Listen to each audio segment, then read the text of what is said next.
Oh, what's up, everyone? Welcome to Normal America Show. Host Rob Noor. We have the spectacular 24-hour Get Out the Vote for Trump and Republicans live stream starting right now. It's actually going to be 25 and a half hours. Oh, the production values will be something to be desired. We'll have technical issues. We'll have flub ups and everything that you can imagine by me. It's going to be a blast. It's going to be so much fun. Show brought to you by me, running almost everything on the show today. 25 and a half hours, no problem. We'll get her nailed. Carla is going to call in, former co-host of mine, political consultant here in Pennsylvania. And we got a lineup of guests that's just going to be fantastic. Still got people that are messaging me here at the last minute that they would like to be on the show at some point. So things are fluid as far as some of the time frame for some of the guests, but that's okay. Trump is going on Fox and Friends today at 8 a.m. So my first guest that was going to call in at 8 a.m. is actually going to wait until that's done, call in afterwards. So you'll give me a little room to wiggle there. And then, of course, Carlos will be calling in shortly through a Zoom call. So it's going to be a lot of fun. Of course, the purpose of the show is to get out the vote for Trump and for Republicans, as I've mentioned. I'll say from the outset, as I've been saying leading up to the show, certainly if you are an individual, there is no individual that you completely agree with, whether it be politically or otherwise. And so I totally understand that there will be people on the show, people that I'm reaching out to try to get to vote for Trump and the Republican ticket that mightily disagree with me on many political issues. The point of today is to show that we are a broad coalition of ideas and that the best path forward for this country is to vote for Donald Trump and to vote for the Republicans down ticket in this election.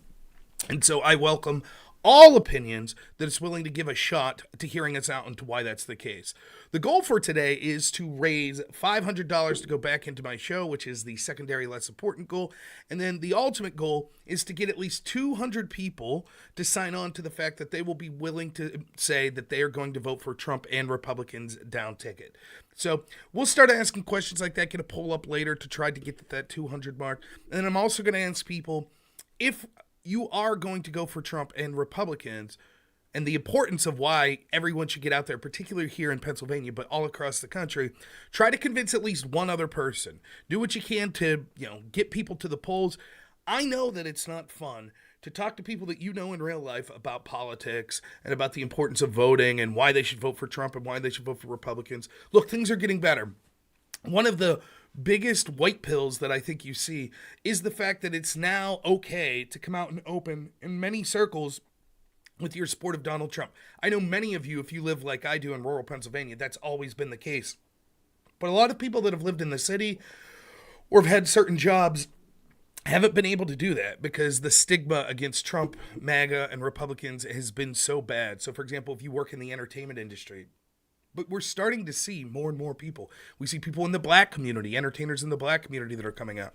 So I understand it's not fun to talk to people in real life. And even though I have this politics show, you have to understand, I separate it from real life 99% of the time. And so I have plenty of friends that are left-leaning. I have plenty of friends that don't care at all about politics. I am bothering them this week, just until Tuesday, to get out the vote. It is the final stretch. All of us should be doing whatever we want or whatever we're capable of to try to get as many votes as possible. I don't care if you think that Trump's losing by 5%, Trump's losing by 1%, Trump's winning by 1%, Trump's winning by 5%. You think that they're going to steal the election from Trump. Whatever you believe, the best possible outcome is for you and everyone you know to vote and to get people out there and work as hard as possible to get to the polls. Particularly true in Pennsylvania.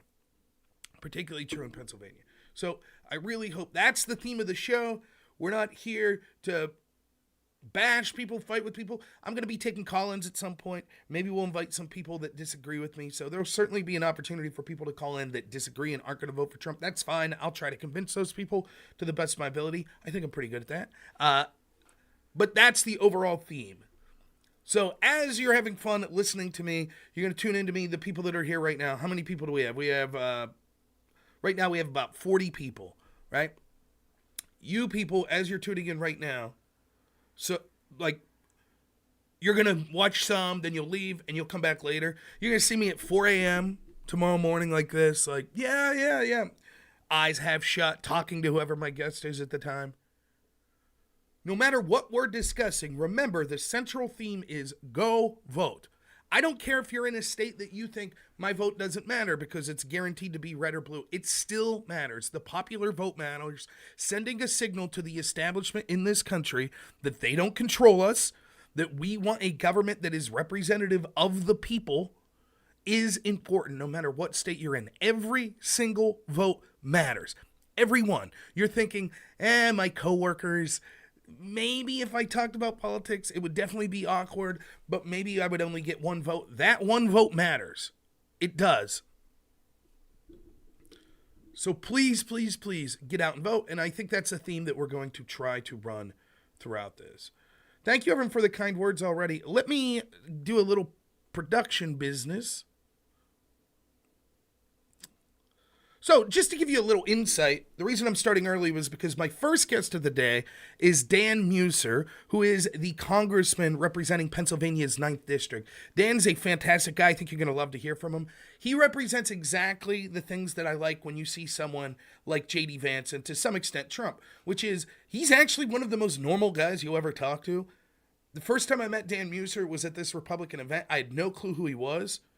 I'm sitting there like getting barbecue chicken or something from the food line that they had. Go figure, me eating. And this dude, sharp-dressed guy comes up and starts talking to me. And we just start shooting the business about sort of political issues. And he was like, how long are you going to be here? And I was like, we'll probably be here till the end. I'm going to help. It was put on by a good friend of mine, Bradford County Commissioner Doug McClinko. I said, we'll probably help Doug clean up. And he's like, yeah, we'll see you later tonight. I was like, guy's interesting. Who was it? It was actually Congressman Meuser. That was probably 2020. I met him, 2019. So, very cool guy, man. I think you guys are going to like him. He's going to be a little late because he's going to be watching the Trump appearance on Fox Friends. Then he's going to call in. Some technical issues for anyone who's interested in that sort of thing. Of course, I stream through OBS. It's not going to mean anything to anyone who hasn't used it before. But then I use several platforms such as Restream to stream to multiple platforms. The question is, normally when I'm having debates, call-ins, etc., you use Discord. A lot of people in the political world or in the business world, they don't really use Discord. Discord's sort of reserved for people that are in the gaming community, people that are in the streaming community. So I actually purchased a business package of Zoom, their lowest level package, and I'm going to be trying to use Zoom for those people that are going to be calling in. Also, there'll be an option for people to call in through a Google Voice number, so they'll be able to call in through that. For my call-ins, for the people that aren't guests that have been invited, we're going to go ahead and use my Discord channel. I will put the link up to there, so when I announce that we're going to be taking call-ins, that's how people will be able to get in touch with me. Because, though, there's 3 different platforms that I'm using, there could be some technical issues on I have to try to keep coherent thoughts, to keep talking the whole time here, to keep it entertaining and informative, and at the same time be managing guests that are supposedly coming in, which platform they're coming in, how long I have each guest for. So bear with me if there's any technical issues. Couple other technical notes I'll just say here at the beginning. The backup channel that I have, if something goes awry, my computer crashes, anything like that, is YouTube. So if something happens and the stream crashes, go to YouTube first and foremost, because I could always stream with my phone to YouTube and those sorts of things. So that will be the backup plan. Now, of course, if that would happen, I don't anticipate that happening. This computer's fine. But if it would happen, that'd probably mean that I would not have many guests. But that's okay. I can still talk for 24 hours on my phone through that. Also, if the stream crashes and you're on YouTube, unlike other platforms like Twitch, it's probably going to start a new video. So you'd probably have to refresh my channel and see a new video titled. Lastly, I have no idea what's happening with Twitch right now. So to my supporters on Twitch, I know Twitch changed their policies yesterday about political content. Last night, I did a stream that was literally just like, hey, come watch the show tomorrow. And it got me a warning on Twitch. Those that watched the show last night are probably thinking just like me, like, what? What did Rob say last night? It was as benign of a stream as I've ever had. But apparently, I have to label my show politically sensitive content. So I tried my best to do that. I hope that it's labeled as that. But there is a solid chance that my Twitch channel will get banned today. So if you're on Twitch, just letting you know, if you see me black out just random mid-word, you're going to have to go to YouTube, Rumble, Kick, or X. Twitch is dying. Twitch politics is dying. I'll try to stick it out. But yeah, it's completely garbage and worthless. My assumption is, now that I'm labeled politically sensitive content, that I'll be even more screwed with by the algorithm. So, what can you do? All right. Just give me 1 minute to make some adjustments here. All right. So there we go. Now, what's everyone talking about? Are you excited for the show today? Some guests that I have in addition to the ones we talked of. I think it's really funny. I got a lot of backloaded guests tonight. So I thought there'd be a lot of people when I said, hey, what times do you want to call in? That it would be like, oh, noon to 5 or, something like that, midday. But actually, it's been the opposite. I've had a lot of people offer to call in the evening. So at some point this evening, we're going to have Andrew Wilson. We're going to have, let me check. I got a list here. Just to give you an idea. Alex Stein's going to call in. Jim Bob's calling in. Actual Justice Warrior's going to try. Casimir. Jebtan's going to call in at some point. So, and I have a lot of other people that, like Sitch and Adam, that reached out to me a little. Other people that have reached out but haven't confirmed any time slots. So, I just got to keep my eyes open to see if people are, how they want to do it. So, will I be having 3 square meals on camera? I will not. I'm not, unless I eat like a granola bar or something, I'm not going to be eating on camera. Okay, I think that's Carlos calling in.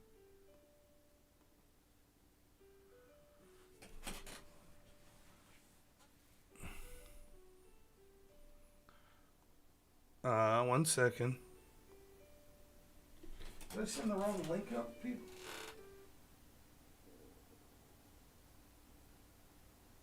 Oh. Never mind. That was just... I set a timer for my Zoom call to start, so. P.F. Chung, I reached out to him. I haven't heard from him, to my knowledge. Let me send him another message right now.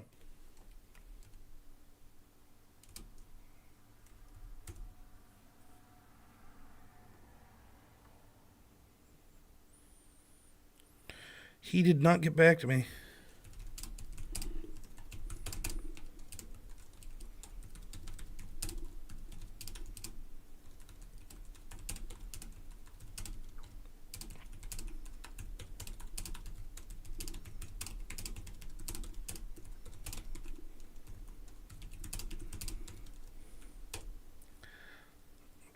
There, message sent. All right. So, what was the news of the day? What did we have talking about? We had this ridiculous Trump suggested an assassination of Liz Cheney. It's an absurd comment. He was making an argument that we make all the time. Someone like me's made all the time. Now, granted, he speaks more forthright and crude than oftentimes other people do, but I don't think that's a problem. The idea is, when people are sending people to war, oftentimes it doesn't directly affect them or their family. So it's easy to flippantly be like, sure, let's go to war in Vietnam. Yeah, let's go to war in Iraq. Yeah, let's send troops to Syria.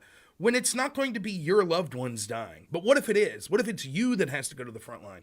What if it's your children that have to go to the front line? And this is an argument that's been made by the American left and the anti-war right, people like me, for years and years and years.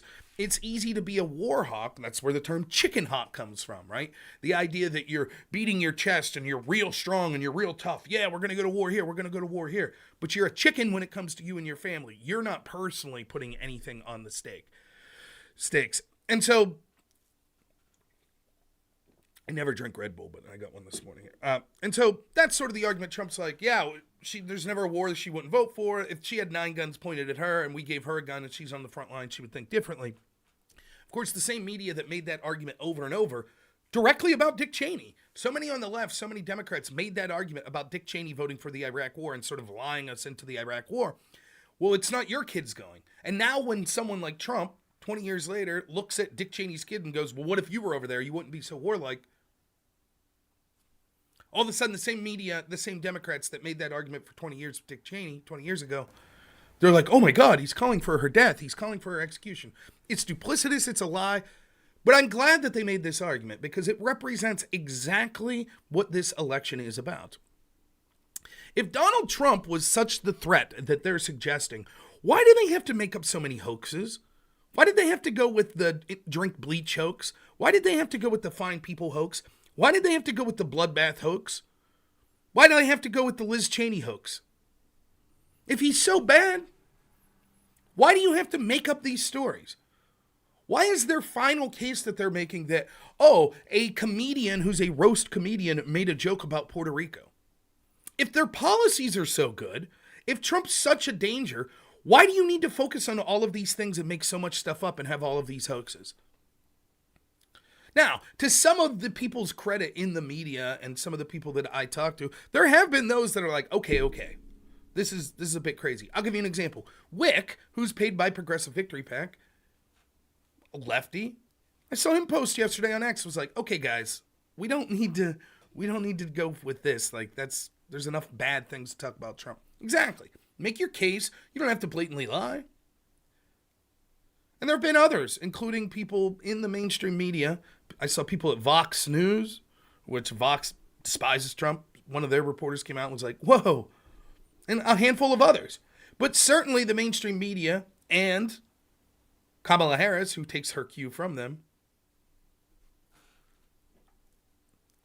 have ran with this line ad nauseum. And it just shows their desperation. But Rob, isn't this the same thing that Trump supporters did with Joe Biden's comments? No. The invisible apostrophe is absurd. We all heard Joe Biden say Trump supporters are garbage. We heard it.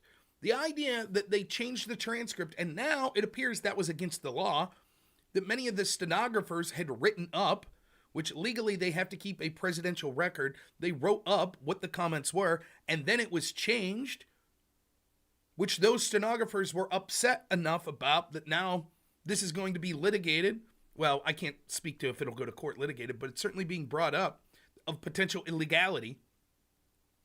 They always take Trump's words and insert meaning that he didn't say and make it look in the worst possible context. And then the actual words that they say, they're like, no. Those words have different meaning. So when Trump says go be peaceful, they're like, oh, that meant Trump be violent. He told people to be violent. And I know what you're thinking. If you're watching this, you're like, no way. There's no way that serious people on the Democrat side are making that argument. They literally, in the Colorado court case, designed the party of democracy. They tried to kick Trump off the ballot, had to be overturned in a 9-0 by the Supreme Court. That means it's not just the Trump-appointed people, but literally the lefties on the Supreme Court had to shut down the idea that they were trying to keep Trump off the ballot. One of the pieces of evidence they used in that trial, they brought on an expert, some college professor, to explain to the court when Trump says things like be peaceful, he really means the opposite. That's literally an argument they made in court. Yeah, they changed what Biden said. They put an apostrophe S to make it sound like instead of saying Trump supporters, he was saying Trump's supporters argument, which he was not saying. To the point where people had to speak up, stenographers at the White House. And we see this, even if it's not the official presidential records, we see this all the time. Where the media will chop up, just like with CBS and Kamala Harris. They'll chop up her words to make it sound better.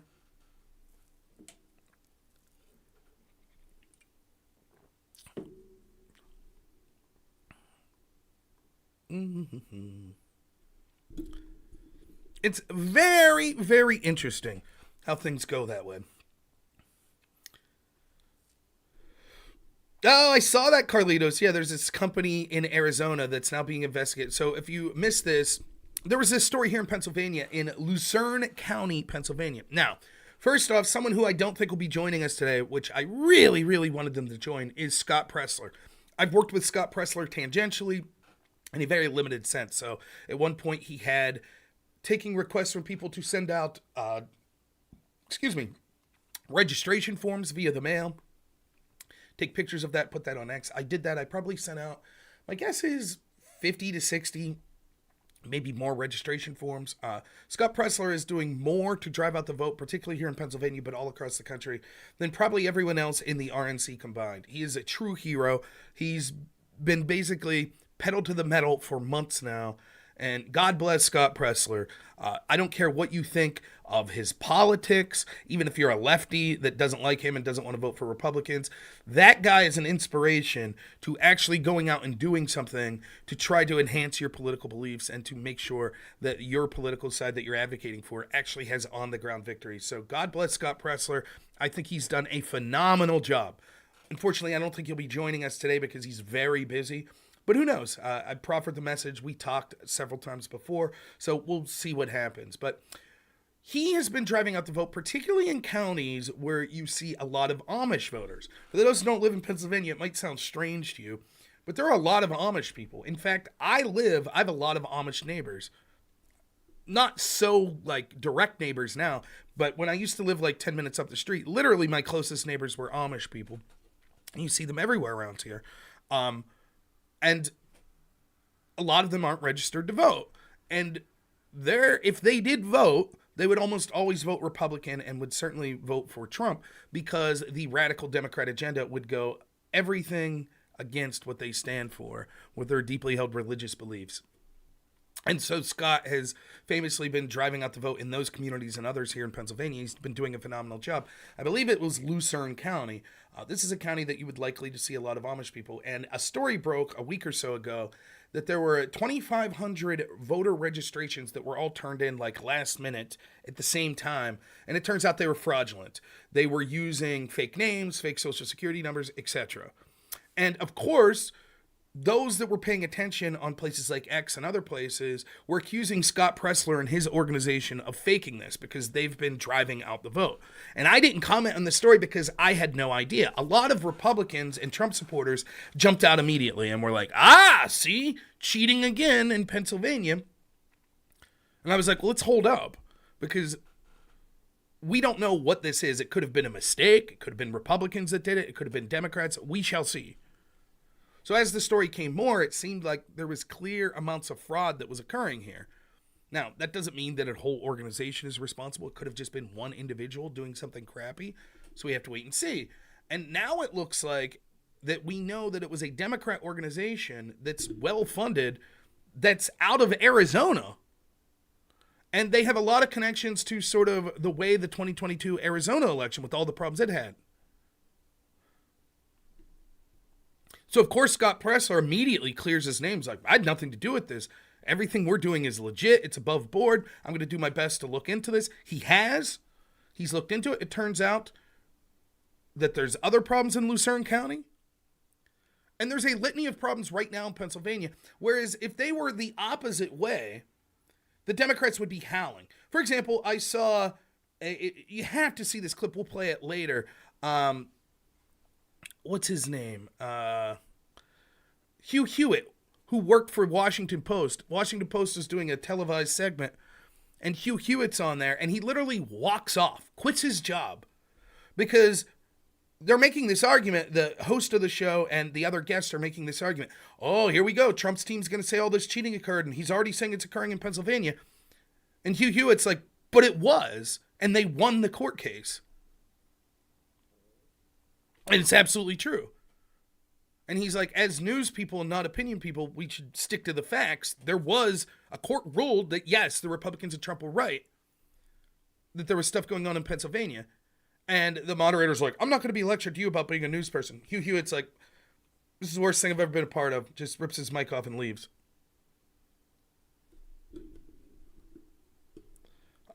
Really brave thing for Hugh Hewitt to do, to just quit your job like that. And really amazing, and symbolizes exactly so much of the problem that we see with our politics today and our media today. I mean, it's really amazing.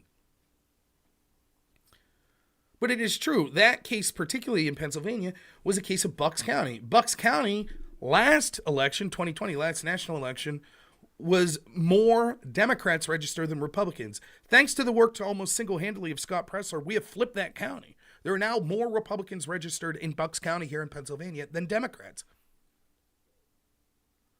So now, all of a sudden, we're having problems voting in Bucks County.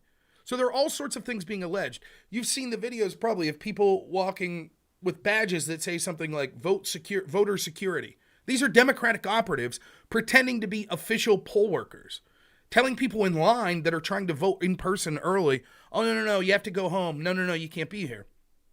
Then the actual poll workers close down the polls early. So after the RNC, Trump's team, whoever it was officially, someone from the Republican Party or Trump Party, filed a lawsuit, they actually won. And so they had to extend in-person early voting in places like Bucks County. So then what happened was yesterday, people line up at 8 in the morning, almost all of them Trump supporters, to vote in person. And Bucks County only had like 1 or 2 people working the polls. There were people that literally waited 10, 12 hours in Bucks County to vote. They're intentionally slow-walking the process to try to get as little votes as possible because they know this is now a Republican county. I did not vote early. I'll be voting Tuesday.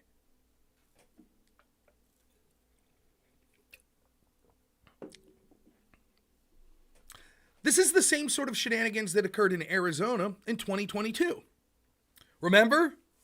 Oh, sorry, some of the in-person day of voting. Oh, sorry, some of the machines aren't working. We'll send you elsewhere. You have to go elsewhere. Trust us, you'll be able to vote. When you put stumbling blocks like that up, even if only 2% of the people that were going to vote say, you know what, it's not worth my time. I can't wait in line for 8 hours. You've hampered that side's ability to win the election. We're talking about elections, and make no mistake about it, in my opinion, whatever the way this election goes, it's going to be very close, particularly in swing states like Pennsylvania and Arizona. So if you're discouraging, dissuading, putting up roadblocks to people being able to vote, particularly in person, which heavily favors the Republican Party, you're really harming their chance to be able to win and putting your thumb on the scale. Of course, the same Democrats that say every vote must count, you can't clear up voter rolls, which is what they're saying. They're filing suit in Virginia. No, you can't clean up your voter rolls for people that admitted that they're not citizens that are on the voting rolls. You can't do that. You can't clean it up. And the only reason they'll give is, well, we have to be careful. Every vote counts, so we don't want to accidentally remove someone that shouldn't be. Boy, they're quick to say, well, it doesn't matter if all these things are happening in Republican areas.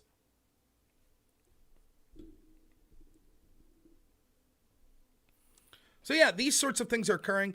You know, one white pill for you out there that maybe you'll be interested in is, it looks like there's been a lot of things that have been occurring. And because Elon Musk owns X, it's able to go viral and people are seeing it and being able to call it out. And it seems like Trump's team and the Republicans at this point are more prepared than last time to see the shenanigans that are going on in real time.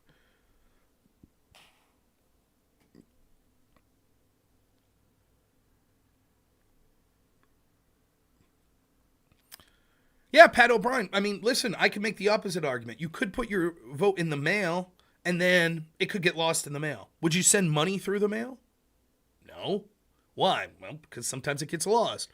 Or you could have, we know the U.S. Postal Service Union has endorsed Kamala Harris. We know that there have been places like in Oregon where entire ballot drop-off boxes have been set afire. So you have to weigh, if you're really saying, what is the way to most ensure that my vote counts? There are advantages to voting by mail, voting early, and there's advantages to voting election day in person. Once you put that ballot in the mail, there's all sorts of things that could go wrong. There's all sorts of tampering that could happen. There's all sort of legitimate mistakes that could go on. It's far more likely that you make a mistake if you have to send by mail. Maybe you put the wrong address. Maybe you put the wrong date. If you're voting in person, that doesn't occur. But if you take the chance to vote in person, what if there's a terrible thunderstorm that day and you're unable to go? What if you get called into work? What if there's a 12-hour line and you can't wait there that long? So certainly there are advantages and disadvantages to either side.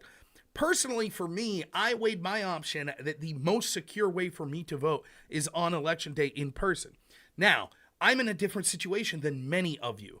My situation is, because I live in a rural area, literally, even if everyone in the county goes and votes, we have two things going for us. One, it's not a high populated area, so they'd be able to manage it. And second, there are a remarkable amount of poll workers that volunteer to work at the polls. And so things tend to go very smoothly. There have been very increased turnout in 2020, 2022 in the area where I live. The most I've ever waited since I've lived here in the current area where I'm at is like 3 minutes. So because of that, because of the ease of me being able to vote in person in this area, I just weighed my option that that's far more secure for me to vote in person that day than putting into the mail. I'm not trying to dissuade people from voting by mail, by the way. It's a perfectly fine option. And in many cases might even be more secure and safe to ensure that your vote gets counted. I'm just saying there are ups and downs of both. That's why I personally chose to vote in person on election day. I've taken the entire week off. There is nothing that's going to stop me from getting to the polling place with my wife that day. There's nothing. If I'm having a heart attack or a stroke, my ass is getting there to vote.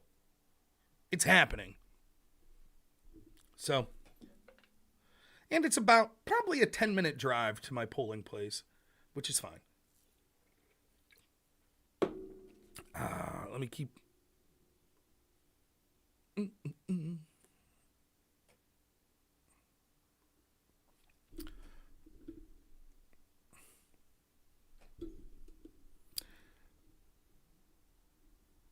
Yeah, 2020, because of COVID, you're right. Things were running differently. What's up, Jeff? How you doing, man? Jeff, my friend in real life. Of course, the great Courtney Noren, chat, my wife, who's downstairs. I believe the plan for her today is our son is staying at her mom's place. And so Courtney's sister Kelsey is here. Maybe they'll come join me on channel at some point today. But if I understand correctly, they have very important plans today that involves challenging each other to Mario Kart. So if you hear some screaming in the background, I'm sure someone just got hit by a blue shell, and that's what's going on. So thanks to my wife, by the way, who is the greatest. She really is. I'm not going to talk about how awesome my wife is the whole stream because I could probably talk about it for 24 hours. But it's only because of her and the work she does and helping when I'm up here, every hour that I'm spending up here, she's with my son. She's doing things around the house. That's the only reason that I'm able to do this show. So it's a complete team effort, and I am eternally thankful to her. Plus, she puts up with me, who is one of the most piss-annoying people you'll ever meet. So the fact that we've been married 10 years, and I think we've been together 14 years, but we've been married 10 years. So I don't know how that worked out. But I'm happy. She got the raw end of the deal, but, it's all right. All right, so any minute now, my co-host, Carla Saldivia, will be calling in on Zoom, and then we'll have our first guest, the great Representative Dan Meuser, calling in from District 9.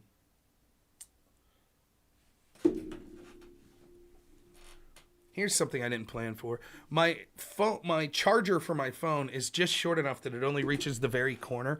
So what's going to happen is, as I slide around in my chair, I'm going to knock my phone down a million times. But I have to have my phone near me so that I'm able to take these call-ins to know when people are calling. So one of the things about me is, like, I could sit here and I could talk for 24, 25 hours on pretty much anything. I think I enjoy talking, so it's not going to come across as heavily scripted.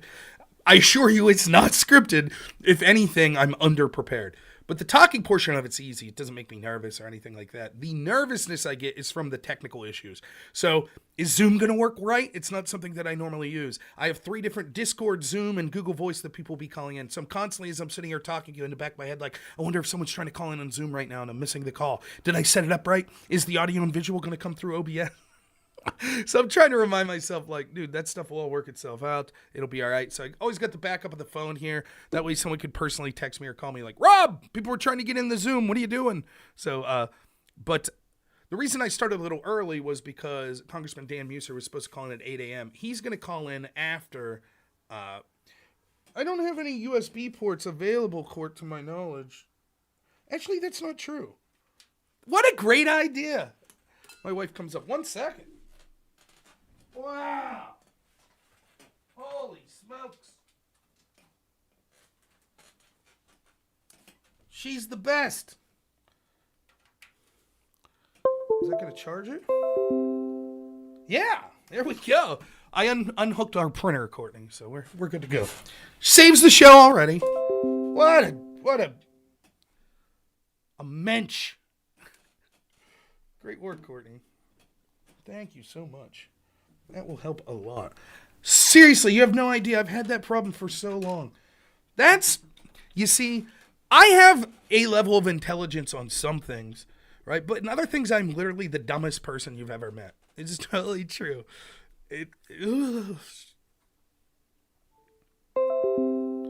Yes, I know, computer. My phone's connected. Please leave me alone. So, all right, we got the volume up just in case someone calls. Let's do that. Okay.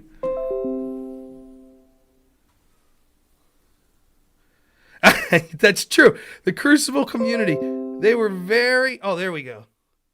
They were very adamant about... the Crucible community. What's up, Carlos? How you doing, my friend? Good morning. Can you hear me? I can. So, Carlos, if you don't mind, if you bear with me for a second, I was waiting for you to call in so I could set up my OBS Zoom. Okay. Let me see here. It's like, because I'm such a boomer, I can't figure out how to get my camera operating through two different devices. You are not a boomer. You don't think? I am a boomer. I think we're weirdly at either end of that spectrum. You know what I mean? Technically, I don't know what the... Have I mentioned yet how excited I am to be here today with you? Oh, thank you so much. It's always a pleasure. Okay. This is fun. It's a patriotic duty. Let's see here. And thank God we live in this country. I hear that, man. Let's see what we got going here. Okay, this is a mess. Of course, I knew Zoom would do this. Last night it worked just fine. Of course it did. There we go. All right, I think we're getting better. We need, the old technical difficulties with like the monkey pulling wires, son. That's what I need here. Like, exactly right. If you can't see here, Carlos, I'm sliding y'all around, so people are getting dizzy looking at us. But, bam, there we go. And both so handsome. Like, what a bonus people are getting here. So, ladies and gentlemen, if you don't know him, the great political consultant here in Pennsylvania, Carlos Saldivia, I met when I was running for District 12 for Congress. You were working for one of the other, 5 candidates that I thought was really impressive. And we started talking since then. Carlos knows everything about politics in things that I have no idea about, like the relationships, the ins and outs of how the actual mechanization of political parties and campaigns run. I'm just some hillbilly that's I'm just going to get up here and shout at everyone about all the things that are wrong with our political party. And Carlos tries to rein me in and is like, well, there's a little more tact than that necessary. So, I think some of the best shows we could have, Carlos, are me and you sitting on your porch, just shooting this shit for 2-3 hours. Like if we'd set a camera up there, I never feel like it's work talking with you. And I'm always honored. You've helped me with the last 2 live streams. Most of the big guests that we got from the political world here in Pennsylvania, in fact, all of them are coming directly through you, Carlos. So I can't say enough. You're always and you're one of those people. This is like a trait that I think people need to understand. To me, it's like the highest praise I could give. You have almost nothing to gain financially or connection-wise by working for me. You do it because we're friends, because you enjoy it, because you actually are concerned about the country. It's not a financial motivation, and I'll always be in your debt for that. So thank you so much and welcome. Really happy to see you here. Well, I knew you were someone special when you got up to talk at one of the one of the events during the 2019 Comfrey Convention, which, of course, for those that don't know, in 2019, Tom Marino who was a five-time congressman from our area, decided to resign. So there, he got elected in November, 3 months before, and here he is in January resigning. So the solution was to have a conferee convention, which is every county from the district that Tom represented. At that time, it was the 10th. It is now the 9th. Every county picks conferees from their county committees. So it's handpicked people by the chairman of each committee, of each county committee, to represent the counties. And so there's about 200 of them. Okay. So in this conferee convention, there were like 22 or 24 candidates running, and Rob was one of them. Yep. And I represented a gal that was running also. And I heard Rob speak. And when you're in politics long enough, or even in just a regular culture, and you hear someone speak, not to get overly religious with people, but you can sense the Holy Ghost, okay, in action. And he spoke so effortlessly and so fluidly and so cohesively, and so it was just refreshing and charismatic. And no one except maybe my candidate, okay, not to brag, but she was an excellent candidate. Her name is Maria Montero.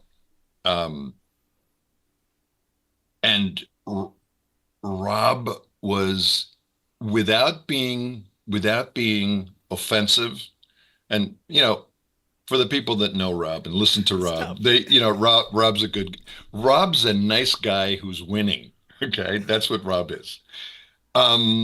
He was mopping the floor with people. So at the convention, he walked in with his wife, and I kind of officially introduced myself and told him how exciting it was for the process to have a new voice. And that's what Rob was, and that's what Rob is. And even today, even though he's been speaking to you guys and he's had his own show for a long time, Rob is a new voice, and the core value of that voice is that his intent is good. There is no negative things. There's no gotchas. It's straightforward. Let's solve this and move on. And, the way that our country is today, everyone is scared as to what's going to happen next, and civil war and all this nonsense. You know what? You have a choice. You have a choice. You know why you have a choice?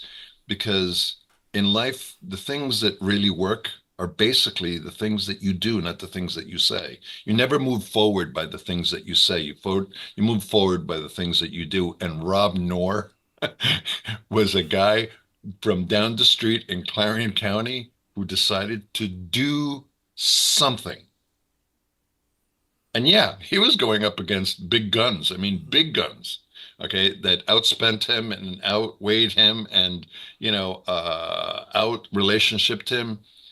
But that voice, and the fact that he decided to do something, I will forever be indebted to the Lord for having Rob come into my life. And it is one of the more treasured relationships that I have. And it is why I'm doing this, because I will support him no matter what.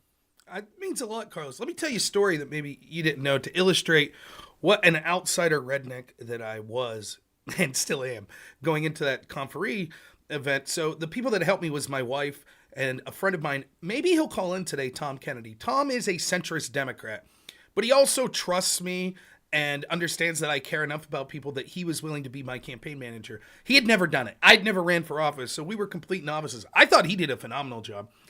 He is very good at his job right now, sort of in the programming industry. If he wasn't doing that, I literally think he could be someone that's a campaign manager and be getting paid for it. But we were both doing it. I think I was making a statement that I refused to take any money. So I think I spent probably $6,000 or $7,000 of my own money. I don't know how much Tom spent of his own money driving around county to county. I know he spent money. He did not do it for financial gain. Anyways, one of the things I did was buy a suit jacket because I hadn't wore a suit in years. And so I'd lost a little weight from the last time I wore a suit. Believe it or not, those listening are like, what? This dude lost weight. Yes, it's true. I lost some weight. And so I had to go buy the suit jacket. So we're rolling out. So we get a hotel there where was the convention? Was it in Williams? It was Williamsport, yeah. So we got a hotel in downtown Williamsport. And it's a very nice hotel, like old-fashioned. It was cool. And we're walking out, and I'm wearing kind of, dress slacks, a dress shirt, and this, suit coat. And Tom looks at me, and he's like, dude, you're not wearing white socks, are you? And I was like, yeah? And he's like, what the hell are you doing? And I was like, what's wrong with that? Who's going to see my socks? He's like, no, man, you have to wear dress socks or dark colored socks. So Tom had to get into his suitcase, and he had a pair of dress socks that he had just purchased. He bought like a 3-pack, and I had to borrow my campaign manager's dress socks to wear to the conferee. That's how much of an outsider I was walking in. Because if it was me, like, this is what I'd be wearing.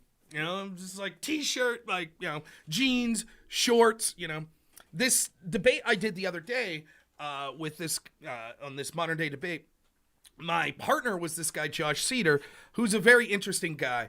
And he calls me beforehand. He got talked into this basically by Alex Stein. He'd never done an online debate.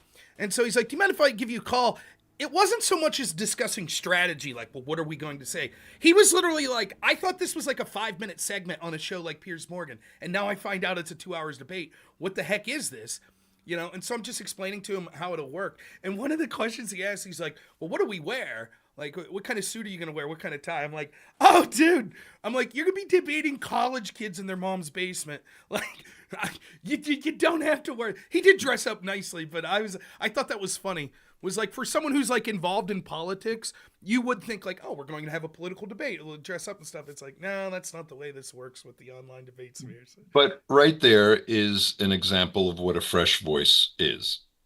Okay. Now in 2024, 4 years removed, 5 years removed, no one Carlos, would have. Can I cut you off? Dan's actually calling in right now. Do you mind if I? Fantastic. All right. District 9, correct? Correct. Yep. All right, 1 second, everyone. We'll get our audio issues. Dan, can you hear us? Hey, guys. How's it going? So, ladies and gentlemen, our first guest today, joining us on the line, one of my absolutely favorite people in politics, U.S. Representative for District 9 in Pennsylvania, the great Congressman Dan Meuser, who I've met many times in person, and I think represents exactly what we need to be doing politically. Not just an intelligent guy on politics, but one of the most real, regular people you'll ever meet. Dan, always an honor to talk to you. Thank you so much for taking time out of your busy schedule to call us today. Well, Rob, appreciate that introduction, and I'm very pleased to be with you here on November 2nd, 2024, as we look to close the door on the Biden-Harris nightmare. It's certainly a nightmare. I love the Electoral College. I understand why it's here, but I have to admit there's a little added love to it being in a state like Pennsylvania that's so important. Can you talk to a minute to the voters how if you live in Pennsylvania, the unique chance you have if you get out to the polls to really drive the direction of our country, largely for the foreseeable future, because I think this election's that important that it's going to set the stage for how our country goes in the next 20 years. Yeah, you said it, Rob. The people, anyone who ever thinks they don't have a voice, boy, oh boy, do they have a voice, especially in Pennsylvania right now. We are going to be responsible for the direction of the country. There's simply no question that we win Pennsylvania. President Trump goes into office, and we get Dave McCormick as our next U.S. Senator from Pennsylvania, and perhaps we pick up a couple of House seats. So we're just going to make an enormous difference that Pennsylvania tends to do. So every vote counts. We have 9,000 or so polling stations, just 3 more individuals showing up at each one. Well, that's nearly 30,000 votes, and that could make the difference. So And it's not just 3, it's going to come down to every vote. You know what I love, though? I've never seen more enthusiasm for voting. Every person, I ask everybody, and I have for weeks now, you're going to vote. You're going to vote. Oh, absolutely. I'm going to vote. I mean, there's no hesitation whatsoever. There's enthusiasm for it. And, well, I like our position. I think we've got the groundswell for a whole lot of reasons for Trump and Republicans. Yeah, it's a great point. You know, one of the first times I met you was post sort of the pandemic and post COVID. I think that really woke a lot of people up here in Pennsylvania, particularly in rural Pennsylvania, that maybe previously thought that politics didn't affect them that much. But when you see it directly affect you with lockdowns and those sorts of things, I think it woke people up. Can you talk for a minute about sort of the Harris administration and the Democrats that want to be so authoritarian, particularly for people like in Pennsylvania? We've heard Kamala talk about banning fracking. We've heard about them talking about cracking down on First Amendment speech, indoctrination of children at schools. Can you just talk for a minute about like how the Republicans represent giving freedom back to the people as opposed to the Democrat message here in Pennsylvania of total control? Yeah, I couldn't agree more. That's probably the biggest thing that's on the ballot. I mean, there's a lot on the ballot. Obviously, it's Donald Trump, Kamala Harris, you know, that knucklehead, self-proclaimed knucklehead, weirdo Waltz, and of course, JD, who's out there, you know, kicking gas. Crushing it. You know, it's, what's that, Carlos? Crushing it. He's crushing it. Yeah, it's even deeper. Yeah, it's even deeper than that. Along with the policies of our national security, our energy, the border, which is an unbelievable disaster that they probably deliberately created, the economy, taxes, regulations, all the common sense fundamentals that we will institute in a favorable manner for strength, that builds strength.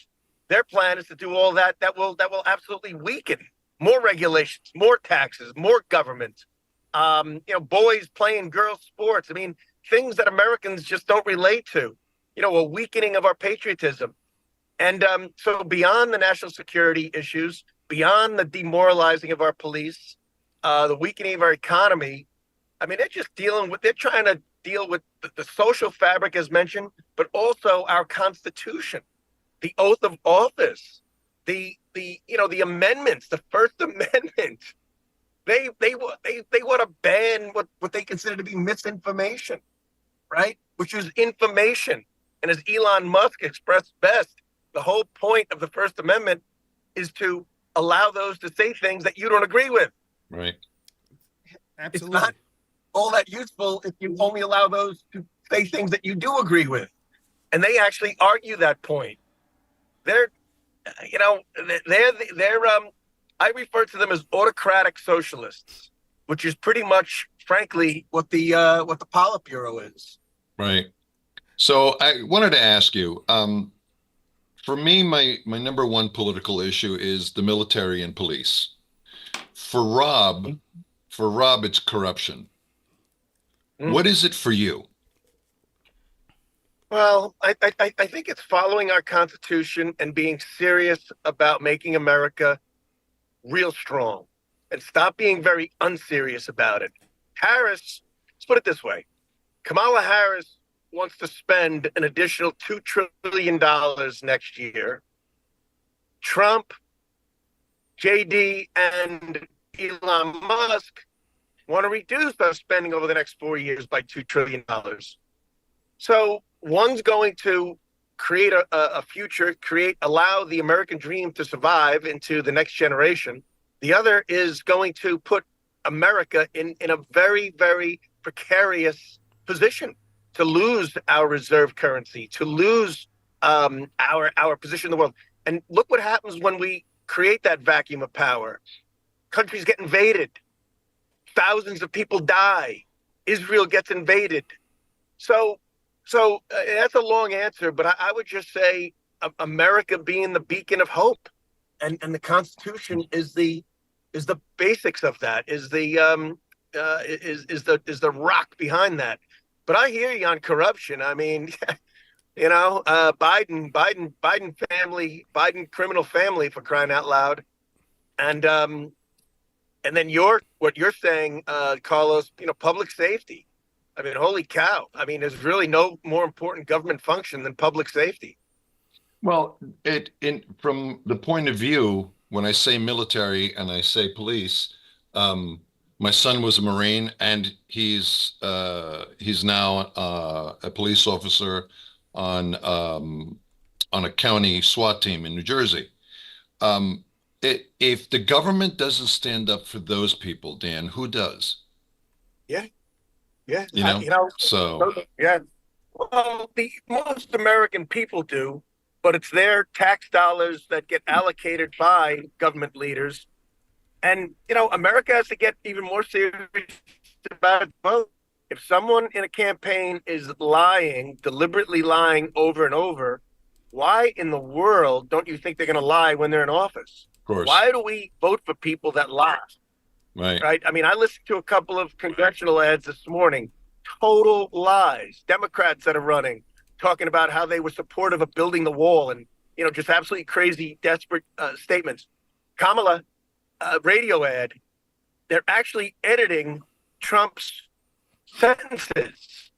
They're completely contriving these ads. They're 99% completely false and fake. Like he's going to end Social Security. He's going to have this so-called national sales tax. He's going to have a federal ban on abortion. All complete, utter lies. Yeah. And so and I challenge anyone in any of our ads, my ads, Rob Bresnahan's ads, Republican ads, Trump ads. Tell me one thing that's in there that's not true. Right. Because it is. Yeah, they in have fact, done all this damage, and they want to do more. it's so funny. I heard that one of the things the insiders in the Republican Party were saying is oftentimes they have to downplay the extremism of Kamala's policies and the Democrat policies because people are hearing things like, wait a minute, she wants to fund illegal immigrants that are in prisons, trans surgeries. And people are like, well, this clearly must be a lie. And it's like, no, that's how extreme these people are. One of the things I wanted to ask you, you mentioned Dave McCormick. Of course, you're running as well.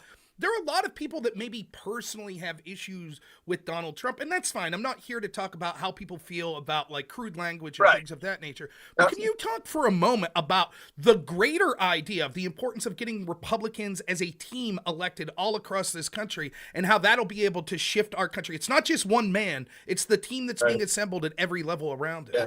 You know what? Let me just comment on this though, quick. I mean, the media, right?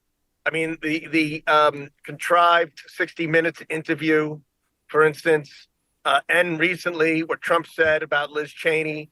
He said, would she be voting for war? Would she be such an advocate for going to war if it was her that was in the front lines and with guns pointing, and as Trump said, at her face?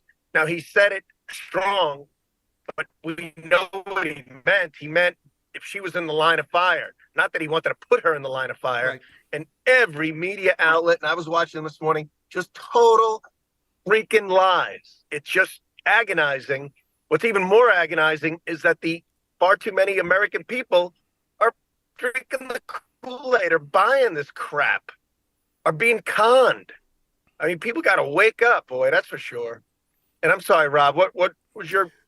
The importance of the down ballot races and how even if you like or dislike Trump or whatever, the importance of getting Republicans elected to the House and Senate as well.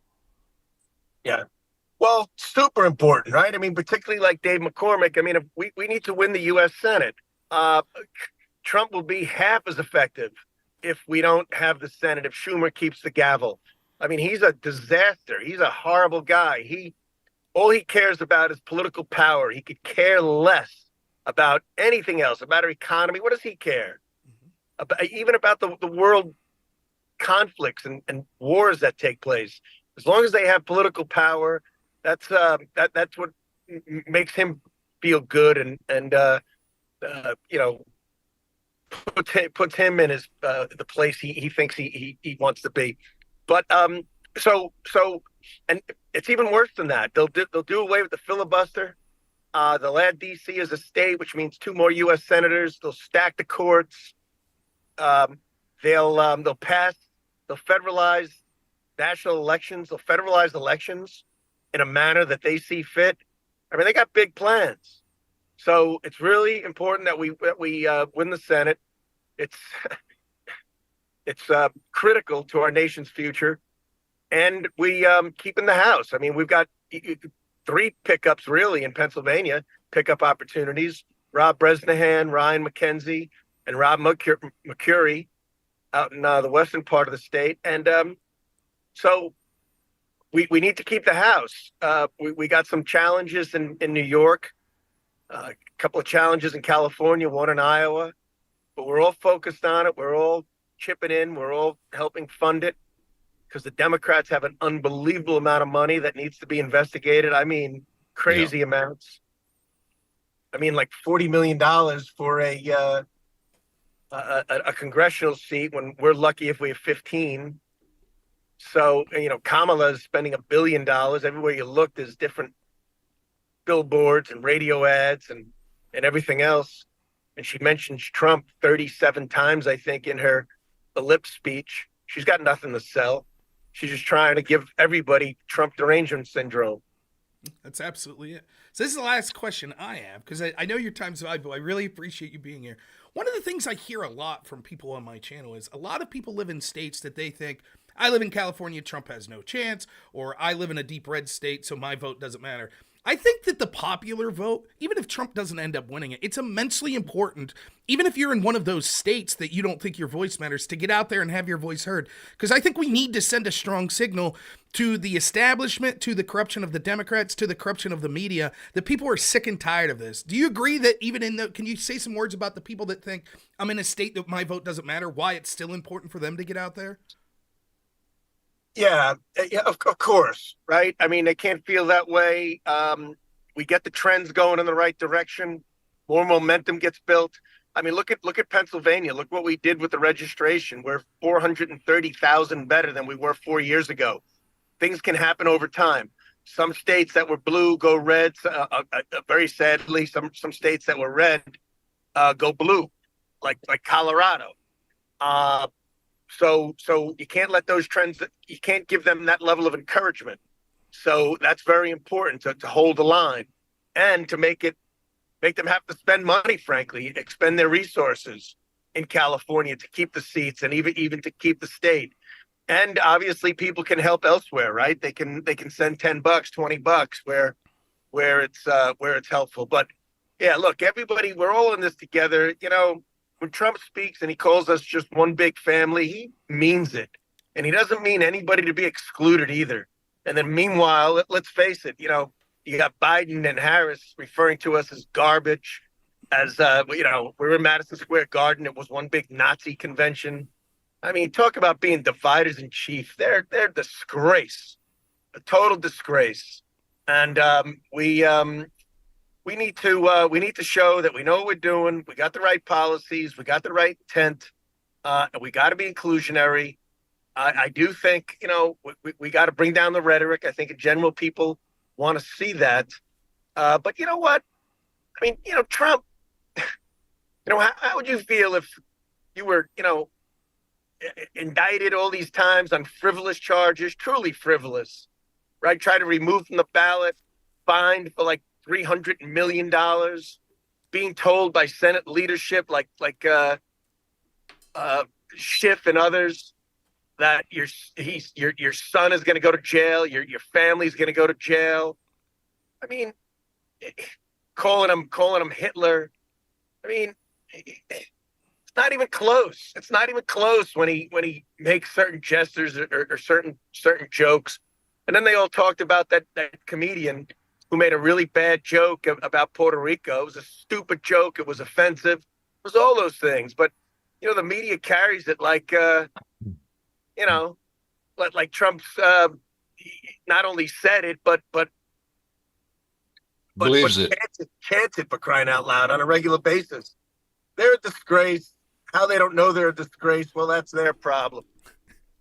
So in closing, I was hoping that you can give our audience a little bit of an idea of what committees you're on, and if you could tell us anything exciting that's good for the order that's coming down the pike, and then tell us about your exciting day today.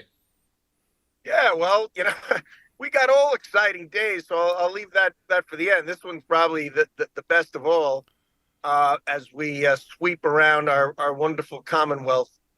But look, what we have ahead is about strengthening our national security, our border, having real energy policy, making our military have focus on readiness, not DEI as the left wants to do. Make it one big social experiment as it weakens itself and recruitment goes down. We want to stop these wars that are taking place. I want to work with the State Department, work with the Trump Department of Defense, end these wars appropriately, so Ukrainian young people aren't being slain on a regular basis. Even though Putin is a war criminal, maybe once we de-escalate here, maybe he'll get what he deserves. He's a murderer, but we can't allow Ukrainians to continue to be murdered and have the American people spending $150 billion along the way. We need to strengthen our economy with competitive tax rates, all these things that we're going to do. We need to reduce the crazy level of regulations. I mean, the Biden administration, they've corrupted. Rob, back to what you thought. They've corrupted the SEC. Yep. They've corrupted the FDIC. And I don't say this like they've corrupted the SBA, the wonderful SBA that's supposed to be there. I'm on those committees. I'm on small business. I'm on financial services. I know what I'm talking about. And I don't say it lightly. I don't like saying it, but it's true. They target where they want to target. Hell, they're out there registering voters, the SBA. Yep. And that's the truth too. It's insane. So we gotta drain the swamp. We gotta straighten out these agencies. We gotta stop the crazy spending that really will be our downfall if we don't. The Elon Musk Efficiency Commission, I hope I'm on it. And we just got to get serious. Just like if a company has become fat and bloated and sloppy and losing money and people are lazy. I'm not saying the American people are lazy, but when you got entitlement programs as far as the eye can see, when you're paying illegals for coming here and hanging out in hotel rooms, I mean, what kind of madness is that? Yep. All that's got to end. That's what we're going to do, Carlos. And so tell us about your day today. Where are you headed? Well, I'll tell you what. We are going, Dave McCormick is holding a tailgate at our favorite state college where the Penn State Nittany Lions are taking on some team from Ohio. And we now President Trump was originally coming out. That's what motivated me to come, but he found it to be smarter and better to spend his time elsewhere, and I frankly agree with him. And so we're going out. We're gonna hang out with Dave. He's gonna have all kinds of people around. We're gonna have a lot of state senators, state reps, rally up a little bit, go in. I got some good people to hang out with during the game. Watch our Nittany Lions kick some butt, and then we're on to the next event. Well, fantastic. Congressman Meuser, it's always a pleasure to talk to you. I think I could speak for Carlos when I say if there's ever anything that Carlos and I could do for you or for any other campaign or anyone else in the Republican movement, particularly here in the state of PA, please don't hesitate to shout out. Thank you so much for your time today. Stay safe and have a wonderful time. I know, look, this is going to be Penn State's year. I know they're finally going to take down that team from Ohio whose name we weren't mentioning. Yeah. So thanks so much. Hey, this is great. Appreciate it. All right. You're the best. Rob, thanks so much, Congressman. Say hi to Nate. Yeah, he'll do. There he is. See you someday. Rob, awesome. All right, we'll see you. Thank you so much. All right, that was the great Congressman Meuser. Always a pleasure to talk to. I think that the congressman represents something that people are so excited to see. J.D. Vance in particular. Right. The Congressman Meuser reminds me a lot of Vance, where when all these attacks on Vance that he was so weird and this, when you see the dude actually speak, he's like the most normal politician. Like, I resonate so much with J.D. Vance. We have similar stories, right? Where Vance grew up sort of poor in a rural area Then he, had some talent, went off to Ivy League. I didn't go to Ivy League. I went to a poor state school, but a very effective speaker. I was a pretty effective speaker in college where I did debate, was ranked nationally. And JD Vance, you could tell just talking to him, he's a father and a husband first and foremost. He's a normal guy. Yeah. And he gets smeared. Isn't it so funny how the Democrats invert the truth so often, where it's like, JD Vance is a super weird guy, where he's like one of the most down-to-earth people that you literally feel like if you had no idea who JD Vance was and you're just having a barbecue and that dude showed up, you'd be sitting there talking to him having no idea that he was a senator. That's exactly how Congressman Meuser is. I was telling people before you came on, first time I met him was at the Rally in the Rock, the great Doug McClinko's rally that he has every year, which hopefully he'll be... Is Doug calling in later? At some point, yeah. Yeah. Boy, the audience is going to love Doug. Doug's another guy that's just one of the greatest people we ever meet. But I'm sitting there eating, and Dan comes. I had no idea who Dan was. He comes up and just starts shooting the shit with me. I talked to him for like 15 minutes, and he's like, hey, you going to be sticking around? And I was like, yeah, me and Carlos will probably be, we'll help Doug clean up. We'll probably be some of the last. And the sort of running joke is, at the end of all these rallies, there's always a table of like 8-9 people, where it'll be like me and Carlos, and you have people that are like treasurer of the PA Republican Party, and a couple other elected officials. And there's Dan, comes over, he's handing out cigars. He's just a normal guy who happens to be incredibly talented and incredibly patriotic and passionate. And it really was one of the first moments that I started to get less blackpilled, because Carlos is trying to tuck me off a ledge where I'm basically like, all politicians suck. They're all garbage. They're all disconnected. And when you sit there and you hang out with Dan for 30 minutes and just talk to him as a human being, I think he's a very impressive guy, and I'll always be willing to help Dan out. Even if there would be individual policies we disagree on, man, it's just so refreshing to talk to someone who's just a normal guy, who's not some weirdo that's like, well, I'm here for, to increase my corporate standing or something like that. So always a pleasure to talk to a congressman.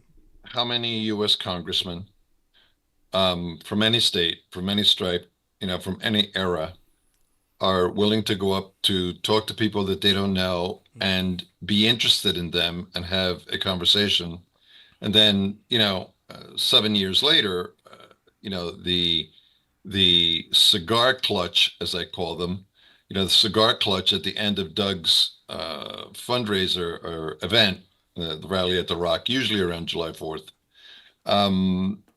We close that up and actually look forward to that being, a highlight of that event, where Dan will sit around and talk to us about the things that, in the past, what he's working on, what he's looking to accomplish, what's good for the order.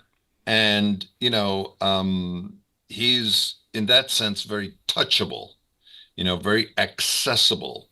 And that's a very important thing. And I just want to go back real quick and touch on something that you said earlier about the dress socks. So 5 years ago, it would have been verboten to say something like that. But today, I can make a case for you going in front of the Conferee Convention and to be able to give them an insight as to what your motive is, to tell that exact story. And the reason why you want to tell that exact story is because, not because it's comical, but because it's what normal people do. Yeah. Normal America. You know what I mean? You can't make it up. Those are stories that resonate. Okay, where we get to have an opportunity to kind of laugh at Rob with him. He's wearing white socks to a political event, and he's focused on the political event, not on. And I want this to be a key, because I'm going to talk about this a lot today. You weren't addressing self-interest. Yeah. You were addressing and focused on how you can serve. Mm-hmm. And that's the biggest problem that we have, when we can't see through other people's self-interest. I think that's... But make no mistake, that's what they're doing, and it's refreshing. Look, there's certainly actions that we take in life can have multiple meanings. And I would be a liar if I said doing this channel and things like that don't serve my self-interest to a degree. But those self-interests have more to do with, like, I like talking to people. I have fun doing this. I want to be a voice that matters and hopefully moves the state and the country in a direction that I like. But it's not the self-interest of, like, I have to be the man on top. I have to be the person that's making X amount of dollars or things like that. Stuff like that could be nice, but that's not the motivating factor behind this. And I think you bring up a great point, because if we look at Donald Trump, listen, Donald Trump had a life that would have been considered envious to 99.9% of people that have ever lived. He's a billionaire. He's a television star. All of the people that have influential sort of, input on our culture like Trump. He's going on The View. He's, hanging around with Reverend Jesse Jackson. He's going to UFC fights. He gets applause. Sure, like any celebrity, some people could take him, some people could leave him, but he's in all of these circles. He's literally a man who's entering the last stage of his life that could have bought an island with his beautiful wife, with his great family, and just hung out and did whatever he wanted. He could have been going, continued his television show, The Apprentice. He could be one of those dudes that you see at like the Super Bowl, at the Kentucky Derby, whatever. And he would have been totally benign when it comes to sort of political world type things, and would have, went out a celebrity billionaire. But he didn't. He saw that there was a problem with the country. And I understand people say he had personal motivation. Sure, just like all of us, there's some sort of personal motivation.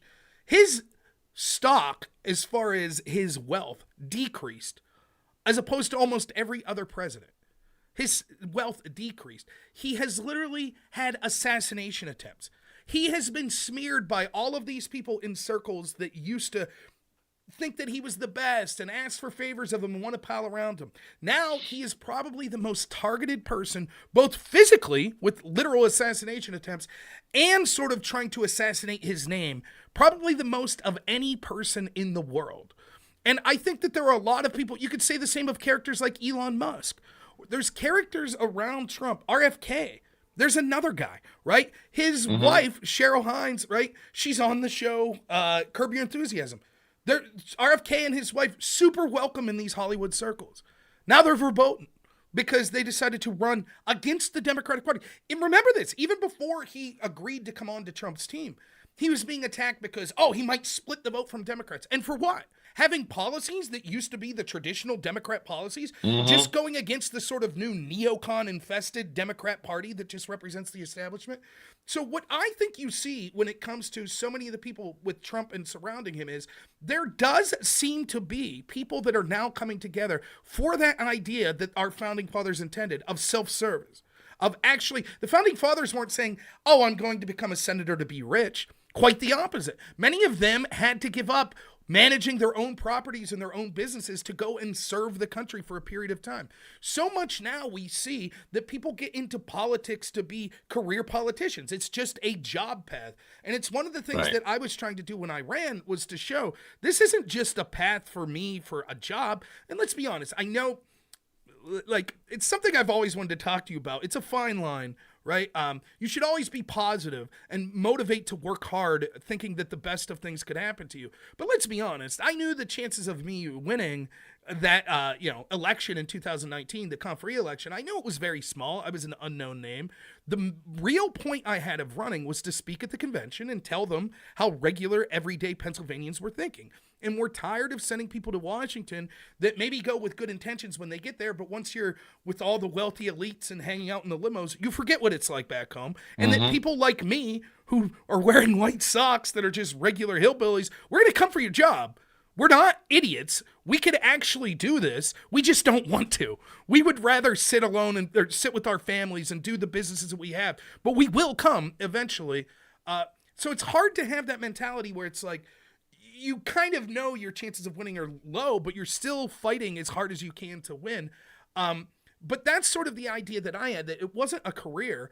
I'm doing this because I think that the people I see every day that I think are the greatest people on earth, my neighbors, my family, my friends in rural Pennsylvania, they get shit on by almost every institution in this country, that they have a voice too, and we're tired of not being heard. It wasn't to benefit myself. It was because I really cared about those people and wanted someone to have a voice. And if it was you or if it was someone else that I thought was doing a better job, then I wouldn't have ran. If I thought that there was someone that was advocating in the way I could for those voices, I wouldn't have ran. And that's what I find so impressive about people like Trump and people like Elon Musk. They could be doing a billion other things. I mean, Elon Musk, the richest man in the world, could do whatever he wanted. And he's literally putting a target on his back by buying X, by going with Trump, knowing that it'll make him one of the most targeted people in the world. That, to me, is what self-sacrifice is about.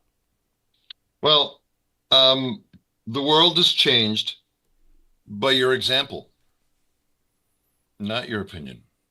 Yep.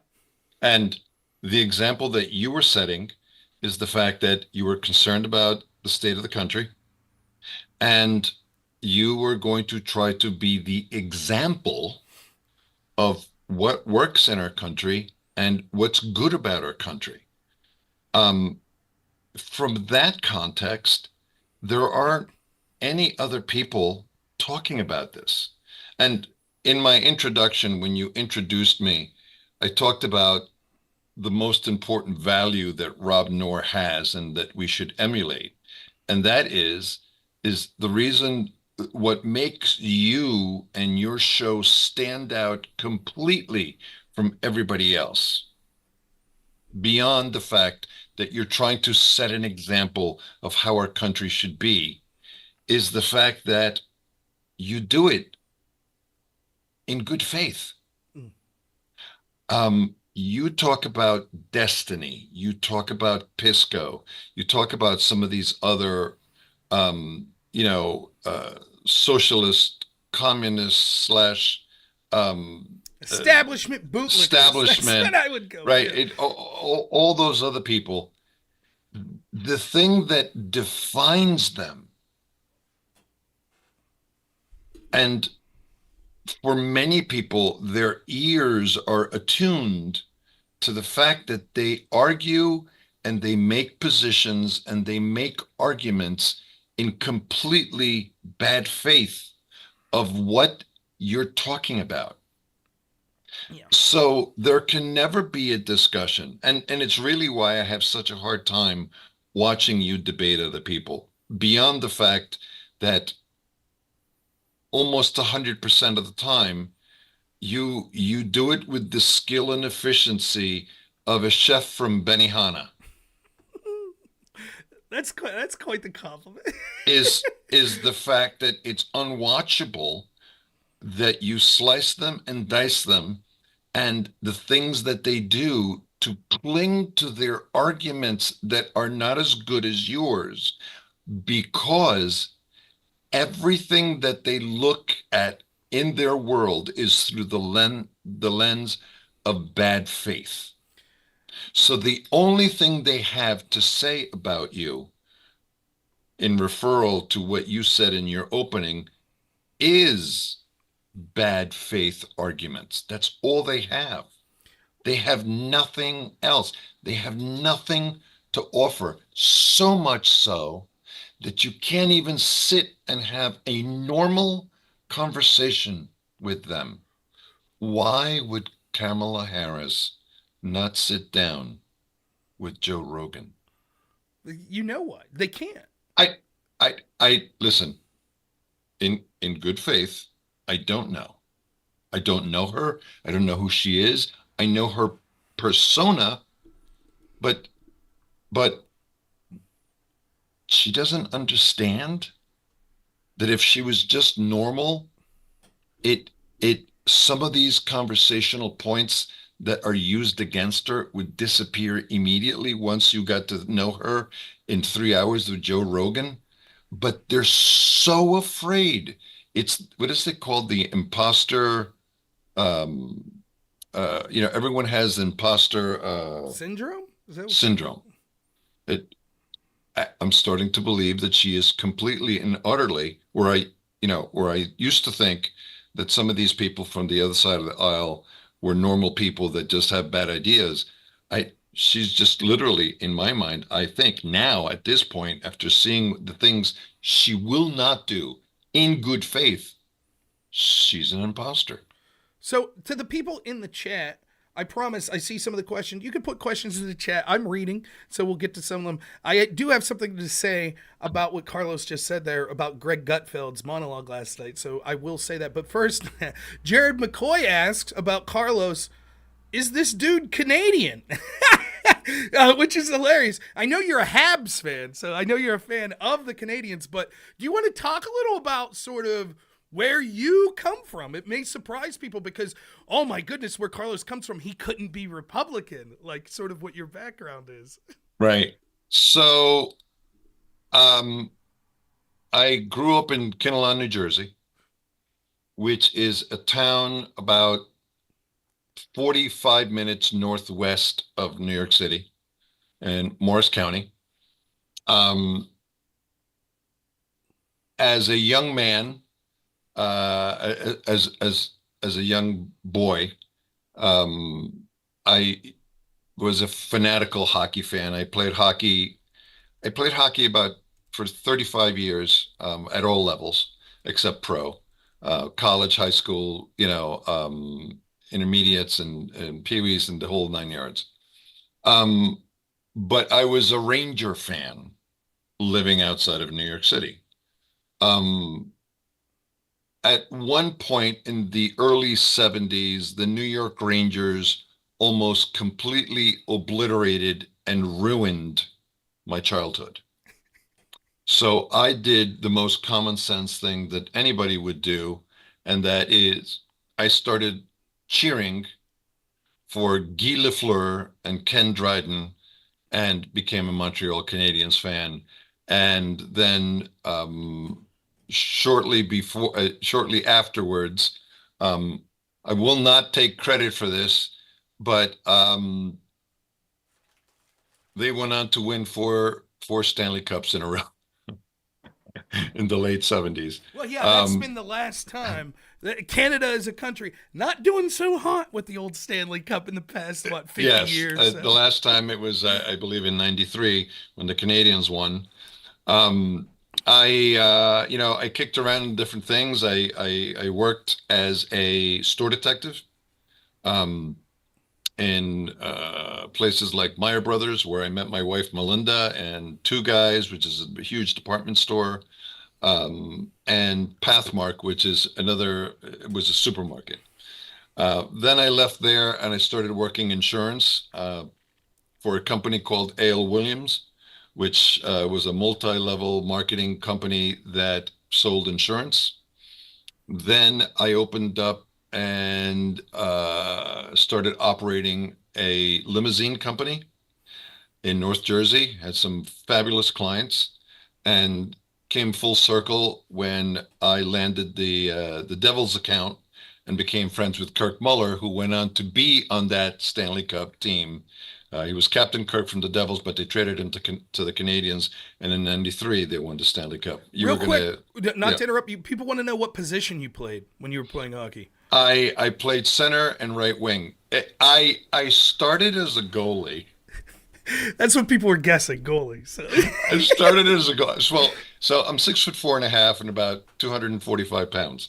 But when I was younger, I was very, very small. So, it seemed like forever. I was 5'0", 99 pounds, soaking wet. But I started as a goalie, and I guess I was at hockey camp in Ocean County, New Jersey, and I tended to be a little bit too aggressive as a goalie. I waffle boarded a lot of people that came in my crease, and took that a little bit too technical. So they moved me to defense. I guess what they saw in me, that if I had one great trait as a hockey player, is I had great hands. So, they put me at center, and I could see the ice very, very well. So I had a lot of assists because I was able to draw people to me because I was a big guy, and I could control the puck. So, I was good at setting other people up, and scoring. So, one of the most formative things in my life was hockey. The things that I learned about life were because of hockey. And the most important political lesson is that there's a reason why there's enforcers in hockey, because there has to be order when people are skating 30 and 40 miles an hour and colliding with other people. There must be order. So there must be consequences if you do something stupid, which is why enforcers exist. There is no such thing like that, in politics. Uh, so, self-determination and self-regulation was always something that I, as a political media advisor, always try to instill in candidates. Control yourself and don't worry about controlling other people. It's very difficult to do. Some people don't believe in that at all, that you can't help people because people are the way you are, but you can control yourself. So those are some of the formative things that I learned from hockey. And sports is so, and you know this, you've played sports, you love sports as much as I do. Some of the greatest lessons in life are derived from the lessons that you learned on the sports battlefield. Teamwork, Yep. Competitiveness, real competitiveness that has nothing to do with bad faith and cheating, by the way. Right. And a strong mind and determination and effort. More effort is the key to competition. Yeah. That's how you compete, by having and exerting more effort towards your end goal. Hockey instilled that on me. So there's a stokeness that I've learned from hockey, and that fits my personality. Uh, at some point in 1990, I gave up everything, divested my entire life, and moved to Los Angeles because I had a dream of making movies, and I went with my two friends. Um, those two friends are going to be part of the show sometime tonight, sometime today.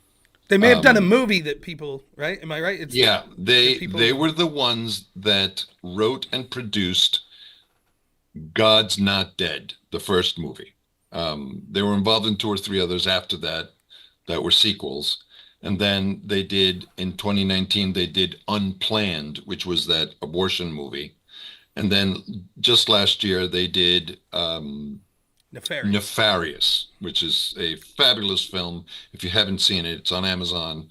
Um, so those are the guys that I grew up with. And I've been a filmmaker ever since. Um, I kind of picked up a great little niche for myself as a filmmaker of doing political media. So this is what I've been doing for the last 30 years, mostly, is political media. And I retired 2 years ago after the 2022 campaign. So I don't do it anymore. So I only Well, focus on my film projects now. listen though. Listen. So let me say something about you retiring from political media. That just means that you're not officially advertising yourself out there. Many a night that people are involved in state level and even national level politics, there's people sitting at Carlo's house talking strategy, talking messaging, talking sort of speeches. I've been involved in some of that, but that's sort of a regular occurrence. Yeah. And you'll see, like, again, like, how does someone humble like me? I can't stress this enough. Like, I always found it weird in life where you'll hear all these stories. But one of the stories I'm not trying to be dark here, but like you'll hear about an assassin, right? And Hmm. you'll be like, all of a sudden you'll find out like, well, this guy was neighbors with the director of the CIA. Right. Or you like all these stories you hear, and it's like, well, he actually, used to work a job with Senator such and such. And I remember thinking at one point, like, how the hell do I not know anyone? Like, it seems to be a normal occurrences that people have this extended branch work where they have some sort of 6 degrees from Kevin Bacon extension to people that are involved in like the entertainment industry or the political world. I don't get none of that. Where I'm in my little box here with my Amish neighbors. I'm just some dude. Like, my extended groups are like, oh yeah, I know a welder. I know a guy that can, I know an electrician. I know someone like that. But, You know a guy. yeah, I don't know any guys in politics. And the only reason that I know any guys in politics is because of you. So how does some dude Right. like me, end up with the very first guest on our show is one of the most impressive congressmen in Pennsylvania. By the way, just in case people don't realize, I know when you say Congress, it gets confusing because I think we're going to have Russ Diamond on and some other people that are state officials. They're in Harrisburg at the state level. Dan Meuser is representing District 9. He is a federal congressman. He's in the House of Representatives. How does someone like me get someone like that? It's because Carlos. Right. And to me, your strongest suit is, people were saying in the chat, well, two things to say in the chat. One, Manu, I don't know who he's shitting on, me or you. He says early show doesn't mean unwashed face. Like, listen, I assure you, this is our natural handsomeness, both Carlos and I. So, take it or leave it. We're not like the Twitch booby streamers that's going to get in a hot tub or something to bring up our audience. So this Right. Thanks for the good faith, by the yes, way. Yeah. it's all in our entertainment value and skill. So the looks, I don't know how many people are bringing in, but So let me just comment on that. The way that you have a congressman at the level of Dan Meuser on your show is relationships. Yeah. And listen, I didn't learn, I kind of learned that in hockey. It's important to have good relationships. Hockey, by the way, is one of the very few sports that not at the professional level, but every level underneath it, is that every game you play, you shake hands after the game. And oh, by the way, I'm not talking about slapping and high-fiving and side-fiving. I'm talking about shaking the hand of every single person on the opposing team. That is the most important part in my set. Some of the greatest things that have ever been told to me or that I've shared with other people have been on that handshake line, which wasn't at the end of a championship game. It was at the end of every game. Yeah. Relationships equal action, because trust within relationships is the coin of the realm. Yeah. It always will be. It's never going to change. Why doesn't that exist in politics is a very important question. And it is why people like you thrive, because you bringing that up all the time in a show like this, where no one else is really talking about it in a serious way, is why I'm here. Well, And you have people that trust and believe you because of your good faith. Everything is connected. Here it is, guys. Dan Meuser trusts us. That's it. Yeah. That's it. It's not magical. It's not power structure. It's not elites. It's trust. Dan Meuser knows that if he needs anything in Lycoming County, when he calls me, I will always pick up. How many of those do you got in your pocket? well, I mean, How many, when Rob Noor calls, Carlos Saldivia always picks up. Here's the thing, right? Like, to say that first, let me read a super chat real quick. I Sure. promise you, YouTube's the primary platform I'm using because of doing the Zoom call and things like that. Difficult for me to see donations on platforms other than YouTube, but I appreciate all of them. I will read every YouTube super chat. So first one of the day from Intel Wild for $5 says Trump 2024. Absolutely, baby. Thank you so much. Very much appreciate it. And if you get your super chats in, I promise I'll read them all. Someone in the chat said you have a demeanor that's similar to Trump. Absolutely. The part of that demeanor that you're seeing that comes through Carlos is one that he's a pretty aggressive guy when it comes to politics, pretty forthright with how he talks. But it is exactly what he's talking about here, which is the sort of relationships that you could relate to people in an honest, authentic way.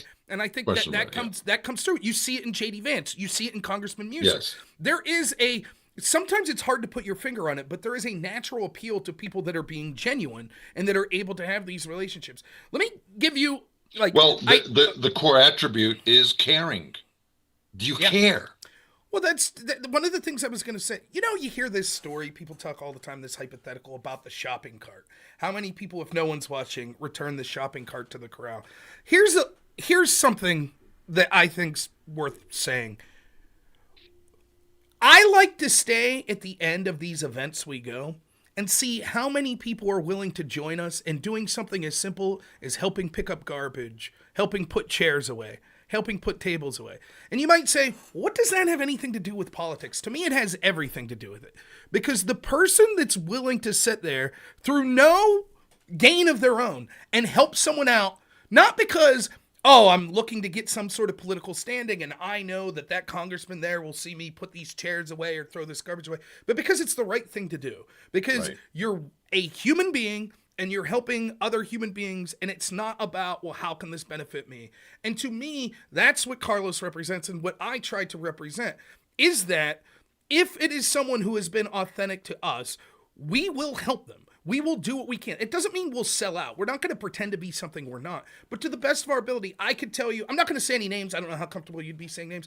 I could tell you there were people that ran for or were running for governor who we stood no financial gain to work with, that we spent hours talking to the phone about political messaging and things like that. I know you've done far more than that to me, talking to county commissioners or people in local school boards, or, you know, the great Todd Bartley, that our former radio co-host that'll be calling in, you know, talking about stories that he's writing about, everything from national level politics to literally local level things going on in the town of Williamsport. I think those things matter. I think that authenticity shows sort of what I want to see out of politics, which are people that care about real relationships and that are authentic people. And I do hope that comes across. I say this all the time. The number one piece of advice I give to anyone that wants to get in the streaming world is the same advice I'd give to anyone that wants to progress in anything. The most important thing I could say, the only attribute that I have that I think makes me stand out, is I'm me. I'm authentic. Yeah. I might talk a little different here than I'm talking at church, or that I'm talking with my in-laws, or that I'm talking with my friends at the bar. Might get a little saltier when I'm with them, but it is me.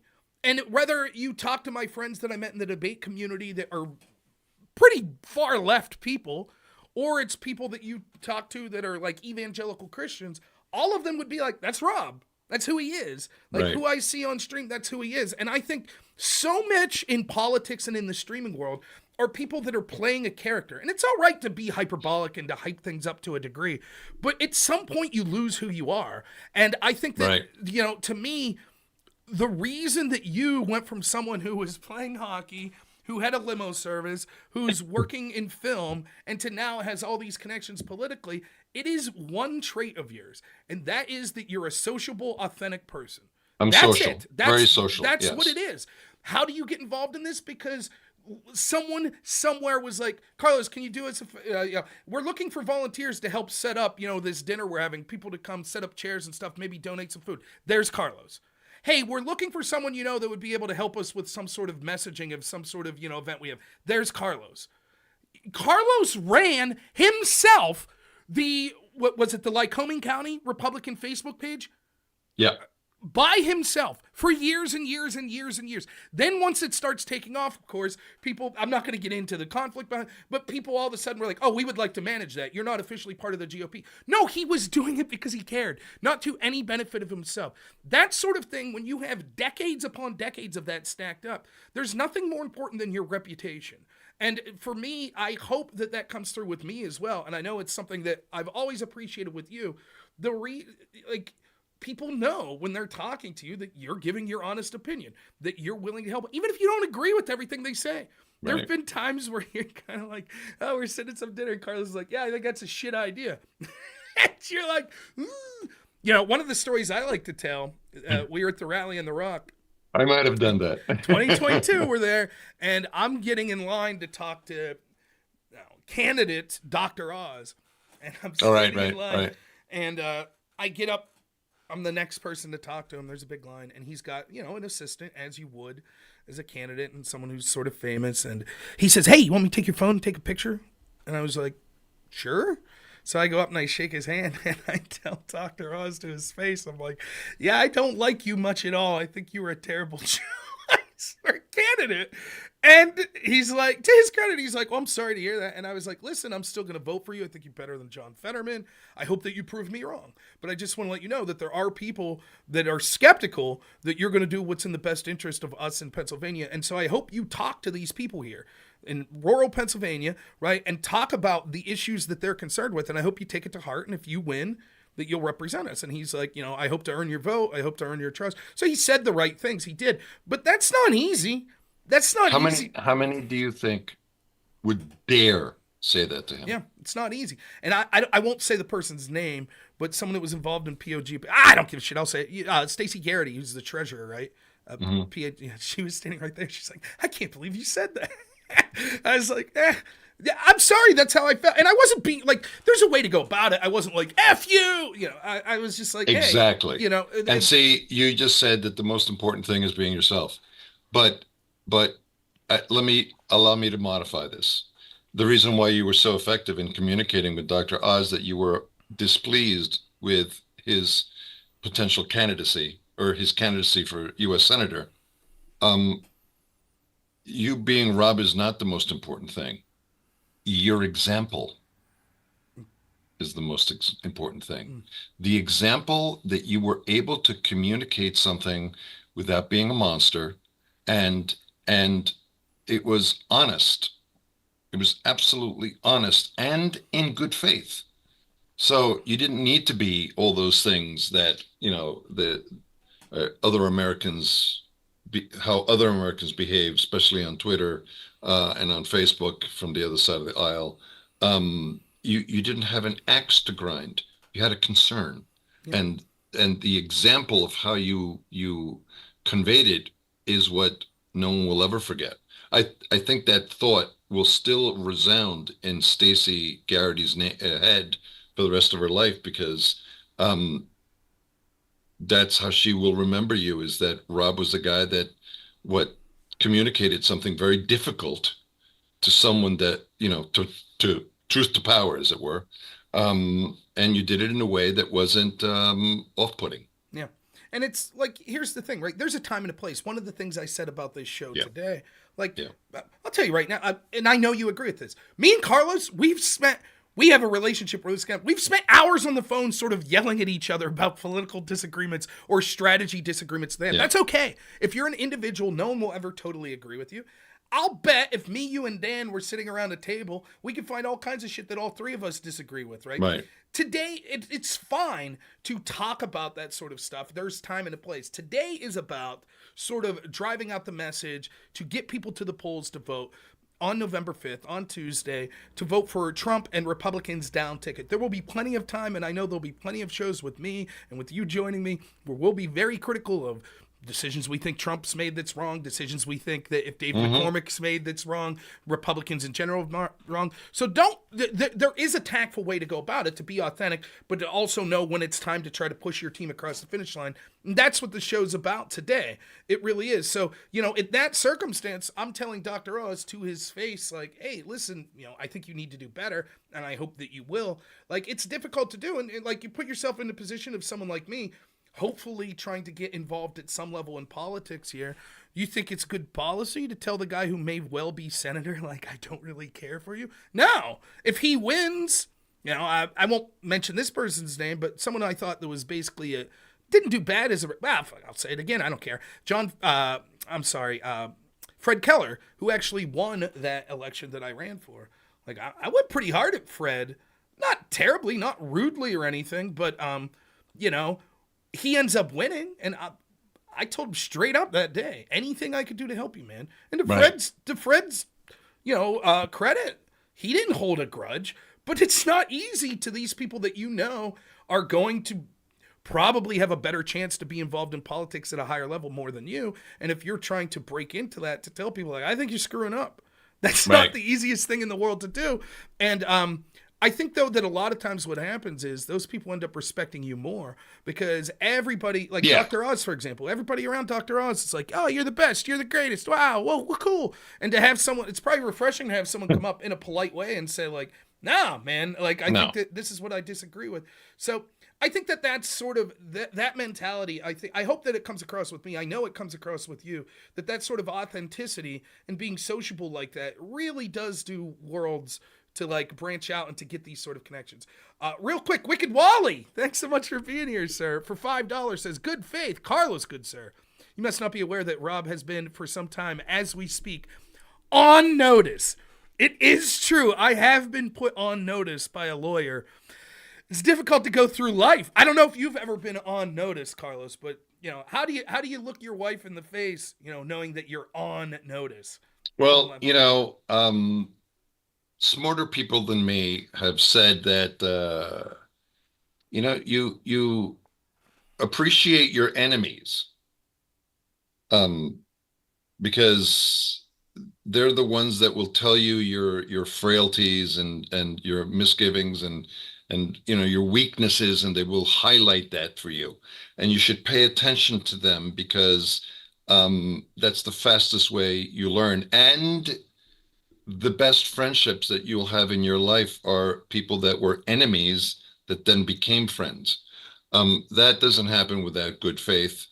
And I think that, obviously we're talking about Pisco. I've never noticed, I've never watched him. I've seen his tweets.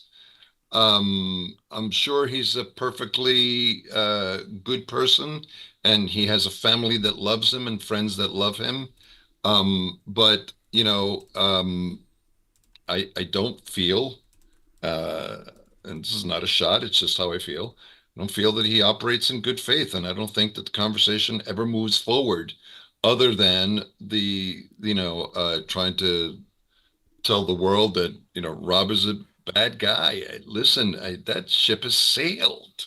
Well, what are the and he's not a bad guy, and I understand why you feel that way, mostly because you get your ass handed to you on a silver platter on a regular basis because of the bad faith arguments, and we're supposed to be learning something from these people, no? Well, What are we learning from these guys? I think that's like what you said there to me is like, to go on a little rant here. That is something that's like a belief of mine that I share with you. Like, I don't naturally hate people that are on the other side of issues. I don't. It's not in me. In fact, I think what you'll find is if you have a lot of things to be happy about in life, and if you're a happy person, hate is difficult. There's certainly people I hate. Like, there are things that I despise. There are people that I despise, but they're few and far between. Most of them are things that almost all of us would universally agree on. People that endanger children, people that exploit, the very poor. Those are all different. That's right. A unique, very small class of people. I'm not talking about the streamers that I'm arguing with. Those people, very few of them do I have legitimate hatred for. And part of the reason that I get a lot of pushback from my audience that's like, why do you sort of stick up for a lot of these left-wing streamers that wouldn't do it for you? It's because my default position is exactly what you said there, Carlos. I have learned an appreciation for people that are on the other side than me. Maybe that has to do with me being so involved in sports when I was younger, where, some of the greatest friendships you made were the person you played football against or the person I debated against in college. Like, those sort of things, I did learn a lot from those people, and there's an appreciation I have that I enjoyed those relationships of being able to compete against someone or have disagreements against someone and still really enjoy that person. One of my old roommates who was went on to become a college professor is as left as you could imagine. Just is, and we're still very good friends, and that's because we're both in good faith discussing things with each other and having disagreements. A lot of times that doesn't occur, though, and it's not reciprocated when it comes to people in the streaming space. There's this question that you have to ask yourself. The people that become the biggest streamers, why are there so many scandals? Why, when we scratch the surface, do we see so many of those people? And I think this is analogous to politics as well. People that get heavily involved in politics.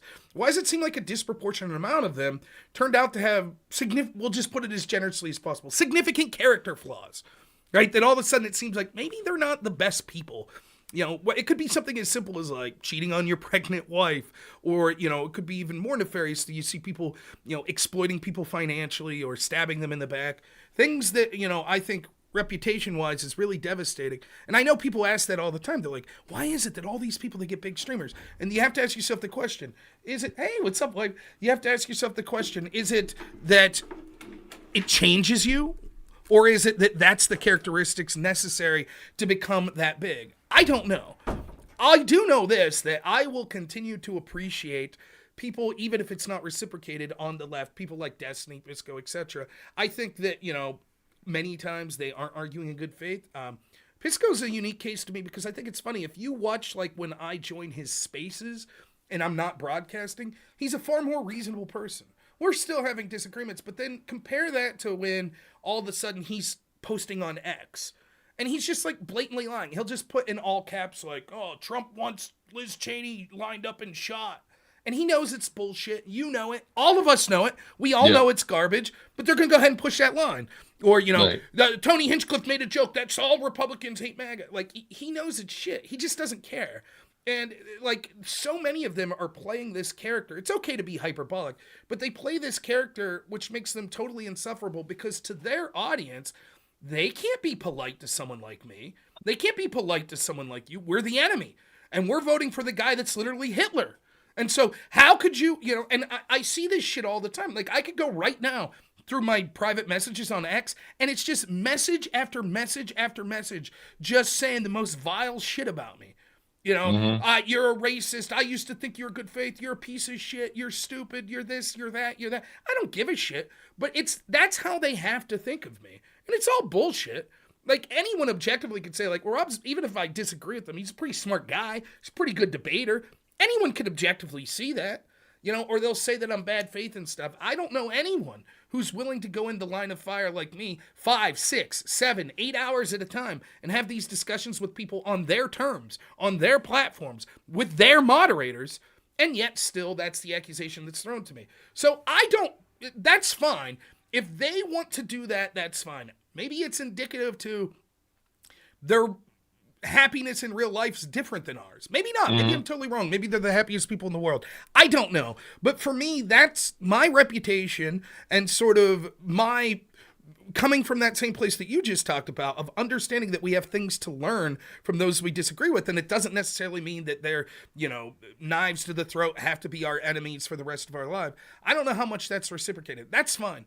I think that it shows in our national political discourse, and I think that that's something that the Trump ticket represents. And one of the messages that I'm trying to put out there to left-wingers, and maybe people that don't like Trump's personality, RFK, Tulsi Gabbard, Elon Musk, a litany of other people. I mean, you have people from the intellectual dark web like Brett Weinstein, Jewish professor, super left-winger. Why are they all signing on? It's because, to me, what the Trump ticket represents is a bunch of unique personalities that care about the country, that understand that unique voices haven't been able to be heard because we have this bureaucracy, this establishment that's really running things behind the scene, and they want to control our language and conversation. Well, listen, in all fairness to Pisco and Destiny, the lives that they show online are a fraction of their lives.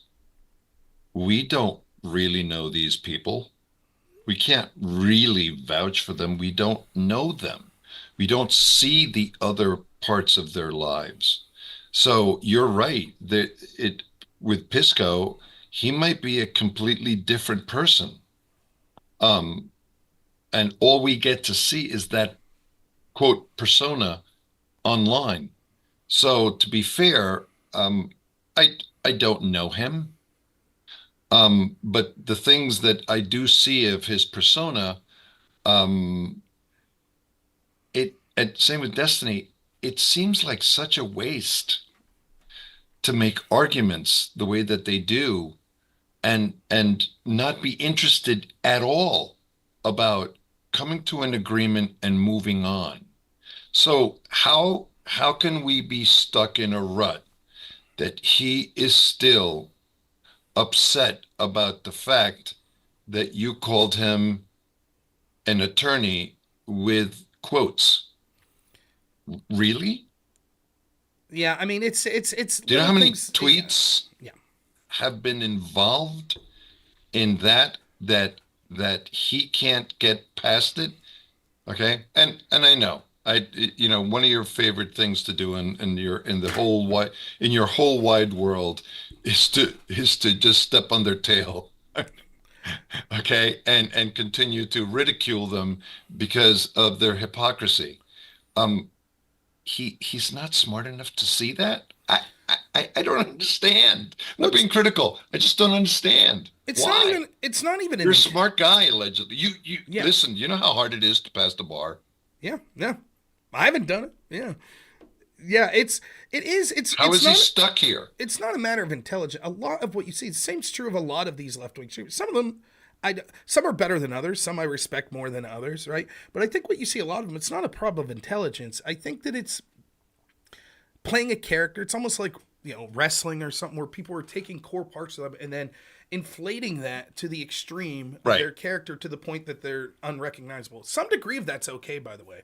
Like, I understand when I go on a panel show that's hosted by some left winger, the nature of a panel show is I'm going to get to talk in like 1 or 2 minute sound bites, and so you have to be a little hyperbolic to sort of get your point across. And then I'm brought on these left wing panels to be the bad guy, so I'm okay with that. I'm okay with being like, hey, I think your opinion sucks, blah blah blah. Everybody knows that the more long form discussion you have, the more nuance you could get, and it comes across as more friendly because just the platform leads to that. The problem I see though is so much of this is inflated even in those sorts of platforms with so many of these people on the left. And again, I don't want to just focus on this nuance, this hyper specific. I'm talking about a couple specific streamers. I think this is true of the political world as well. And so the soundbite, they're always my enemy, they're Hitler, those are what's necessary for people to talk about. They are incapable of talking like normal people that have political disagreements that'll be able to have a conversation. You asked, for example, earlier, why isn't Kamala Harris doing Joe Rogan's show? Why isn't Tim Walz doing Joe Rogan's show? They're incapable. If you go back and you watch Greg Gutfeld, there's a clip I saw this morning of Greg Gutfeld last night talking about this. He's like, the reason is they're only capable of talking in 2 minute sound bites. They're only capable of going to a sycophantic media that's going to have their back. That's why they spread hoaxes like the Trump bloodbath hoax, the Fine People hoax, the Liz Cheney hoax that we're seeing now, because they can only do it in small snippets where there'll be no pushback. If you have to have a 2 or 3 hour conversation with a person as an individual, as a person, there's going to be sort of pushback's not even the right word. You're going to get exposed, right? That there's nothing there, that you're playing a character, right? You know that Trump didn't say he wants Liz Cheney executed. And if you have to defend that position in a conversation, you're going to be incapable of doing it. All of a sudden, and for those that are wondering, keep this in mind. The central strategy of the Democrats going after Trump has been that he's this unique threat, he's this Hitler-like figure, right? How does that play out when we're on the VP debate stage and J.D. Vance seeming entirely reasonable on stage and Tim Walz just optically over and over nodding his head, agreeing with him, going, yeah, I agree with a lot of what he's saying. But he's Hitler, right? He represents Hitler. He represents the greatest threat to our country that we've ever seen. Optically, how are you sitting there agreeing? Or at the Al Smith dinner, there's Chuck Schumer yucking it up with Trump at a table. And yet Chuck Schumer is going to leave that dinner and tell his constituents that Trump is a criminal, that he's Hitler, that he's, how does that work? And it's because they're incapable of actually being authentic and truthful. When it comes, maybe they're capable, but it'll be antithetical to the sort of message that they're promoting towards their constituents. And the same is true at the streamer level. It's difficult for them to treat someone like me with respect or be like, I actually like Rob, but I think that his opinions are garbage. It's hard for them to do that because once they do that, the audience that they've built up that's so used to them doing things like making fun of a Trump supporter that was a firefighter that got shot and killed, or, all of this stuff. It's difficult to sort of compare those two things because you start to wonder, like, well, wait a minute. How could you be friendly with Rob if you think that Corey Competore basically had it coming when he was shot? How can that be the case? And there is sort of this cognitive dissonance that occurs from that. And to me, it reeks of an unhappy life and not being an authentic person. And again, I stress, I'm not just saying in the streaming world. I think this is true of the political world as well. When I see someone like AOC, which I think you would agree with me, Carlos, I think AOC's talented. I think she has an intelligence that's maybe not sort of what we would consider a traditional like policy type intelligence, but she certainly has an intelligence in how to connect to certain people and a charisma, right? It's undoubtable to me. She really does. I think she's miserable. I think AOC, when you see her, I think it's Stephen Miller that says this all the time on X. He's like, she so badly wants to be at a college campus protesting against Israel. So bad, right? But she's got this crappy job where she's a representative, and it just comes across as miserable. And I see this all throughout our political, Nancy Pelosi seems miserable. You remember that clip of like Dianne Feinstein, she's like up against the wall and she's talking. They look miserable. They just look, and say what you want about Trump. I'm sure that like getting shot at and almost assassinated in another attempt and all the shit he's going through, it can't make you a happy person. That sort of stuff's not making you happy. But the dude looks like he's having fun. And the irony is the Democrats run as the party of joy, and they're the most miserable, and not all, but so many of them that you see at the national level, and so many of these streamers, they're so miserable. And it just, I don't know. I guess that I'm lucky. I guess that you're lucky. We both have fantastic wives. We have fantastic families. We have fantastic network of people around us. Maybe it's easy to be happy then, but I hope that comes across. And it's something I've said to you a lot. Like, I'll finish on this. I know I'm ranting a lot. When we go to like Dougie's Rally in the Rock and stuff, everyone's having such a good time. Everyone. Yeah. And we're told like these Republicans are all supposed to be, wealthy white guys in suits and ties. And like you go there and it's like, hey, they got a range set up and people that have never shot guns in their life are sitting there with experts that are showing them how to shoot at the range. And they got a band up there that's playing like Creedence and like bluegrass and stuff like that. And like the people have their kids around and the kids are having fun. And it's like you just look at that and you're like, wow, people are authentically having a good time. It's not just them pretending. And like I think that to me comes through so much more when it comes to people that have sort of our political engagement than so many of the most hyperbolic people on the establishment side. They just look miserable. So hold that thought about miserable. When you say the word incapable, they're incapable of doing certain things. I reflect on the following. If Kamala Harris is incapable of holding a discussion with Joe Rogan for 3 hours to let us in the throne room, how does she get people to believe in her at all? How do other people not see incapable, but see competent and trust and love of country? Because I'm not saying that she doesn't. Remove all her policy positions, whichever ones that you can find.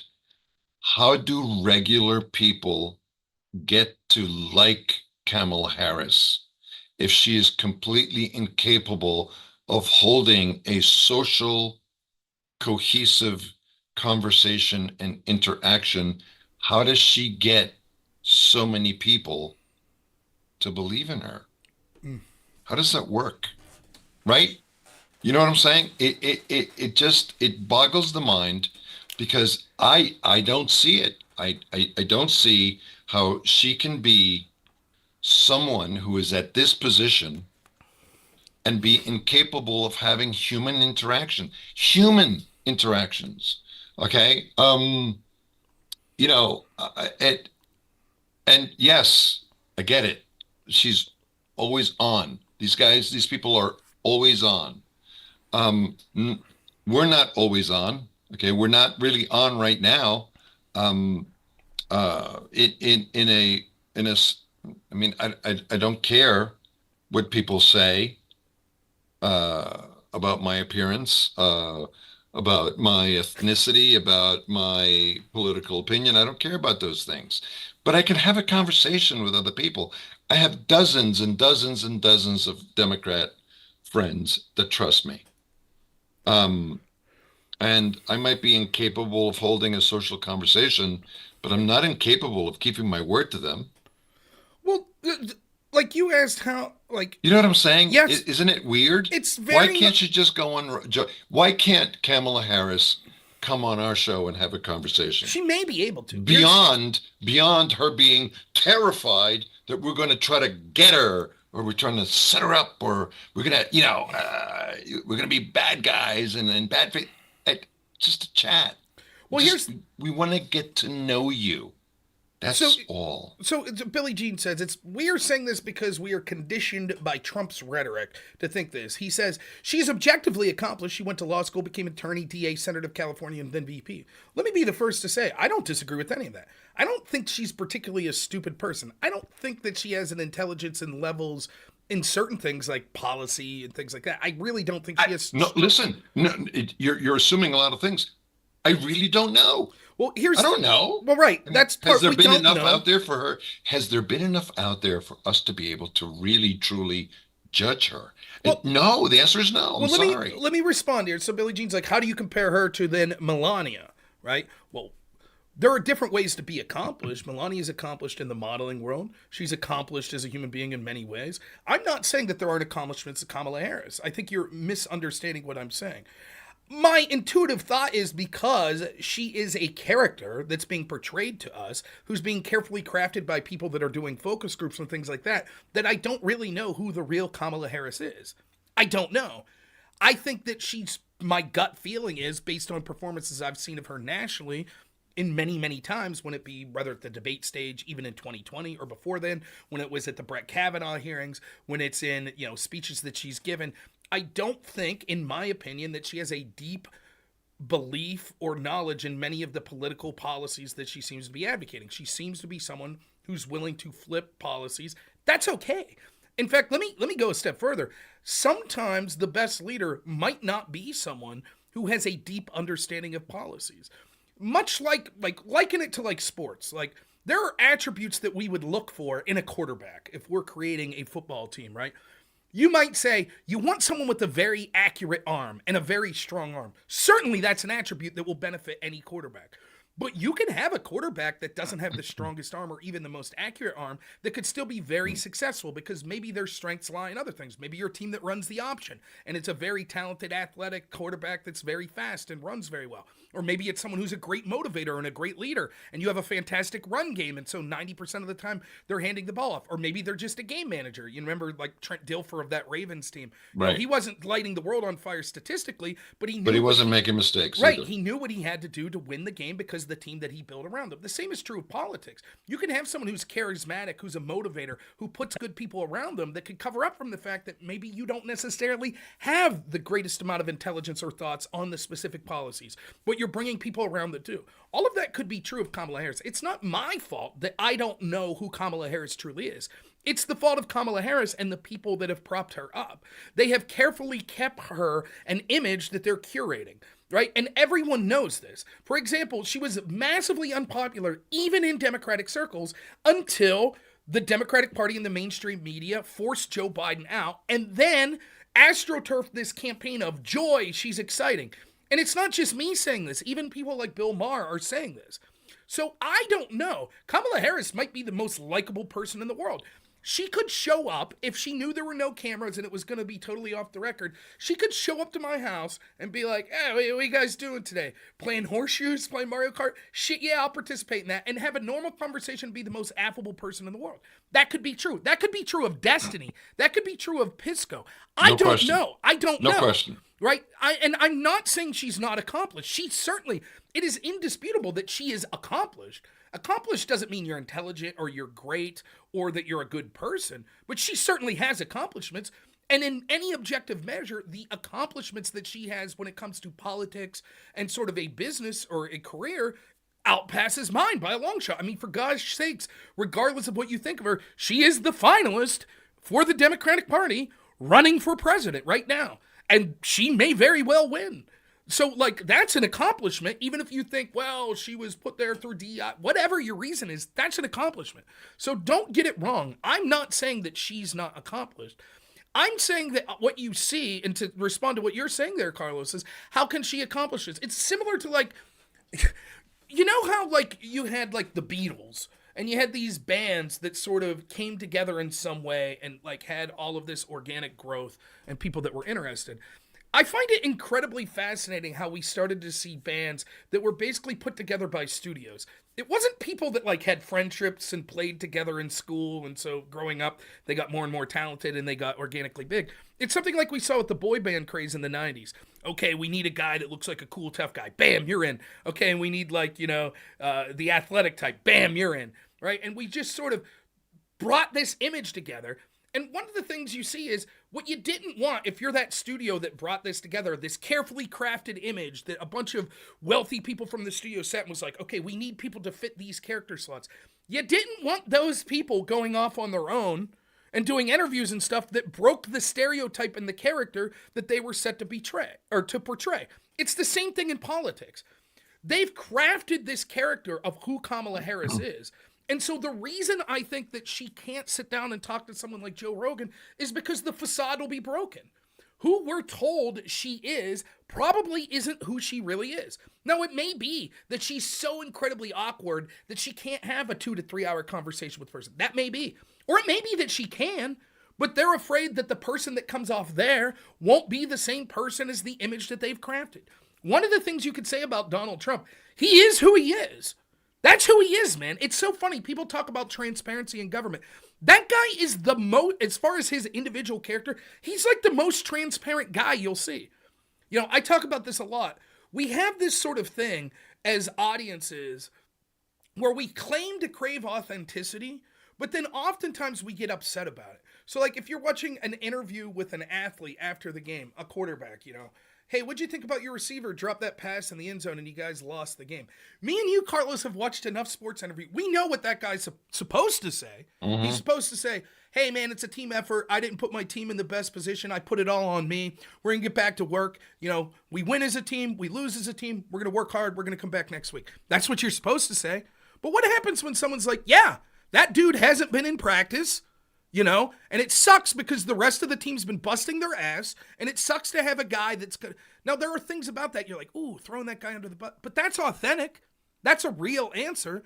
And that's how Trump comes across more than most politicians, where it's like, even to his detriment many times, he's talking like a dude that's talking like he would be if he's sitting around with his family, if he's sitting around with his friends.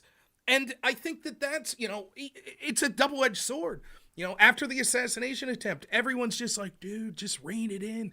Just stand it. Now it's time to come together. But he can't help himself. He's still out there, Adam Shifty Schiff.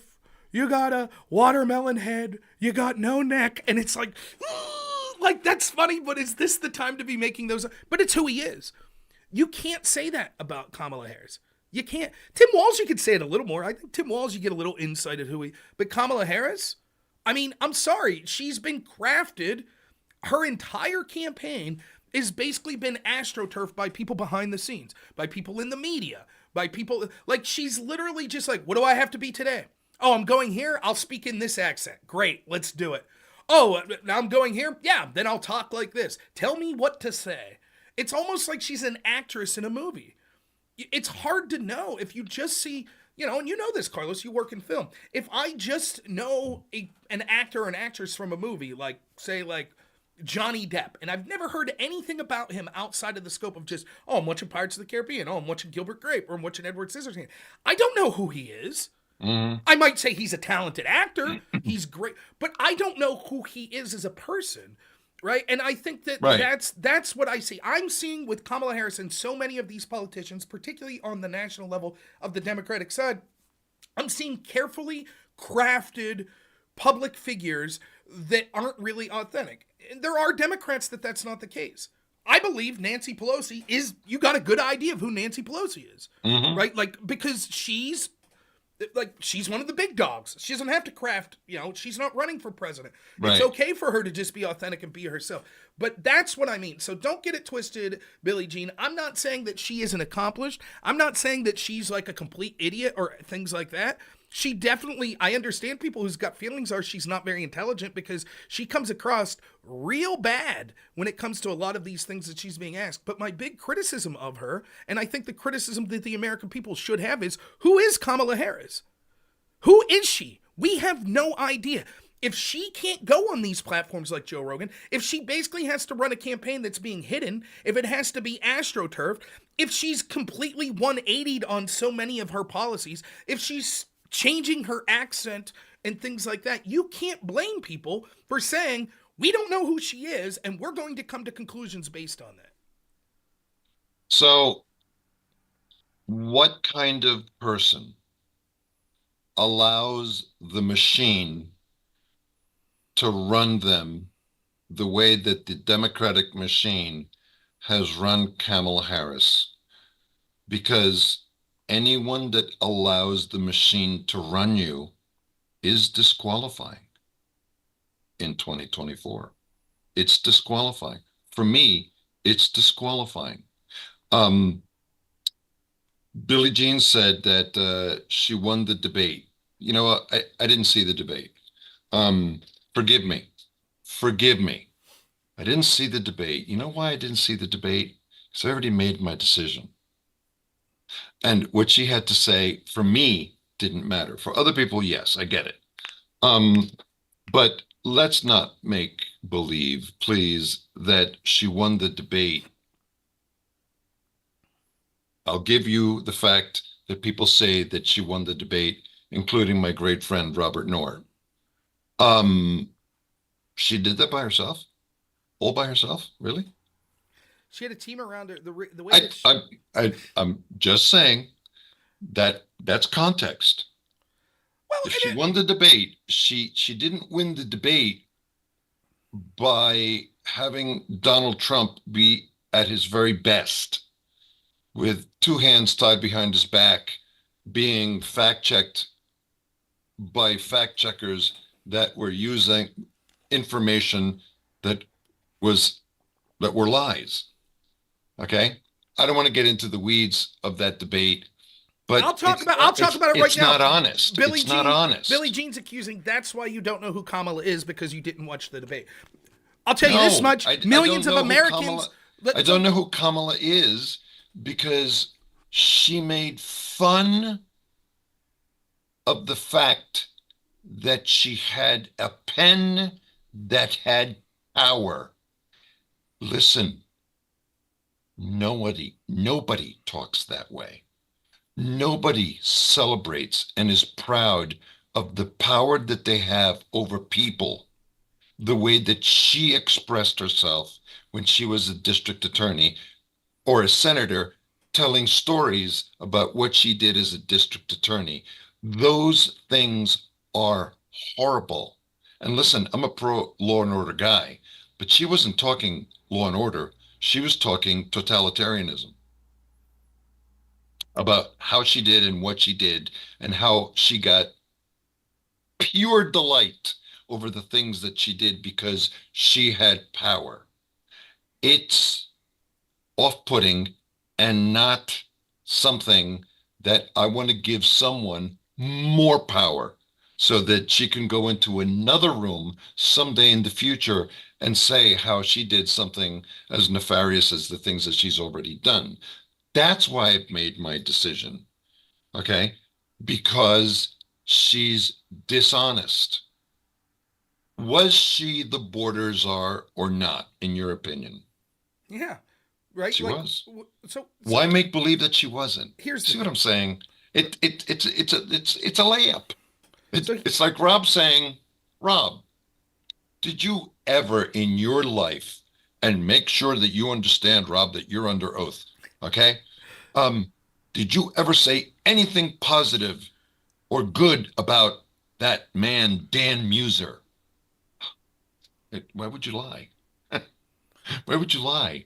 So a couple. Do they know that we know how to listen to videotape Right. and we know how to read transcripts, why do you lie about everything? Why won't you talk to the media? It like a press conference, like they used to do years and years ago. Why won't you do that? Um, So let me jump in here real quick. Super chat for Drew the Dogman for $2. It says Rob's dad is pretty cool. My dad is cool. Carlos isn't my dad, but I understand. I don't mind that comparison. That's perfectly fine. You know, I'll address this debate point, right? I just got that. I'll address this, right? Okay. So you could say that someone might not know who Kamala is because they didn't watch the debate. The problem is millions of Americans watched the debate, including millions that are considering voting for Kamala. And you know what? They also, after that debate, don't know who Kamala Harris is. Kamala Harris, in my opinion, won the debate because she intelligently, whether through her own skill or I think more likely through the people on her team, knew that they could bait Donald Trump. We didn't learn about what her policy positions really would be. We didn't learn about why she changed. We didn't, from policy positions she had in the past, we didn't learn what she would have done different than Joe Biden, despite the fact she's running on being a candidate of change. Mm-hmm. That's what she needed to do in that debate. She dropped the ball. Trump dropped the ball because he needed to correctly identify who Kamala Harris is, because that's what that point in the election was about. We had Kamala Harris, who was installed by a Democratic Party that entirely, including Kamala, lied to us for years about Joe Biden's cognitive decline because they didn't trust their own voters to make a choice in the primaries. So they lied about Joe Biden's cognitive decline. Then once he won de facto because he's the incumbent, they forced him out. They brought in Kamala Harris. She basically was hiding from the entire world. She wasn't doing press conferences. She wasn't doing interviews. She didn't even have policy positions up until like the eve of the debate, which she literally just copy and pasted from Joe Biden's website and policy positions, while at the same time telling us she was the candidate of change. So what that debate about was identifying who Kamala Harris is. Kamala was supposed to identify herself in a favorable way for the American people. Trump should have been identifying who Kamala is in an unfavorable way. Trump dropped the ball because he was baited into a bunch of talking about his crowd size. He didn't spike the ball. So she wins by default, but she didn't do a fantastic job, and she didn't illustrate who she is to the American people, and she still hasn't. Like, I can ask simple questions. If she's running as the candidate of change, what would she have done different than Joe Biden? There's no answer. She's been asked this question many times. Doesn't have an answer. Or she says that her values haven't changed, but she had radical positions in the past, such as banning ICE or banning fracking or all of these other positions. If she's now against those positions, but her values haven't changed, is she merely against those positions because she thinks it will politically harm her? Which means if she thinks once she's in office, she still has those values, she will go back to endorsing those positions? We don't know. We don't know who she is. She had an opportunity to sit down with people like Joe Rogan and articulate to the American people in a normal way that wouldn't have been too hostile who she is as a person. But she's been carefully curated her entire national politics career to be this sort of image that people, focus groups, etc., have crafted what she's supposed to say. So much so that in 2020, when she's running, she gets on stage and has this viral moment where she accuses Joe Biden basically of being a racist because he was against forced busing. Right. And then once the polling started to show, even amongst Black Americans, how unpopular forced busing was, she comes out the next day and says, oh, and by the way, I'm against forced busing. This isn't someone who's giving... But let us not forget that she said that she was that little girl in that bus.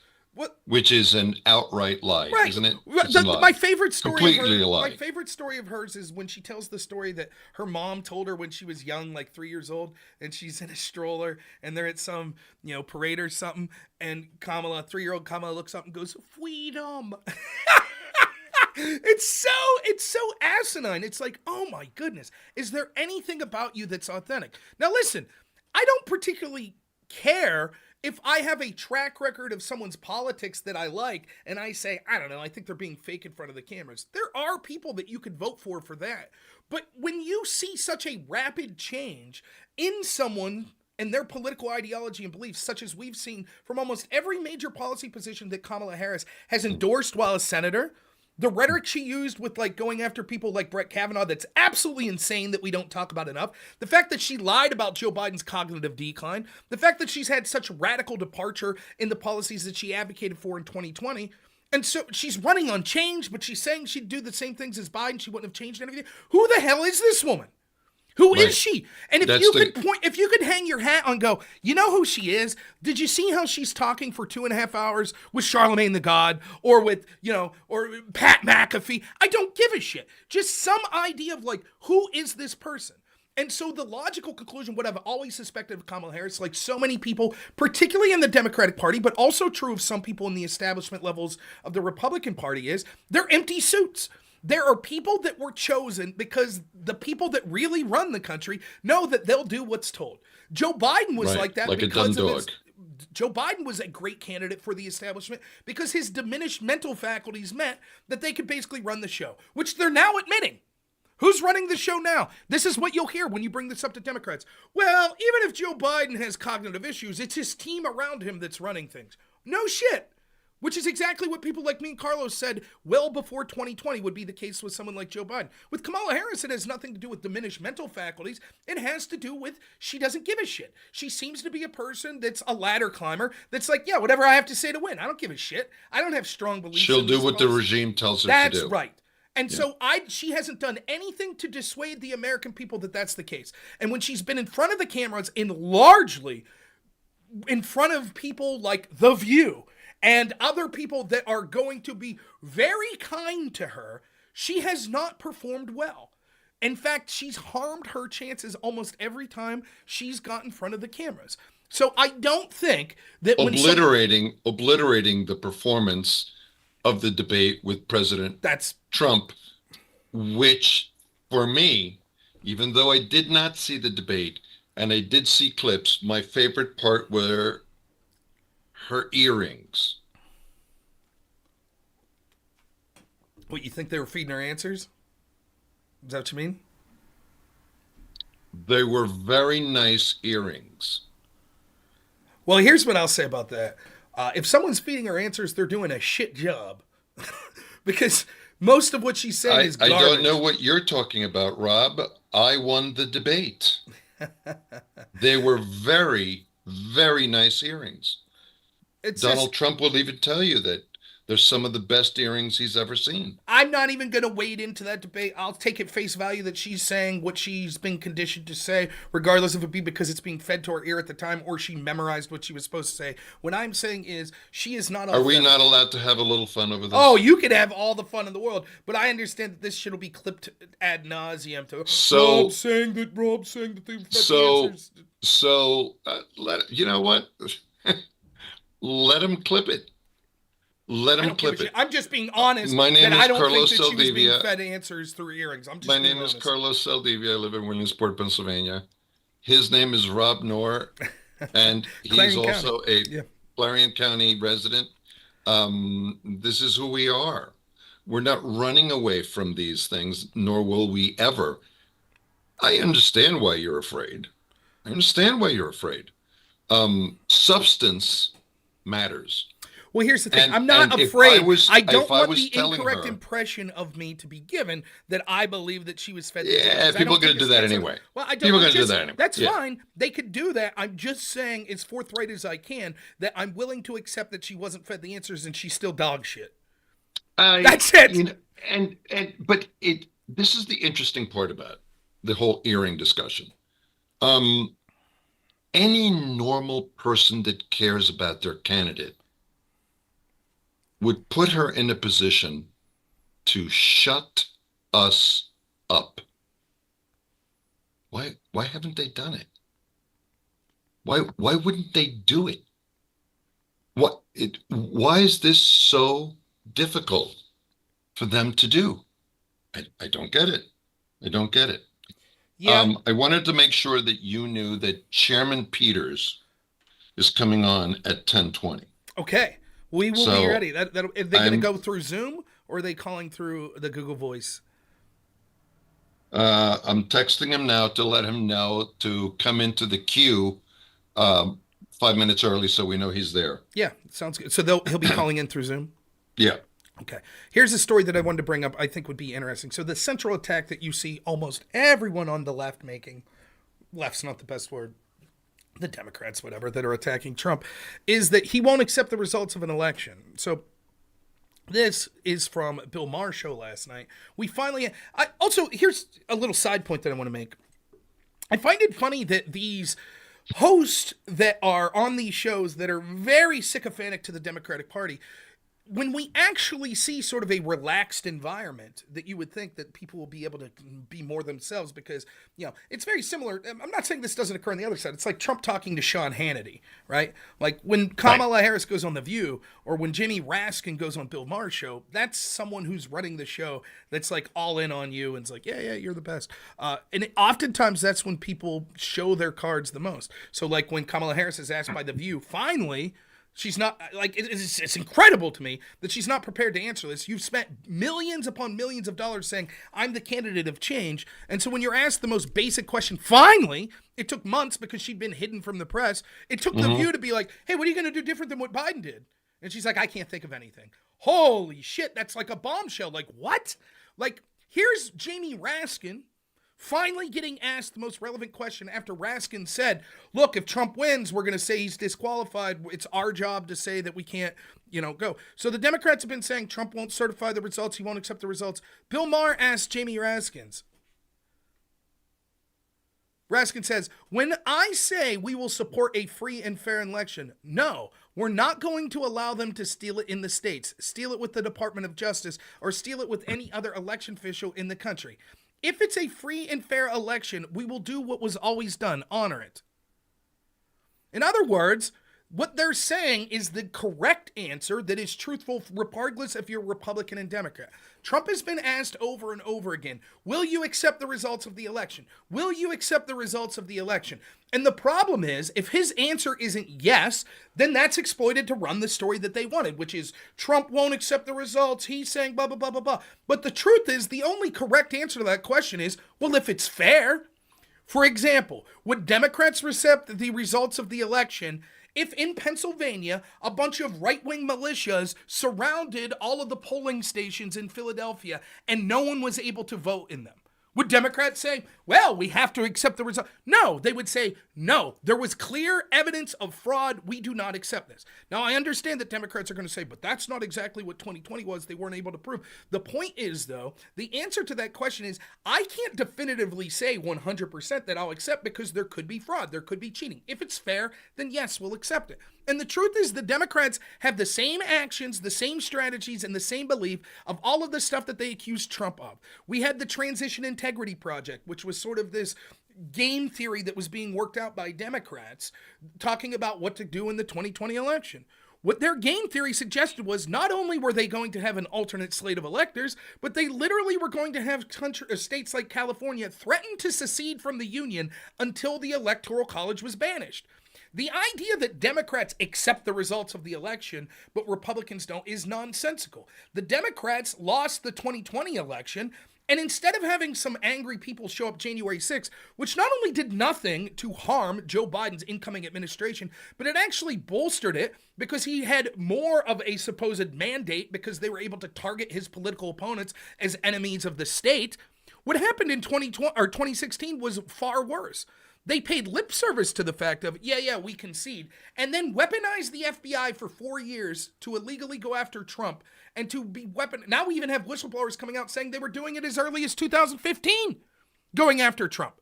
So when all of the institutions have your back and those institutions are saying, oh, our challenges are legitimate, when we're spying on our opponents, when we refuse to, it's legitimate because it has this veil of legitimacy. So we accept results. It's horseshit. Hillary said the words I concede and then took a tour, which she's doing 8 years later, saying that the 2016 election was stolen.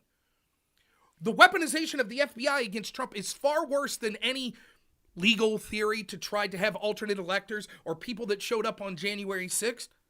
And now we have Jamie Raskin admitting, hey, if Trump wins, we're going to say it was bullshit.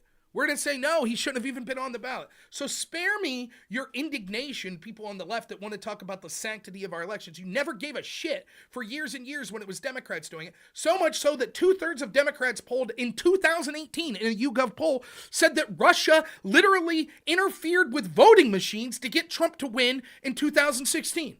So I'm tired of hearing these people off on this high horse. And the reason they do this, the reason they spread the hoaxes, the Fine People hoax, the Bloodbath hoax, the Liz Cheney hoax is because they can't run on their damn record. They can't run on things that are actually true. So they have to run on fear-mongering. They have to run on bullshit hoaxes. They have to run on criticizing the other side of exactly what they plan on doing because they know the American people are fed up with the policies. They're not popular. By the way, that's why every election season you see these radical Democrats like Kamala Harris run to the center. Like, all the shit that they've been saying for years and years, all of a sudden, we hear Kamala Harris going, she's for fracking, you know. I'm for fracking. And you know what? I'm for the Second Amendment. It's actually Trump that's against it. I'm a gun owner. I do. It's such bull. She's We're got to lower actually taxes. for border security. We're for border security. It's Right. such bullshit. Like, you listen to what they're saying and you're like, wow, the Democratic Party's really moved to the center. Bullshit. It's the same things that they said about Joe Biden, that he was going to govern as more of a centrist. And we see the indoctrination of children. We see the men competing in women's sports. We see the open border. We see the conflicts that are going around the country. We see all of the virtue signaling and like literal fucking crazy stuff that's being done by all these prosecutors and district attorneys that are weaponizing people that are fighting back against the criminal behavior they see and doing everything they can to legitimize the criminals, letting them out in bail. The trial of Daniel Penny is going on right now because in New York City, where you saw some, vagrant harassing women, someone stood up, and then you see the same people say, how come when you see these videos, men never intervene and protect these women? Because these prosecutors will arrest you. That's why. We see all this shit, and they can't run on it. So they have to run on lies and controlling the narrative and these hoaxes and these bullshit things like vibes and feels. That's what's going on. And so spare me your indignation, because you damn well know if it's a close election and Trump wins, that Democrats will use every legal theory possible to try to stop the transfer of power. And all of a sudden, it'll be very patriotic to do so. And when we see riots from left-wingers, they'll say, well, that's not connected to any of the Democrats or their rhetoric or anything like that. Trust us, we know they're good people. These people are full of shit, and I'm tired of their gaslighting. You're going to see all the streamers that freaked out about the alternate elector scheme and freaked out about January 6th. All of a sudden, they won't give a shit about Democrat violence. They won't care. Just like they didn't care in 2020. They didn't give a shit when we saw the Democrat violence over and over. Yeah. All of a sudden, they won't care about legal theories to keep someone off the ballot or to change the results of that. Where are they with Bucks County? Where have you heard any of those Democrats that are concerned about every vote must count? The fact that Trump's team had to win in court, that the Democrats were illegally shutting down early voting in Bucks County because it was predominantly Republicans. And so the way that Shapiro and company got back was, well, fuck it, we'll make them wait in line if we have to have an extra day of early voting. And send them to places that don't have ballots. Yep. Hey, listen, they're missing a very huge opportunity here. Have you seen the ads of Republicans that voted for Trump in 2016 and 2020 that are not voting in 2024 for them? Yeah, I used to be a Trump supporter, but now that Trump's up Project so 2025. Listen, check this out. Imagine having an ad of having Putin come on and say, I supported Trump in 2016 and 2020, and I even tried to interfere with the election in 2020, but no more. I'm now supporting Kamala. I think that's a lost opportunity. Isn't that funny, right? Like, who supports? It's obvious, though, right? Isn't it? He supported. It's funny. First off, he didn't support Trump in 2016. Internal messaging shows that John Brennan at the CIA intentionally hid evidence that actually Putin more wanted Hillary, not because he's necessarily a fan of Hillary, but he found her to be predictable. He understands how these traditional Democrats work. By the way, he probably liked her because he had such a good relationship with her husband. After Bill Clinton personally met Vladimir Putin, and then 2 weeks later, a Russian state bank gave Bill Clinton $500,000. Then we remember that the State Department under Hillary Clinton signed off on the Uranium One deal that sent so much of our uranium resources to Russia, which we were told, don't worry, that uranium won't be allowed to leave the country, which then we find out it left the country, and so no wonder. There's nothing to see here. Not to mention, by the way, I just want to bring this up for your viewers that might not know this. The same Robert Brennan, who was chief of station in Saudi Arabia and approved every single visa for the 9/11 and 9/11 terrorists. The same Robert Brennan is the same guy that approved all those visas of these men that came to the United States and took down the towers. Yep. Same guy. So it's like I have a difficult time listening to, no, Putin didn't support Hillary. The evidence suggests he wanted someone that was more stable. The uranium thing, if you really explained it to people, they would be like, they did what? Right. But why wouldn't Putin want, like, Putin invaded Ukraine under Obama, then he invaded again under Biden. Why Hey, would just he give me a want- little time. Just tell the president to give me a little time because I'm in the middle of an election. Right. Just, When just a Obama little said time, that, not a lot, right. just a little time. No big deal when Obama said that, Yeah. to Putin. Like, so this idea, and like, I find it hilarious. Remember when David Duke supposedly supported Donald Trump, and he was asked over and over again, and one time he's like, "Who the hell's David Duke?" Oh, but that was like verboten. Trump has to answer for the fact that so many of these radicals are supporting him. One of the dudes I debated a couple years ago is this guy by the name of Richard Spencer. Now, Right, Richard I remember Spencer that. is probably the biggest white nationalist in the United States, vehemently supporting Kamala Harris. Radical. Vehemently white supporting nationalists. Kamala Harris. Why hasn't she been asked? Why not? Why hasn't she been asked? Here's an even better example. The radicals that we see on college campuses that, look, there's reasons to distrust sort of how much influence Israel has in our country. That's fine. That's fine. But you could see people that go beyond that literally just hate Jewish people. So many of them are in the Democratic Party. Kamala Harris has been forced to condemn them, to talk about how, of course not. I think Don's ready to go. Oh, wonderful. What now? Don's title is. Do you want to introduce him, or do you want me to? I can introduce him. Okay. You ready to bring him on? Yepper. All right. Hello, Don. Can you hear us? I can hear you, Rob, right? Yes. Thanks so much for being here. You bet. Nice to meet you, Rob. I've met Carlos, of course. He and I have talked on a number of occasions. I don't know that we've met Rob, but yeah, no, thank you for inviting me. Appreciate it. Anytime. Thank you for It's coming great to on. meet you. Don Peters is the chairman of the Lycoming County, Pennsylvania Republican Party. And I believe this is his second year. And we're proud to have him on, a solid Republican conservative. And thank you for joining us this morning. Yeah, absolutely, Carlos. Glad to do it. Thanks for the time. I appreciate it. Anything we can do to move things forward, we have to win this one. So really appreciate it. Thank you. We do have to win this. Yep. I was hoping you could start by giving us an overview of the good news that's coming out of Lycoming County with respect to the Republican Party. And if you could just give us a snapshot of what's happened with the Trump campaign and what can we expect in the future? Okay. Well, the good news on at least a statewide, a national-wide level is that the Trump campaign, as well as the RNC and the state GOP, have really worked well on these campaigns, on this election together, from Trump down to McCormick, all the way through our congressman, and really all the way down the line. They really worked well. I've heard it even at our state meetings.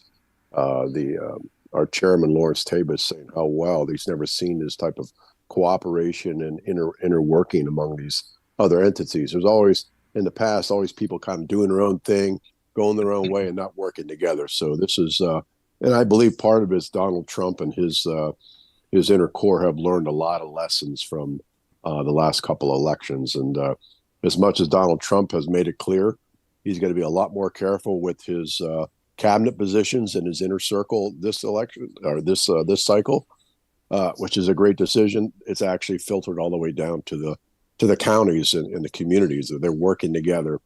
You may have heard of Trump Force 47. Many of us, including myself and my wife, and you're basically sent a list of low propensity, usually Republicans, some independent voters, and go into their house and knock on their doors and just say, "Hey, are you willing to commit?"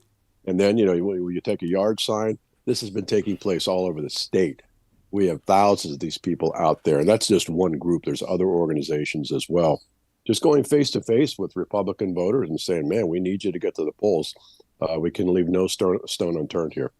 Yeah, it's a great point. For those that are listening that aren't from Pennsylvania, I don't know how many people know this, but Pennsylvania, you basically have the cities on either end. You have Philadelphia, you have Pittsburgh, and then up north you have Erie. And then the rest of the state's remarkably red. And there's a lot of small towns, rural towns. And Lycoming is for that region, it has some big towns in it, but definitely considered more rural than some of those cities. Can you talk about the enthusiasm you see when it comes to sort of people that are in these more rural areas? Because what I'm seeing here in Clarion County, it's even bigger than 2016 of people that I see that are sort of chomping at the bit to get out there and vote for Republicans and Donald Trump. Well, absolutely. And if you're in Clarion County, if I'm not mistaken, it's either Clarion or maybe Jefferson. I forget because I know you're right next to each other. You have a group of young Republicans that have joined the county committee there, and they're really doing. I mean, they're college age, and it could be you or it could be next door, but I'm sure it's influencing your county, and they're just getting it done. Yeah, and they're doing a fantastic job. So kudos to them out there. But really, we are seeing enthusiasm. And that's why even our mail-in voter, we call it in-person mail-in voting, and that's really where we've seen the lines at our voter services office in Williamsport. As people are just going out there, as you know, you go up to the counter, you request your mail-in ballot, they process you, they check your voter registration through the state system. In a couple minutes, they get back to you, they give you your ballot. And I go in there and I see a lot of Republicans. So again, this is something new for us, and a lot of that's just a lot of enthusiasm. So, and even these low propensity voters that we've visited on our Trump Force 47, they've acknowledged they've skipped the polls. They said, I am not skipping the poll this time. And most of them in the town that we went to, they said, I really want to go to the poll. And I say that to say, even though we have a lot of mail-in ballots already on our side, I believe there's going to be a lot of enthusiasm on election day, and these people are going to turn out en masse. So I wanted to let the viewers know that in Pennsylvania in 2020, in the Shapiro campaign and in the Fetterman campaign, both Shapiro and Fetterman lost on election day with election day votes. Yep. Where they won the campaign was that both of them had in excess of 1 million mail-in votes, whereas Fetterman had over 1 million votes that were mail-in. Right. Oz only had 275,000. Right. And I believe that Mastriano had in the 150, 160,000 range, and Shapiro had over 1 million. So they lost the election on mail-in voting, but on same day voting on election day, they had won. Right. That being said, you had sent me a text with some graphics. Can you talk a little bit about the graphics that you wanted to talk about with respect to voters and Democratic voters and Republican voters in Lycoming County? Yeah, sure. I can talk. Again, those are just some food for thought. And I want to touch on one real quick that I thought was quite interesting, though. It's something probably a lot of people weren't following. And it's the one that's a graphic I sent you, Carlos, with the 2 pie charts on it. You remember in September of 2023, Shapiro mandated PennDOT to change the way they process registrants for driver's license. You remember you used to have to actually take action to say, yes, I want to register to vote. Now, since that change, you have to opt out of it. Other than that, you're automatically going to register to vote. Do you recall that? Yes. Yeah.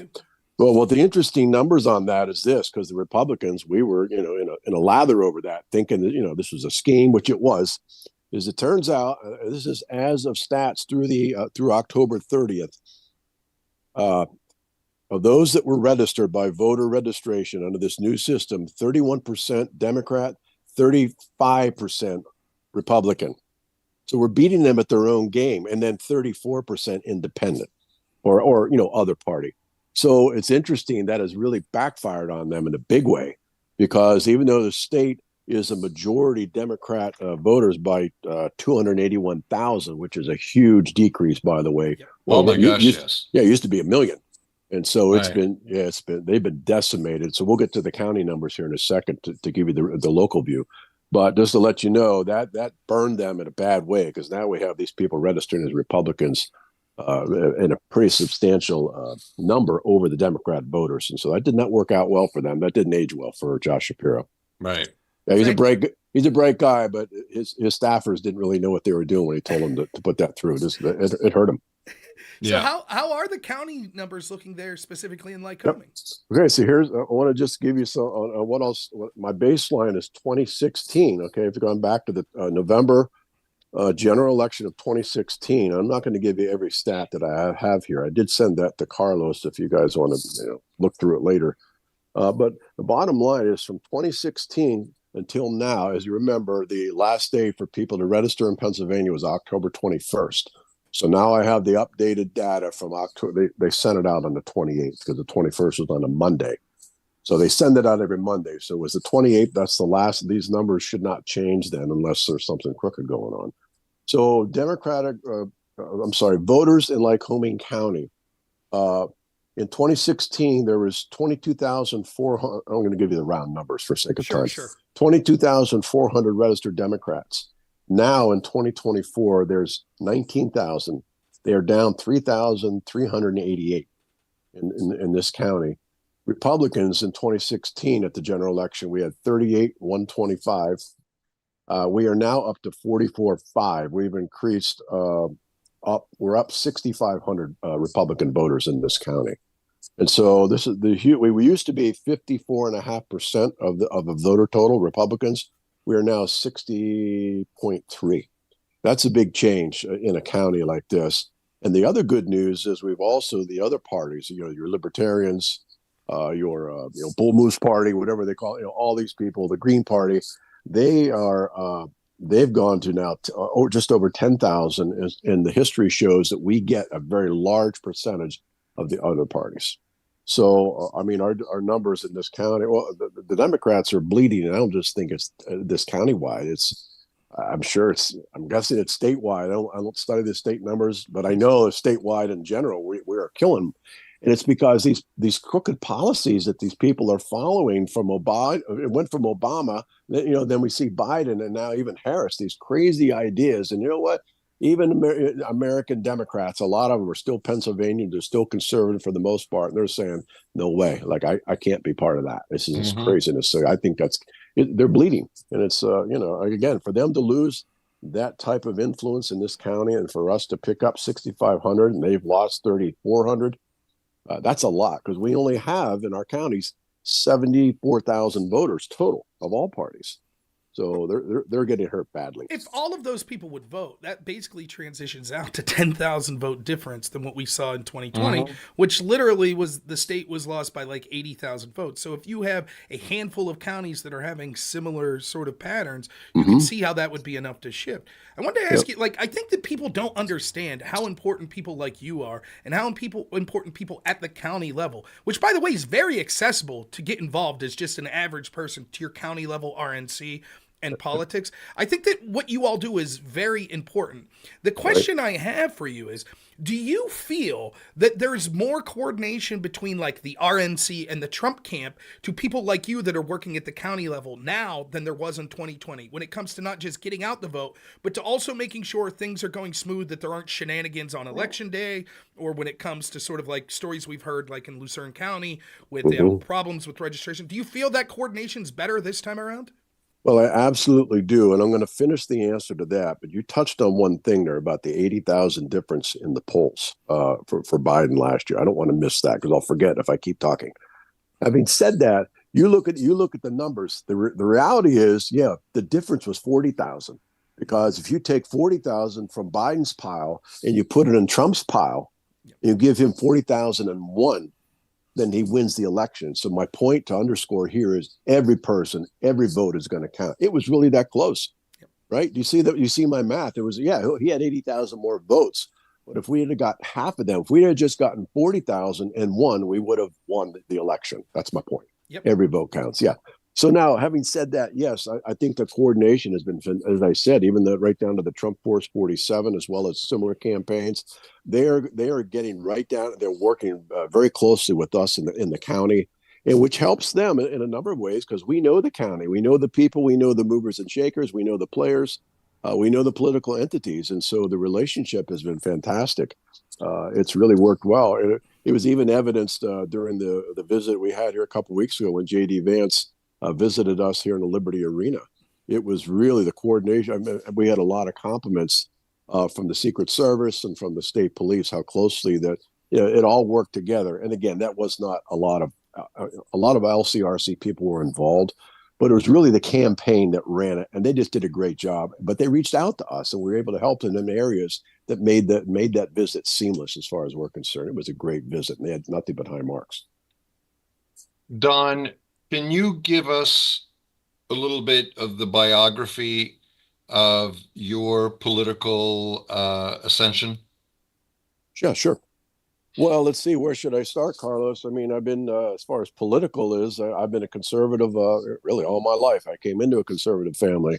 I will say this: I won't. I'll leave myself out of the equation so I don't incriminate myself. But I'll say my parents, who were Republicans, the only Democrat they ever voted for in their life was in 1986 when Bob Casey, the father, not the liberal son, by the way, but the father, the Democrat, ran against Scranton, was the Republican gubernatorial candidate, and Scranton was pro-abortion and Casey was pro-life.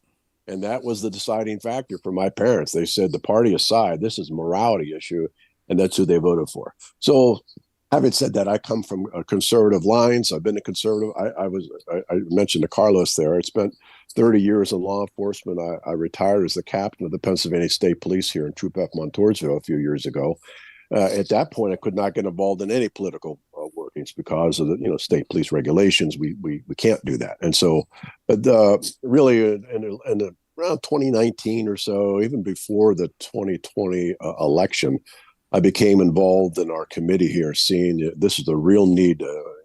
Things were shaping up for the upcoming election, and just I got to get involved. So I joined the Republican committee in I think 2019.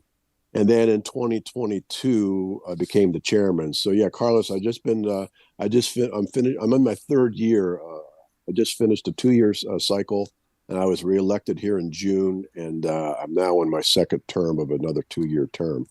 But that's really my political. I'm not a politician. I'm like you guys and most people probably listening on here. I am doing this for our children and our grandchildren and our future of this nation. And these people, when I see them with a Harris sign in their yard, I don't want to condemn them, but they have no idea of the peril this nation would be in if it's given to the hands of the Democrats in this election. They just don't get it. And I say that from a law enforcement background as well as my my personal background. This is a huge danger to our freedom as a democracy, our freedom of speech, our freedom of religion, our freedom to right to own and bear arms. Huge danger. And so, yeah, that's my background, such as it is. I think that you're doing a tremendous job in Lycoming, and we can see other people have been doing a great job. But I want to talk for a minute about particularly the cities, Pittsburgh and Philadelphia, and something that I think you're uniquely qualified to talk about coming from a law enforcement background. Can you just spend a couple minutes talking about if there's someone listening that's a Democrat, that's in one of these communities, Philadelphia, Pittsburgh, Erie, or that's listening around the country that's maybe from a more urban background? The truth is, the areas we live in, crime isn't as bad as sort of what they would be in those inner cities. And so it's ironic that so many of us are such strong law enforcement advocates. Can you just talk for a minute about why, if you're someone who traditionally votes Democrat, you're in Philadelphia, why sort of voting Republican and an embracement of law enforcement doing good work to keep communities safe is so important? Well, that's a great question. I'm glad you asked that because, again, I'm certainly pro-police. And understand that, among other things, the Democrat Party is the party that is defund the police. You've never heard a Republican anywhere in the nation talk about defunding the police. I'm quite certain of that. It's always the Democrat Party. They're trying to defund the police. They're trying to take away our right to keep and bear arms. And what's taking place in these cities, there's you look at the Larry Krasner in Philadelphia, and is it Garcon out in LA as two examples of Soros-backed district attorneys. They don't prosecute people. They let them go. These rioters, when they're arrested, they're set right back out on the street.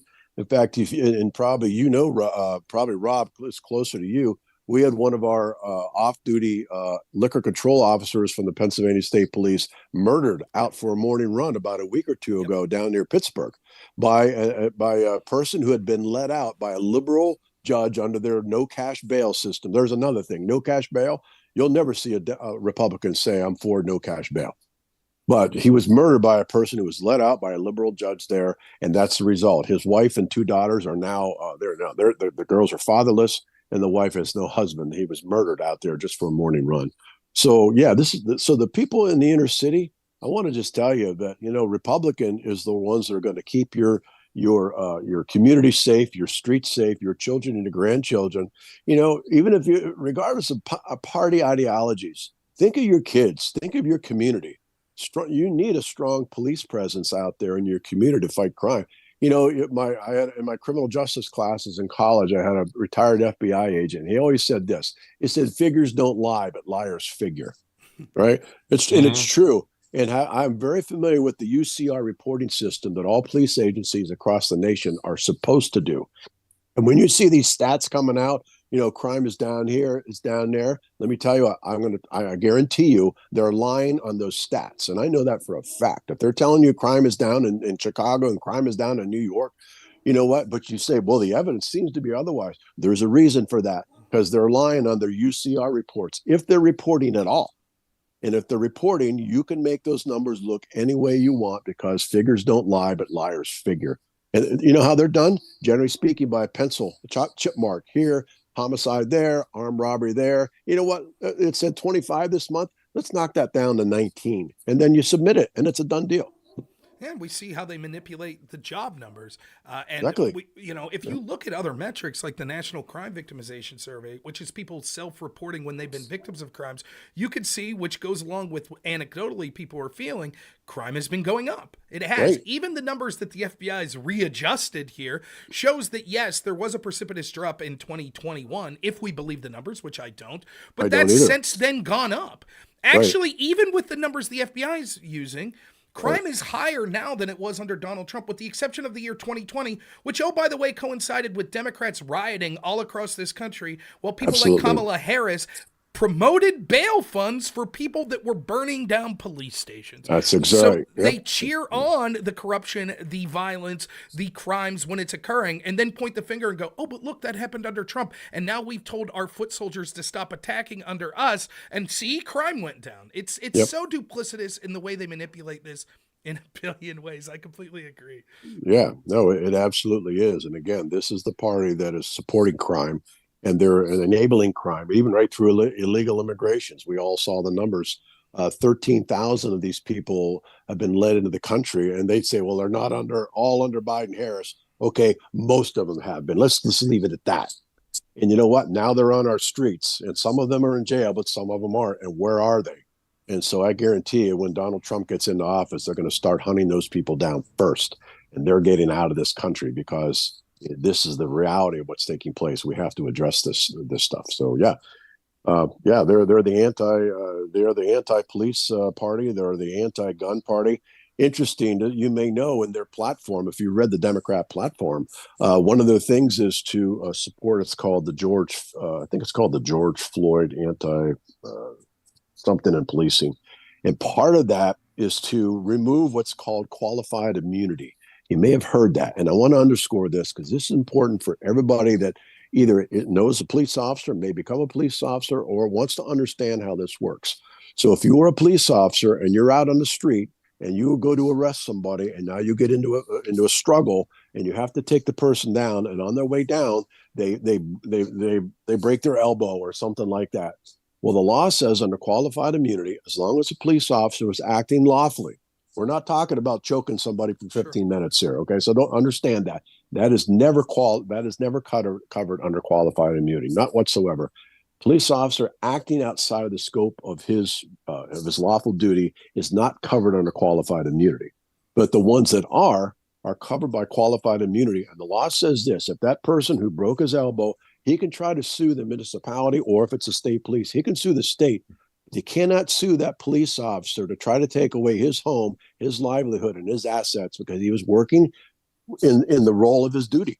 And so qualified immunity is essential. And I can't believe a police officer would ever even want to work if the qualified immunity was stripped away from them. This is how important this is, but this is in their platform. And this is what they're trying to do, and and eventually all the police will be their police, and they will cover them just like they've done with the federal agencies. Now they're going to get down to our law enforcement agencies, and they're already trying it under their DEI hiring. They're already trying to, just like they did in Secret Service, right? We saw that in July 13th. That was the result. They're trying to get away, the conservatives now, out of law enforcement. If you read the book Animal Farm Animal Farm, George Orwell writes that. And basically the pigs are running the farm, and who do they enlist for help? The Dobermans. They become the watchdog of the party. That's exactly right. And like, just to illustrate the point, right? Like, I think that what people don't understand with this is they not only are intentionally hiring people that they know are going to be sycophantic, but they make it untenable for people that are good patriots that want to do this job, whether it be getting rid of people that question vaccine mandates in the military Right. or their constant rhetoric against police. Like, I don't know if you have any children, but at this point, if you were a police officer and you had a child and you're growing up in a big city like Philadelphia, you'd have to be crazy to tell your son to get into law enforcement knowing that they're going to be demonized by almost every political leader in that city. And so good people are no longer telling their family members to get into that field because they know that they're going to be treated like rubbish, and it's just not worth it to put your life on the line knowing that one small mistake will get you demonized and ruin your life, and the people that should have your back, the elected officials, will throw you under the bus for political points at any given moment. And the net result of that is you end up with a police force that is exactly what these corrupt DAs want, that just listens to them so that those corrupt DAs will have the backing of the police force. And that's what they're working towards. You're exactly right. I will say this, though, as far as the Pennsylvania State Police, and we still have some say in Pennsylvania, at least we have the Senate down there. Yep. I'm hoping this election will take back even the House. But having said that, I do actually have a son-in-law, and I'm encouraging him. He's in the process for the Pennsylvania State Police, and I believe that we're going to turn this around, number one. And I also believe this: if you have someone on the inside in law enforcement, if things start to turn bad, unless they terminate them under a vax mandate or something like that. Did you notice the Pennsylvania State Police didn't have a vax mandate? Yeah, thank God. But I'll just say this: it's actually a good thing to have somebody on the inside. That usually, if you're an insider, you can help protect your family from the machine if it gets to that point. So it's the best, a little bit of both worlds. It just depends on how things shake out. Well, if you can have qualified immunity for Pfizer, right, we should have qualified immunity for police officers, and it's nonsensical. I had one question.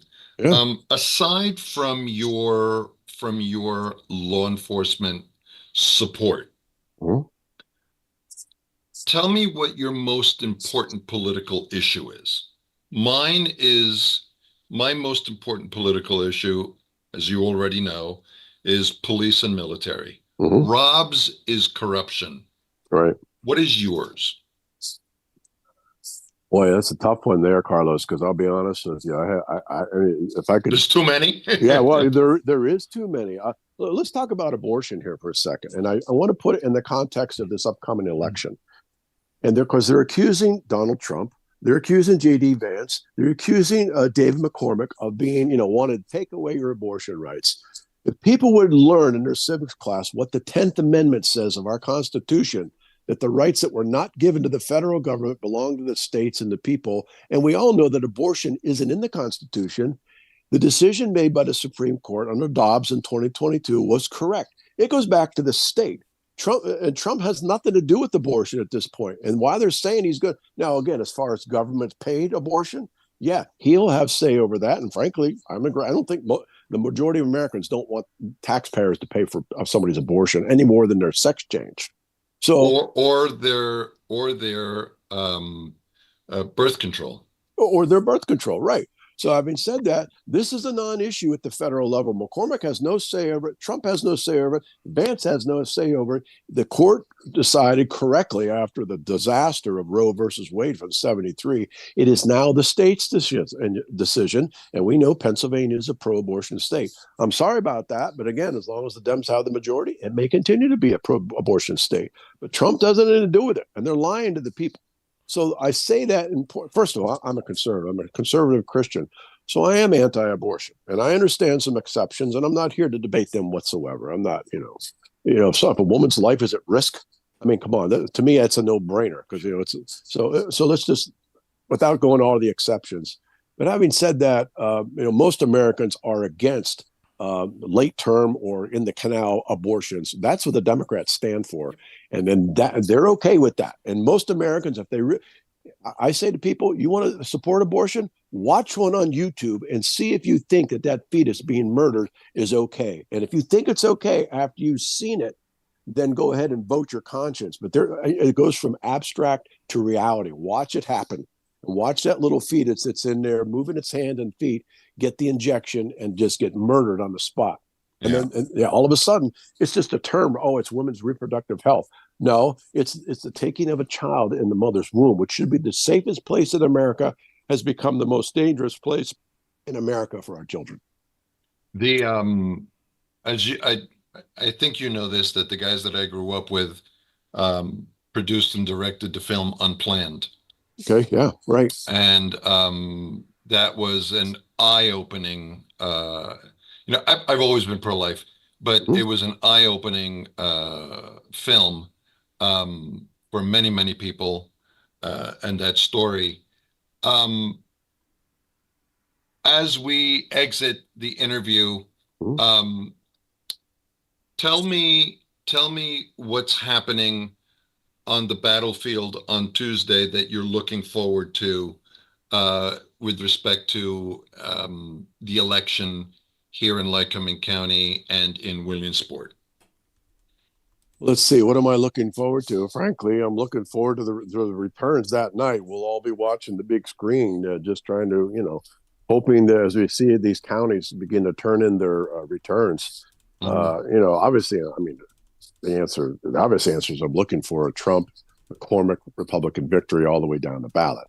I'll be honest with you. I want to say this. I think it's important. Our voter services office, even though some people take umbrage with the director there, and it doesn't really matter what his party is. I want to just give the guy credit. His name is Forrest. And frankly, he does his best, and he does an up and up job, I think. Now, he does take a lot of his mandates from the Department of State, which is a political entity. He feels that's his responsibility, but he's very good. He's very cautious. So I say that because I believe, since that comes down to the voter services department, I believe Forrest and his staff will do a great job in getting the instruments out to the places, collecting the data and processing the data. We will have a watcher down there from our committee, and there'll probably be others as they open up the mail-in ballots that morning. They start at 7:00 at the courthouse. They begin to run them through their machines down there. All the votes out here are counted through the machines, and then they send the data down. I don't know. I'm not expecting anything. We have I did send a letter to our commissioners. We have you seized ballots now of people that have no intention of returning to America. The Okava votes, they have really hit the spotlight in a number of states, including Pennsylvania. In our belief, you may or may not know this, but the Department of State in Pennsylvania has directed our voter services not to register these people. When they get their postcard, they say don't register them. That's a violation of our election law. It's actually a felony for anybody to allow someone to vote if they're not registered in Pennsylvania. So the federal law requires it. The state law requires it. They tried to carve out some exception in the Department of State for these people, because you can see there are now, I think the number is over 30,000 of these. I'm not talking military, by the way, not military. These are people that they're just living overseas. They're not coming back. And so they still want to vote in the federal election. And this is a way that they can rig the system. And some of these are legitimate and some aren't. So we are working on it. So that's the one thing that's brewing in this county. We're asking that we're asking that they actually register them. They have the information, put them through the state registration. That's what we want. And so, yeah, that's important. In our county, it may not be that many votes, but Philadelphia, Bucks County, Berks County, Allegheny County, you're talking thousands of votes that if the system is tampered with overseas, somebody hacking their computer, on their computer saying, yeah, I used to live in, Shanksville, I want to vote. We need to verify these people. Yeah, I'll get you. This is the last question I have. It sort of goes in line with that, but there's a lot of reason for optimism. And I think you've given a lot just talking about the numbers specifically in Lycoming. And I think you can see that across the state level when it comes to early voting. The firewall for the Democrats in 2020 was 1.1 million. Now it's down to about 300,000. And so in an election where we're talking about 80,000 votes like 2020, that's a really good sign. But can you just for a moment talk to people like Lycoming County and all around Pennsylvania why it doesn't matter if you have optimism that you should be crawling over broken glass to get out there and vote if you haven't already done so? Oh my gosh, absolutely. Anything can happen. I want to tell something. In fact, my neighbor just reached out to me the other day. I get calls, of course, all the time now and texts. He said, hey, my father had a heart attack. This is like 2 days ago. He's in the hospital. How do I get him a vote? And there is a way to do it. Just go to your voter services. Don't let anything, even if somebody's in the hospital, stand, and they'll send, you can have a representative come to the hospital, get your ballot, and they're your designated rep, and they'll take your ballot in for you. Yeah, do not let anything stand in the way of every vote that come to get to the polls there. And frankly, I don't care what party you are. As I said, I might have voted Democrat one time in my life too. I don't want to admit that on a recorded thing, whether I did or not, but I'll say my parents did. So you got to be able to cross a party line, and the future of your family and your state and your nation are at stake, and they are. They absolutely are at stake, because this is Marxism 101. And they're, among other things, they're accusing the opponent of what they're doing themselves. That's a Marxist tactic. It's always been. Everything they accuse Trump of doing, they're already doing. And so this is to shift the responsibility. Yeah, get out there and vote. And I believe in Lycoming County. I'm just going to give you a prediction here. In 2020, we had 41,462 votes for Donald Trump. And as I said, many of those votes came from our independents, our libertarians, our Bull Moose Party, and other unaffiliated voters. I am predicting, here's my number, 44,200. Wow. That's my prediction. Wow. So that's what, 2,800 increase. That's my prediction for Trump. So we'll see. You know what? I might be all wet, and you guys can reach out to me. Hey, you missed that one, but no, that's what I'm looking at. I'm looking at, based on the numbers I've seen in the past, last couple of elections, I'm thinking 44,200 votes for Donald Trump. And as you said, if we have the other red counties doing the same thing, or the other counties in general, we're gonna win it. Yeah. Out of the 100 or so political parties that are represented through voter registration in Lycoming, my absolute favorite is the Pirate Party. Isn't it funny? I love people. There's one guy that belongs to the Pirate Party, and in 2020, I was telling Rob this. I said, after our dissatisfaction of what happened in 2020, we talked for a short time about both fleeing the Republican Party and joining the Pirate Party. Yeah, that's exactly right, too. Thank you, Chairman. Hey, one more thing before we go. We didn't touch this. I want to touch on it quick. Sure. You'll notice that on the presidential ballot this year, the Green Party is back on. Remember the Department of State, I think it was skullduggery, wouldn't let them on the last time. That's going to take votes away from Harris. That's not going to take away from Trump. So now you have the Libertarians and the Green Party on our ballot, and so Pennsylvania, right? Yeah, in Pennsylvania. So you're going to see that's going to shift some votes right there too.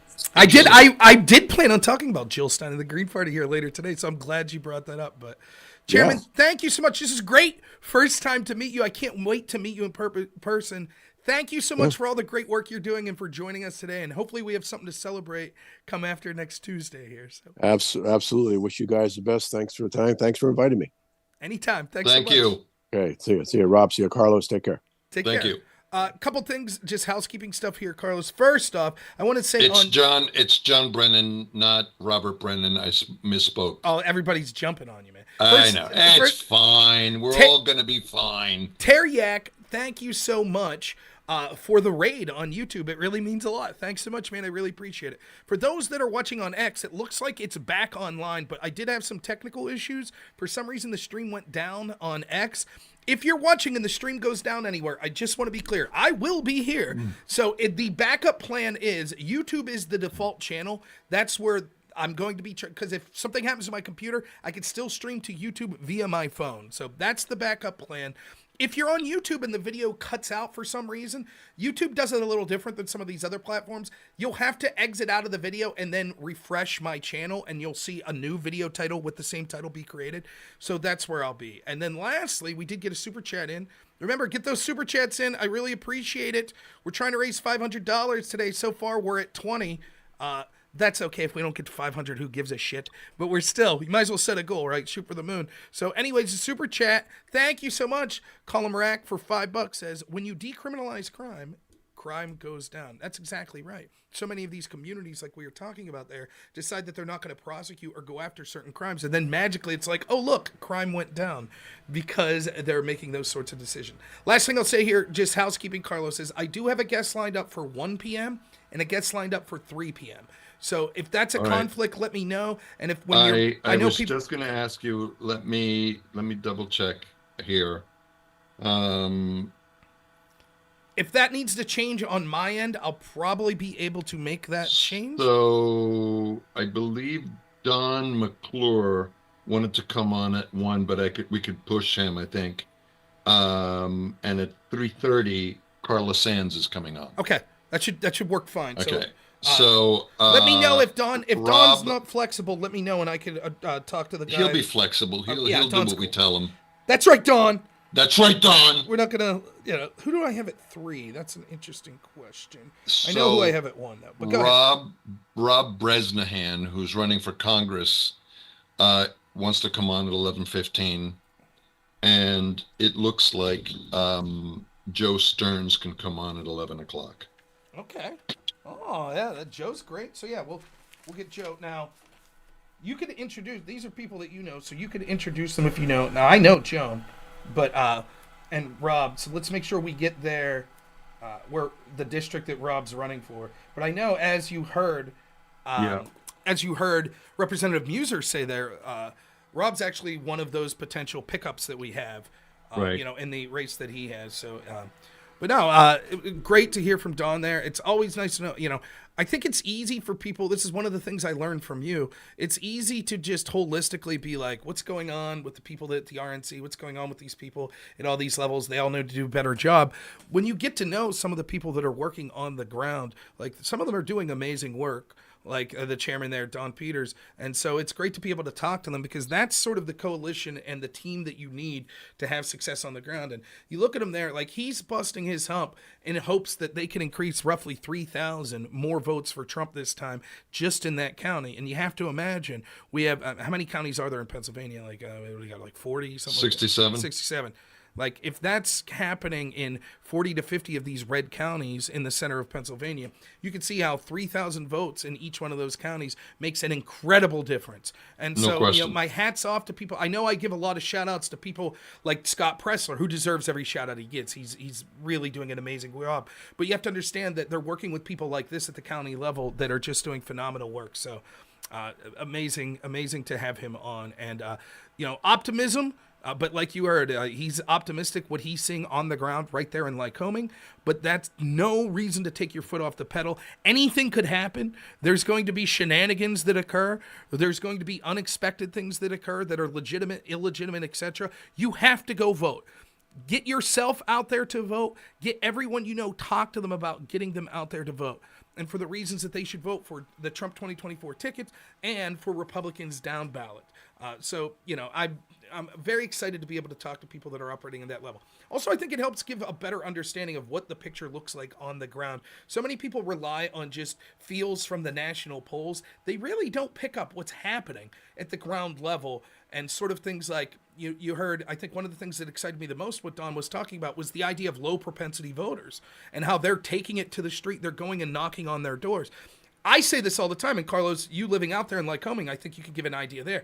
I know that in Clarion County, 95% of the people that don't vote, if they had to vote, would vote Republican. 95% of them.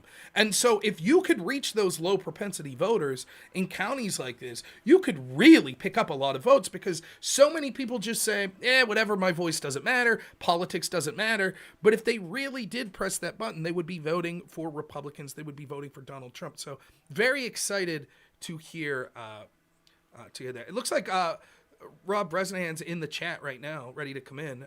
Did you want to bring him in before Joe? Joe, I think, is going to come on first. Okay. So let me give a shout out here to Neighbor Guy for the $10 super chat. It says, Rob, what are the odds we can get some time dedicated to FBI corruption? It's been too long since we've heard me cook on Igor Dushenko. No, keep up the good work. I'm assuming as we get into the later hours, you'll hear more and more of me and sort of bringing on people, streamers, etc., that are more likely to be talking about those things. Obviously, when we get an opportunity to talk to people that are doing real work on the ground in these counties, representatives, etc., I think that it's very important to talk about the areas that they sort of are professional on. All right, we're going to bring Joe in. Yep. You want to introduce him? Yes. Okay, I'll bring him in here.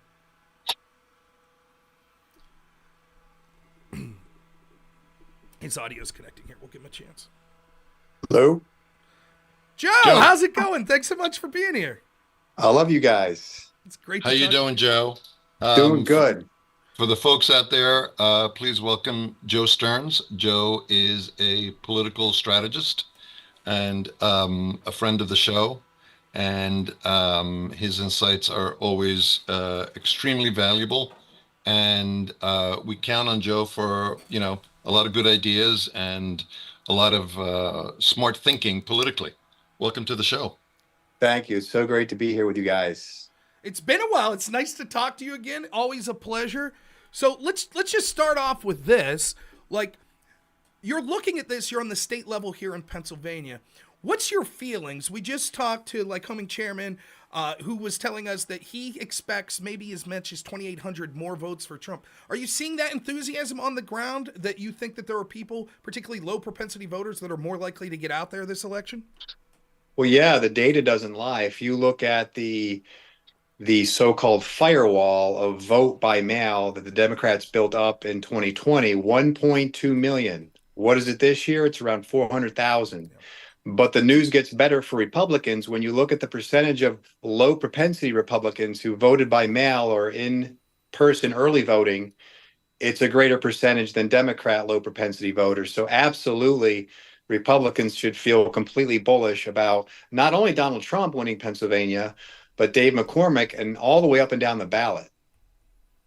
Yeah, I totally agree. And it's one of those things where you have to temper your expectations. So I've been spending all day. There's reasons to be optimistic, but we need people to not take that optimism to think, well, maybe I'm busy on Tuesday, I don't have to go vote. The only way this comes to fruition, if people are doing everything possible to take them, their loved ones, their families, their coworkers, and making sure that we get out there and vote election day. Well, yeah, case in point. So I do some volunteer work for my local Republican committee. I'm what's called a district captain. And essentially, I have a region of Schuylkill County, so many precincts that I'm responsible for, where I've got to line up people on election day to be what's called a striker and then a caller. So how that would work is I'm in Deer Lake precinct, Deer Lake Borough. And so I would go in at 10:30, 3:30, and 6 p.m. I have my master list of Republican voters. I strike off from that list the people who've come into Deer Lake to vote, and then I go home and I call the people who have yet to vote, Republicans, and I say, hey, get your butt to the poll. And what I'm seeing on the ground is not just in Schuylkill County, which is, I think, a critical benchmark to look at. In fact, Schuylkill County was featured in the Wall Street Journal after Trump won in 2016 because of the enormous margin of victory that Trump had. Nobody thought Trump would lose Schuylkill County, but the margin was so big. But you look at Northampton, which is a bellwether, and Erie County, our other true bellwether. The polling I've seen, Trump is up in Northampton and he's tied in Erie. But to anyone watching who's wondering how can I help down the stretch, it's that strike and call effort. It's that reaching out to those low propensity voters in your neighborhood. So reach out to a county party chairman or a district leader, district captain, somebody that you know that's involved with the party, and say, hey, I want to help get people out to the polls on election day and just get involved. And if that happens, and I think it is happening for Trump, he should be fine. No, I totally agree. Even something at this level, something that I did was I put a message out on Facebook, which most of the people that I know on Facebook are people I know from my real life that live kind of reasonably in the area. And I offered, hey, anyone who needs a ride to the polls on Tuesday, I am available all day. It's important to go vote. Here's how you could check that, and I'll put this up later, but there's a simple website to check where your polling location is here in Pennsylvania. The same is going to be true of states across this country. Put yourself out there. Let people know. We'll take you to the polls. We'll do everything we can. So even at that level, there's more than all of us could do. Yes, it's important for us as individuals to go vote, but if we have a network of people that are willing to facilitate making it as easy as possible for people, I think that that's really going to benefit us. And I think, people like you and other people, that we see that are doing their best to encourage people, like, listen, we have to sort of keep our foot on the pedal the entire way. I think that it's some easy things that we could do to make sure that we're trending in the right direction going into Tuesday. Amen.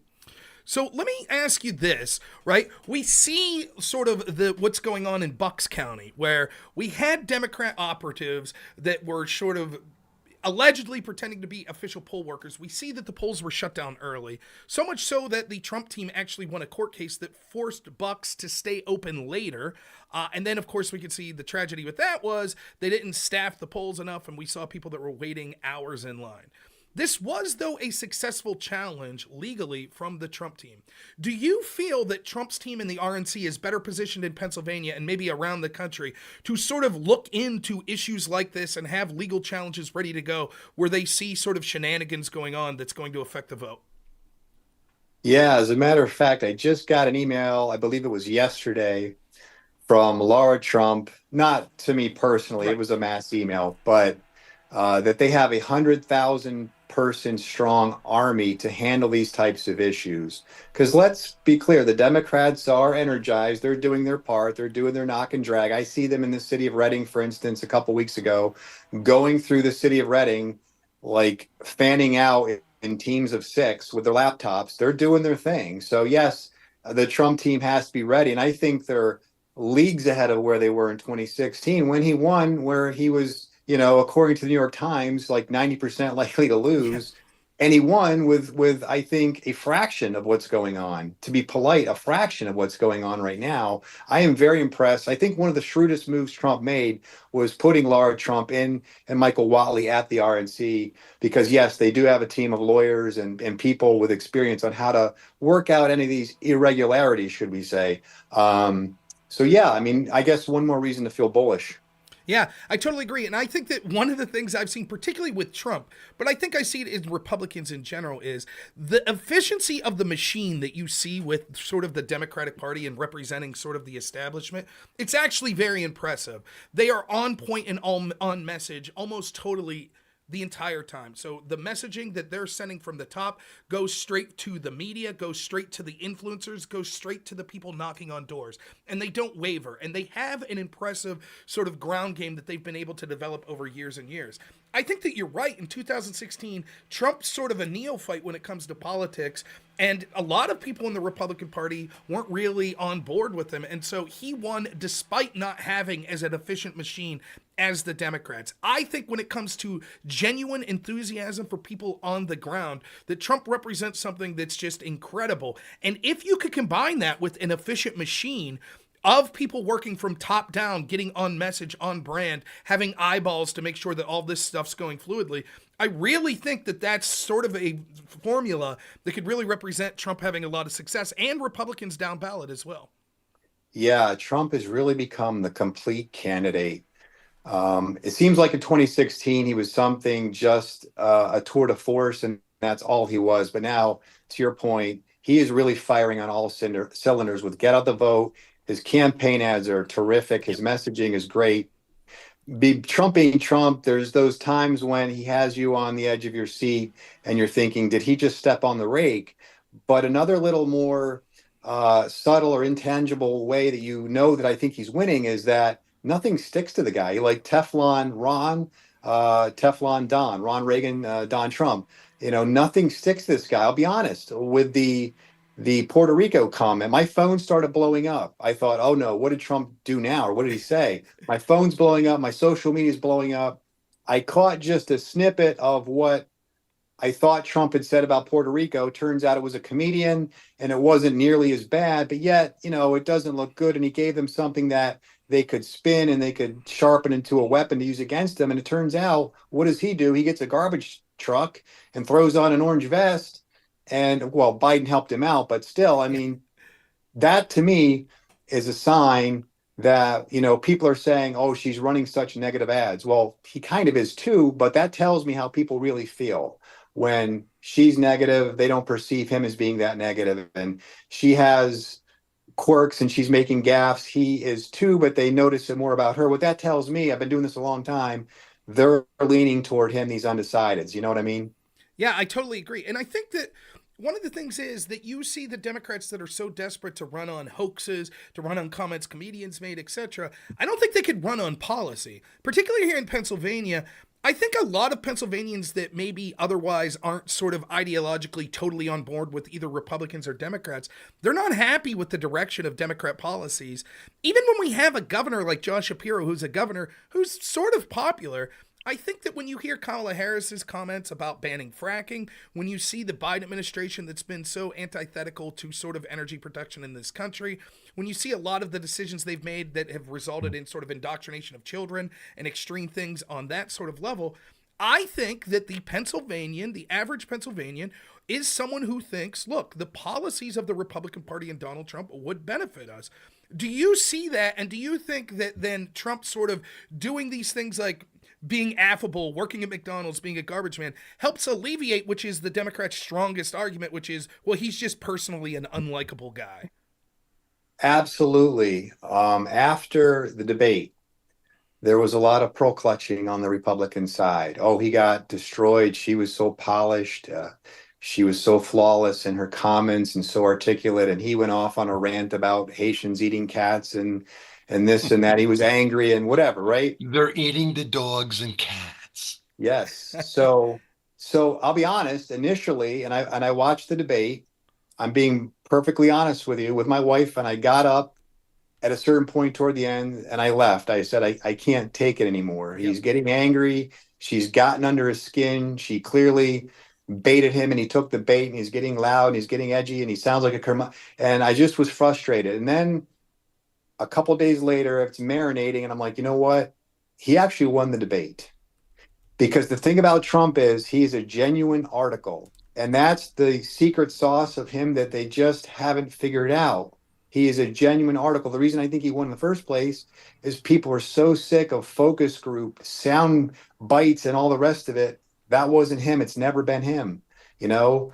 And I think that's why he's going to win again. He's a real human being. You may not agree with everything he has to say or he believes, but certainly you don't agree with everything Kamala Harris has to say or she believes either. And she is way far left.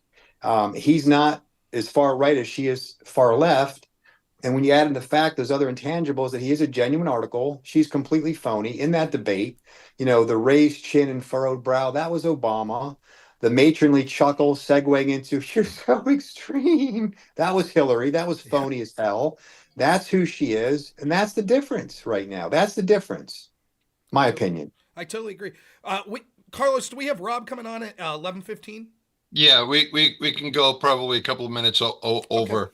And the thing that I wanted to push with Joe, you know, we're on until 8 o'clock in the morning tomorrow. So if you want to come on a little later after GT comes on at 9 o'clock, I'd love to be able to have you come on and give some commentary later on tonight, if that's okay. I'd love to. Do you want predictions then tomorrow or now or later? You tell. Get them now. We'll close out now. Who do you think is going to win? Let's do it. Yeah. Well, I think, you know, I'm pretty confident that Trump is going to win. But more importantly, I think Republicans are going to get 54, and I really mean it, maybe 55 Senate seats. Wow. I really believe Moreno's going to win in Ohio. I believe McCormick's going to win. Of course, West Virginia is in the bag. Montana's in the bag. I think they do no worse than 2 additional in the rest of the Rust Belt, whether it's Michigan or Wisconsin. It's hard to say, but I have to imagine there's one more there. And guess what? I saw a poll by Jimmy Lee, Susquehanna Polling, who is very credible. And yes, he's a Republican, but his credibility is unimpeachable. He had a poll showing Kari Lake beating Ruben Gallego. I kid you not. So anyone that wrote her off for dead, guess what? So I really believe 54, 55 U.S. Senate seats to go with a Trump presidency.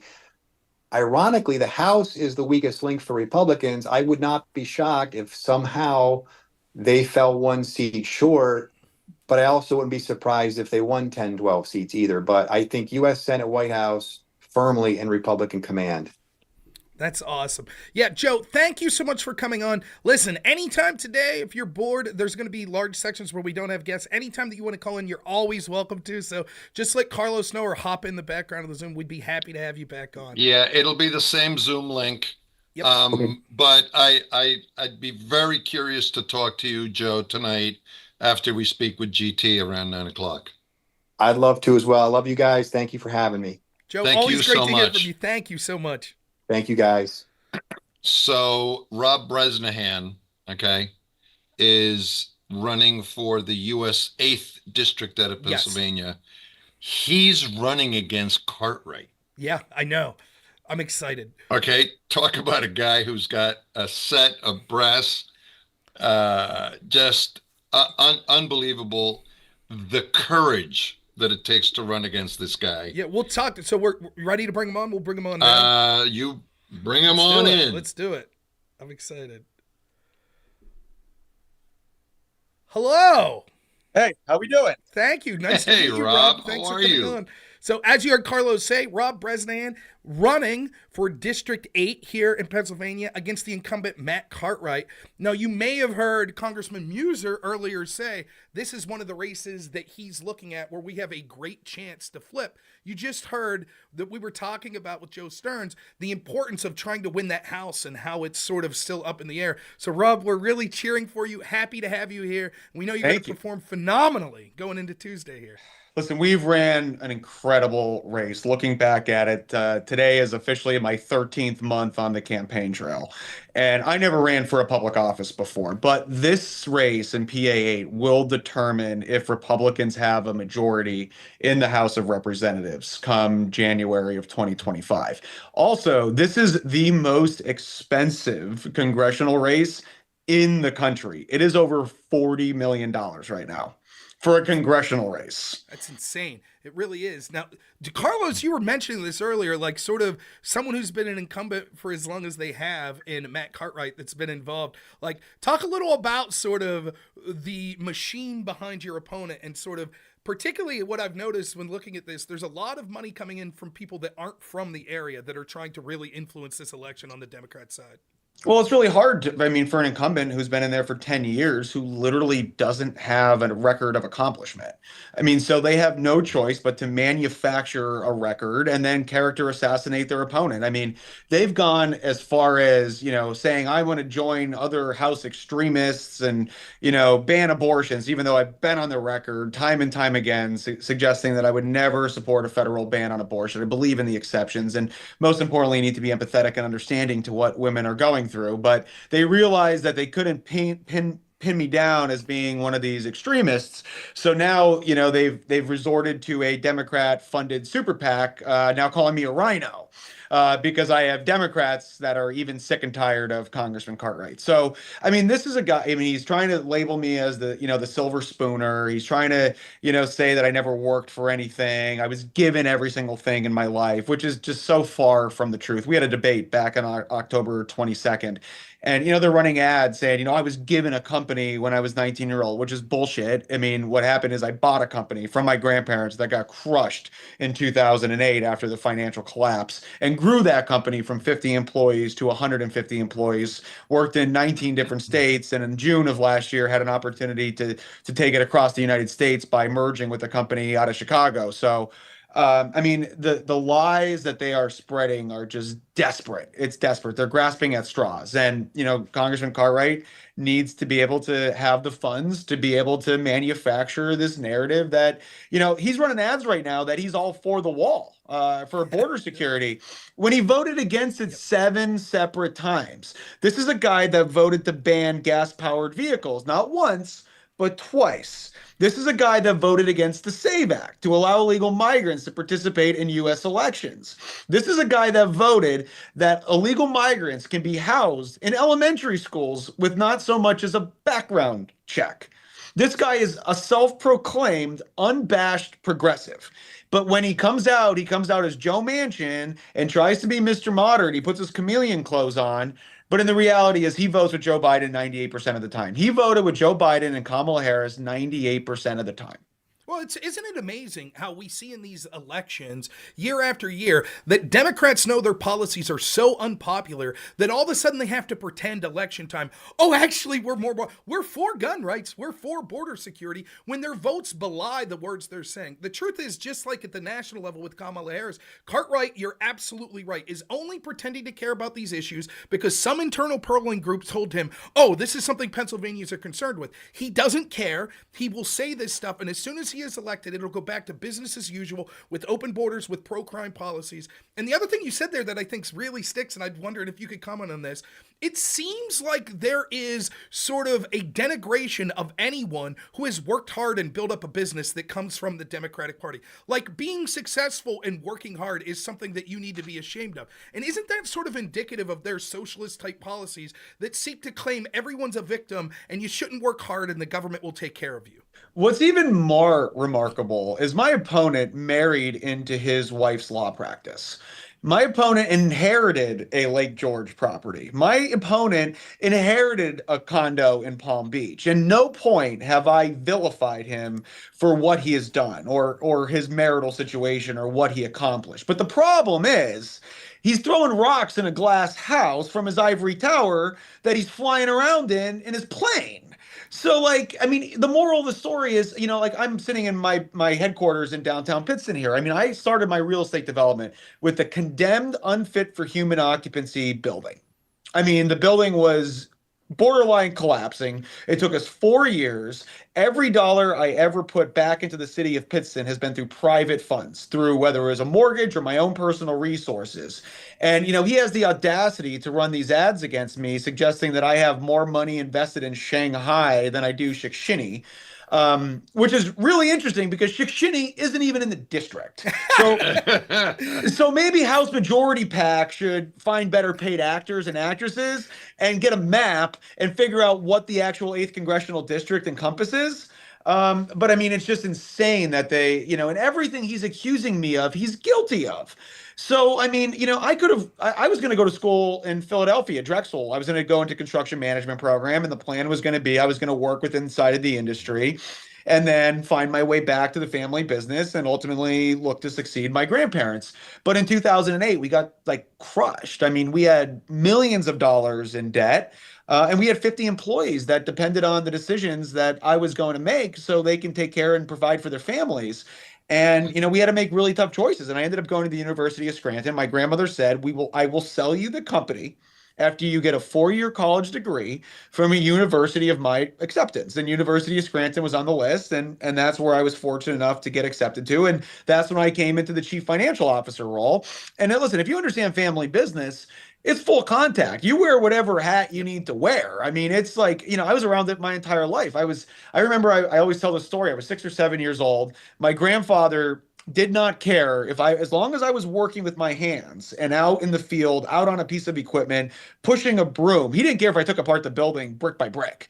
But just to make damn sure that I was out there working and nothing was ever handed to me, I had to work for it. I mean, even when he bought me a quad, a little side-by-side, he wanted me to go get snow plowing accounts from different, different small businesses, and I was going to work it off. And that's exactly what I did my entire life. And you know what? I think if you look back at our campaign here, you'll realize my work ethic. I mean, for the last 13 months, as of today, there was not one single day we were not out on the campaign trail. Even before we were on TV, before we had mailers, before we had digital, we have worked nonstop. Just the same way that I fully plan on working for the people of the 8th Congressional District in Northeastern PA. But, you know, you look at, you know, this character assassination, this vilification of success. And you know what? Like, Donald Trump could be anywhere he wants. As he quoted yesterday, he can have waves lapping him in the face, but he chooses to be out talking to the people, getting shot at to represent the people of this country. And I've been very fortunate. I've always said, to whom much is given, much is required. And this is my chance to give back and represent Northeastern Pennsylvania in the way it deserves to be represented. Not someone who votes for wide open borders, not someone who was the first Democrat in the Pennsylvania delegation to endorse Kamala Harris. At this point, when he endorsed her, she was against fracking. She was for funding the police. She was for the Green New Deal. And he was the first one to stand up and say, I'm endorsing Kamala Harris for president. Yeah, it's amazing. And like I said, all of a sudden they'll change their position. That's one of the things that I think that I respect about people that are running as Republicans and people like you. You'll wear your positions on your sleeve. And if it becomes an issue, like even what you said just there about abortion rights, not every conservative is going to agree with entirely what your stance will be, but you're honest and forthright about it, as opposed to your Democratic opponents that you see at the state and national level that will just shift with the wind. And then we see as their policies are. The question I would ask the people of the 8th is, you've had a representative that's there for 10 years. What has he done that has benefited you? We were there over COVID. We were there with the open border policies. We were there with the anti-business policies. We're there with the war on energy that's so important to the people of the 8th and the people of Pennsylvania. What has Cartwright done? And I think that the fact that they have to go to character assassination and talking about your livelihood shows that they know that they can't run on his record and policy. Absolutely. And I've always had the expression, I'd rather you hate me now than in 6 months. Right. You're always going to know where I stand on an issue. I'm not going to, if you had the chance to watch our debate on October 22nd, I didn't dance around the question. I took it head on. And you know what? The people deserve to know where I am on specific issues. And you know what? You want to talk about just on a local level, take the macro, global, federal perspective of Matt Cartwright policies out of the equation. But let's talk about the bridge. This guy does a press conference every single election. A month out before the election, he brings out his little podium and he brings out his little microphone and he goes up and he's like, I'm doing all this. And, over the summer, it was $963,000 for a local police department who just went through regionalization. I spoke to the chief yesterday. The money still hasn't come. They were depending on this money, but just so he can prop up his step and repeat board and have a big to do, he had to do it back in July, right when we started getting momentum.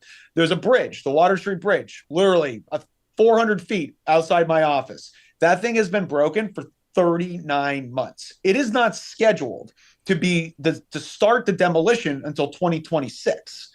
He has had multiple press conferences in front of this bridge. Look at it over here on my table. We have a poster that says "Broken Bridges and Broken Promises," because that's what he is. He's all about the press conference. Nanticoke, a couple miles down the road, that bridge has been deemed structurally deficient. Ambulances, fire trucks that take care of Plymouth Township now need to go miles out of the way to be able to get to a fire they should be able to respond to in a minute to a minute and a half. And this, we're worrying about, like in my district, the 8th Congressional District, 1 in 4 bridges are deemed structurally deficient. That's unreal. And it just goes to show, I think that's what people lose sight of. It's so easy to get on and pander in front of television cameras about national level issues. But one of the things, obviously I don't live in the 8th, I'm in the 15th here. When you're in these districts in rural Pennsylvania, oftentimes it finds that the people that claim to speak at the political level aren't really concerned about the issues that are directly affecting the people. And so it's refreshing to hear you talk about the importance of these issues that's affecting people in the 8th, as opposed to just you're absolutely right that this election probably will decide the direction of the House, and it does have national importance. But the people need to understand they're voting for someone who cares about them and the issues that's affecting them every day. It's my home. This is my home as well. And that's a big reason why I'm running. I've been very blessed. I'm doing this because I genuinely care about the trajectory. I love Northeastern Pennsylvania. I love the people and I love this country. And I don't feel that it is on the right track. It is definitely not going in the correct direction. And infrastructure is just a huge proponent of everyday life. And, we see roads and bridges. And I would love to, if I am successful here and when I am successful here, I fully plan on serving on transportation and infrastructure, because that is a way that we can create family sustaining careers. And you think about roads and bridges, but you got to talk about airports. You got to talk about levees. Another promise Matt Cartwright made was a levee for West Pittston back in 2011. Crippling flooding. We lost 63 homes, which were property tax paying homes. So now we're seeing the downstream impacts of the school district and not having the resources. So they're seeing tax increases.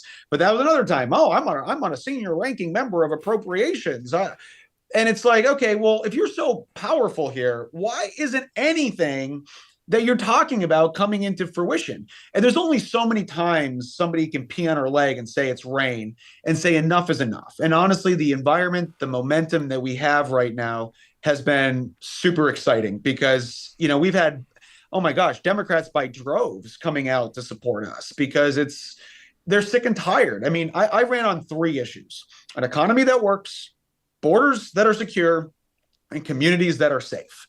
All 3 of those right now in the reality are not true. I mean, I've been to the border twice. I've seen it with my own eyes. I saw groups of 50 migrants walk right around the wall, surrender themselves to Border Patrol agents. And you see kids, 3, 4, 5, 6 years old. This was in Yuma, Arizona. And they surrender themselves to Border Patrol agents, and they take it to processing centers. We visited hospitals, we visited food pantries, and we saw just the devastating downstream impacts. But here's where things get wild. Later that day, we were at a processing center where you can have basic access to first aid, you can get some vaccinations, you can charge your phone. And we saw the same person that we saw walk around the wall. Later that day, we were in Yuma. We flew from Phoenix back to Newark. The same person with 3 of his children and his female traveling companion got on the airplane in the zone in front of me from Phoenix and flew back to Newark. I saw it. And now you think about the kids that he's traveling with. I mean, this is all within 24 hours. Entered the country legally, surrendered themselves to Border Patrol agents, was processed on an airplane, and now on the other side of the country. Now, I talk to my senior citizens when we're out knocking on doors, and they're struggling to buy groceries. They're struggling to heat their homes. They're struggling with school property taxes. But now our school property taxes are going to fund 10, 12, 15 million illegal migrants that have come into the country. 155 to 175 billion dollars have been spent on the immigration problem. And we have $750 being sent to our own Americans after they just lost everything in catastrophic flooding and hurricanes. I mean, just the priorities are so wrong. Well, let me ask you this. One of the things I see, and I know that District 8's going to have a lot of this, there are a lot of friends I have that are Democrats, which I immensely respect. Many of them have been Democrats their entire life. They were pro-union. Their parents were pro-union. They were Democrats. Can you talk a little about how you'll represent them and how the Democratic Party of Kamala Harris and Cartwright aren't the Democratic Party of the 80s and 90s that were concerned about workers' rights? I'm not sure JFK would be a Democrat in today's day and age. Also, a little bit about my company. I'm a union electrical contractor. I've sat on the board of directors for the Joint Apprenticeship Training Committee. I was the chairman of the Joint Apprenticeship Training Committee. I was a health and wellness trustee and an annuity trustee. And, you know, when I was within those organizations, I saw the skilled tradesmen and women that come through the program. So I'm a big, big proponent of skilled trade. And going back to infrastructure, these are jobs that will never be replaced by AI. These are jobs that you will have a job on day one in perpetuity. And you're also talking family sustaining wages. And when you say, I don't like, jobs are really important, but you need a career. You need, to set away for retirement. You need a health insurance plan because you need to be able to take care of your family. And these are economic opportunities that can totally build out from the foundation up, literally and figuratively, when you reinvest into infrastructure, you reinvest into airports, you reinvest into freight rail, you reinvest into your roads and your bridges and ports and levees, broadband communication. I mean, these are careers that are booming, but we also need to be working with our secondary education. I mean, we have a lot of colleges. There's 7 just in Lackawanna County alone, but making sure our students and the next generation of workforce are properly tooled for the demands of the jobs that we're going to have. So, I mean, you need to work hand in hand with the education systems, whether that's trade or advanced education, and, gear up to advanced manufacturing. In Northeastern PA, within 6 hours, you can reach 60% of the United States population.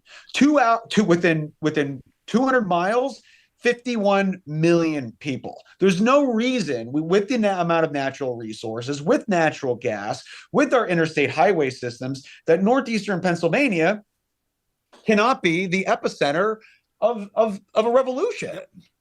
I totally agree. It's a fantastic point. One of the things you mentioned there was like internet infrastructure, or broadband infrastructure, which of course brings up the disastrous Harris-Biden administration's $47 billion boondoggle that resulted in no one being hooked up. I was wondering, you clearly have an expertise as growing your own business and helping create careers and jobs. Can you articulate how just throwing money isn't an answer to the problem? You need to have money and investment, but also people that know how to make sure that it's going to work for good purposes?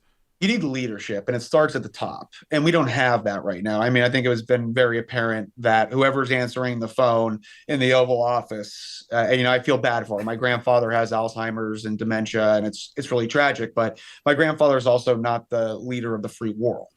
But secondly, I mean, you're talking about bureaucracies. I've met with different ISPs that have really have been screaming about, hey, we have this money, we're ready to deploy it, but we just can't because of the burdensome bureaucracies and regulation. And you're looking at there's 23 million federal, state, and local government employees. I mean, really, it's the bureaucracies that really hijack a lot of the productivity, and they're left with their own devices to essentially manipulate and change the actual deployment of these problems or these solutions. I mean, it's the Secretary of Commerce, I mean, has been just a nightmare in deploying these different systems. And broadband is just, I mean, listen, we live in a connected world. I mean, we have trucks we had trucks that they've started to come back down in Asheville, North Carolina. And, just thinking about power distribution, I mean, the majority of our power infrastructure was built in the 1950s under FDR's New Deal with 50 years of usable life. People underappreciate power until your power is out. Then you realize if you're on a well, you don't get water. And you're talking about, you really need to reinvest into these power distribution systems. And listen, we want to move towards broadband communication. We want to move towards a connected world, but we also need to make sure that we have the energy that's being generated, it's being transmitted, and then it's being distributed. So we just can't say, hey, let's all go to electric vehicles. And listen, I'm all for electric vehicles. My birthday is Earth Day. If you want to drive an electric vehicle, have at it. But at the same time, don't tell me what I have to drive. I want to come to that conclusion independently on my own. But unless we're willing to make the proper reinvestments into our power distribution, generation, and transmission systems, this stuff is a pipe dream. Yeah, I totally agree. So go ahead, Carla. Go ahead. Sorry. I find it gruesome that in 2024, there is a U.S. congressman, a sitting U.S. congressman that thinks cynically about a 19-year-old young man who's responsible for the payroll of 50 people. Do you hear what I just said? Yeah, I do. It's horrible to have someone be this anti-business, anti-small business. So can you take 30 seconds and give us a snapshot of your company and why you have such enthusiasm for the work that you do every day before you decided to take this? And Rob, we don't get to talk a lot, but I have you in my mind a lot because the imprint that I have of you is positive and joyful and youthful and pro-America, and what you're doing is courageous. Yeah, I appreciate that. Listen, there are Republicans that ran from this challenge. You tackled this dummy, this tackling dummy head on, like Rudy would have. You saw the movie Rudy. So talk to us a little bit about your company and give us a snapshot of what it is that you do, and Sure. and the other things that you do to try to make our country great.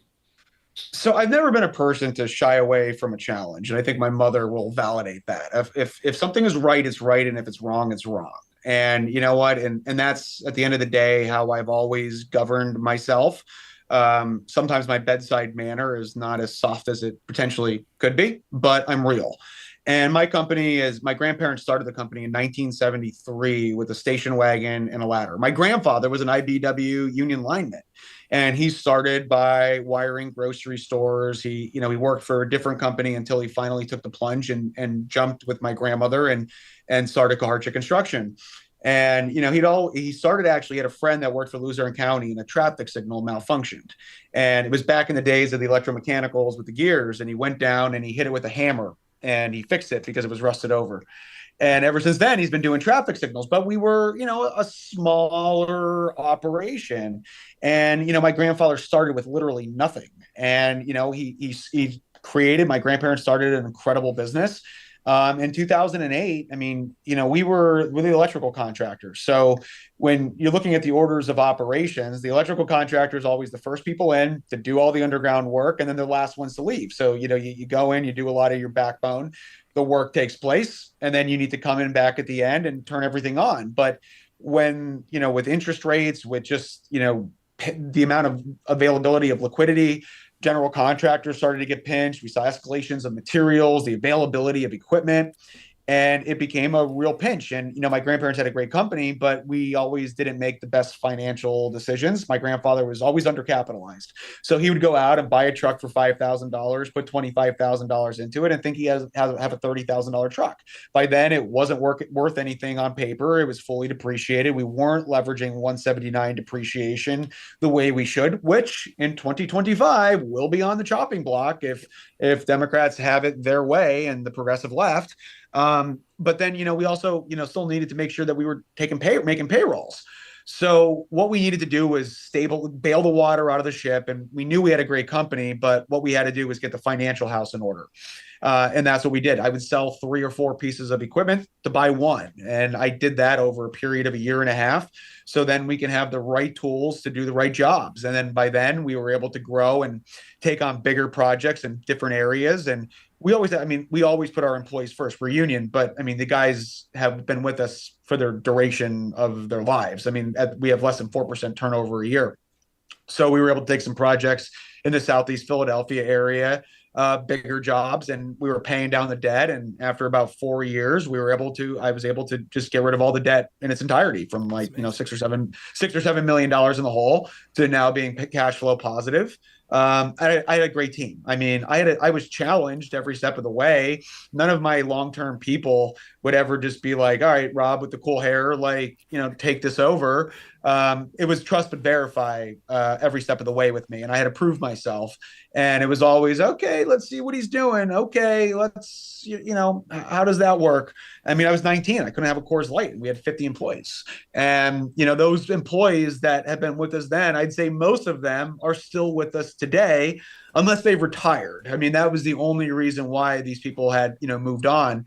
And then, we started doing the emergency storm distribution recovery after natural disasters and partnering with other utilities when they don't have enough assets and resources to rebuild their grids. They'll contact us and say, hey, are you willing to spare X amount of people and X amount of trucks to help us do this? And we have to say, could we step away from our projects and reallocate our time and energy? But specifically with Asheville, it was a no-brainer that we were able to negotiate with some of the other customers and retool and rephase where we needed to be. And then, and it just grew. And we were able to build onto the infrastructure and keep compounding. And then in June, we grew 400% over a period of 11 years. That's amazing. It was incredible. It was an incredible opportunity. And I realized that this can go to the next level, but we needed to try to get a national footprint. And another thing I'm being vilified is we merged with a company out of Chicago, Midwestern Electric, that had the same philosophies, the same growth challenges, that have gone through the same thing. And we wanted to find a way to now capture half of the United States. And we were introduced and we said, yeah, we have a financial sponsor that helped put the deal together. But I said, I'm willing, let's merge this together. I'm going to reinvest now into a bigger, faster, more equipped company to now take this to, a national level.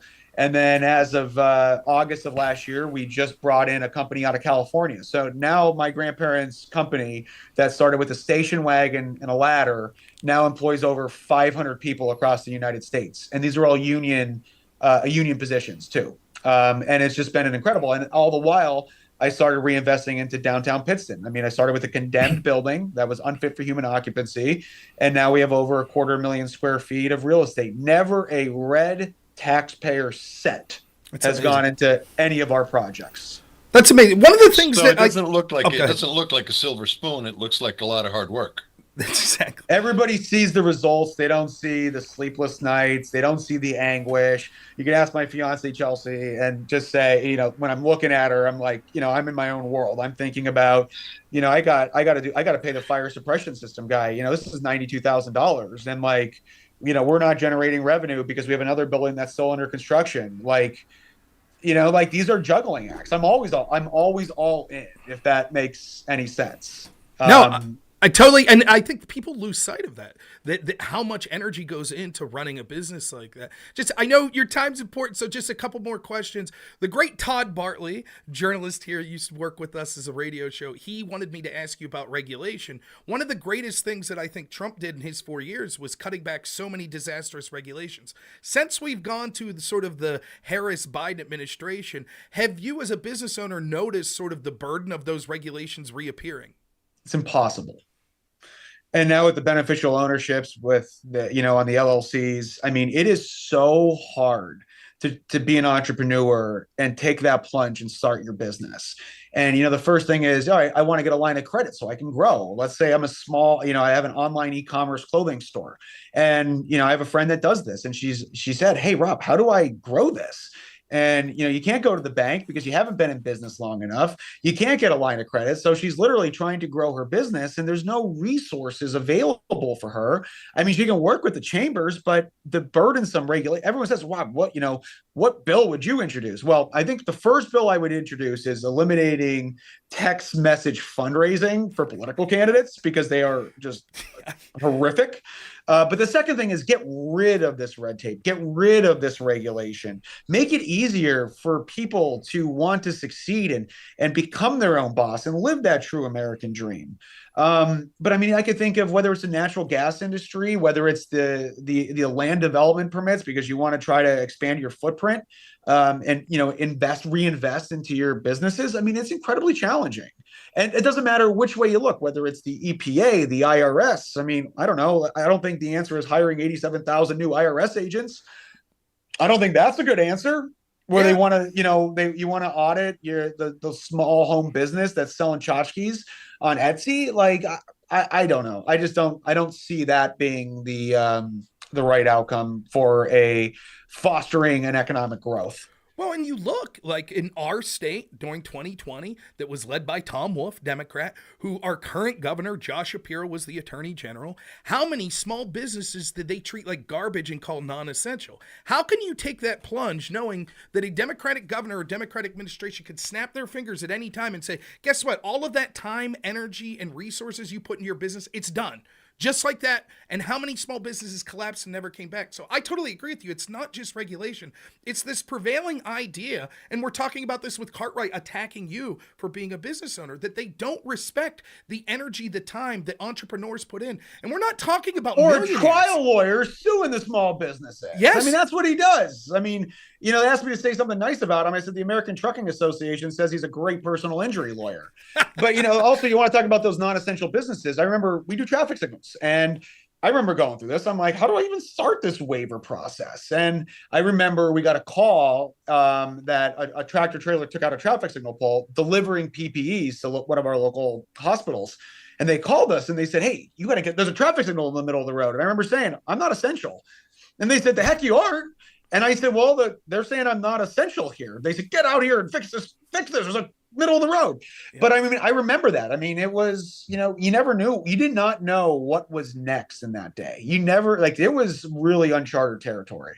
Yeah, if you're elected, just to clarify, I think I know the answer, but you're not going to denigrate business owners by calling them non-essential, and they're not going to have to be worried about you fostering an environment where you'll just arbitrarily say, sorry, you're shut down for 3 months or something. I think it's going to be the opposite, that we're going to give you the resources and pride ourselves on accessibility, that if there's something that the federal government can help with, I mean, listen, this is customer service. My job is to serve the people of Northeastern Pennsylvania. There shouldn't be an inhibitor here. This should be, how do we make it? How do we help you? Help me help you. And that's what I'm going to depend on. And that's what I'm going to advocate for. Because, I mean, you look at small businesses across, just the state of Pennsylvania and in the United States, it's the backbone. Yep. And, it's those small restaurants, it's those small stores. I mean, those small HVAC contractors, those small electrical companies. I mean, that's what really, really powers America. Yeah, totally agree. So Um, could you, you're a young man, Rob. Um, it's not a bad thing. Can you walk us, just give us a small idea of what was it about the American experience that put you in a position to take advantage of all these opportunities that have come your way and your success?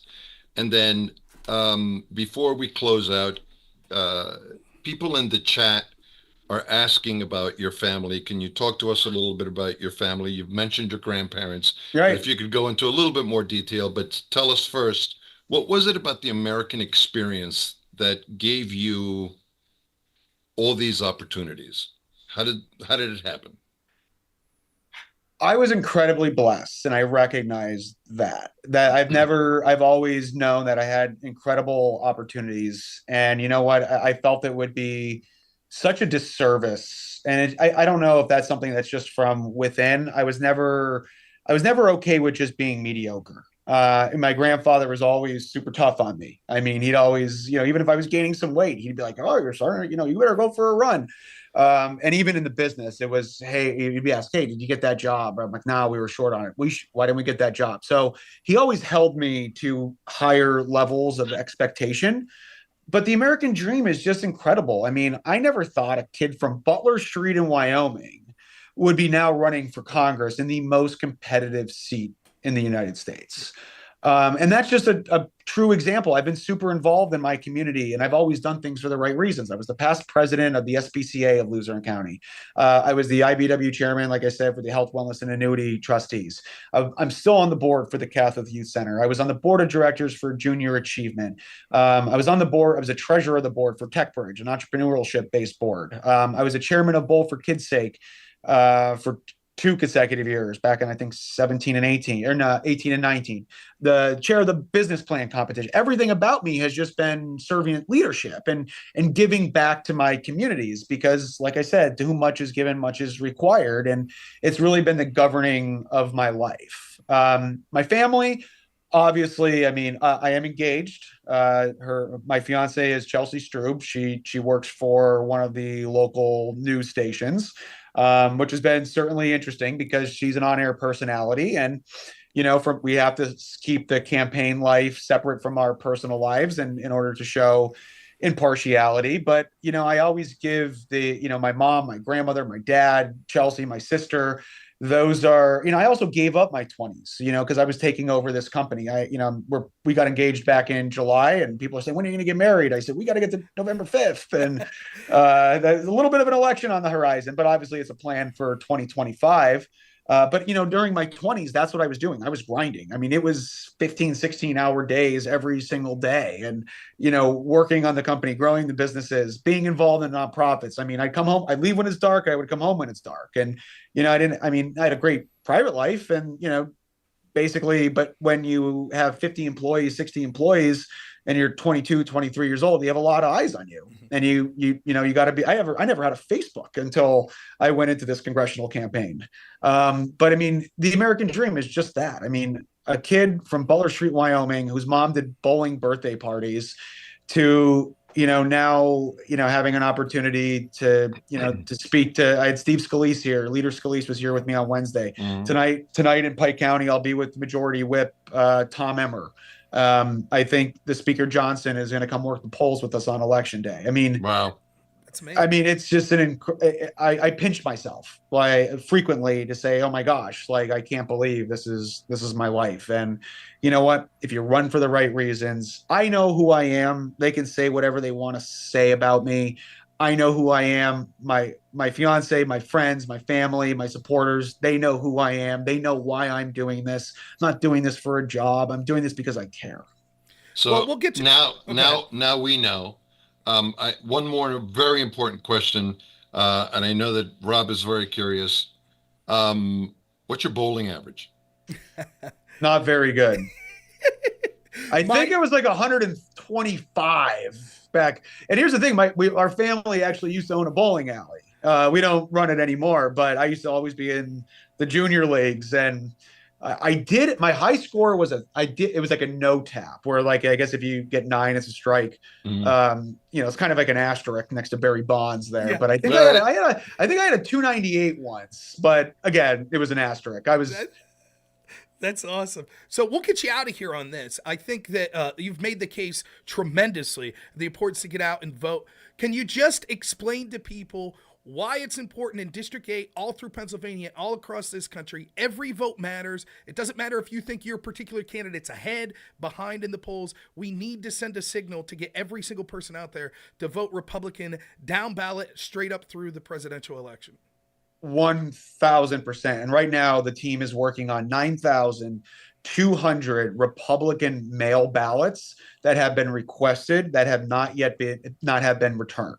So, I mean, we need to find, if you have a mail ballot and you live in the 8th congressional district, what you need to do is do not mail it back, because it needs to be in the election bureau's office by 8 p.m. on election day. Postmark is irrelevant.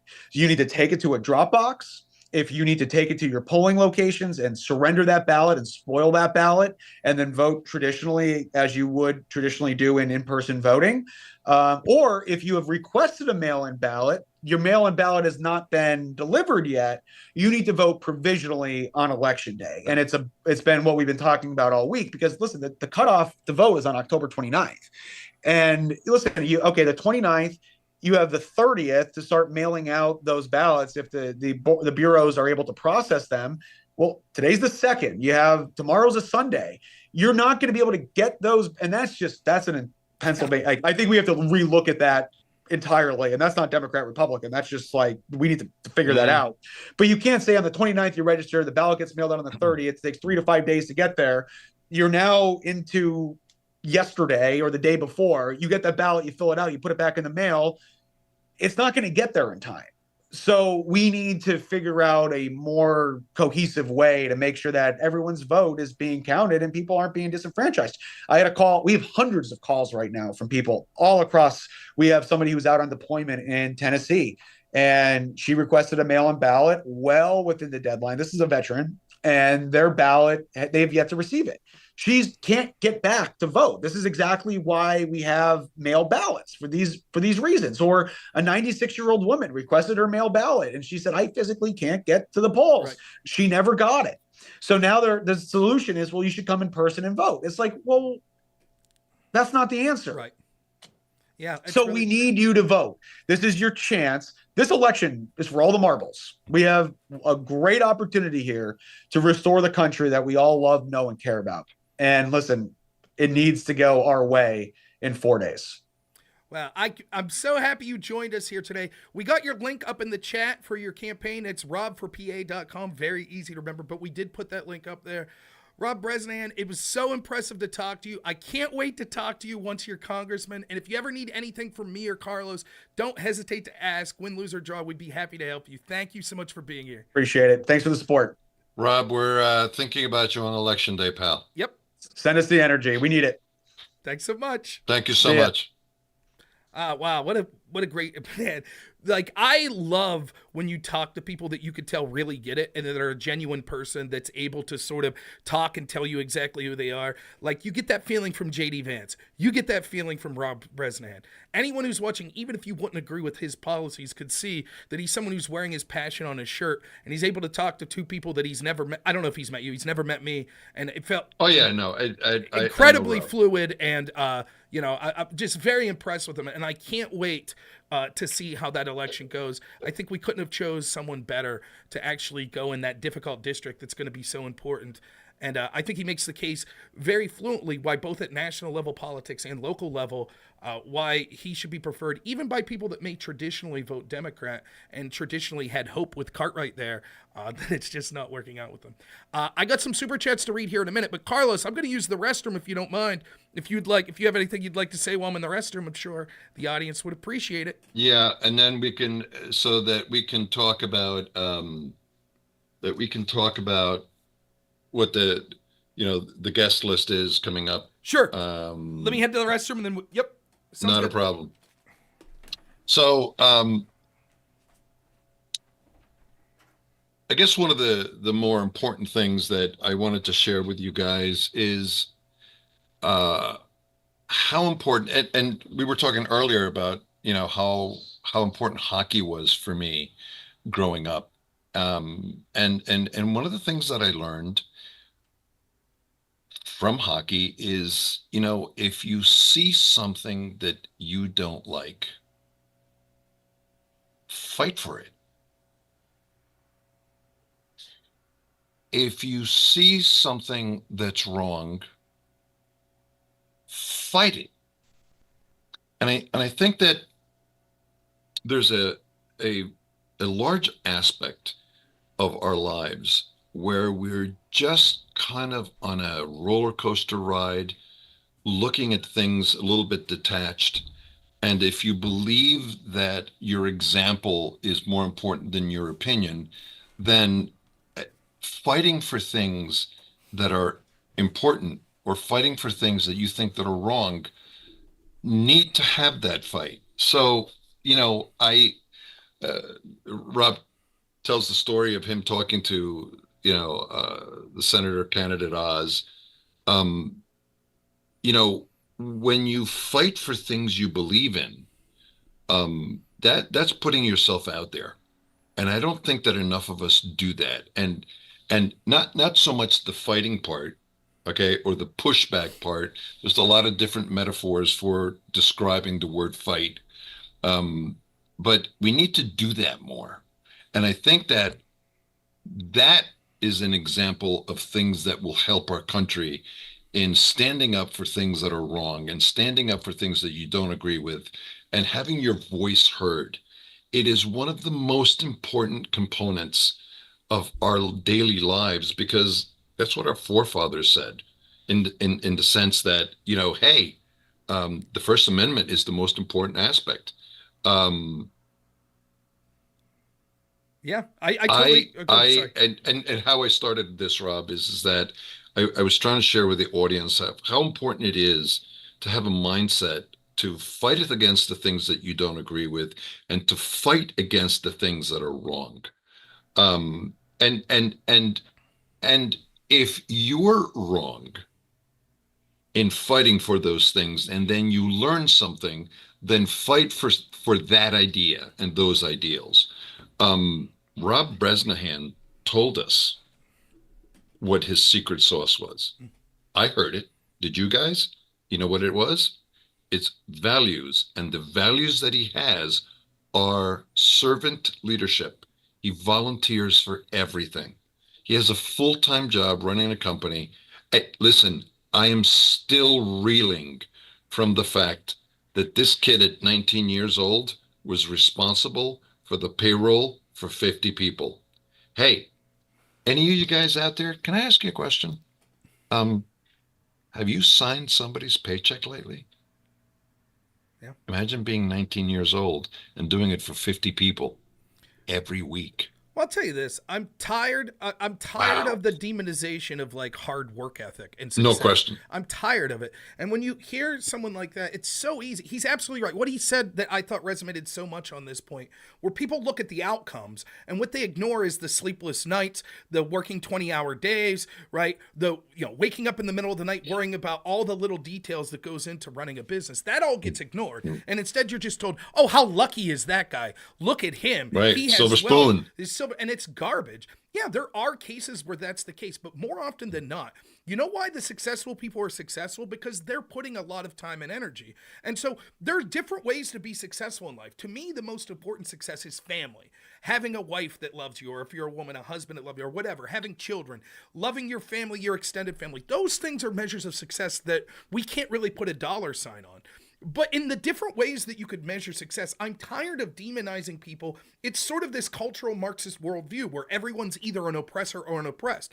And certainly if you read Solzhenitsyn and sort of the Gulag Archipelago, you could see where the end result of that mentality is. All of a sudden, they're looking at people like the kulaks, who are these farmers that by no means were rich, and they're murdering them because, oh, they're the haves and we're the have-nots. that mentality only leads to destruction. And so God bless Rob Bresnahan for the ability to, you could just see that he's someone that oozes work ethic and oozes sort of caring about the people that he has that business about. And I'll be damned if I'm going to denigrate someone who took it upon himself to improve his family's business like that, taking it to sort of a national level where now they have scores of employees that he seems to be treating very well. So I tip my cap to him, and I couldn't have been more impressed with his personal story and sort of the way he handled himself going forward. If I could read a couple super chats here. Super chats. Let's go. We got Ty Gregorius. Thanks so much for $10. Says Rob 2032. We'll see. Maybe I'll be more happy to be working in this capacity, maybe at a bigger level than then. Ty Gregorius again for $5 says, I'm in Michigan, but I hope this guy wins. Thank you so much. Me too. And then lastly, Damien for $5 says, that Carlos dude is pretty awesome. Just started watching the stream fashionably late, and I'm catching up and getting to know the guest. 1.75 speed ludicrous. So we already have at least one Carlos fan, you know. But Thanks, Damien. Carlos is awesome. You're right. And I think that it's one of the things I like about working with you, Carlos. I feel we're pretty seamless. I think a lot of production values that go into shows, you have people that are prepping because of the nature of our lives, and we're not physically in the same area. Like, a lot of this is sort of set up impromptu, but we've worked with each other enough that I think it comes across pretty seamlessly. Yeah, you know? We had a show for over a year. Yep. So I wanted to let you know, last night, Melinda and I, we went out to, Tony Massar, the county commissioner. Oh yeah, great guy. Right. Yeah. So his son Anthony owns the bar on Market, which is a bar on Market Street here in Williamsport. And they had a Halloween party last night. So, FYI, you might have not known this, but we are huge Halloween people.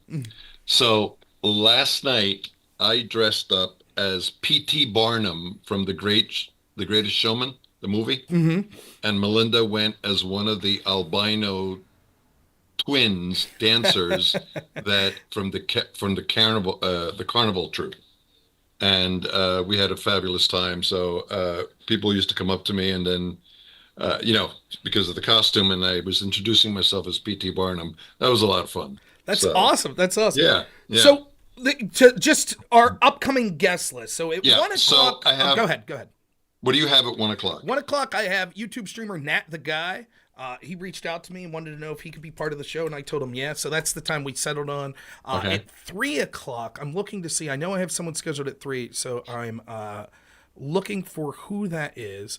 But I did have someone that I believe said 3 p.m. Eastern. Now, that's going to be friend of the show, Casimir, who's a crazy anarcho-capitalist who has like a really thick accent, who I think is one of the most interesting people in the world. I think you'll like Kaz. What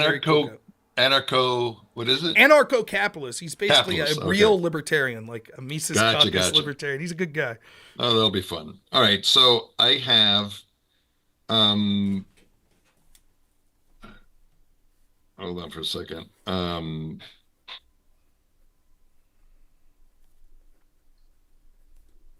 I have Jamie Flick, Representative Jamie Flick, at 2 o'clock. Okay. Gotcha.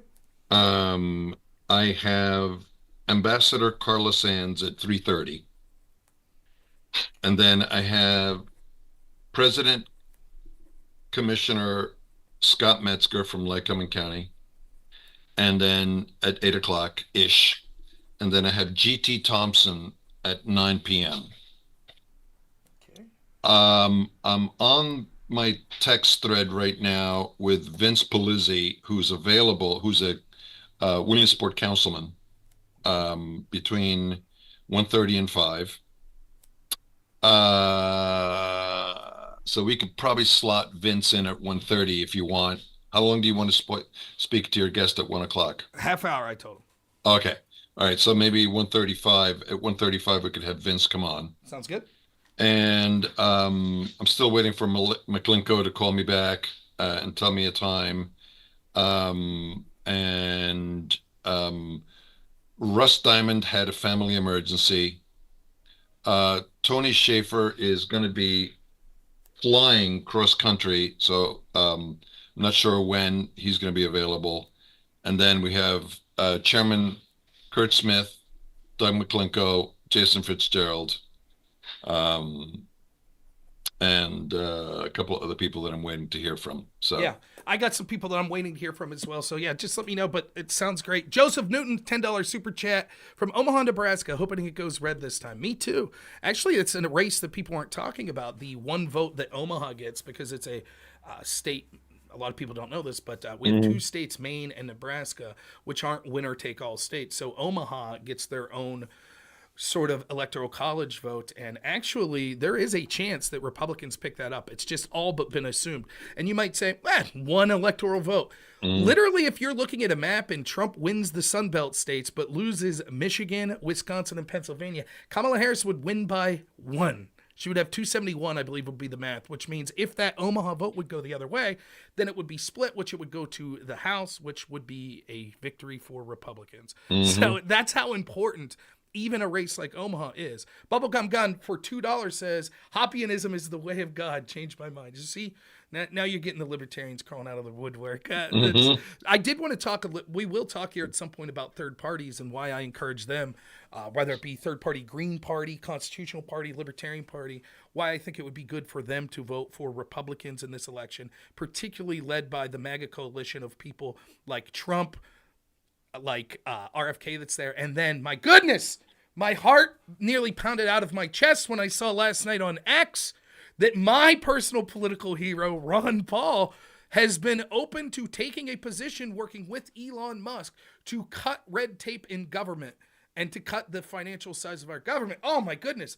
To the libertarians out there, have you had a more prominent possibility on the national stage of a presidential stage? Get out there and vote, libertarians. Chase Oliver's a lunatic, the libertarian candidate. So do something that will actually make a difference and, actually get out there. A couple more questions I'll field from the chat. Kevin says, if Adam and Sitch break up, would you make a move on Switch? No, I'm married. I'm not making a move on any dudes. No, I would be willing to do shows with anyone. I'm not trying to step on anyone's toes. I'm really not.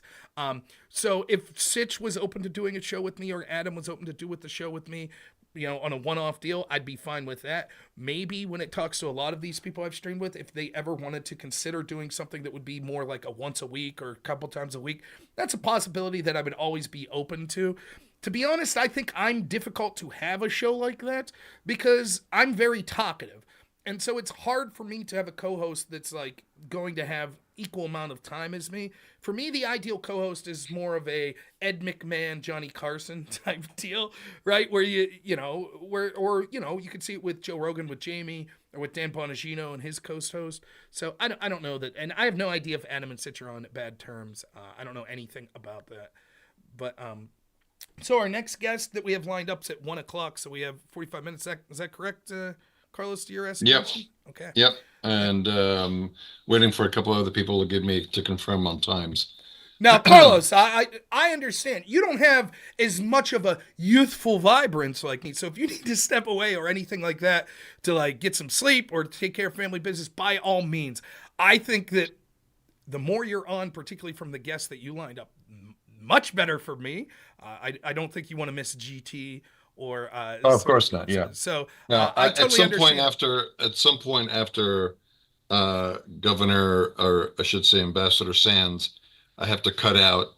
But I will be back for Scott Metzger and GT Thompson. What time is the great Todd Bartley coming on? He said late.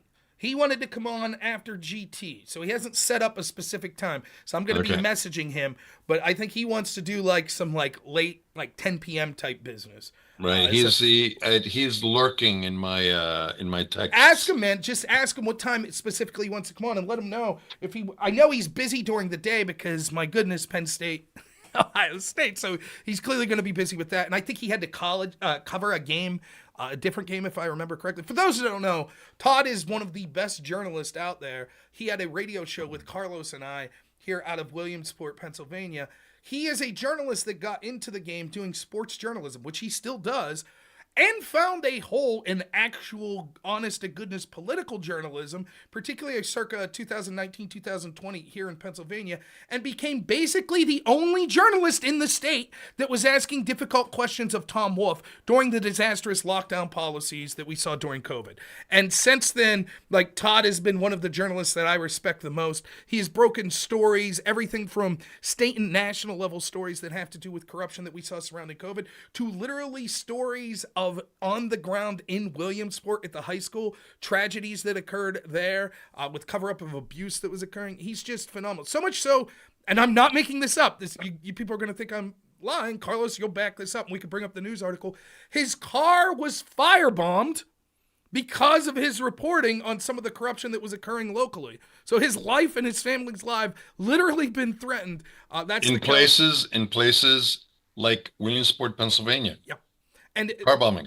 It's amazing. It's absolutely amazing that this is a guy whose expertise is talking sports journalism, and that's how much of an impact that he's had in the world of politics. He was responsible. He was responsible for the governor responding to him based on a question that he asked him about going out and the mandates to stay home, going out and marching with BLM, where the governor famously reported or responded that there are two Pennsylvanias, one white Pennsylvania and one black Pennsylvania. Yeah. If you could even believe your ears. Yeah, it was insane. This is the former governor of Pennsylvania, which the Republican establishment was famously known for not putting up enough of a fight to get a Republican in there. And now we have Governor Shapiro, who, the Democrats don't like because, he might be the wrong religion.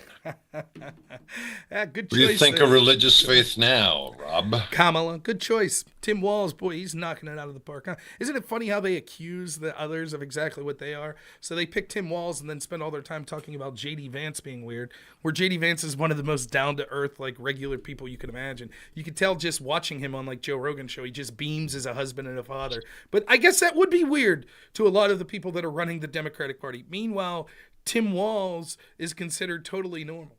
How are we going to listen to people talk to us about normalcy, that have people like Health Secretary Levine, telling us, that we need to have surgeries or medications available for children that want to trans, or I forget the name of the person that was like one of the secretaries, undersecretaries or whatever, that was stealing people's luggage as they were, to, I guess, go along with their sort of trans ideology, and I guess they had a thief fetish or something. So yeah, it's so funny to listen to them always accuse others of what they are.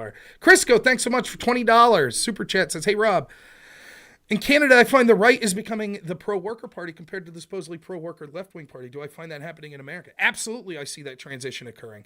I think that one of the things you traditionally saw with unions in specific were that Democrats paid lip service and gave all sorts of money and favors to people, particularly in union leadership. So you have this sort of revolving door where unions give a bunch of money to Democratic politicians, and then Democratic politicians would have a bunch of money that would be going into the coffers of union leaders.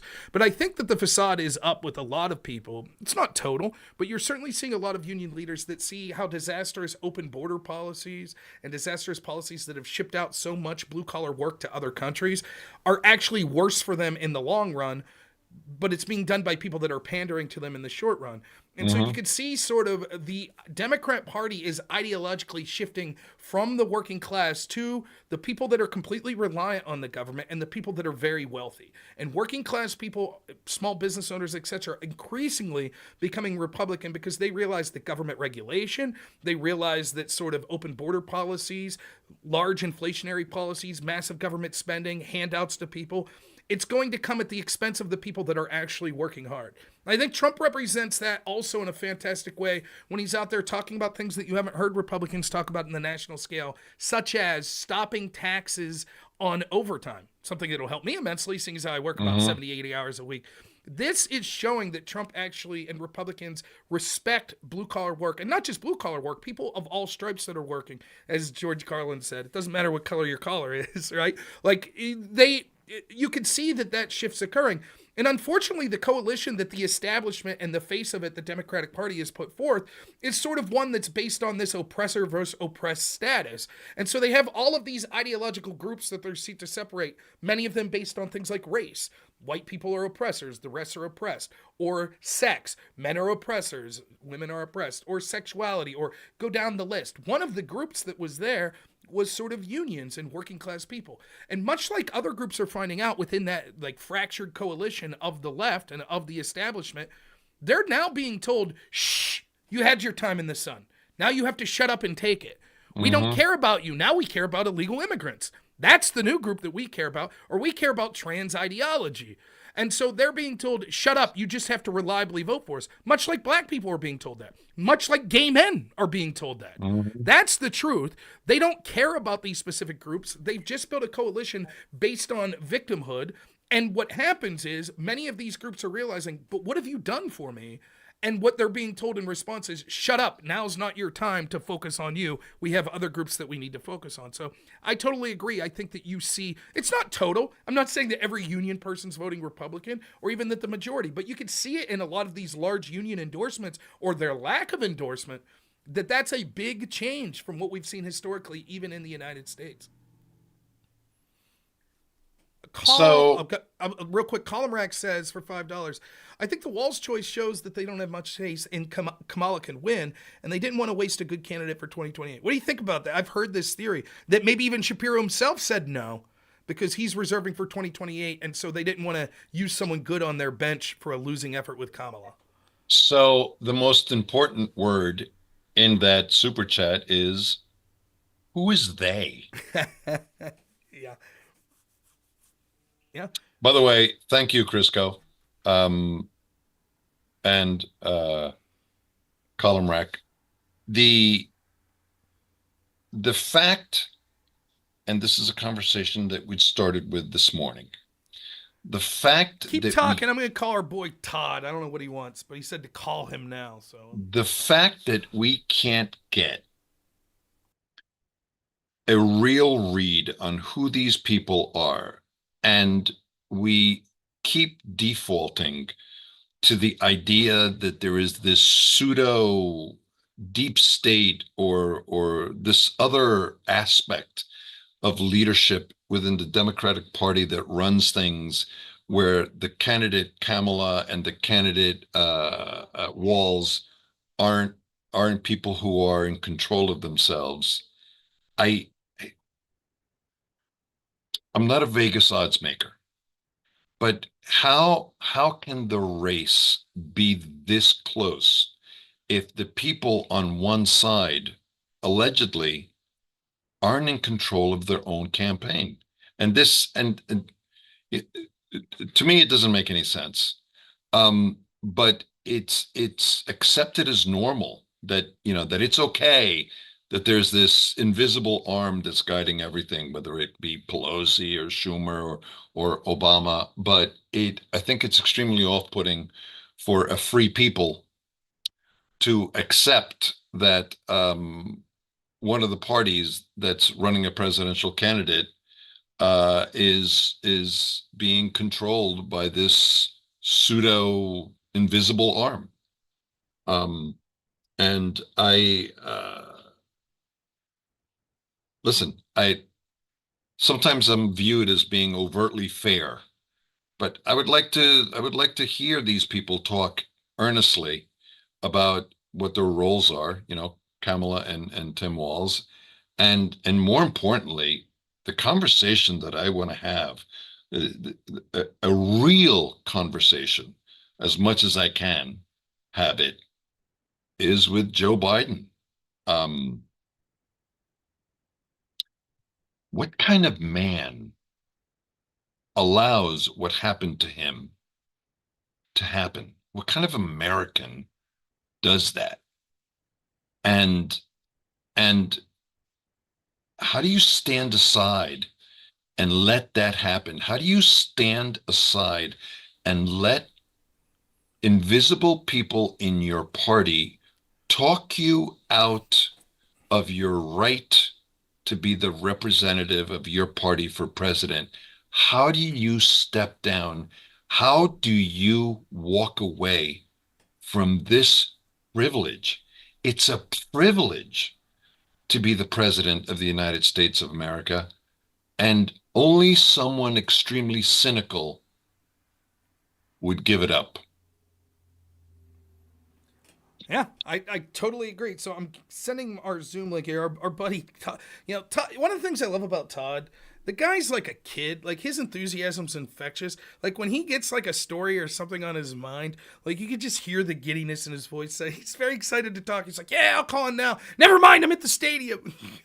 He's like working. I was like, all right. So I think he's gonna come. He's gonna come on between 5 and 8 at some point, which I think Okay. works for us. There's gonna be a lot. Yeah, of because time I'm going to be away, but perfect. Yeah, so that should work fine. So that'll be good stuff. But yeah. Well, how about this? If people like, so we got a guest coming on at 1:00.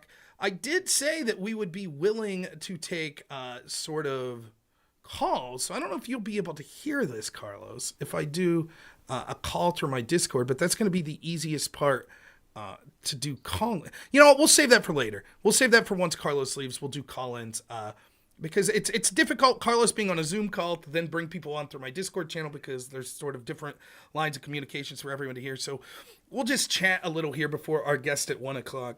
One of the things I wanted to say, since we mentioned it, third parties, etc., things like that. Let me talk for a second to third parties. The libertarians we're going to talk to more when Casimir comes on. Let me talk to the Jill Stein fans out there, or the RFK fans, right? People that are more progressive than would be my liking, but nonetheless are great Americans and have a differing of opinion on the way the country should go, which I totally understand. Now, I vehemently disagree with a lot of these progressive policies, but I understand it doesn't mean you're a terrible person. It's just a disagreement on the direction the country should go. If you have any doubt as to why it's important to vote out the pro-establishment Democratic Party, look at the ads that Kamala Harris, not just a pack of hers, but that her herself are signing off against Jill Stein, where they're saying she's basically a stooge of Vladimir Putin. Now, this is an argument I've been making since 2016. Dear Lord. Anyone that is deemed to be outside of the establishment orthodoxy, whether it be Donald Trump on the right, or whether it be an RFK, Jill Stein, Tulsi Gabbard, etc., that's coming from more of a left-wing perspective, will be smeared by our institutions as being an enemy of the country. They'll be smeared as working with Vladimir Putin. They'll be smeared with working with Xi. They'll be smeared with working with North Korea. This is who they are. If you're listening right now and you're someone who has a proclivity to vote Green Party or someone who has a proclivity to vote for more progressives and you just don't like the policies of Donald Trump is just one president, just one person. And yes, it's a massively important thing, that the policies that he'll institute. I happen to think those policies will be better for all Americans. But for those that disagree, understand this. The ability to crack in to the establishment and these unelected bureaucrats with all of this money, all of this power behind them that seek to denigrate anyone that's a potential outsider, cracking through that barrier is more important probably than any one policy Donald Trump would do that you're either for or against. The only chance you'll ever have of having someone like a Cornel West, a Jill Stein, or anyone like that ever actually have a credible chance to win the presidency is to end this corruption of these unelected bureaucrats that use their power to denigrate and control anyone that disagrees with them. So I understand maybe your issue is you're a big climate change person or you're a big Medicare for all person and you think that Donald Trump won't take those issues seriously or vote for them. You're probably right. It's particularly when I think climate change he does, but he also understands that we need to have sufficient energy policy because the policies that are being suggested by the Democrats at this point would be destructive immensely, particularly to poor and working class people that would pay through the nose for energy, which they can't afford right now. But I do think that there are a lot of issues that Trump would focus on that are important to our environment. And by the way, as a brief side note, some of the best, quote, environmentalists I know are people that are like sportsmen, people that are hunting aficionados, people that are fishermen. It's amazing how many hardcore right-wing conservatives I know that care more about the environment than many of the lefties that I debate that continually screech about climate change but aren't doing anything in real life. I know they're people, in the field. That's right. They're in the field. I know people that spend their weekends cleaning up the local forest, that have spent their resources to buy land that they're able to protect to ensure that the local wildlife is able to thrive there. So it's always interesting how that occurs. But nonetheless, for those people that would disagree with the policies of Donald Trump, more importantly to that is to actually have a potential for people's voices to matter. And right now, that's not the case. Look at how the Democratic Party sabotaged even their own voters by lying about Joe Biden's cognitive health. And then once he was the de facto winner of the primary, then ousting him and installing someone in Kamala Harris who no one voted for. That's how they feel about progressives. That's how they feel about libertarians. That's how they feel about Democrats, Republicans, etc. They don't care. They don't care about your voice at all. No, And they delight in misdirection. This is what they love. It's not just the Democratic Party. You have to understand that the Democratic Party is just the current face of the establishment, of, as Mike Benz calls it, the blob. Exactly. They don't care. When they talk about threats to democracy, what they mean is all of the decisions that are made by the people in power. So what the IRS thinks and what the CIA thinks and what the corporate it's a think. very important course correction. God bless Mike Benz. Yeah, I invited him on the show. So good. I don't think he's going to be able to make it, but yeah, I mean, he's so good. He is. And when you think of it in this way, right, you understand when they say something's a threat to democracy, they don't mean what we mean. When we're talking about democracy, we're talking about the voice of the people, the will of the people. They mean the will of their in-group, of the big club that they're in. And if the will of the people is antithetical to their club and their institutions, then they deem that anti-democratic. Did you see what Sumo just said? What's that? The uniparty establishment. That's absolutely right. Well put. I'm trying my best to have people understand. Maybe you're a 2016 Bernie bro. How do you feel about the treatment of him in 2016 and 2020? How do you feel about the fact, if you're an RFK voter, you didn't even get a chance to really have a serious primary, where RFK, who was running as a Democrat, would have had a chance to represent the people of the Democratic Party?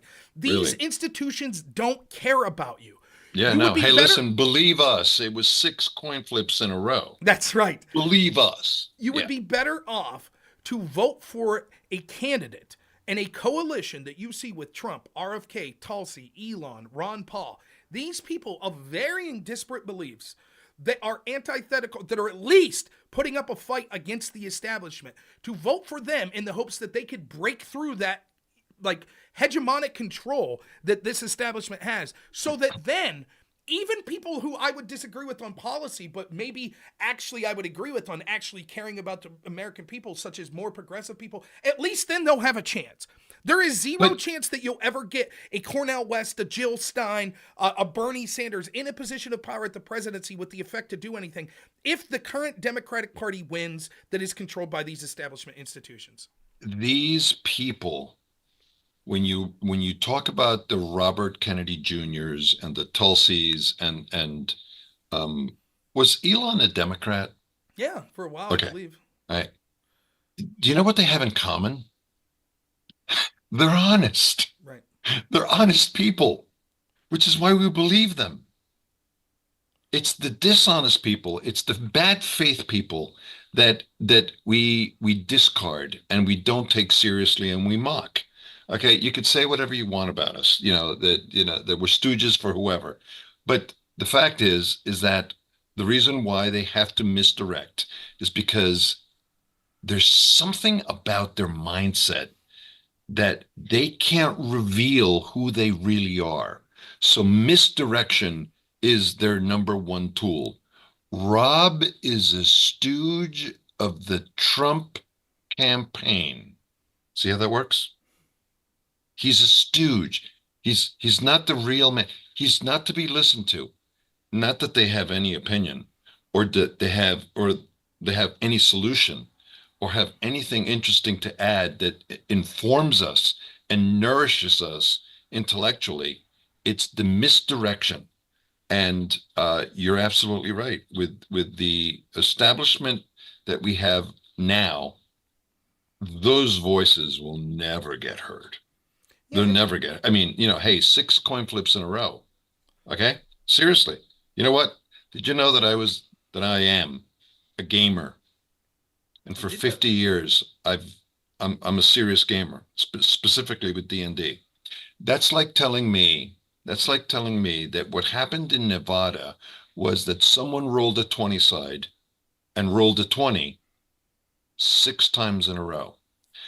Any of you guys out there that are good in math, please call in or come on the chat and tell us what the mathematical odds of rolling 20 or 6 20s in a row on a 20-sided dice.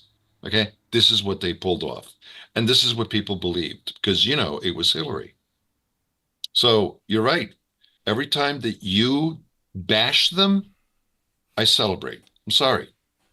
Someone says, And I'm not a Bernie bro listen, he is ideologically completely the polar opposite, but to cheat him, why? Why would you need to cheat him? Why would you do that? Someone's saying, but RFK doesn't trust, and Trump's the worst, and he just is in there for himself. Let's assume, I disagree. Let's assume that's all true, right? First off, RFK, I would guess, doesn't completely trust Trump because he's probably smart enough to not have blind faith trust in any other human being. No, they have things that they care about that align that they know is good for the country, right? Right. So like making the country healthy again. Right. That's important. So let's say that what RFK is doing is making a calculus that there is a 0% chance that the Democratic Party that screwed him over is ever going to take his voice seriously. They have showed by not just their words, but also by their actions over and over again that someone that is going to upset the establishment orthodoxy will not be welcomed within their party. So he understands, even if he has reservations, which I'm sure he does about Donald Trump, he understands that by choosing someone that is outside of that establishment orthodoxy to pierce through this sort of establishment politics, that's the best chance of someone like him actually having a voice at the table. Even if you think that Trump is selfish and just does things for himself, the fact that he's someone that's a potential outsider would mean that the chance of other potential outsiders winning if he pierces through that would be significantly increased in the future. If you vote for the establishment that wants to do things like literally you see two former secretaries of state. You have Hillary Clinton and you have John Kerry that are both out there saying, we need to dispense with the First Amendment. We need to have disinformation czars. There's all of this disinformation online. A very 24-hour stream like this, where we're talking on having this conversation now, when I debate left-wing people over and over and over again, almost all challenges, this very type of channel quite literally could be removed for misinformation. We saw the New York Times just put out their October surprise piece just yesterday that was working with Media Matters, which is a Democrat operative organization that seeks to smear everyone in unethical ways that disagrees with the Democrat Party. We see them using the New York Times to pressure YouTube to remove conservative voices like Ben Shapiro, or Benny Johnson, or Steve Deese, like all of these people, many of which have completely, I don't want to say completely, they have very disparate political views. Steve Deese, the guy who wrote the book Nefarious, right? Yep. He's advocating for Trump now, but he was a huge DeSantis guy, right? Compare that to, say, Tucker Carlson, or Ben Shapiro. Like, do you really think that Ben Shapiro and Tucker Carlson are the same person? Of course not. In fact, I don't even think they probably like each other. And yet all of them are under the umbrella of, but you're challenging the establishment orthodoxy of the Democratic Party. So the idea, you don't have to like Trump. I totally get it. I don't think that Trump is this, if Trump's just in it for personal reasons, he's doing a very poor job of it. He's losing money. He's become one of the most maligned people in the world. There are assassination attempts to go after him. So if he went from the calculus of, I'm going to be a Playboy billionaire to do whatever I want to. Oh, you know how I could enrich myself even further by becoming president? Where he actually loses money, he becomes the biggest target of sort of most of these institutions in the world. He's doing very poorly at it. But even if you believe that's the case, he's just there to enrich himself. Still, you at least have a chance with someone who's a potential outsider coming in and giving voice and giving reason to other potential outsiders winning, than if you continue to vote for an establishment that is doing more and more to tighten the grips to ensure that no person outside of that can ever achieve power again. So, I mean, that's, I always think, I'm not trying to argue with people right now. I know there's a lot of people that think that Trump's just the most evil guy in the world, that he's just, like Sam Harris said, he had Trump University. Hunter Biden could murder children in the basement. Who cares? Trump University. He's just he's such a bad dude. That's fine. If you want to have those beliefs, we're at the 0 hour here. I'm not going to convince you otherwise, but hopefully what I can convince you of, the Democratic Party doesn't give a shit about you. They don't care. They don't care at all. So if you say, but neither does Trump, that at least puts them on an even playing field.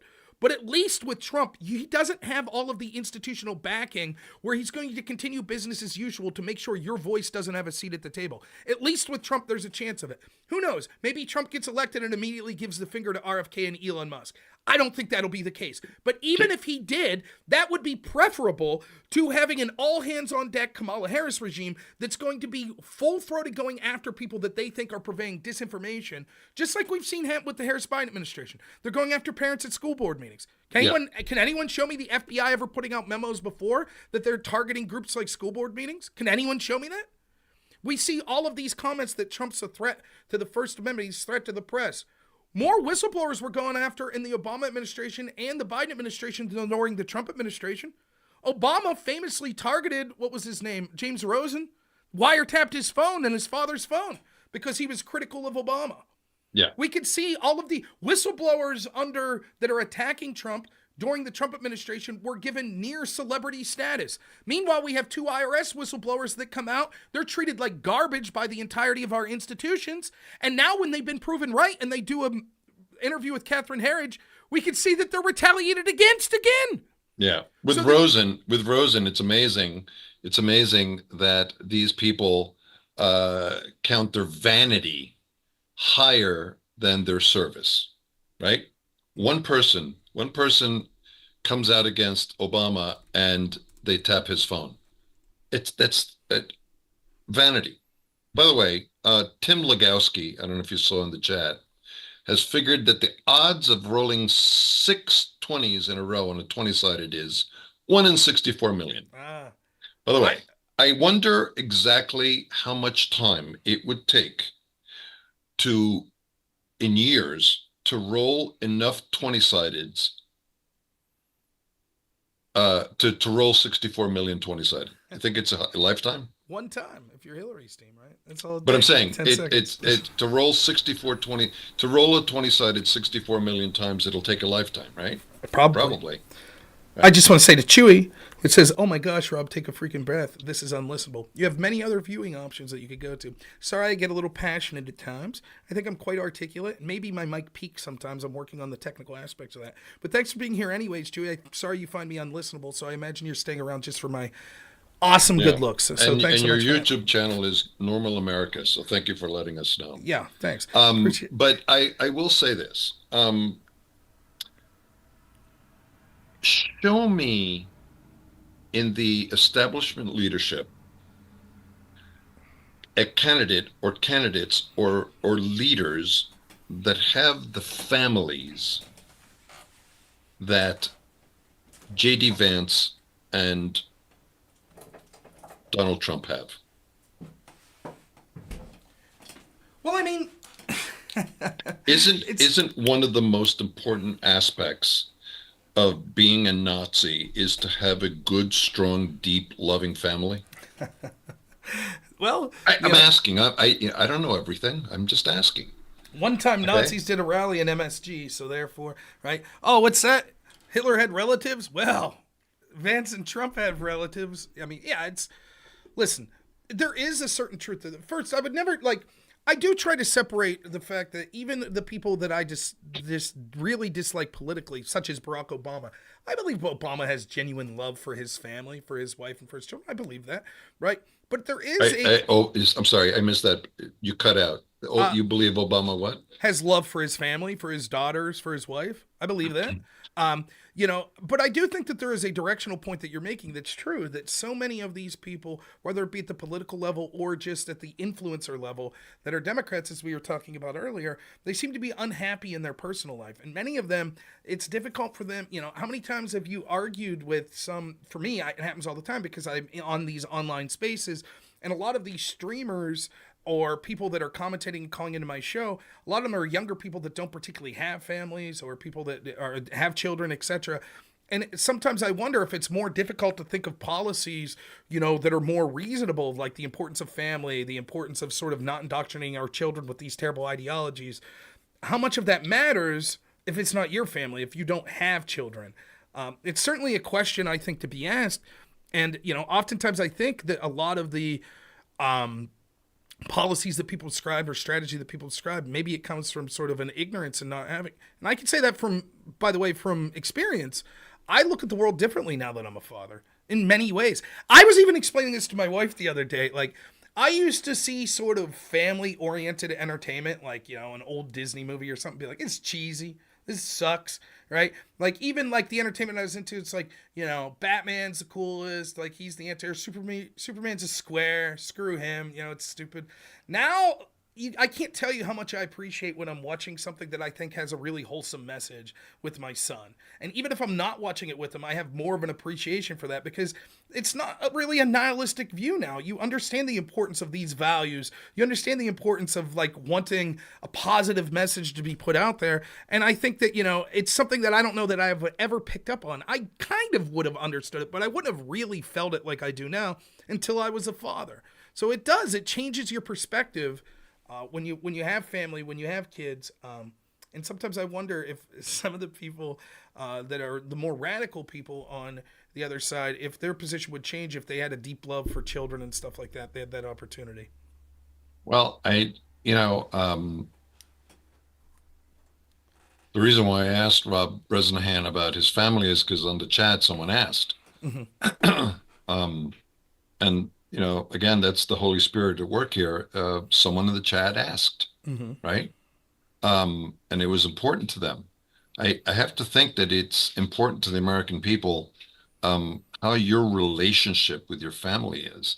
And just as a side note, one of the things that I found extremely off-putting and just wrong, un-American even, is Robert Kennedy Jr.'s family's response to him running for president. What an ugly situation that is, where there are members of your family coming together and talking to the media, running you down. I mean, I found it astounding that these people would actually say these things to the media. But see, is that privilege? Are these people so privileged that they don't see what they're saying and what they're doing? Yeah, I mean, it's what you're saying with the. I mean, is RFK. Robert Kennedy Jr. a dangerous man? Listen, To politics. the point that the family has to run him down? Politics are important, and I think that it's immensely important. But family is more important, and No question. you know, it's something that I understand people struggle with it, and some people have a different take than me. Some people I see on the right are like, "Listen, at this point, you know, your family member that was willing to call your job because you weren't wearing a mask, they're the family member that's going to throw you in the gulag." And that there's probably a lot of truth in that. But for me personally, I've been blessed with even extended family that I really love and think are great people. And there are a handful of them that despise my political views, despise the sort of things that I talk about. And I certainly have friendships like that, largely the ones I made in college when I was in the debate community that are overwhelmingly left-wing. And I really do try my best to not destroy any of those relationships, particularly the family ones, over politics. I try my best. It's a fine line to troll. But I would be damned if I threw my brother, my son, you know, under the bus like you see the Kennedy family that's doing to RFK. They had a press sorry, let me take that back. Multiple press conferences running down their brother and, you know, their family member. It's Where really, in America have you seen that before? well, and I think It that just it's represented. I think you see this sort of like the fervent hatred for Donald Trump, but more importantly than for Donald Trump, it's the fervent hatred from people in these circles against anything that challenges establishment orthodoxy. That's why there was already this anger at RFK even before he decided to sign on with the Trump team. And then that was sort of the straw that broke the camel's back when he signed on with Trump's team. And so I think you could see that moral superiority that it comes from, well, quite clearly we are right, and it is completely immoral to even consider not only working with Trump but to challenge sort of the establishment Democratic Party and orthodoxy. It allows people to do things that otherwise would be near unthinkable. So there are people that are that literally are so convinced that they're morally so superior to the other side that it's nothing to sell out your family. It's nothing at all. There's a higher moral calling. Your family is now not worth dealing with. It's not worth. And I'm not saying they had to sign on to RFK. If they don't agree with them, they could say, "I'm not going to vote for him." I think that Do you know what has so much power in this country and in our lives and in this world? Can I tell you? Sure. Silence. Yeah. Well, I watch a lot of like sort of streamers that are critics of culture, I guess, that like, a lot of streamers that are critical of such as the Marvel Cinematic Universe, the way it's gone, or Disney or Star Wars, right? And how they've become woke and all this stuff. Sometimes for entertainment value, I'll watch some of this. And I was watching this guy the other day. I think maybe it was The Critical Drinker was the name of him. And he was talking about the movie Wicked that's coming out. Right. Okay. And it's largely Wicked's based on, The Wizard of Oz, and it's based on the long-standing musical that looks at things through the perspective of the Wicked Witch from the West. And it's been a big musical. And this guy's like, look, she was misunderstood, right? Right. So this guy's like, actually, I went and saw the performance with my wife, and it wasn't bad as far as that stuff goes. So he's like, it's a movie I could have been talked into seeing, and there was largely praise for how the movie was coming out. Everything's good. And then they put out the poster for the movie, and there's sort of a famous poster for the movie Wicked where the hat's covering the eyes of the witch, and she's got this like wry smile on, and and they redid the poster for the movie, and it doesn't have the wry smile, it doesn't have the hat covering the eyes, and so a fan used some Photoshop tools or whatever to make this actress that's playing the Wicked Witch look more like the original poster, and the actress comes out and just basically shits all over this fan. How dare you? Releases a statement that's like, I'm a black woman, a powerful black woman, and you're silencing black faces and whatever. And that's what this guy's point was. He was like, don't you know about silence? Like, you didn't have to say anything. You didn't have to say anything. And instead, you just took a big crap on someone who's clearly a big fan of the movie and clearly a big fan of the musical and the work that inspired the movie. And you just, like, crapped on, not like some famous person that re-edited, literally a fan, just a fan. Yeah. And you made it all about yourself. And I thought that point really resonated with me, that sometimes silence like is golden. Sometimes, especially deadly when it comes like with your, like, listen, yes, I am doing my best. I've gone to Facebook, something that I rarely do, to reach out to my extended family, neighbors, friends, etc., and tell them why I think they should vote for Donald Trump and offer my services to take them to polling place if they need. But when I'm hanging, you won't believe the times I bite my tongue when I'm in social situations. And I think the tide's changing on this a little. Formerly, you always hear, you don't talk religion, you don't talk politics. But there was this sort of carte blanche given from the people that hate Trump, that it's completely societally acceptable in any circumstance to just complain about Trump or the people that support him. So I go to a wedding of old college friends, that are all left-wingers. I'm not going to bring up politics at all. It's someone's wedding. I'm there to enjoy myself, to celebrate my friend getting married. And dance with your girlfriend. And yet my friends come up to me and instantly start shitting on me about voting for Trump. And I have to eat it. I have to be the bigger person and go, I know. Anyways, right? I can't be like, what are you doing coming up with this shit? How about I interrogate your beliefs? Who'd you support? Hillary Clinton? A warmonger? How about we talk about that? But I'm not going to do this at this wedding and ruin it. So it's always incumbent upon me. I have to be like, yeah, I know. I think you're starting to see the tide change on that. That people are getting fed up with that shit. You see it even when you see like groups that would been verboten to support Trump, such as like people that are like rappers. All of a sudden you see black rappers coming out like, yeah, shit, I'm supporting Trump. So what? What are you going to do about it? Right? And the political discourse is changing culturally, I think, in a favorable way, where it's like, yeah, it still sucks that it's so divisive, but it'll never start to come back to the point where you could say, yeah, we could have people that disagree and it's okay, unless we start that's to why see a pushback. That's why we lost the 2020 election, Rob. We lost the 2020 election because we were still convinced in our minds that there was a high road. Yeah. There's no high road. There's no high. There's only one road. And we share it with our enemies. There's no high road. I mean, I understand. Listen, I'm not stupid.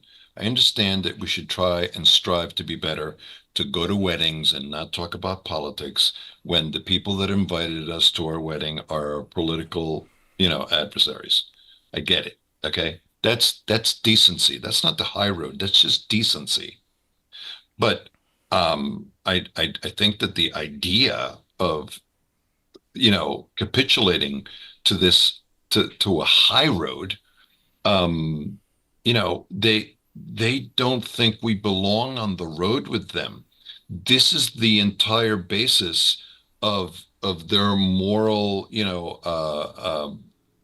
their literal virtue signaling.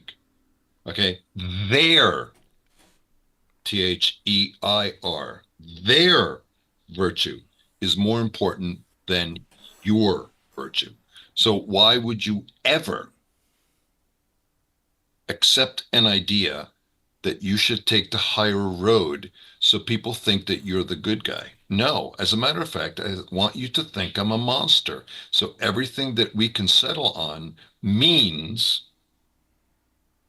Yeah, but that see, I you compromised. got to be careful, right? Because let's bring it back to what we were talking about. Does that mean you sabotage personal relationships? Because screw it, you're going to be the not. monster, Of right? course not. I'm And so using an that's example, but right. So yeah. that's what with that. So to bring it back full circle, once you have those beliefs that like my opponent, and it goes back to like a discussion I had many times going into like during the first Trump presidency. You remember circa 2016 or so, I think it was The Guardian that published this article. Is it okay to punch a Nazi? Well, no, but Right. yes, basically is Right. what they said. Was The Guardian? It was The Telegraph, The Guardian, one of those British papers. I Oh, don't okay. remember exactly which one. Right. But and your argument, The Guardian, who has so much skin in the game right now. you Or talk to then. these people, you try to talk to them about how nonsensical of a position that is, because you're like, once you say yes, then you're like, oh, and by the way, everyone I disagree with is a Nazi, right? Right. You can see it, right? Now the arguments are never made like a syllogism. They're never made if A then B. They never do that. They just No. get you to agree to A. See? Yeah, Nazis, they're bad people. Extremely important, isn't it? It's like, you wouldn't have stopped Hitler? Come on, you have to. And Right. you're like, oh, and then people might be like, okay, maybe it's like, cool. Yeah, that's all we have to say today. By the So way, why did you wo- see that? And then the next day, the argument is Madison Square Garden rally for Trump Nazis. A Nazi rally. Wait a minute. I just heard the other day that it's okay to use physical violence against Nazis. And that's sort of how this goes. And so when you convince people of this in a mass level culturally, that it becomes acceptable to treat, you're allowed to do a bunch of things that otherwise would be unethical. If it's to Nazis, and oh, by the way, Trump and all of his supporters, they're Nazis, or they're racist, or they're fascist. And all of a sudden you can see how the line is drawn. Now, this isn't the majority of Democrats. The majority of Democratic voters aren't saying, oh, Rob's voting for Trump, I'm going to punch him in the face if I see him. Certainly that's not the majority at all. But there is a minority of people that end up believing that.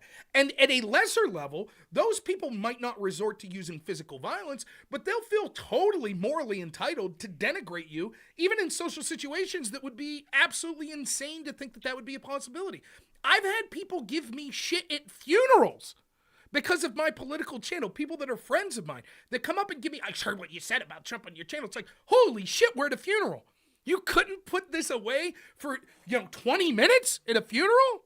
And that's the sort of shit that happens. And so you can start to guy's dead. that's the sort of stuff that you're just like, wow, how does this happen? So how does RFK's family come to this conclusion? Well, that's the sort of mentality that's been sort of pervasive all throughout our society, particularly if you're in that sort of elite Martha's Vineyard, what do they call it, Camelot or whatever, the Kennedy, right? The entertainment industry. They have all these connections. They're basically royalty in this family in the entertainment. They can't house industries. Venezuelan refugees, but they can definitely talk a lot about them and how they believe that they should have rights, and By the way, yeah.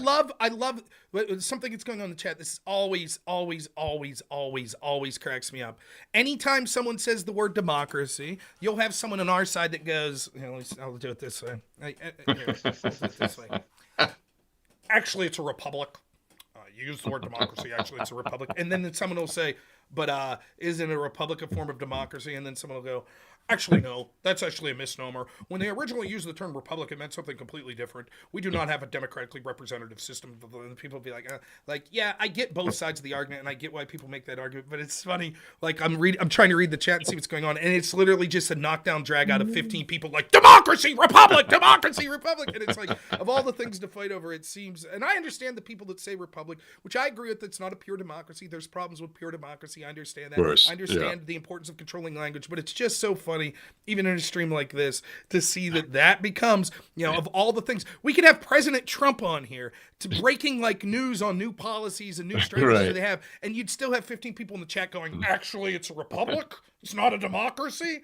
So I always think it's funny the shit that that people get heated when talking about. Now, Carlos, if you're ready, we got our next guest coming on. Yeah. So tell me a little bit about this guy. So I believe it's a woman. So I've never met either of them, but it's Nat and the guy. They reached out to me on X. They have a YouTube channel. Told me a little of their background, which we'll get to here. And I said, absolutely. If we got time, I'd love to have different guests on. So I'm gonna go ahead and I'll repeat this several times. I'm going to put in the chat the link to their YouTube channel, and we'll bring them on here. Fantastic. Hello! Can you all hear me? Can you hear us? Is this intentional ignoring, or is there audio issues? They might not. They're probably not ready for us yet. That's okay. Trust us, it's our fault, not theirs. But can you hear us? Can't hear you guys. Yeah, we're having audio problems. Let's see. Shouldn't be muted on our end. Let's see. Meanwhile, what's the people in the chat? There we go. I think I hear you now. All good. I didn't know if maybe it was like a mime routine. It's like, oh, you just go messages. So everyone, we want to welcome on Nat and the guy. I'm going to go ahead and put their YouTube channel. It's going to be in the link, so please consider checking that out. You all generously reached out to me and offered to be part of the show, and I was very excited to have you on. So thank you so much for being here. Yeah, we actually moved from Canada a few months ago down to Mexico City just because of the crazy progressive policies and socialism that was happening in Canada. And if people want to know what's going to happen under Kamala Harris, if she gets in the next 4 years, all this stuff has already been beta tested and pushed through in Canada, not just culturally, but legislatively. It's been absolutely insane. Free speech is now gone. It's been replaced by hate speech, compelled speech, and it's been implemented not only by the government, but by corporations themselves. Gun rights in Canada, there's more guns in Canada per capita per person than the United States. The only issue is if you use that gun to defend yourself or your home, if somebody breaks in, you're the one that's going to be prosecuted and not the people that are breaking into your home. It's just absolutely insane what happened in Canada. And it broke my heart to have to leave Canada, but there were certain red lines I just couldn't have crossed. And eventually I do want to have children, and Canada was just not a place I could raise them in. So, yeah. And I'm from Mexico. I moved to Canada about 13 years ago to go to college. And one of the first things I told them was, if we're ever going to have children, I'm not going to have them in Canada. And I was like very, very on the left originally, and then started realizing the craziness around 2015, 2016, because in Canada, it just accelerated at a rate where I think even in the States, they haven't even gotten to the point where it is at right now in Canada. So we just worked our butts off and saved up a whole bunch of money and decided to just come back for me and come live a completely different life for him, but it's freeing in a lot of senses. No, I totally understand. You want to know what one of the great shames is? So I'm about 2 hours away from Erie, Pennsylvania. And then, of course, for people that know, Erie, it's just a small shot across the border to Canada. So Niagara Falls, there's a U.S. side of it, and then there's a Canadian side of it. That's the only time I've been out of the country, was going to the Canadian side of Niagara Falls. And if you go to Niagara Falls in Canada, it's sort of just like a touristy town. So I'm up there at 19 years old, and I'm kind of ashamed to admit this, but I went up there because I could legally drink. So I go up with some 19-year-old friends because it was 21 in the States. And hilariously, you meet people that were like 18 in Canada that are crossing the border south, because you could buy tobacco in the United States at 18, but you had to be 19 in Canada. So you have 19-year-olds leaving the U.S. to Canada to drink and 18-year-olds leaving Canada to the U.S. to smoke, which is kind of funny. But we got there and we decided one of the things we wanted to do was drive north to get out of the touristy thing. Canada is absolutely one of the most beautiful places I've ever been. It is absolutely tremendous. And like, we went into these sort of like kind of what I would call rural towns in there. It was amazing. Everyone was so incredibly friendly. The landscape was just beautiful. And it's really sad. I have some fans of the show that are in Canada, to have them talk to me just about how devastating this I think it's reached a culmination with Trudeau and sort of his government, but it's for years been these sort of progressive policies that are sort of destroying individual autonomy and freedom that have led to one of the most beautiful countries in the world, I think, just being racked with devastation to the point where it's almost unrecognizable. Yeah, we actually did a video. We did some political videos, but somebody had a video where they were fishing in a very remote stream in Canada, and they were going up the stream, and all of a sudden there's these guys in hazmat suits dumping buckets of poison into the river. And eventually, from that video, they uncovered that it was actually sanctioned by the Canadian government, and the two men in hazmat suits were being guarded by the RCMP, which is the Canadian police themselves. And all this was being sanctioned by the Canadian government. They decided to poison certain rivers in Canada because they said there was invasive fish species. But what they were doing were poisoning all the species in the river, which is just over governmentalization. And stuff like this is happening in the States with the CDC and things like this. And I'm really happy to see RFK on with Trump. I think that was a big transition and what really brought me on board even further than I already was with Trump. Let me ask you this, both of you. First off, you don't mind me asking, you don't have to give your actual age, but around about how old you are. In my early 30s. Okay. I'm 43 today, actually. Oh, happy birthday. Happy birthday. I'm 40. Thanks. So let me ask you this. We hear the stories, and I'm so glad that you're here to talk about how disastrous things got. But what I'm interested in, and I think that really illustrates the dangers of Kamala and the Democratic Party and some of these disastrous policies that they're advocating for, where did you see the start of this? Because it didn't happen overnight, right? It was incremental. No, well, for me, I, again, went to college. I was super woke, within the LGBTQ community, fighting for everything, feminist. I didn't like them, but I was part of it. So I started to see a lot of my friends and a lot of the communities kind of turning against each other. And I started looking for, other sources. And I saw how the Trudeau government started to encourage a lot of the madness that they were proposing, that even some of us were like, no, this is a bit too much. You're going overboard. It was starting to be sanctioned by the government, sanctioned by the universities, being encouraged. The whole transgender thing started to come up really heavily around 2013, 2014. And that's 2015 was when I was like, this is insane. They're starting to talk about children. They're starting to talk about there's no real gender.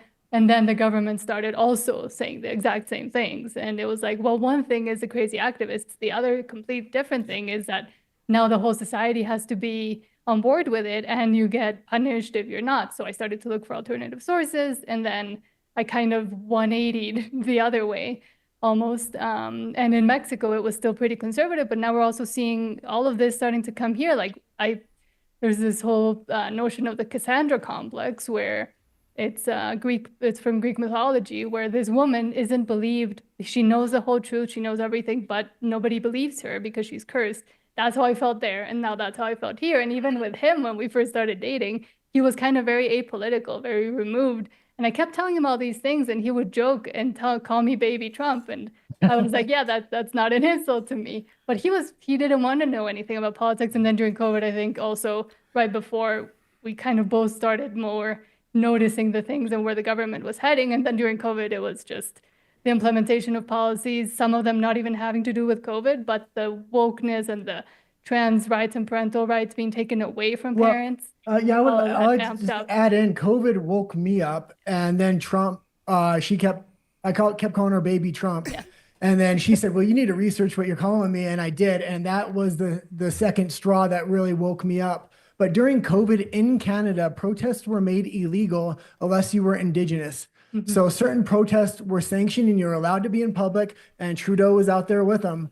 But other protests, if you were anti-vax or any other thing they deemed not good, you could be arrested for that. And they were checking passports and everything else. I had a fake vaccine passport at the time, so I got lucky. That's awesome. That was one of the main things. Well, listen, I mean, that story sounds very familiar to Carlos and I. So we're both in the state of Pennsylvania. We had a governor named Tom Wolf. And Tom put out this big screed where he said people that were against his lockdowns here in Pennsylvania were cowards in the face of COVID, and that he would take away your license to operate a business, and he would take away the federal dollars that were being used as emergency funds during these lockdowns to help counties survive if the county leaders were against his lockdown policies. Now imagine this. This means if you're a business owner, such as someone who owns a bar, and so you have to have a liquor license in Pennsylvania, you could have your license removed, not through any action you took, but because your representative at the county level disagreed with our governor. And so just like a dictator, he would strip away your license to operate a business, and he's denigrating you, calling you, again, you see the Orwellian language. You're a coward if you're against lockdowns. That's what they said. Then, after making these statements, what did he do? He violated his own order that said that you couldn't have a gathering of more than 50 people by going to Black Lives Matter rallies. And so on one hand, he told people that were just trying to go to work and provide for their families, no, you're not essential, you can't go. And if you do try to go, we'll take away your license to operate a business. And then at the very same time, he went out and violated his own order with complete impunity. And so I think it is a characteristic you see of many of these sort of left-wing wannabe dictators, that the rules that they seek to enforce on others are never applied to themselves. And I think in Canada, you saw a great example of that with the trucker rally. That's something that made world news. And one of the things you said that resonated with me there was, it's not just the government, it's also you see corporations. You know, famously, not only did the government of Canada crack down on these trucker protests, but then you saw places like, it's not Give, Send, Go, what's the other one? Where you could do GoFundMe, right? Where GoFundMe was closing down these apps and banks were going after these truckers, private corporations. To me, that's real fascism and tyranny when you have private companies working with authoritarian leaders to go after politically undesirable people in ways like that. Well, the very first video we ever did on our YouTube channel was very reluctantly. It was during that trucker protest in Canada.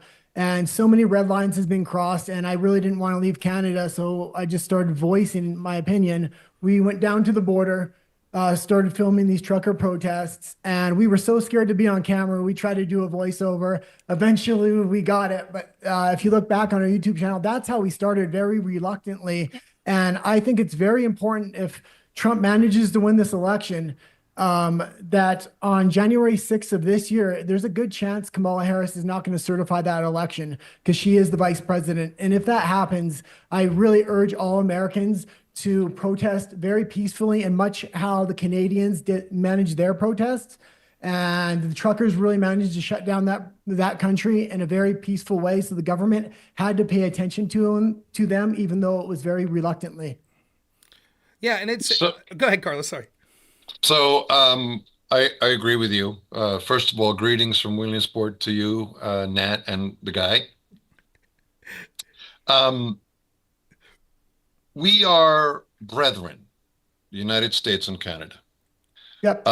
Can you talk about, and let me tell you, what they did to those truckers just made me ill, made me literally ill. Can you talk about, even though we're brethren democracies, can you talk about, and you probably know about our Constitution, can you talk about the safeguards that Canada doesn't have for you to be able to fight the way you want to fight? Because you don't seem like people that have lost faith in your country, Guy. You just want to be able to go someplace to regroup and start a family. And I hope at some point Nat and the guy invade Canada. So can you talk about the things that you weren't able to do that Americans take for granted? There's so much that you said that Americans can take for granted, that where we can fight back, where Canadians can't. Can you talk about that? The Constitution protects you there. Free speech specifically. When I lived in the United States for a large portion of my life because my parents had died, and I moved back to Canada as an adult. And when I first moved there, it seemed like everybody had free speech. A lot of the laws were not implemented.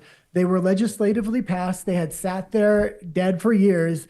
But when it came time for Trudeau to implement these policies, I was shocked that the lack of freedoms and rights the Canadian citizens actually have. And the primary right I see is free speech. You need to protect free speech with everything you have, because if that goes, everything else is going to go. I promise you that. Can you talk about what free what free speech looks like in Canada? I mean, is it constitutionally protected? Tell us about that.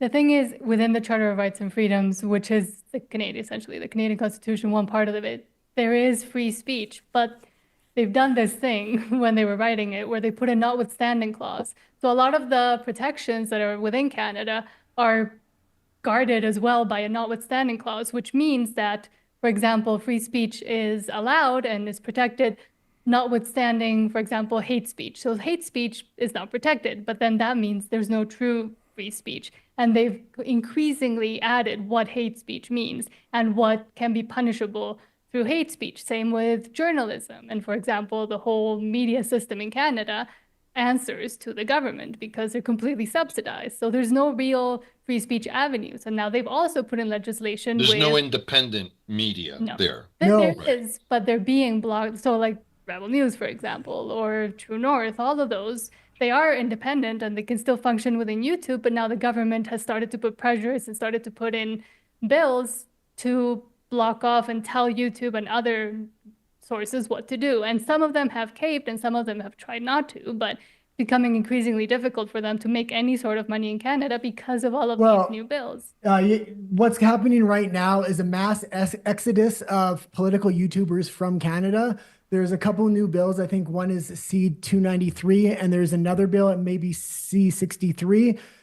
These bills are going to create, you can get up to life in prison, which would be 25 years if it passes, for hate speech. And that's whatever the government deems. So a lot of political YouTubers are very scared, and there's a lot of censorship going on in Canada. I noticed when we had our YouTube station in Canada, it was being throttled. The Canadian government works hand in hand with these big corporations like Google and YouTube and things like that. Since we came to Mexico, we don't have a big channel, but it has just had nothing but support. We've created only 10 videos here in Mexico, and we've garnered almost 5,000 followers within a couple months. And it's also because I do the videos in Spanish, but it's also because they're seeing that now with the election of Claudia Sheinbaum here in Mexico, which is essentially way more lefty than the one we had before, than AMLO.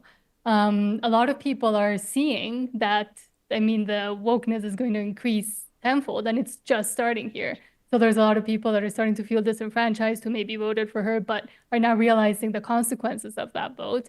And for example, they've started implementing the whole conversion therapy with trans children here. So like they're calling it conversion therapy, not to affirm a trans child and to try to maybe talk them out of it or see if there's other issues that are going on. That is now in Mexico deemed conversion therapy as well. So a lot of these laws that are very quietly being passed, not just in Canada, some are being tried to be passed in the United States, but thankfully it's a bit harder to do, at least in some ways in the US. But in Mexico, they've just been quietly passed and nobody really knows about it unless you really research it. And it is kind of, I mean, you either have Trudeau and then Kamala and then Claudia, which is like a complete northy, lefty, horrible ideal, or, you know, Trump might be the one that can kind of bridge that gap and be the one that does something about it. We worked with a gentleman in Vancouver. He's a little bit well known. You may have heard of him, Billboard Chris. We helped design his website and worked with him a little bit while we were there. But the way the left in the United States tries to frame what's happening to conversion therapy within the United States, they're saying it's not happening on a mass scale. And I'll tell you what, that's what they said in Canada. And now they're going after the most vulnerable children in foster homes. There is a transgendered doctor who has now targeted 500 children within BC and within the BC foster home system. These children don't have parents. And if the social workers speak up against it, the social workers can be arrested because of Canadian law. So let me guess. These people are doing this because they're picking on the most vulnerable people that don't have parents And let me guess, the government is paying for it. Oh, 100%. Yeah, it's gender It's affirming care. about the money. Yeah. Again, it's all about the money. They don't care for these people at all. No. At Otherwise, all. they would try to investigate why they're actually feeling that way. A Exactly lot of right. ABUSC is happening, and a lot of them have histories with horrible things happening to them. Nobody wants to talk about that. They just want to, do the quick, easy, and profitable thing too. We heard. Now, what okay. is the pronunciation of the gentleman that's running against Trudeau. Trudeau? Pierre. Oh, Pierre Poilievre.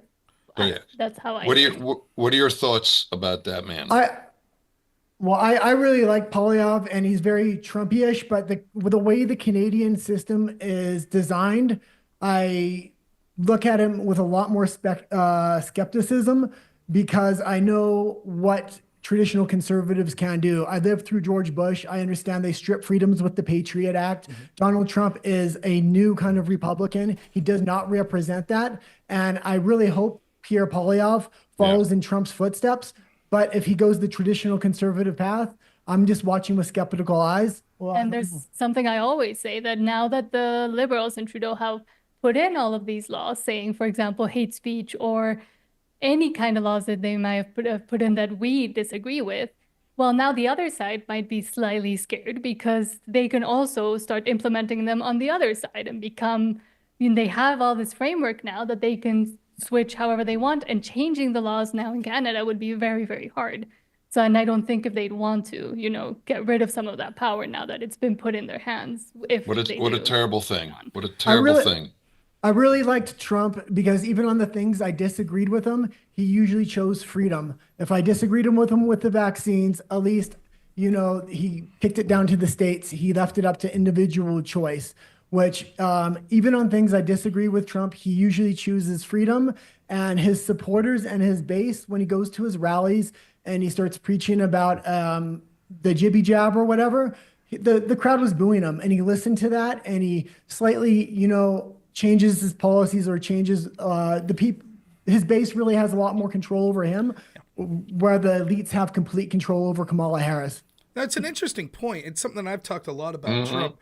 There's a lot of people. I think one mistake that some Trump supporters find themselves in is always agreeing with what Trump says. I think that's a huge mistake, because to me, Trump's unique in the sense that, yes, you want an ideological person who's very intelligent and very much has like their roots in an ideology that you support.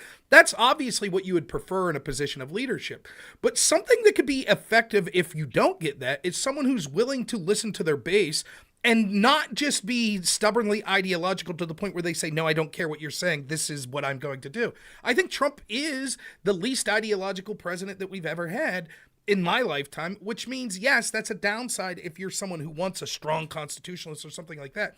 But it's a good thing in the sense that he's willing to be malleable. And if he sees that a bunch of people say, for example, he did the same on the Second Amendment with the bump stock ban, and he saw so many of his supporters were like, whoa, we're hesitant to have any sort of legislation that comes with, the dealing of limiting access to firearms, and he backed off on that. And I think he backed off a lot on sort of lockdowns and things of that nature as well, which he kicked to the state. So yeah, I think that's very astute of you to bring that up. Well, I will also say that the left very often says Trump is a narcissist. And if he is a narcissist, I'm willing to take that because he wants love from the people and he wants his base to like him. He's listening to his base. So if his narcissism is allowing him to be malleable to his base and his supporters, I'll take a negative trait if we can use it as a positive outcome. And he's also he's also pretty different than I think most politicians, because he wants not for money or power. He had that already. So like that gives him almost a blank canvas of, I'm not going to be chasing after what every single other politician is chasing after, which is ultimately power and money. You're from different countries, Mexico and Canada. Do you view Obama as being a narcissist? Now, like when Obama first ever. Now I do. Yeah, 100% completely, especially during this campaign. He's really revealed himself. I think he was able to hide it for such a long time. Even after I disliked Obama, I didn't view him as a narcissist. But during this campaign, The things he's saying to black voters and black men has really revealed Unbelievable. himself to a new degree, which I always, I didn't necessarily like Obama, but I could understand why people did in the past. But I think he's burning bridges right now, him and Michelle, because Michelle really had the opportunity to maybe be the candidate. And I'm glad he's revealing himself because it's going to be much harder for her to run in the future. Well, we'll let you go on this. I think Yep. you guys make a tremendous case. It's nice to talk to people from outside the country to see the perspectives of that have seen sort of this path gone down before to get that perspective. We put your link to your YouTube channel in the chat, but can you just tell us a little of what you have coming up, the type of content that you're going to be having, and where people can find you the most? Yeah, easily? and your Twitter handle. If you could post your Twitter handle in the chat. We could get that if you just send it to me. Yeah, okay. Yeah, I could do that. No problem. Yeah, our channel was actually a reluctant channel we started where we were going to the border in Canada and most of our content was English. Since we moved to Mexico, we've transitioned to a Spanish content. So we're at a point now we're going to divide into 2 channels. So if you come to our channel right now, most of our recent content is going to be in Spanish and we'll It's all right. soon start an English I'm channel. going to transition Yeah. to having to. But it's follow very, separate it's very channels. political. It focuses on, I would say, what MAGA principles are that a lot of other countries need, because it's not just America that needs their principles. The governments around the world need for their governments to start putting the people first, and the people are going to need to stand up if they want their governments to do that. And right now, if there's any viewers in Spanish, I'm doing series about kind of explaining to the Mexican people what's happening with DEI, what's happening with feminism, because a lot of people have these ideas from the States, but don't really fully grasp them or know where they came from. They just know they should either follow them or not follow them. So I'm kind of doing an exposition of a lot of different topics on just kind of Fantastic. people what I've learned. Fantastic. It's a pleasure. It's a pleasure to meet you guys. Thank you for coming, and thank you for fighting, and good luck with the future with your family, and you have friends in America. Thanks, Rob. Thank you. Thanks, Carlos. And thank you for having Thank us. you all so much. We really appreciated it, and we'll get those links Adi- out there for you. Thank you. Adios. Well, Good luck. we'll talk soon. All right. Oh, great. It's That great to was get- actually refreshing. Yeah, it's good to get a perspective from people outside the country. And I think that that's something, I would love to talk to someone from the UK on the concept of free speech, what we see going on over there. Because when dude, you devastating. when you look at the United Devastating. States, the 2 closest proximities of countries we have, I think, is Canada and the UK. And to see just how quickly things have fallen apart in different ways in each of those countries, I think really is a warning. And you really do start to appreciate our Bill of Rights and our Constitution that at least on paper offer us some sort of protections, the right to defend ourselves, the right to free speech. Once those things are no longer applicable, you can see how quickly things turn to the point where, Starmer there in the UK locking people up for correctly blaming sort of a radical terrorist for terrible attacks that they had on young people over there. More concerned, it seems like, with locking the people up with a saving face and not having wrongthink than actually preventing these sorts of attacks on children in the first place. And I think that you're a stone's throw away from that sort of stuff. You already see it in some areas of the United States, and it could certainly get much worse. Well, and what Guy was saying is, listen, this is what they field tested here in our countries. So, New Zealand, Australia, Great Britain, Canada, these are all testing grounds for how they plan to come at us. Those places don't have a constitution. They don't have a First Amendment. Certainly, none of them, I believe, have a Second Amendment. How do you operate against these people if you have absolutely no rights to be able to base your pushback on? It's just frightening. So we have Vincent's in the waiting room. Are you going to be able to introduce Vincent? I can introduce Vince. You think you know him well enough? Bandit 848 says that my mic is a tad hot. Are you reading the same thing? It sounds all right on my end. It might. I'm be Latino. just Come a tad. on. I mean, shit. Listen to me. I'm yelling and screaming on these monologues. Like people are telling me I need to take a breath. So I don't know. You need to. I'm not the yeah. best person to ask, I guess. Where have they been? These people that haven't seen you, or they don't know you. But no, I appreciate. And look, here's the other thing, right? I don't have a big channel. Nat and the Guy, they have 4.75 thousand subscribers on their channel that I found of them. I really do think that some of the most interesting conversations I have are people that aren't big channels or big into the world of politics. Oftentimes I think that you could, I try to make sure that I'm willing to listen to voices like that, because I think sometimes, one, people gave me a chance. So any success I have is because someone somewhere gave me a chance. And secondly, I think sometimes that's sort of the best voices you could hear, particularly like, you know, I still really, really want, it's hard because what we do here, like streaming or talking or having a radio show or something, a lot of the people I respect most, this would be like their biggest fear. Like these are dudes that would stare down like marauding armies, but you ask them to give a speech in front of 20 people and they're like, shit, no. But I think some of those people are the best people to hear from, like truckers I know, welders I know, people like that. So I always enjoy talking to people that I'm meeting for the first time that maybe don't have enormous followings, because I think that you could always find diamonds in the rough there. So I appreciated that conversation. I'm glad they reached out. One more thing about Nat and the Guy. I was reading the comments in the chat, and some people were being a little terse on them because, you know, they fled.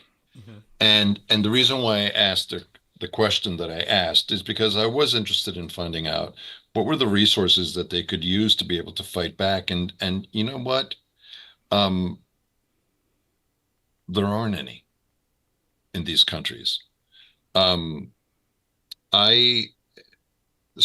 just to show you a little bit about my hockey personality, I had a local politician come to me and say, you know, their thoughts about what was happening in California, because something happened in California, some law got passed, which is insane. And you know, he said to me, he says, well, you know, I can see why people are just leaving California in droves to go to Texas. And I said, yeah, the answer is not leaving California in droves to go to Texas. The answer is invading California. I'm serious. No, I don't disagree. I'm dead serious. But you can't do that if you don't have the resources and the protections that you have, that we have in this country. So for Americans to run from California to go someplace else, in my mind, is an abdication, because we should be fighting and taking it back, number one. Number two, in other countries, you don't have the protections that we have. You can't fight the same way in Great Britain. People are going to your house in Great Britain to arrest you because of Facebook posts, and there's nothing that you can do about it, no matter how big and bad you are. This is what I mean. We got Vincent. You can't have Rob Noor.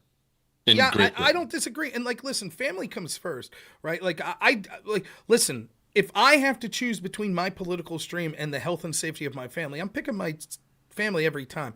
If someone could have a better life legally migrating to a different country, yeah, there is a mentality that says you should stay and fight for your country, but there's also a mentality that says you have to do what's right for your wife. You have to do what's right for your husband. You have to do what's right for your children. Absolutely. And a lot of these places, right? Like I see denigration from people, you know, that flee a country where maybe it was hostile to them, and they're doing it the right way, and they're actually contributing members to the society they end up in.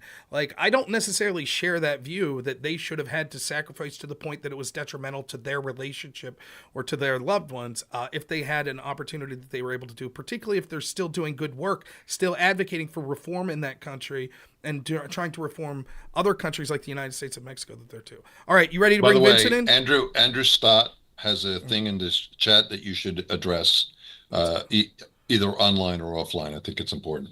I am ready to introduce. No, wait, which comment? Rob, I know you got a lot of people. Andrew Stott. Rob, I know that you got a lot of people coming on today. I don't know if in bedtimes you want me to come in.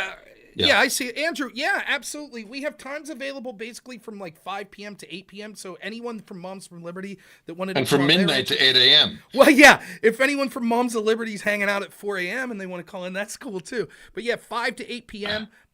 Message me on X. That's the best place to get in touch with me.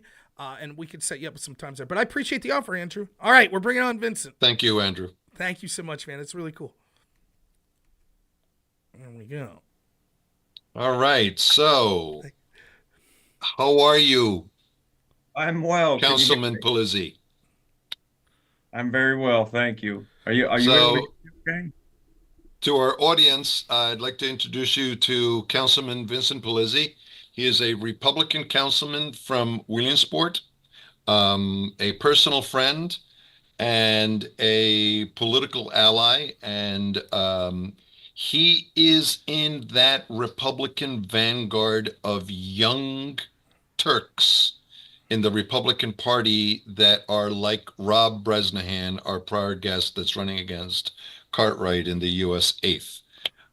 He's a homegrown guy, a self-made man, is a second or third generation owner of a family business, and has a darling wife and a good friend and a strong American.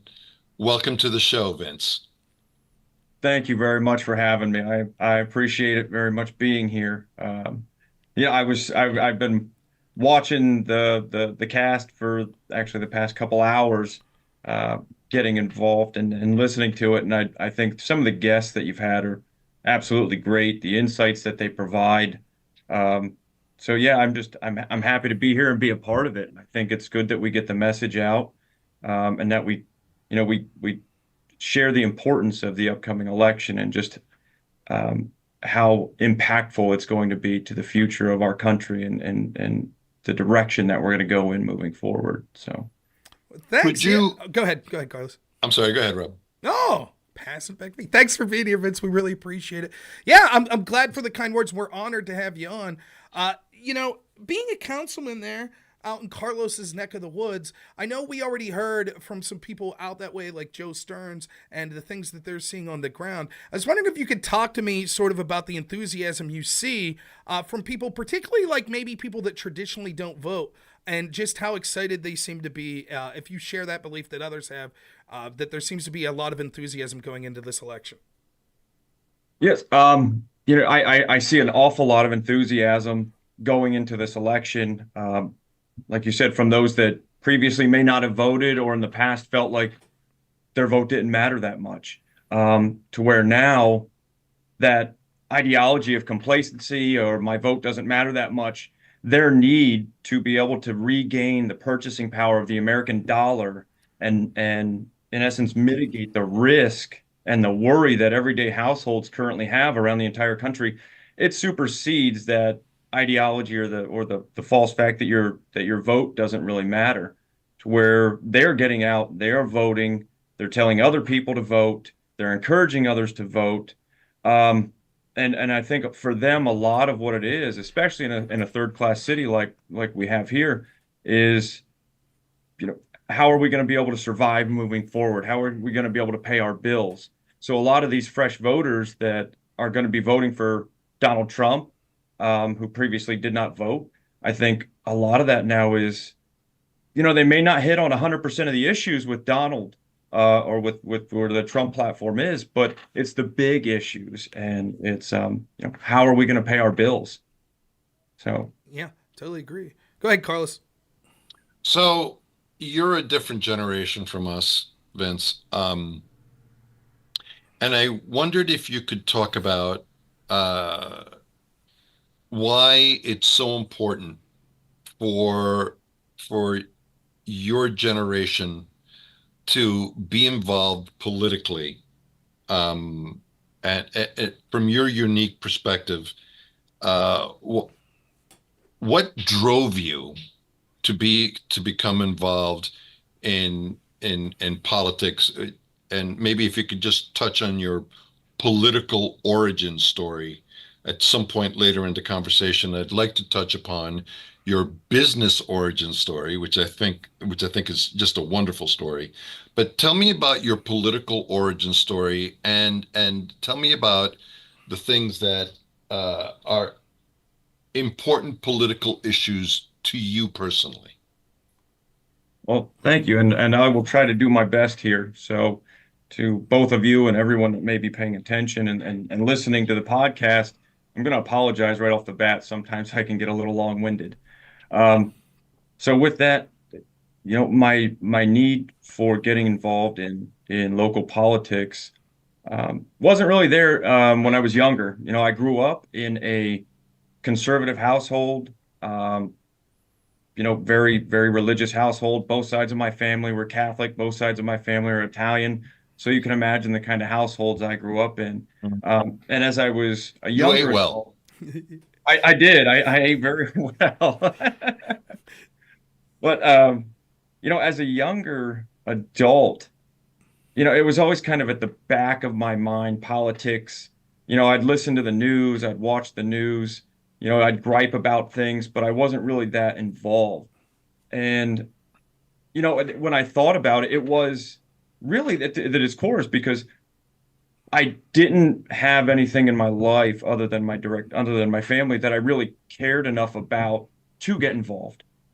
And it wasn't until I came back to Williamsport, it wasn't until I met who is now my wife, and really started getting more involved and invested in my community, that I felt my responsibility to my community to get more involved politically,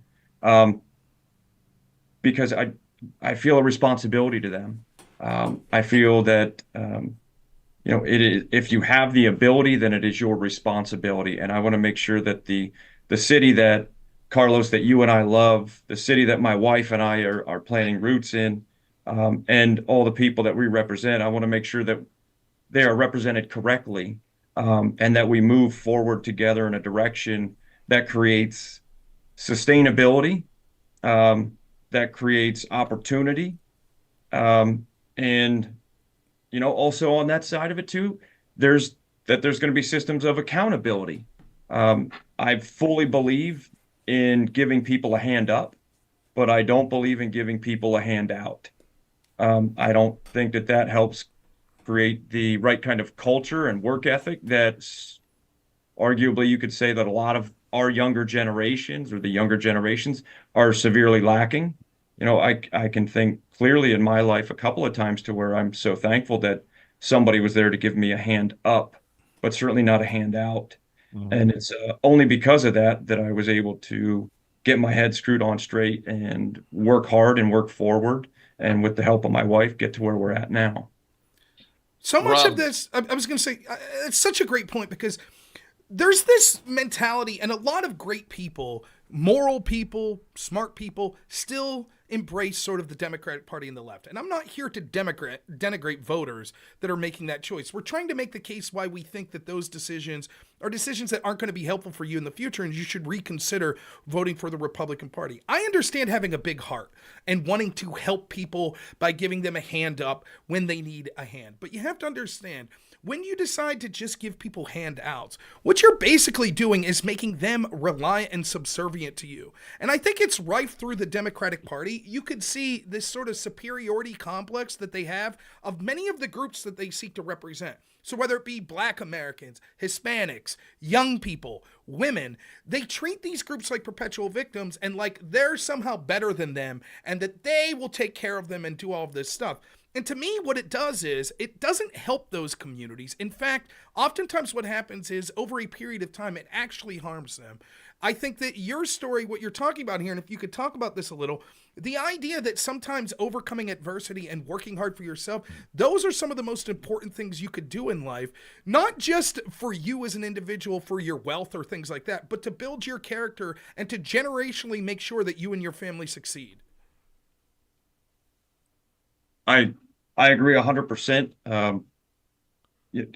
It's only through hard work that we're going to push forward. And like you said, creating structure, creating systems that enable people and reward people for their hard work and their work ethic to move forward to get what we all want. And then that is the American dream. But it's not what it is, and it's not what it used to be anymore. I still think that it's achievable. It's just much more difficult.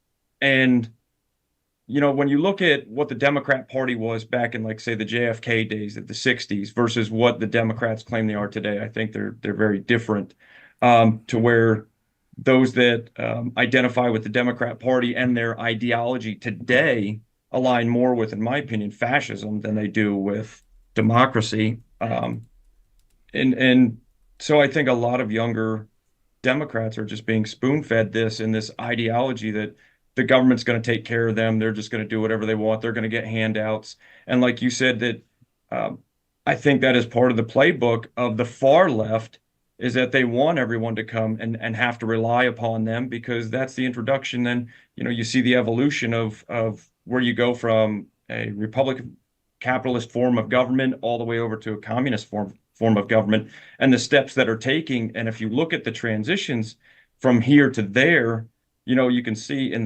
with what the left, the Democrats are trying to push right now, is getting us from that capitalist republic that we have over to having to rely on the government and straight up into, what could be communism, by those programs that they call it, whether it be DEI, whether it be, all the government funded programs, just enabling. And when you enable it, you take out all accountability, you take out all incentive.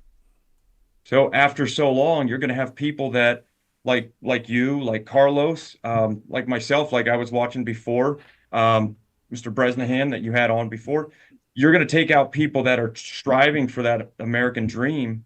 And when you remove incentive, well, then what reason is there for us to sit here and put in the 100-hour days, stay up late nights worrying time and time again about everyone else, and trying to build up our businesses, to keep employees going, providing household wages? What incentive is there for that? Right. Hey, Carlos, And I got to that's take this how it call. starts. Will you be good real Yeah, quick? Okay. I'll continue. Yeah.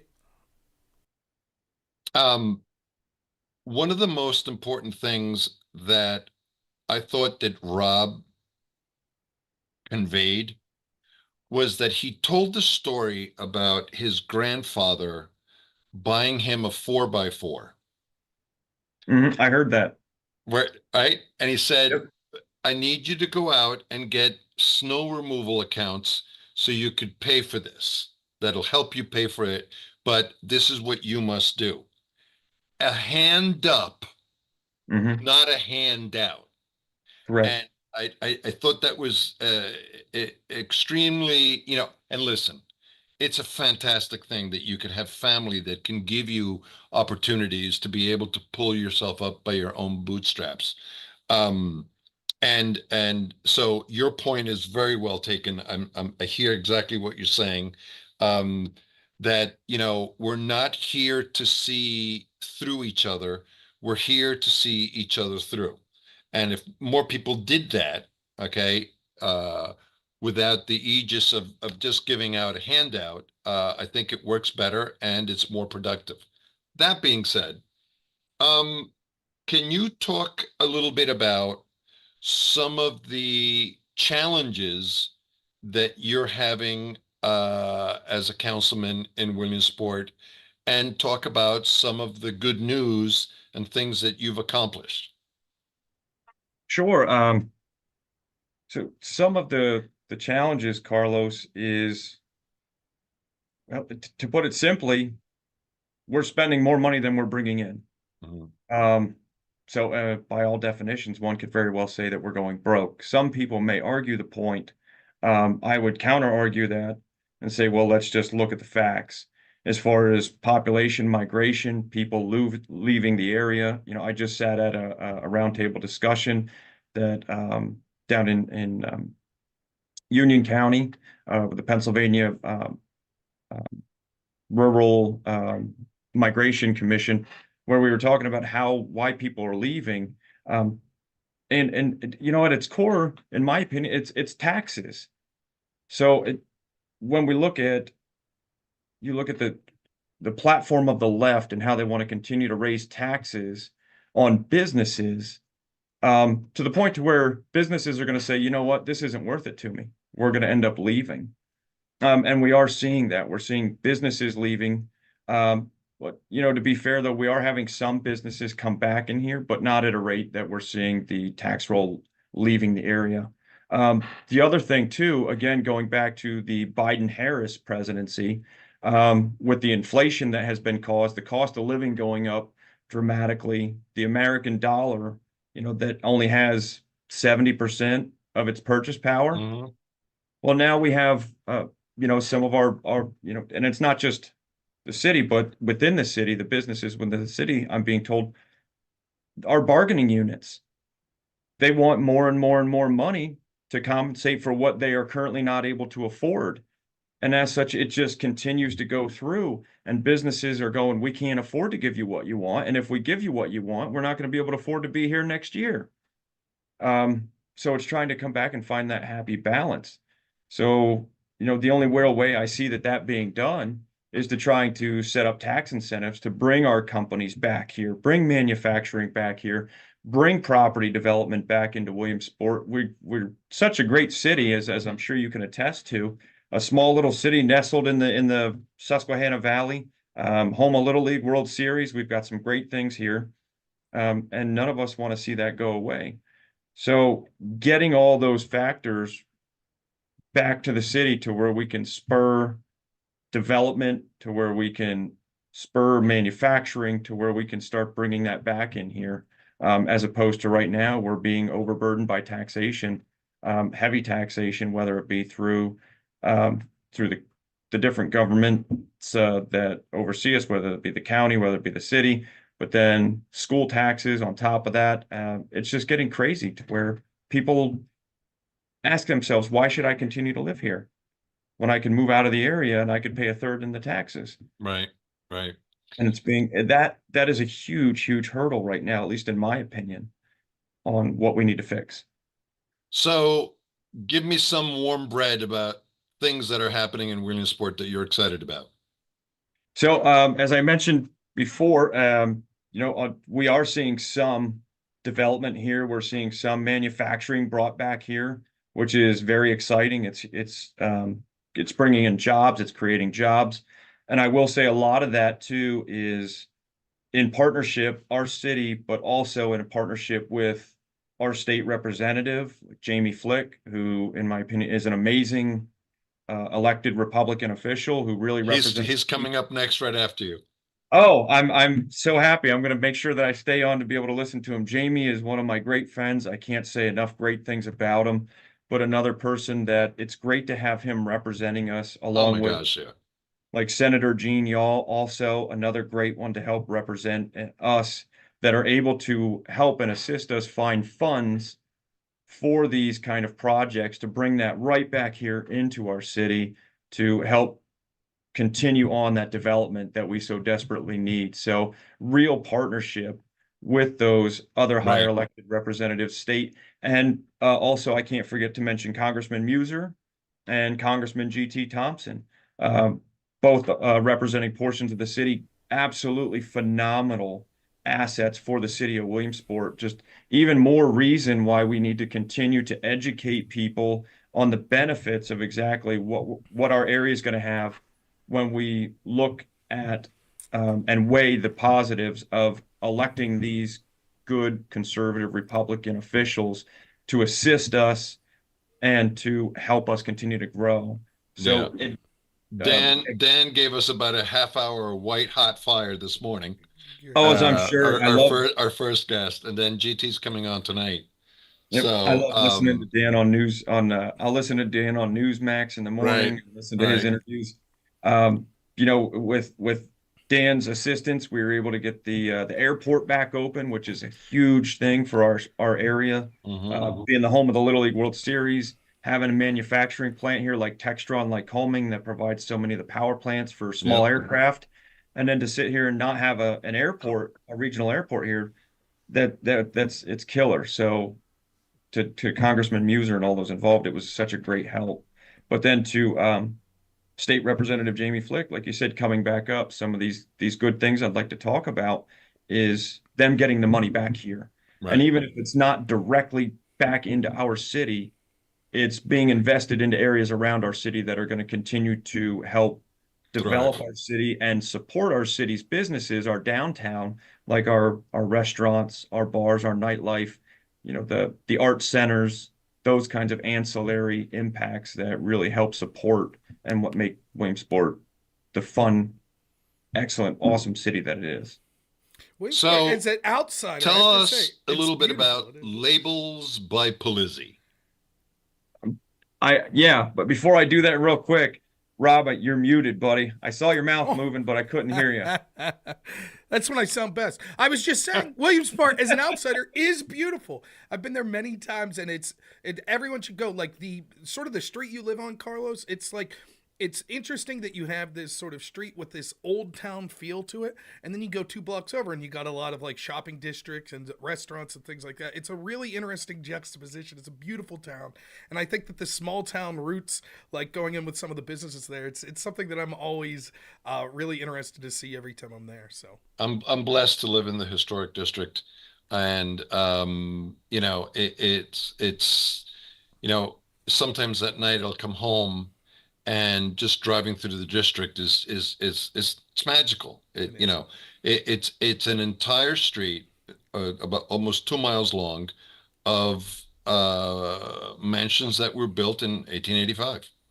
Literally, that's my neighborhood. How you doing? Yeah. At the turn of the century, Williamsport had more millionaires per capita than anywhere else in the world. Because of the lumber industry, right? Yep. And we have a lot of those beautiful mansions, like Carlos said, right downtown.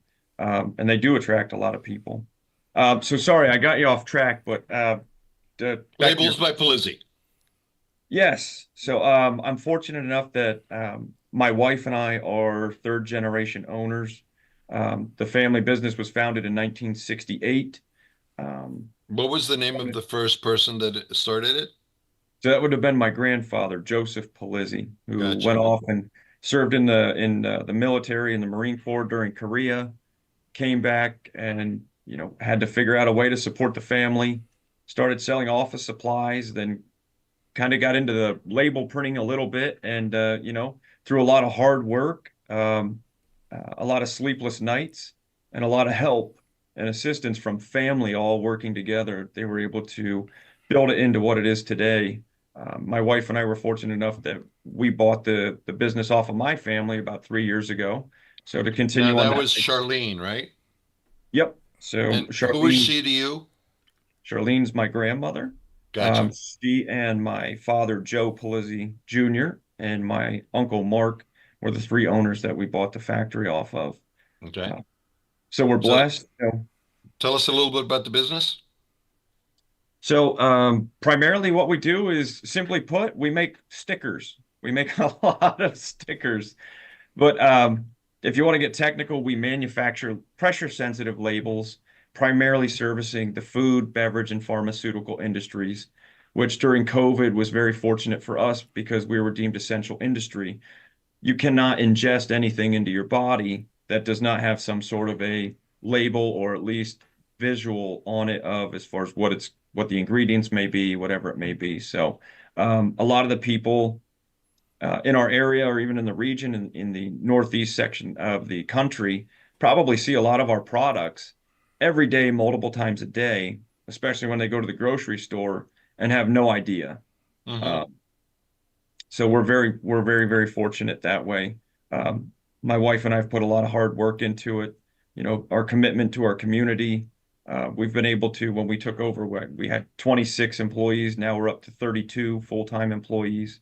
We've increased revenues approximately 30% within the 3 years that we've owned the business. We're putting hundreds of thousands, if not millions, back into it and continuing to. We want to get this build up. We see our employees here our average employee has been employed with us for over 25 years. So we take very good care of our people. And, I think any business owner would be able to tell you that the best asset you could possibly have is a good employee. And the worst liability that you could have is a bad employee. And in recognizing the value of a good employee, you want to make sure that they're feel safe, feel secure in their employment, and that they're well taken care of, that they know that it's not a job, that it can be a career. And so what is the most important thing that a Trump presidency would do for your business? So number one, right off the bat, is Trump presidency, his approach to the economy. There's no arguing the facts. When Trump was in, we had one of the best, most booming economies that you could possibly have. And how it directly is going to impact my business is our cost of capital. As third generations that are looking to grow our business, the cost of capital is huge. Under a Trump presidency, we could go out and get a loan for a 2% interest rate, as to where now under Biden Harris, you're lucky to get 7.5. If you really push, you might be able to find 7.25. And it's not just me, but a lot of others in manufacturing in the area, they're waiting. And, anytime that you wait, you make yourself vulnerable. Because every second that we're not looking to reinvest into our business and make ourselves bigger, better, and faster and provide better quality products, our competition surely is.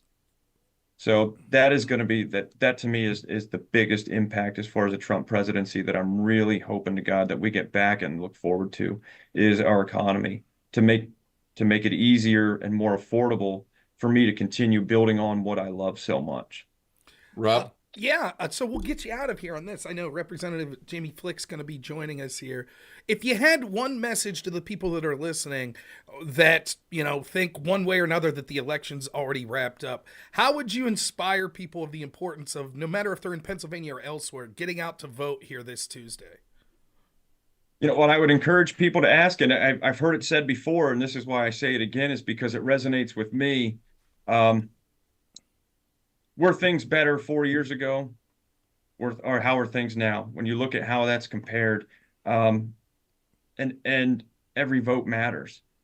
So when you think about how things are today versus how things were when President Trump was in office, I would encourage people, stay away from the mainstream media, stay away from the far extremes one way or the other, and just look at your bills.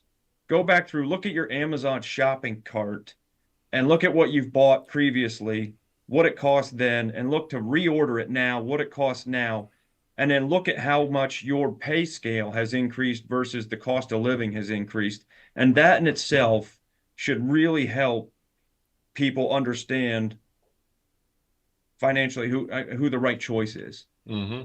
Because I'm not going to sit here and say that everybody should agree with Trump and vote for Trump because you agree with 100% of where he's at. But when you look at what is best for our country moving forward, what is going to be the best and most impactful vote for us, it's a vote for Donald Trump. I couldn't agree more. I think that's exactly what the sales pitch needs to be. We have the records. We saw 4 years of Kamala Harris and what those policies were when it comes to the border, when it comes to the economy, when it comes to foreign policy. And we've had 4 years of Trump.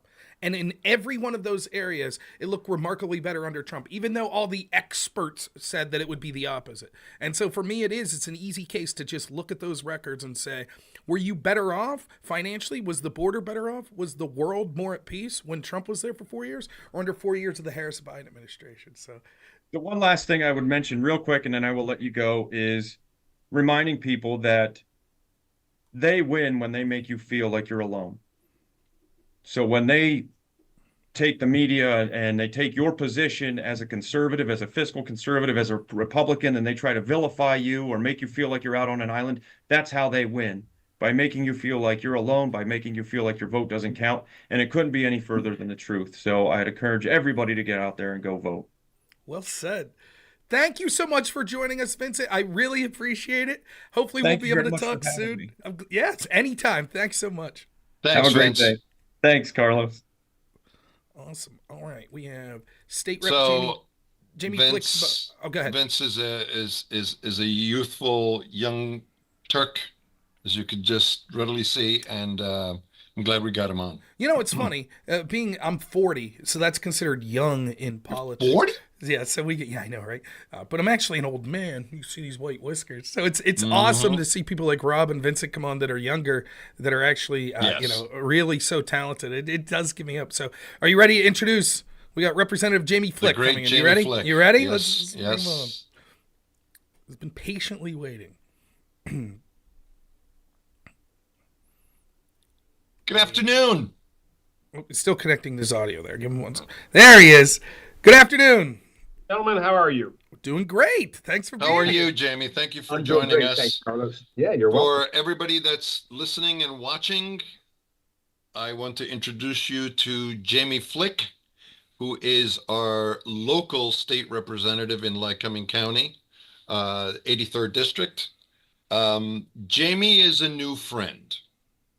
I've been involved in politics for 21 years here in Williamsport, but he came on the scene a couple of years ago and took us by storm. He is one of the finest men in politics, and is a fanatical supporter of Little League, as am I, and just generally a great guy, and has tons of ideas, has his fingers in so many different things, and is a literal, veritable technological expert, as you will very quickly find out when we start talking. And anytime that I think of Jamie Flick, my mind smiles. Thank you. Welcome. Thank you so much for that very, very kind intro. So tell me what the inciting incident was where Jamie Flick, who is busier than your average bee, said to himself, I have to run for state representative. You looked in the mirror and you literally said to yourself, I have to run for state representative. Why? Yeah, that's a fair question. And that was, I'm just finishing up my first term, effective Tuesday, basically. Yeah. So it was not long before that, and I'll even back up a little bit. Zero interest in politics a few years ago. I would vote. I would go to an occasional school board meeting, but really no interest in running for office. And then I went through to be honest, I went through a personal, I would say, tragedy almost, that my wife and I got divorced, and it happens to 51% of Pennsylvanians. So no shock that somebody gets divorced. And I had the assumption that I would get 50-50 custody. Carlos, you've seen the shirts that say world's greatest dad, right? I thought they named that after me. To sound pompous, but I certainly thought I would receive 50% through the Lycoming County Court of Common Pleas. I was almost in shock when I did not receive 50%. I went through 5 attorneys trying to get shared custody of my kids. I flew around the country looking at different shared parenting experts and different pieces of legislation. It took me a couple years until I finally even made it into court to try to get 50-50. I was told by my attorney that probably wouldn't happen. I had better settle out of court. So I did. And that quite honestly really, really ticked me off. So I went to my state rep at that time, very kind, Representative Whelan, and said, it's a tough nut. It's probably not going to happen. And it was that day when I left his office, I thought, I'm going to run. I'm going to run, and I'm going to write my own bill. And it ended up being House Bill 1684. It has not passed yet, so the frustration of the last 2 years. When I first showed the bill to Senator Yaw, he says, that's a great bill. I think you'll get it passed in 8 years. And he wasn't kidding. So here we are today. No, we're laughing because we know. Yeah. Not only, listen, I started at the top down instead of starting in my own committee, and I got assigned to the Children and Youth Committee where that particular bill landed. And I thought, fantastic, I'm on that committee. I can make some movement. I'm a Republican, so I'm not in the majority.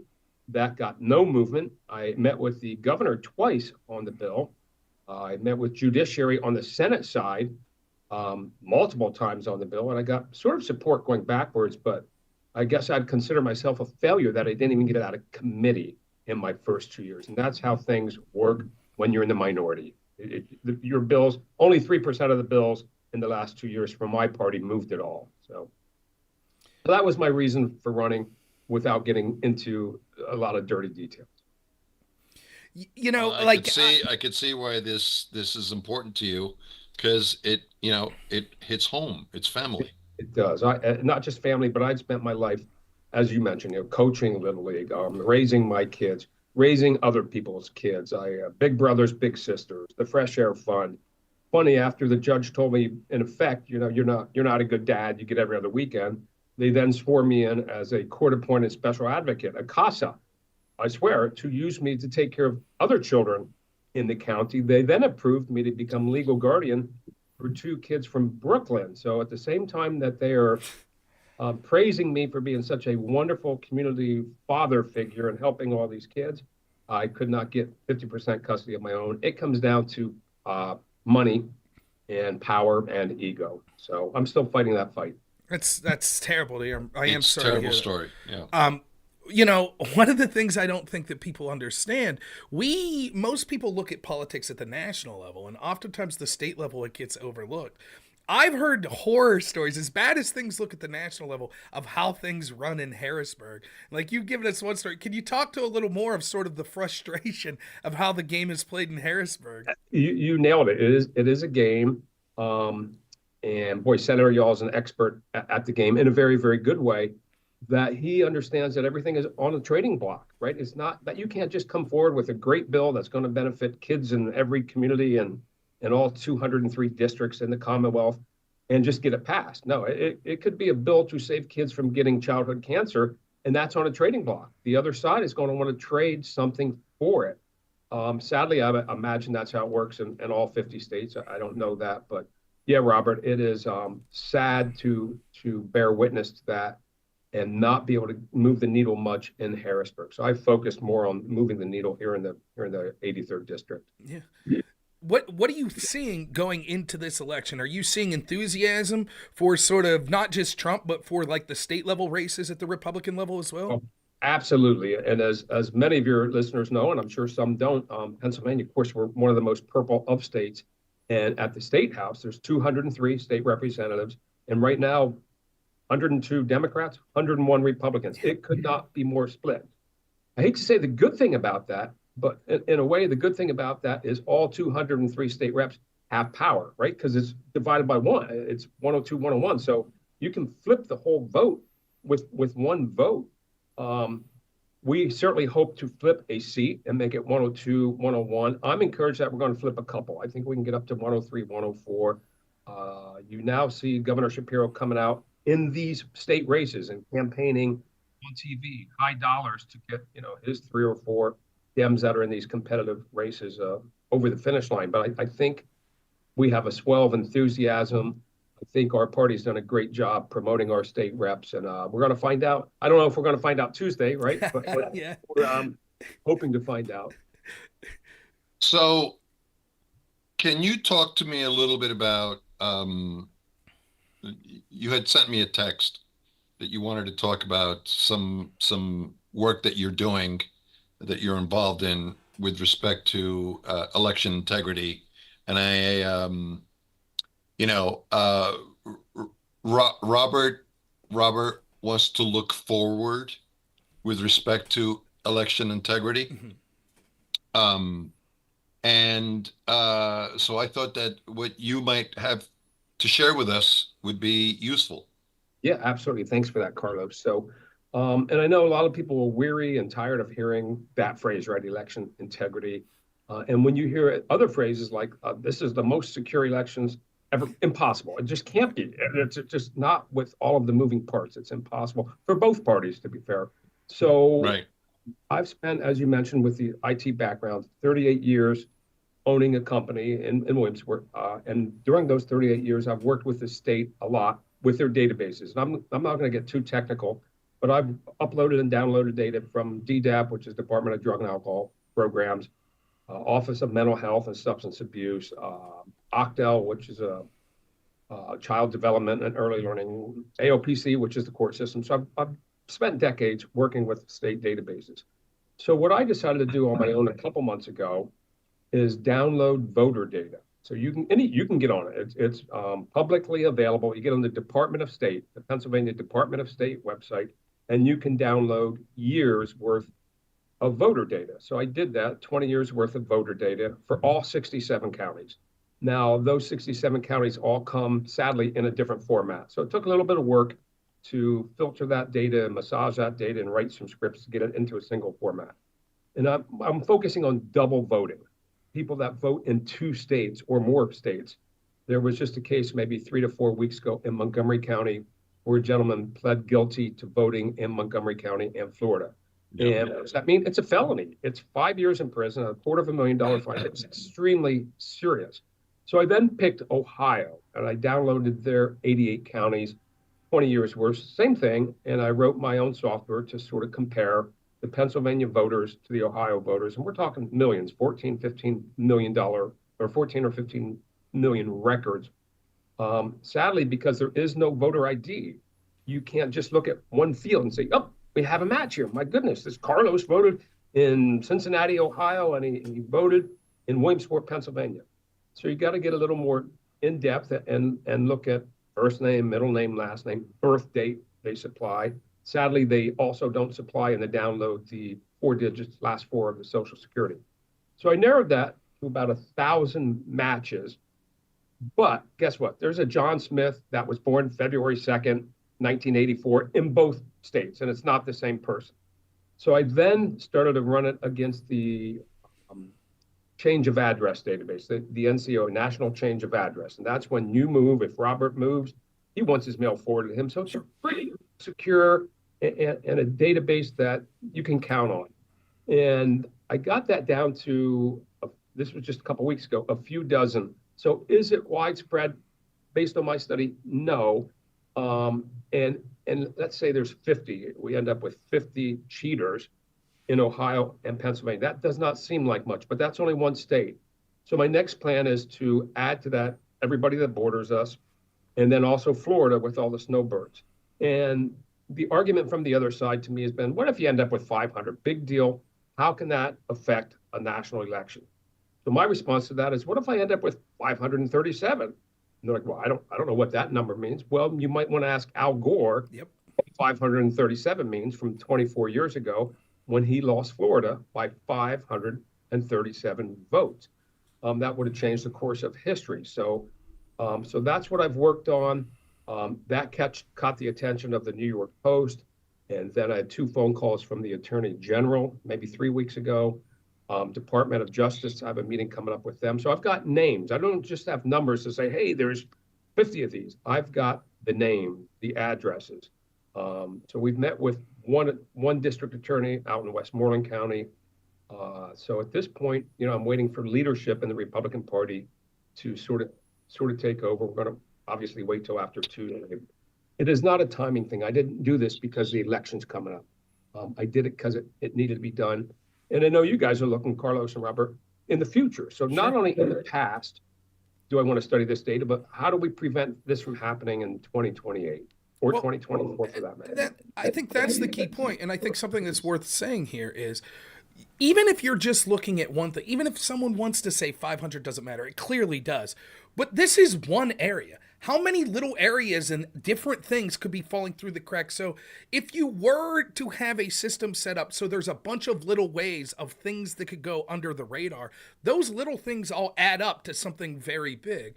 And I think you hit the nail on the head there. Like, so many people, this should be an issue that concerns Republicans, Democrats, independents, whatever.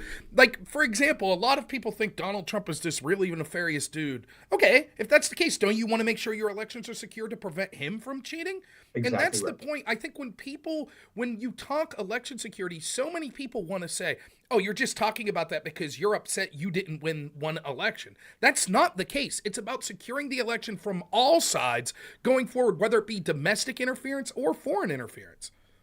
That's right, Robert. It's not just you and I and Carlos in this community. The Attorney General, how do I say this softly, their office with the 3 attorneys that were on the phone with me, were a little suspicious, again, of the timing and the fact that I'm a Republican. So I had to, this was without me even saying, hey, out of these 50 names, I didn't tell them how many were Democrats. I didn't even use party affiliation to do the queries. So I'm going to give them a list that's no doubt has R's and D's on it. We want to stop cheating. I don't care what party, right? We want to stop cheating. And you make a good point, Robert. There is no national database. So my son was home 2 weeks ago. He voted, came here, went to voter registration or voter services, then flew back to Phoenix, went and got his license in Phoenix. And they said, hey, do you want to register to vote? Well, he's already voted here. Nothing would be able to catch him from voting in 2 different states if we don't have some national, or at least links to a national database, to a voter ID number. So it's really incredible. And it's constantly amazing to me. And even just the general idea that we are the wealthiest country in the world, and it takes us weeks upon weeks before we have clarification, even in states as great as Pennsylvania. I mean, when you have Shapiro out there saying in 2020 and now saying, here, well, we're not going to know on election night. It's going to take a long way. I wish that people would look at it and say, let's forget the characters involved. If there was nefarious actors that wanted to cheat, isn't this the exact same process that they would exploit to be able to do so? So I'm glad there are people like you that are trying to hold people accountable and to raise this issue in a nonpartisan way, because, it's like this guy I listen to a lot, Scott Adams. He says this all the time. Yeah, you're right. 95% of accusations of individual wrongdoing may be incorrect. But inevitably, if a system is set up that it's able to be corrupted, it will inevitably be corrupted. So it's up to us for just future generations even to make sure that we're securing that as much as possible. Because inevitably, even if you don't believe that bad things have happened in the past, things will happen. And it's up to us to be able to take steps to prevent that. Yeah, that's one side of it. The other side, if you read the paper any day in the last month, is I'm a lawmaker, right? There's 203 state reps that are lawmakers. By definition, I make laws, right? We make laws, whether you like them or not, whether it's a Republican or a Dem that passes a bill and it becomes law, they are laws. So it's not just one type of crooks that are abusing the laws. The other one, you used to go into a courthouse. I got to be careful, I guess, but you used to go to a courthouse and see a guy sitting on a bench with handcuffs, and you think, I think that guy's a criminal. Now you go into some of these courthouses and you still see somebody sitting on a bench, but they're wearing a robe. And you think, I wonder if that one's a criminal. We pass laws, and then the courts don't follow those laws. Okay, so we have a law that says, listen, you got to sign the outer envelope. It's got to be the right date. If not, we're going to throw it out. Pretty simple bill. So one court will say, oh God, no, we're going to let those. It's the intent. They made a mistake. They put the wrong year, no big deal. Then it goes up the line to Superior Court. Oh, they reverse it. Then it goes to Supreme Court. They reverse it again. These are millions of dollars of taxpayer money onto the simplest of laws that the courts decide to interpret however they want to interpret. Yeah. They don't follow state reps. They don't follow the General Assembly at all. They do what they want. And in Pennsylvania right now, we know the Dems are in charge of the Pennsylvania Supreme Court. So, follow that. Well, how about this? Just for an example of things that people want to talk about. In the 2020 election, we now know that they had rules that were enforced that said that your signature verification from your voter registration didn't need to match your mail-in ballot. And for those that don't know, in Pennsylvania, 2020 was unique in Pennsylvania in that we went massively to allowing mail-in ballots. Before, it was just sort of provisional ballots, absentee ballots. Now it was just a form that you could use. And so we saw like a 10 times increase or something in mail-in ballots. And your signature didn't have to match. And so Democrats make the argument, well, it would be disenfranchising if those signatures didn't match, and et cetera, et cetera, et cetera.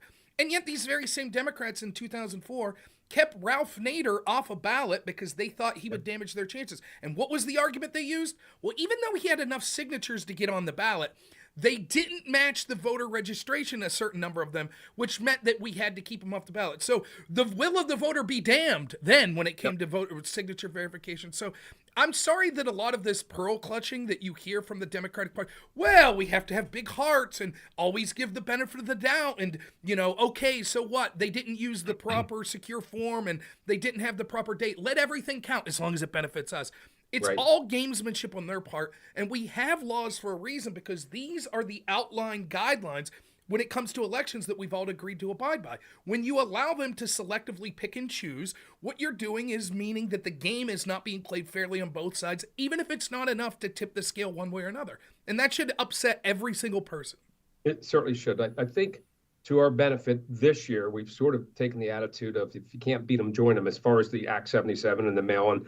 And Republicans sort of to date have come out And their numbers in some states are even more people that have already done early voting than the Dems. So we've made great progress.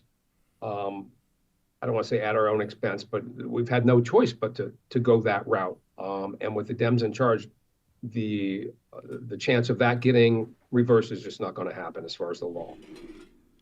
So I have a question. I have two questions, actually. Harrisburg talking to Carlos Saldivia is one thing, but Harrisburg talking to Representative Jamie Flick is quite another. When you hear the government in Pennsylvania say that they don't believe that they're going to have the results of the election on election night, what does that mean to you? And what do you think they meant? I'll just use the word fraud. I mean, again, I come from an IT background. I've worked with the state and all these, almost every agency at the state. My God, Carlos, you and I are almost the same age. We could have written the software on a mainframe in COBOL and had it done. It with the technology we have today. My gosh, the results should be 1 minute after the final place closes. Obviously, they got to count the mail-in ballots, but in small counties like Lycoming, relatively small county, those numbers should be available immediately, and in the counties where they do pre-canvass, almost immediately. So, for those that understand the system, right, is what you're saying. Your understanding of the system is that almost ostensibly we could have the results of the election almost within the hour. Exactly right. So they're lying to us again. Yes. Okay. Second question. You know how the Democrats were accused of filling out mail-in ballots and stuffing them? Sure. I want to go back from that.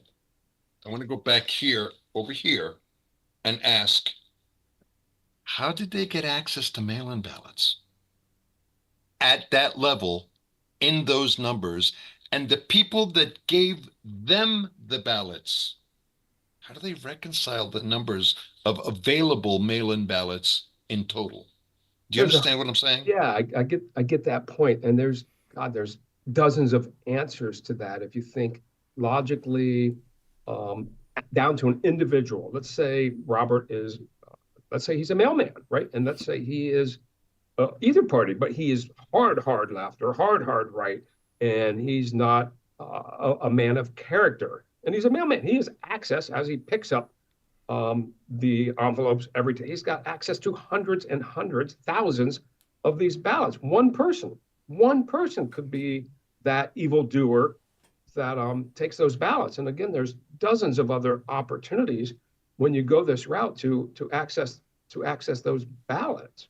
So, yeah, it's so the question is where are the mail-in ballots literally born to be dispersed to counties or agencies that then give them to the voters after a pretty serious, I mean, it's a pretty serious process to get a mail-in ballot, right? Yeah. Where do they come from? Who disperses them? And is there a ledger of a total amount of ballots? Is there an unlimited supply of mail-in ballots that were created that are being held someplace? And do the parties have access to those things? Yeah, I don't know the logistics of that, but it's worth asking, right? Yeah, if you live in Luzerne County, last year Luzerne County ran out of ballots, so there must not be an unlimited supply. They were out of ballots by breakfast. I read a story speaking to this. Now, I can't verify the veracity of this, but my understanding is something like this, that there are central hubs of the U.S. Postal Service where a lot of mail ends up going. So each state will have these central hubs, and they have more tasks than sort of the postal offices outside of that. The mail-in ballots were supposed to all be having like digital imaging that would go to these central hubs. But allegedly, the story I read was that they have changed their policy this year, that the ballots specifically will not go to those central hubs, which means that there won't be a digital record image created of those ballots. Now, what that would mean would be... You mean a mailed-in ballot? A ballot that's been mailed No, to the ballot that's been mailed out. So Oh. someone receives their ballot through the mail. The Postal Service is taking a digital image that particular ballot came, then they send it out. The reason for that is for audit purposes. How would you ensure that you don't get more ballots back than you sent out? Bingo. Well, because there's a record at the post office that scanned every single one of those ballots, so you would be able to see that. But if you're not scanning them, then how could you be certain? And now, I don't know exactly if that story's true. Maybe they're scanning them in different ways. But the problem that it raises is this. What sort of elections do we have if they're not auditable? How would you ever have faith if you're unable? And increasingly, it seems that there is an intentional effort to make our elections less and less able to be audited, whether it be through things in mail-in balloting, not having to have signature verification, not having to being allowed to accept ballots that are there past the date. Which state was it? They just said, was it Michigan that allegedly, if there is no postmarked date, then Nevada. up to 3 days after the election, they'll accept them. So they'll know, if you wanted to cheat, you'll know exactly how many ballots you'll need in Nevada for the next Right. 3 days to send Right. in. And it guarantees that Nevada's not going to come out with their results for at least 3 days. Yeah, and that's at a national level. Now, if you narrow it down, so I sit on the House floor. I'm in seat 176. State rep right to me, right to the right of me. One of my best friends down there, State Rep Mike Cabell. When people said, "Well, there's going to be a certain number of errors," Jamie. No, we can't afford a certain percentage of errors. Mike Cabell lost in the primary by four votes. Four votes. You can't tell me I can't find 4 cheaters up in that county. Torrin Ecker, a friend of mine that's also a state rep, Torrin Ecker won by 1 vote. One vote. So all of these are critical. Your state reps. Now think of that. 1 vote, and that might have put us from 102, 101 down to 102, 101 up, right? I'm not exaggerating. That's what I'm saying. A single vote in a single district of the 203 districts in the Commonwealth could determine who controls the House. And who controls the House is and the agenda could not be more critical. So. Well, last thing we'll say, and we'll get you out in this. We talked a lot about this, but I don't want to blackpill people. Can you explain to people, even if there are issues with election security, why they don't give up and why it's so important to get out there? It's even more important to get out there and overwhelm this sort of ability to cheat at the ballot box. Yeah, I think based on what I just said, my 2 colleagues there, one winning by 1 vote, one losing by 4 votes. It is when you say my vote doesn't matter, it certainly does, and in all states. And you know what? Next week we can have a discussion about the electoral college versus the popular vote. But the way we are set right now in the Commonwealth, that 1 vote is going to matter. And I will also add to this before we exit, Carlos and Robert, is all of these races. I feel they're going to be tight. The Attorney General race in Pennsylvania is going to be very tight. The Auditor General race is going to be tight. I think Stacey Garrity for treasurer, I think she walks off easily. I think she's going to win that. I hope by a landslide. She's done just an amazing job. Amazing job, yeah. Absolutely. So I think these other races are going to be really, really tight. So it's not just whether you're voting for Trump or not. It's whether you're voting for Dave Sunday or not. It's all of these races are going to be critical. And I'm going to predict at a state level, the 203 state reps, that one of these races will be won or lost by less than 100 votes. Wow. That's amazing. That really is. And I bet you'll be born out to be right. So, Representative Flick, my pleasure to have you on the show. Good luck getting out the vote there Tuesday. I'm anticipating it's going to go very well. But we really appreciate you coming on and all the great work you're doing in Harrisburg there. Thank you both so much. Carla, it's great to see you. What are you doing on election day? Tell me a little bit about. I will do what I did 2 years ago. Even though I'm unopposed, I will go to every poll in my precinct and thank poll workers, thank the people for showing up, meet and greet a few people. And then I think I will go in my basement probably until 4 a.m. and watch the returns come in.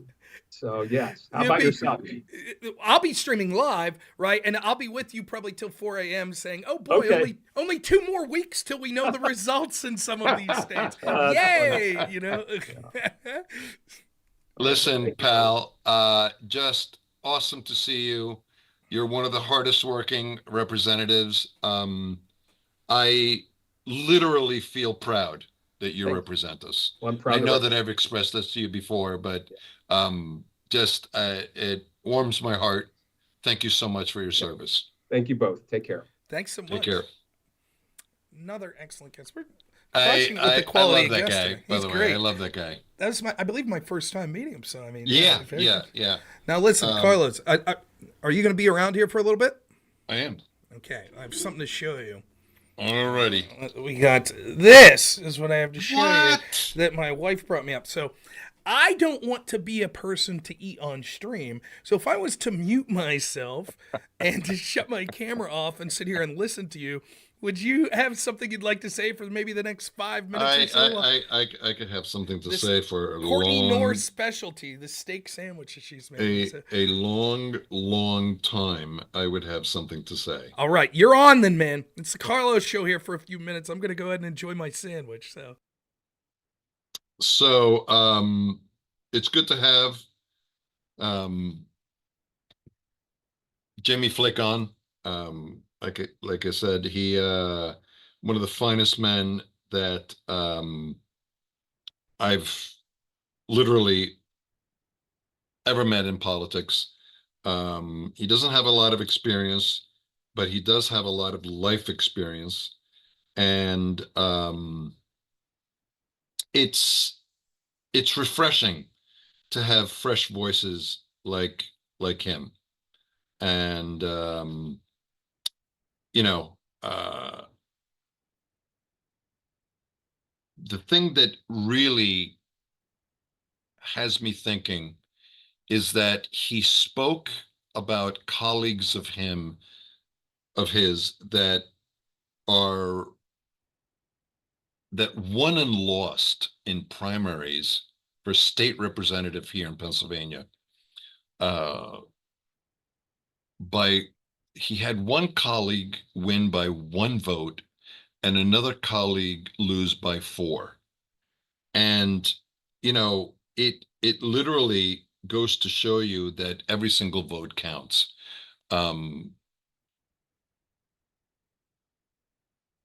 Losing by 4 votes, and I'm not sure how many terms either of these two men had, but imagine having or being a 3 or 4 term state representative and losing by 4 votes.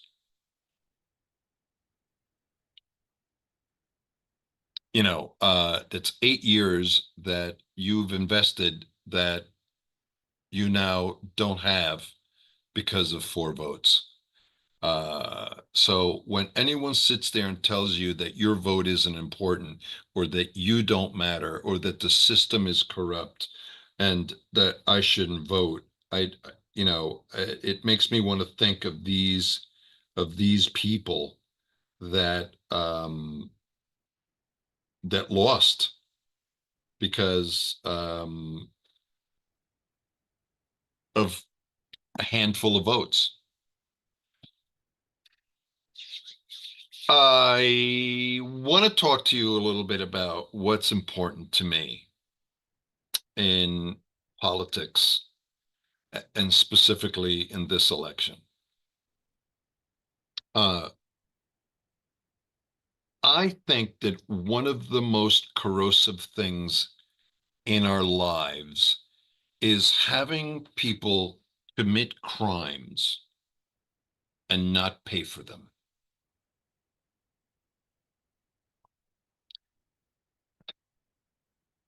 I think there has to be consequences in life.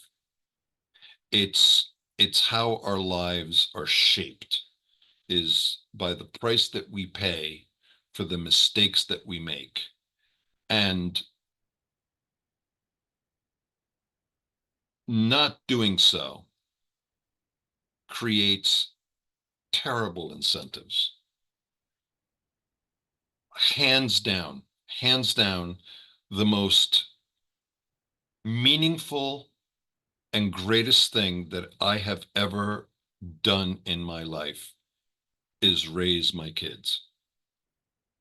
I have 2 children from a prior marriage, and I have two children that I've adopted in my second marriage. And we have one child that we've kind of adopted into our family. I can't tell you how proud I am of my kids. We don't have any issues of drugs. We don't have any sexual deviancy. We don't have any criminal records. 4 of the 5 have college degrees. 4 other of the 5 are in gainful relationships and are married. 5 of the 5 have fantastic jobs. I couldn't have designed a better life for myself with respect to my family than the life that I have. But I want you to make sure that you understand that the way that we raised our kids, the one thing that led in every single conversation and every single interaction was that life wasn't fair and there were going to be consequences for your actions. Guaranteed. Guaranteed. And they didn't always like it, but they always searched for the discipline, and they always searched for being for knowing that they were going to find out what was important. And the reason why I say these things is not to glorify myself, but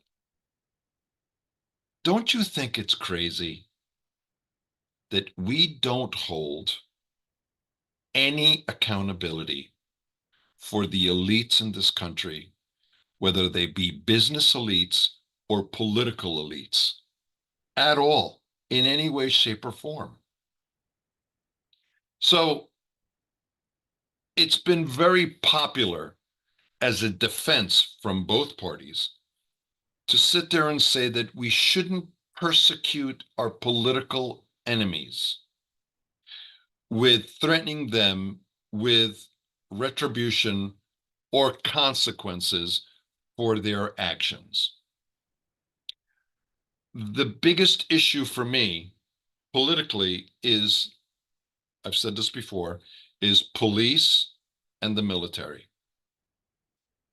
So you'll be happy to hear that one of my biggest complaints in terms of not holding people responsible for their actions is what happened on September 11th in Benghazi.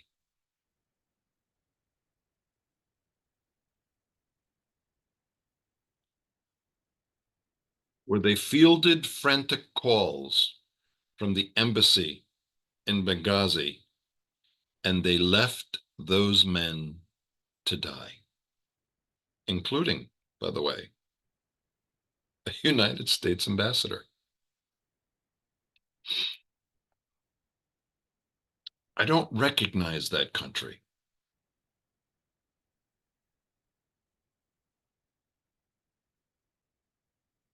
I don't recognize the country that doesn't hold people accountable for heinous acts. So when you look at something, in my mind, dramatically different with respect to accountability, when you take a Benghazi and you compare it to a laptop from Hunter Biden, they're not actually the same. Okay, Benghazi, I believe, is more crucial. Okay,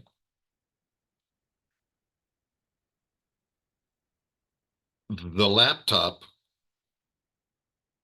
only really revealed the dynamic self-interest that the Biden family has by using political influence as their stock in trade to build the coffers of the family. So my question is, how far do you break the law until you're held accountable? Where is that line of you getting away with anything and everything that you have or that you've created or you brought onto yourself? Where is the line where someone says this is enough, you need to be held accountable? And the worst thing for me is, how can this be a divisive issue between Republicans and Democrats if there are Republicans and Democrats that are breaking the law? It doesn't make sense to me. I don't see how someone can be partisan by defending the criminal acts of other people that have not exact stripes, but similar stripes. I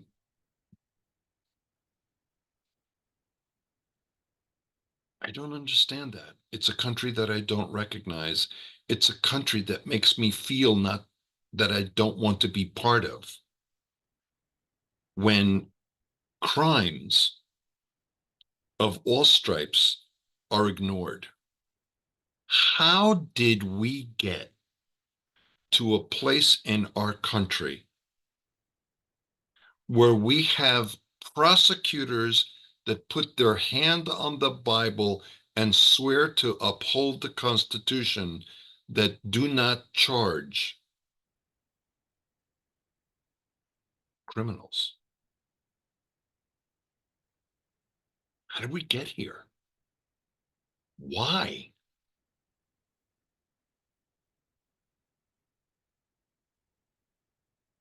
So, what I said to you folks before regarding fighting the things that you believe are wrong and fighting the things that you believe are unfair, that kind of defines my political mindset of I'm voting for Trump because I think that he's the only one that would hold these people accountable for their crimes, Republicans or Democrats. But make no mistake, the crimes that Hillary Clinton has been accused of, and it's funny because the election crimes that she was accused of in 2016, she is also responsible. She was the Secretary of State during Benghazi. Are you telling me that we should not prosecute this woman for the crimes that she committed against this country during the events of Benghazi because she's a political elite? Listen, I'm sorry. Get the fuck out of here. Oh, well said. Let me address some of the stupid comments in the chat. Inflation down to 2.1%. Oh, that's so great, right? As I predicted, when inflation was at near historic numbers, when it was up over 10% year to year. So the price of your groceries went up 30%. Now those are measured year to year. So it's in effect saying this. Let's say I told you, Carlos, that a gallon of milk would increase 100% over a 4-year Harris-Biden administration. Now, if that went up 25% each year, on year 4, you would say, oh my goodness, inflation went up 25% this year. However, if it went up 100% the first year and then 0 the following 3, geniuses like this person in chat would say inflation is 0%. And yet, in both scenarios, after 4 years, you would be paying absolutely double for the price of groceries. Real wage growth's around 1%. During Trump, over the course of his tenure, it was over 8%.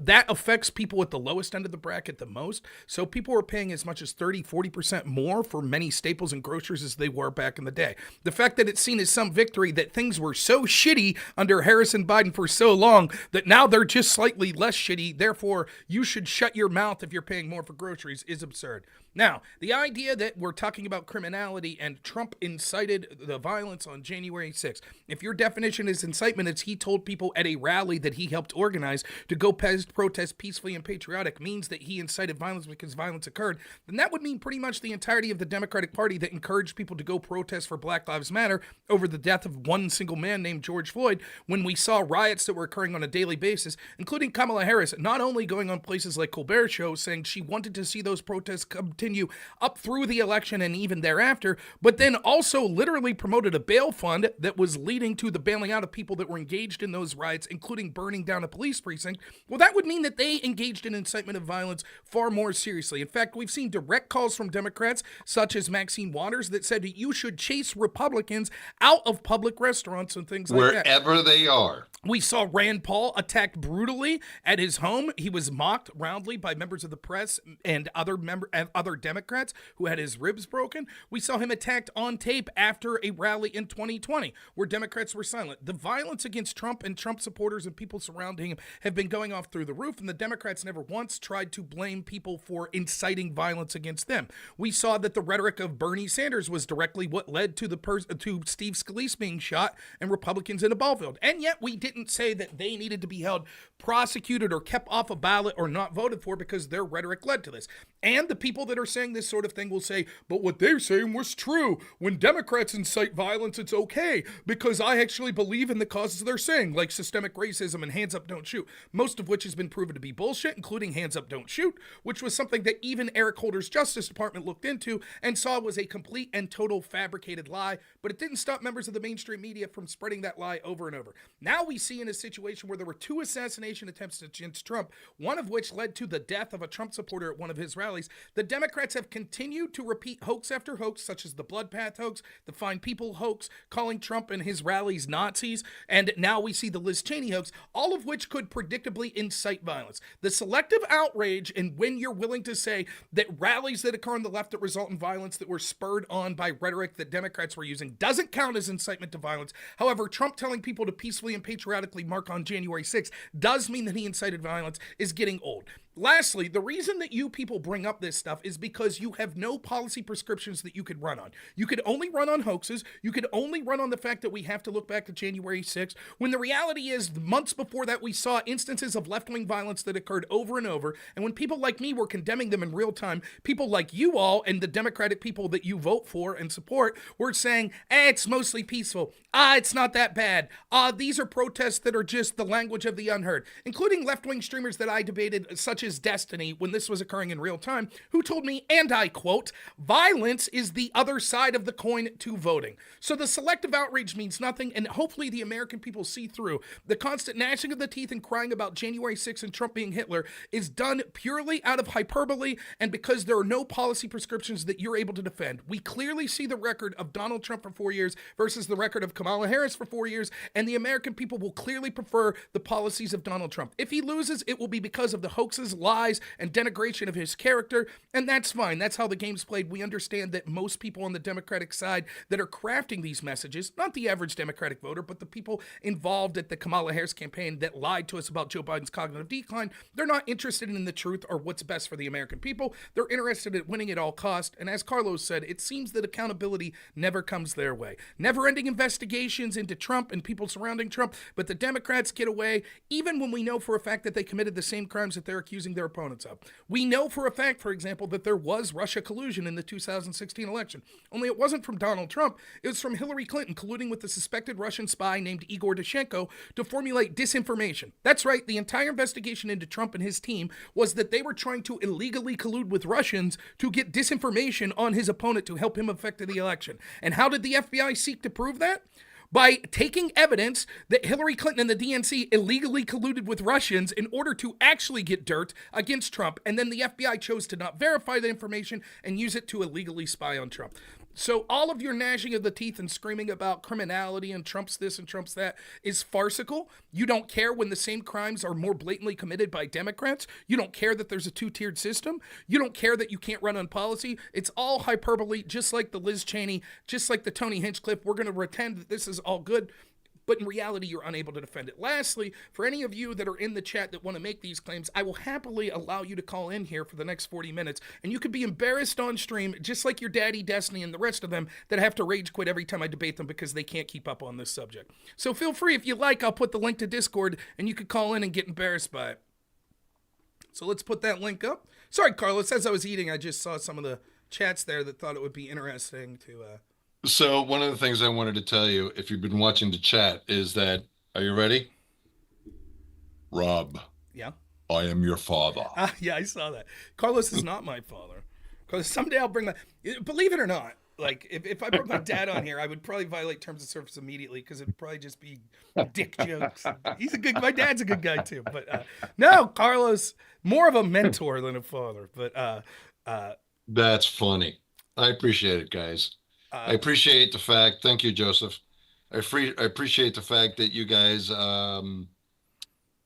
support Rob, and again, one of the finest people in politics, believe it or not. And how was the steak sandwich? So tell me what was in the sandwich. Okay, so we had was steak, a homemade roll or the store bought? It was bread from a bakery. Right, so Okay. it was actually legitimate bread. Then we had steak, shaved steak that was on it, and then peppers, and then red, yellow, and orange bell peppers that were put on it. A little bit of mayo, and I think just a hint of Italian dressing, just a hint. So I see. It was No very Fritos good. or anything. No chips. Nope. Straight up sandwich, no chips. So Jokes. you know, that is my Achilles heel is Fritos. You know that, right? Fritos scoops. Good stuff. Oh, okay. Delicious. I think I got some. Now, Carlos, you're not going to be able to hear this. It's going to be through Discord. But I think I got someone. You can hear my responses. I got someone on the hook that I think wants to debate me. So we'll bring him on here for a little bit. Now, we do have guests coming on, but no problem. We'll bring him on. Ambassador Sands is coming on at 3:30. Yeah, my guest at 3 o'clock was unable to show up. So he's having some see. tech issues. He might call in later this evening. So, Fine. But thank you, Joseph, for the $5 super chat. And let's see. All right, for-profit media. You're on. You're muted if you could hear me. For-profit media. Do you hear me? Hello. I could hear you. What's on your mind? You wanted to call in and debate me on the issues that I was referring to? Yeah. So, what do you think about the fraud in the 2020 elections? You think that was fraud or was fair and free election? So let's start with the precursor. I'll happily answer your question. I will. But the question I have for you is, are you voting for Kamala Harris? Do you recommend people vote for Kamala Harris? And what is your central reason as to why, if that is the case? I'm not voting for a candidate. I vote against candidates. So okay, eventually you'll be filling in a circle for one of the two candidates. Which circle will you be filling in? And why does it matter? Because I'm asking you whether or not you're someone that's calling in to argue that we shouldn't vote for Donald Trump, or are you someone that's going to argue we should vote for Donald Trump? That's why it matters, to see where your position is. Why are you being duplicitous and being unwilling to even answer this most simplistic of questions? Oh, because my concern is about elections. So you're not going to answer. You're not going to tell me. You're not going to tell me who you would be if you're casting a ballot. Who you would cast it for? You're not going to tell me.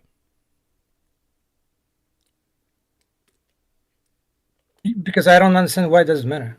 What does it matter? Why does it matter? Maybe I have some great argument that I'm formulating. It's two human beings that are trying to have a good faith discussion. Why can't you answer this most simple of questions? There was fraud during 2020 You answer election? my question, and then I'll happily answer yours.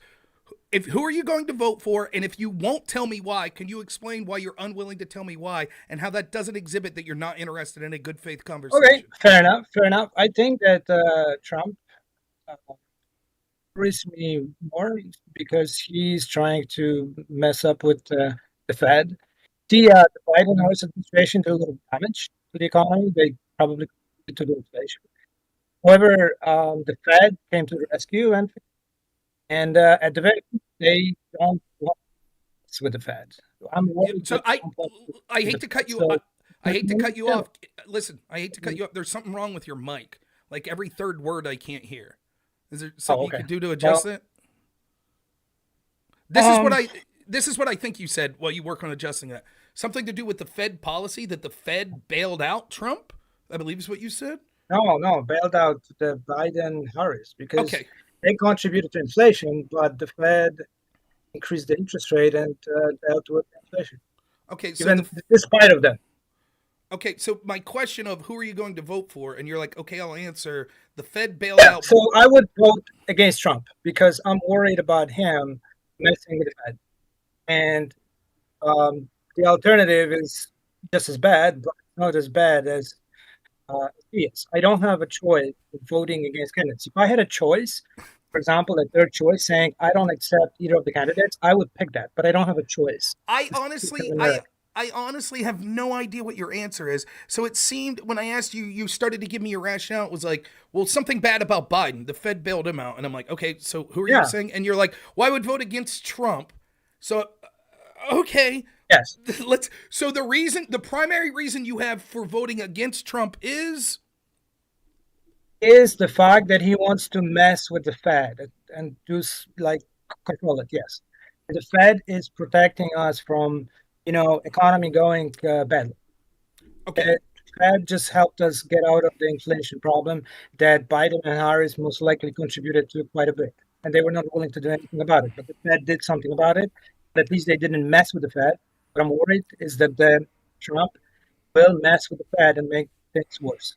Okay. Now we got an answer. Now we have someone. See, I'm glad I asked so we could have a target that we'll approach to be able to have a productive conversation, hopefully. So thank you for giving that. I don't understand what the dragging of the feet was about with it, but okay. So I guess the first question I would ask then is, do you think that Trump interfered with the Fed in his first term too much to your liking?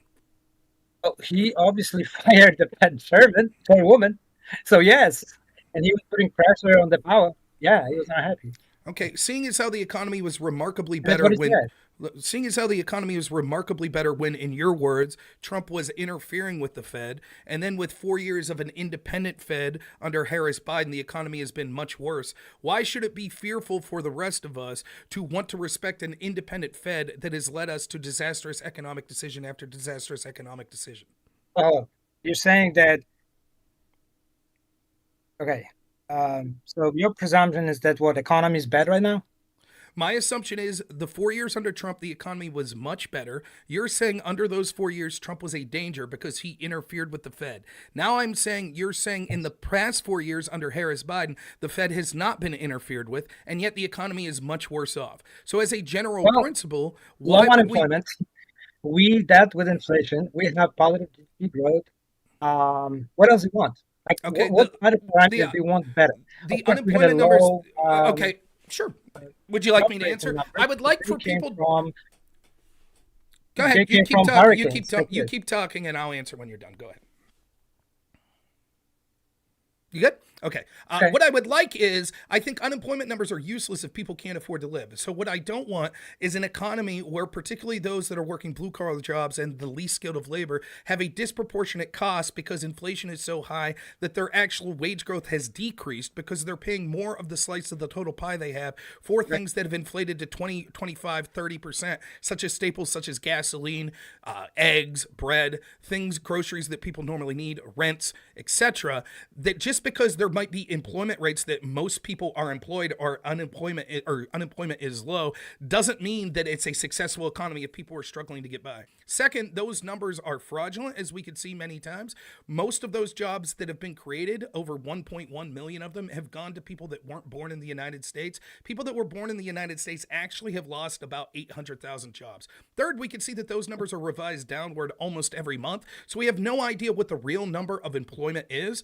We just know that candidates massaged favorably by the BLS and groups like the Fed that favorably massaged to put their finger on the scale to try to help one party over another. And lastly, I'll say we just had the worst jobs number in 4 years. Since COVID, we've had the worst job number where it missed by over 80,000. They predicted over 100,000 jobs when in reality we had 12,000. And these jobs actually illustrate the problem with the employment numbers anyways, because 12,000 jobs, okay, at least it was positive job growth. Well, the majority, almost all of those jobs were government jobs. And that's the case that we see through many of these jobs that have been created by the Harris-Biden administration. If you took away government-created jobs, you would actually see that we have lost private sector jobs in this last month. So the fact that unemployment, the numbers are skeptical anyways, but if we are to believe them, even with unemployment being this low, and in fact, you could use other metrics such as labor force participation hasn't reached the levels that it was at pre-pandemic. But even if we accept unemployment numbers as being really low, and despite that, and despite the levels of spending that we've seen by Biden, people are still struggling this mightily. That is not the sign of a healthy economy. That is a sign of an economy that's doing poorly. Lastly, I'll ask you point blank. Do you think the economy is better off today than it was during Trump pre-COVID? I think you answered the question. You said we cannot tell because all the numbers are fraudulent. So if they are fraudulent, then it's over. There's no discussion if we do not believe any numbers. Thanks so much for calling in, then. I appreciate it. Thanks so much for calling in. I appreciate it, then. Anything else you'd like to say? Yes. The question was election 2020 fraudulent or not? I answered your question. Okay. So just to be clear, right? So you didn't answer the question. You didn't respond to any of the things I said. When I said the numbers are fraudulent, would you agree that of the last 12 months, the BLS has had to revise downward the number of jobs that claimed created? I answered to you who I'm voting for. I engage in the discussion of the economy that I was intended to. Okay. And you're willing to answer the question that I asked about 2020 election? Okay. How is that? Okay, so just to clarify, to put a bow on this, we're done with the economic discussion. You're unable to defend the position you had. Your position is nonsensical, but that's fine. It's your right to decide to vote. But I think the audience could say that you're incapable of defending your position and that we were better with apparently Trump interfering with the Fed than we were with Biden letting the Fed go. The Fed's a disaster. Ron Paul, audit the Fed, get rid of the Fed anyways. So now, to answer your question, one, the reason you asked this question is because you can't win on the actual policy issues as to why people shouldn't vote for Donald Trump. So what you want to do, just like so many Democrats, is to make it about the 2020 election and relitigating the election. When we could see there is a rich history of every time Democrats lose a national election of them protesting the results, so much so that we could actually see them doing things like weaponizing the FBI for 4 years to go after their opponent in 2016, accusing him of doing exactly what they've done, to the point where we see that 2/3 of Democrats thought that Russia interfered in the election. In 2018, they thought this, 2 years after the 2016 election. 2/3 of Democrats thought that Russia tampered with voting machine tallies. I wonder, did you ever ask Democrats? Tallies. Yes. Like Dominion, you mean Dominion voting machines? I don't know. I assume that would be part of it. I don't know that they specifically used the term Dominion, but they thought that voting machines were tampered with by Russians to help Trump win. Okay. I wonder if you ever asked the Democrats, whether it be individual streamers or media personalities or Democrat officials that spread those false narratives, if they believed that the 2016 election was fraudulent. Did you ever call in and ask someone that? I'm calling you, and you're saying that there was some problem with the machines, right? So are you talking about the case with Is that what I said? Are you following me? Is that what I said? I mean, I'm listening to you. And when did I say there was a problem with the machines? Go ahead. You mentioned that there was, that's what I've heard. That what I told you was that Democrats said there were problems with machines. 2/3 of Democrats said that about the 2016 election. That's what I said. Okay, so do you think that 2020 was free and fair election and the counting was done properly? So, no response to anything I've said there. Now, moving on to the specifics. Do I think the election was stolen in 2020? Yes, I think the election was stolen. However, not in the way that you're thinking. I'm not saying the election was stolen by voting machines being tampered with or anything like that. There is a chance that nefarious things happen, and there hasn't been a full accountability or audit to many of the serious, credible claims that were made. Having said that, The vast majority of the claims that people made of stealing the 2020 election are incorrect. In fact, I did a great job, I think, of debunking many of the ones that came out quickly, such as people saying in certain areas more people voted that were on the voter registration rolls. There were rumors like that were easily able to be debunked by looking into it. There are some that are more difficult, such as claims of chain of custody of ballots being lost in places like Georgia, claims of ballots being shipped out in places like Pennsylvania from mail trucks that were coming from New York.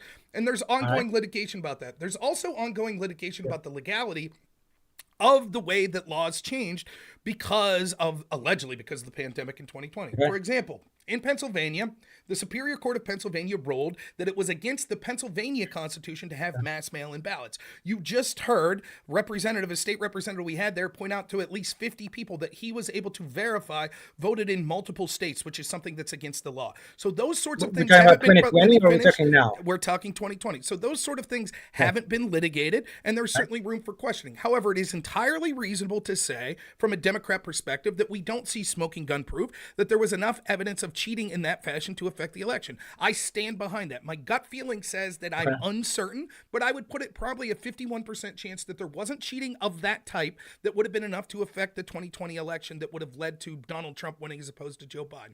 I don't have any evidence that Dominion voting machines, nor have I ever claimed, were intentionally changing ballots or anything of that nature. You can go through the long history of when I've talked about this. I don't recall ever saying such. I said I don't mind people. I think it's absurd that people are being censored for making those claims, but it's not really the types of claims that I'm looking into. Leave it to other people to look into them. However, I do think the election was stolen, but not in those ways. I think the election was stolen by a collusion of our intel agencies working hand in hand with traditional legacy media and social media to censor stories that were critical of their preferred candidate while simultaneously pushing stories that were preferential to him, including things like Professor Robert Epstein saying the manipulation of Google's algorithm alone was possibly enough to sway 16 million votes in the 2020 election. The most specific example we could give of things like this is the Hunter Biden laptop story. It wasn't just enough that the story was censored for a few days, but the fact that it was censored in a way where intel officials, legacy media personnel, Democrat officials, etc., all successfully implanted in the minds of Americans that this was some operation that was untrue and false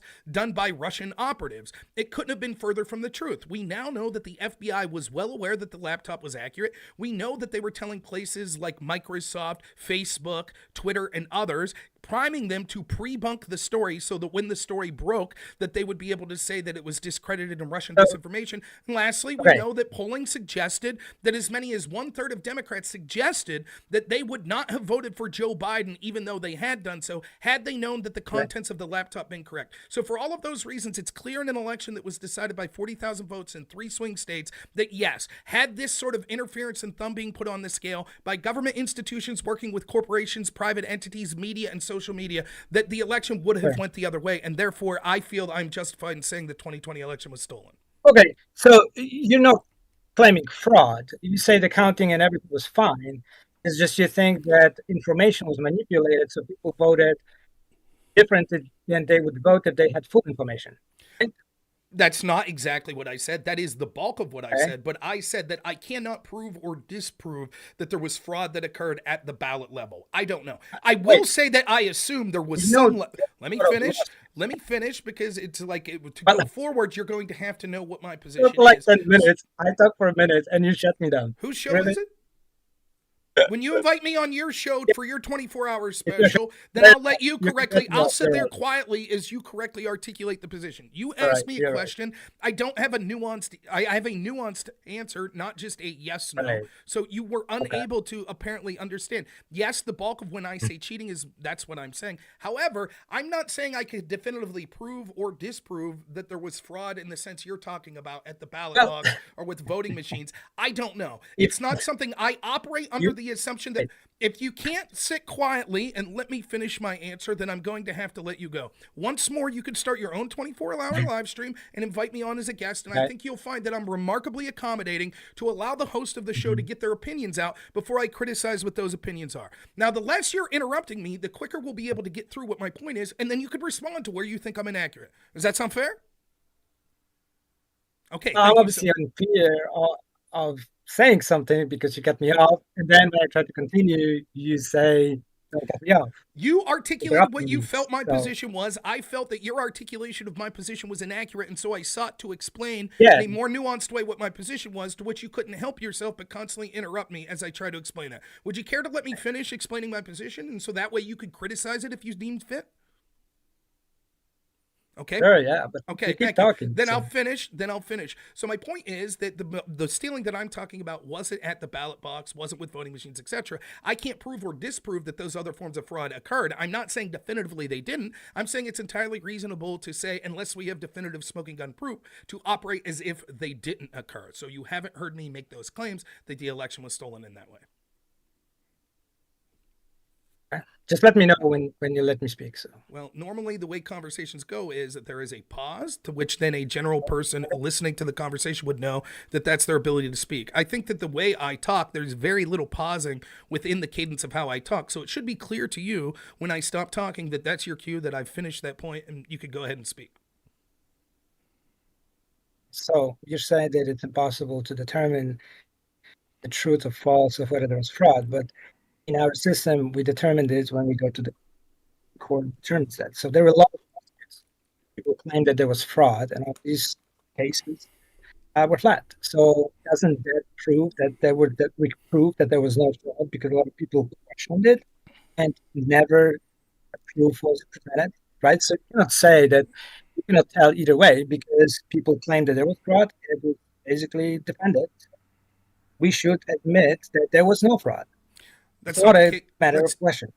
That's not the case. One, many of the cases that were brought weren't actually heard because they were ignored under grounds of standing, which means that the actual facts of the case weren't heard. Second, there were specific cases that were heard that actually were found in favor, such as the aforementioned case that I talked about, the Pennsylvania, where at least one court initially ruled that the people that were challenging were actually correct. That was indeed overruled by the Supreme Court, but the idea that there was no evidence of things being untoward or illegal in the way they were profited is not true. Third, there are things that we could see such a lack of accountability and of a lack of audibility. Let me give you an example. In Pennsylvania, for example, there was going to be perceived election challenges that everyone was aware of, such as there were going to be ballots whose signatures didn't match the verification of their voter registration. There were going to be ballots that were postmarked before Election Day but were received after Election Day. There were going to be ballots without a clear postmark.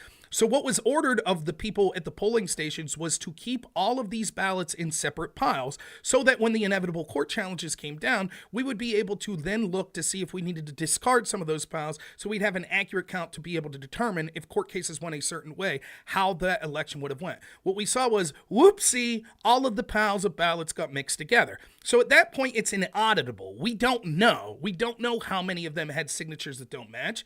And when you're talking about laws like that say signatures don't have to match, just because a court rules that way, that's not definitive proof then that there wasn't fraud that occurred. That's just definitive proof that if that fraud occurred in that sort of way and it wasn't caught, oh well, we've set the system up to prove that so that we wouldn't be able to prove those sorts of things.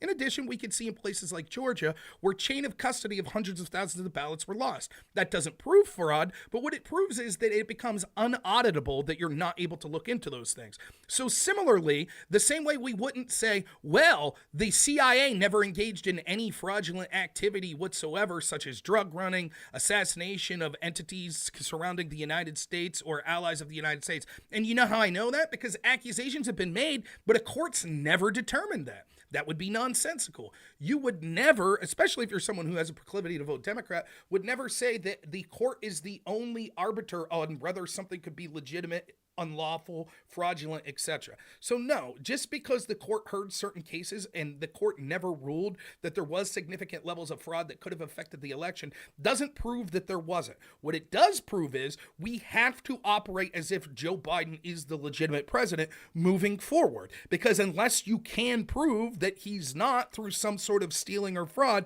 then you have to suck it up and move that way going forward, which I have. Now, the reason you bring this up is because you don't have a good affirmative case to vote against Donald Trump. You're probably someone that didn't give a shit when the Democrats said the 2016 election was stolen, or when they said the 2000 election was stolen, or when they said Stacey Abrams' election was stolen, or when they said certain elections in 2004 was stolen. You probably didn't give a shit at the illegality of weaponizing the intel agencies to go after Trump for 4 years based on the belief that Russia interfered in the election and stole the election for him going into 2016.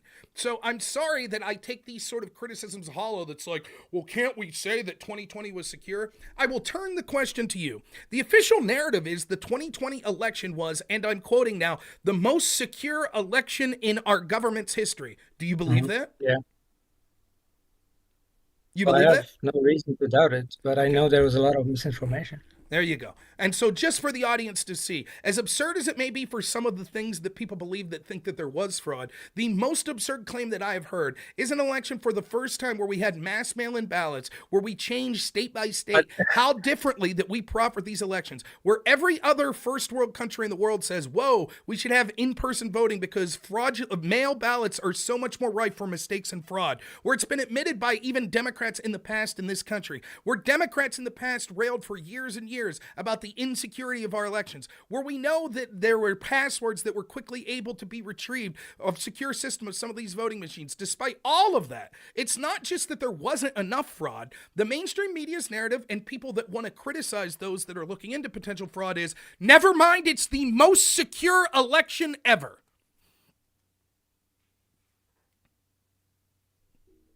All right, anything else you want to say? I got a guest coming on in 10 minutes. Want to wrap up? Yeah. So the reason why I'm here is because I find a lot of Trump supporters that are not aware. Fox News intentionally lied about elections, and they did it for money.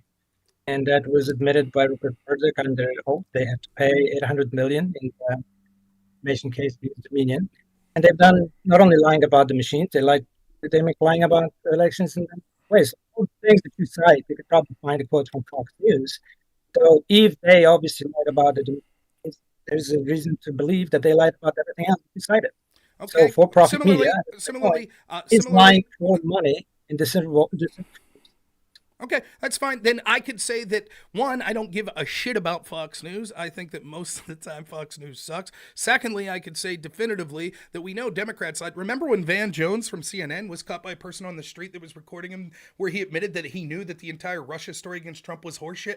I remember. Do you remember all the bullshit that they peddled? There were hoaxes such as the Fine People hoax, the Liz Cheney hoax that's being promoted today, the Bloodbath hoax. Yes, they lied about all that. Why? For viewership and money, and for sort of working for their team as propagandists for the establishment regime. So I guess we could assume that everything they say are lies as well, correct?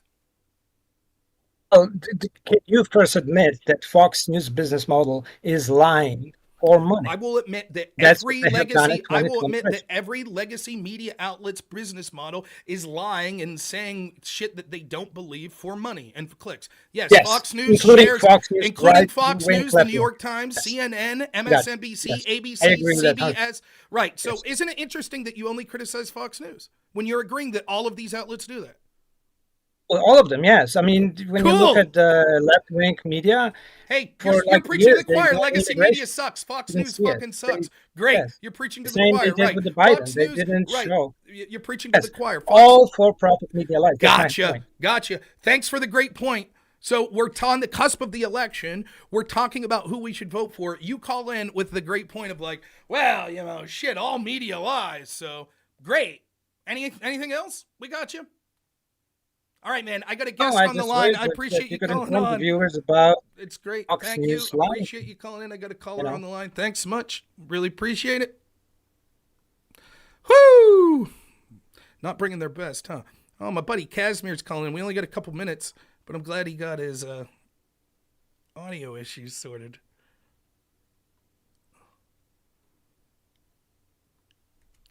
Can you hear? Oh, he's still connecting. We'll see. Maybe he got them sorted.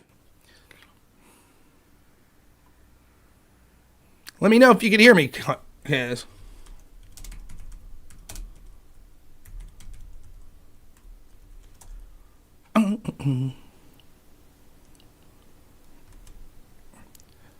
Look at this, Casimir. Not really sending their best. But I appreciate him calling in. I do. His audio connections were terrible. Kaz, can you hear me? No, still can't hear you, man. If you could.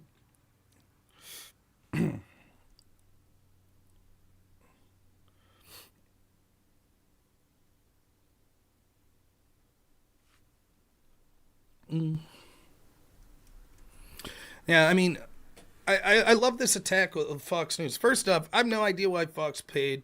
Maybe they are straight up liars, which I assume they've lied many, many times. Let's go back to the Iraq War. I have no love for Fox News. Half of Fox News completely despises Donald Trump. Did they lie because they saw it as for profit? Maybe. We don't know. The mere fact that they settled out of court for huge amounts of money, maybe they did it because they were lying. Maybe they did it because they thought it'd be bad publicity. Maybe they were hiding other shit that they were afraid would be found in discovery. Maybe they just did it as some backroom deal so that they could disparage Donald Trump and people that wanted to talk about election security thereat. I don't know or give a shit. I know that these mainstream media outlets, you won't hear me praising Fox News. I don't watch the shit. I think that it's garbage. There are certain individuals on some of those programs that I like, but that's the truth of it. I know that I'm not going to listen to people get on their high horse and complain about Fox News, and somehow that's indicative of comments that I've had, and to point to them is somehow detrimental to the opinions that I'm making. Meanwhile, from people that support all of these other mainstream outlets that have put propaganda and disinformation over and over and over again, all going in the same direction. And all of that's conveniently ignored. Casimir, you're muted now. I can't hear you at all, man. I think you have some input issue on Zoom with the microphone that you're using. Oh, you're super vague, but I did just hear something. Super low though, like so faint. I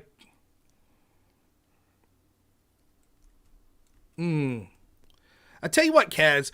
Work on it, and I'll bring you back later. I got Ambassador Carla Sands that's going to be popping in the line in like 5 minutes. So I hate to let you go, but yeah, I'm going to have time free tonight. So if you're available later tonight, just hit me up, and good deal. All right, man. Thanks, guys. All right. All right. Now, hopefully Carlos is coming back here, because I know he's going to want to talk to... I'm going to move you out if you don't mind, Kaz. Just put you in the waiting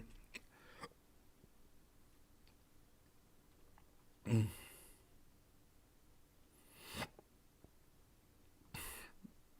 Yeah. For Profit Media says, so if I get my information from outlets that lie like Fox, then anything I say may be questioned. Fair.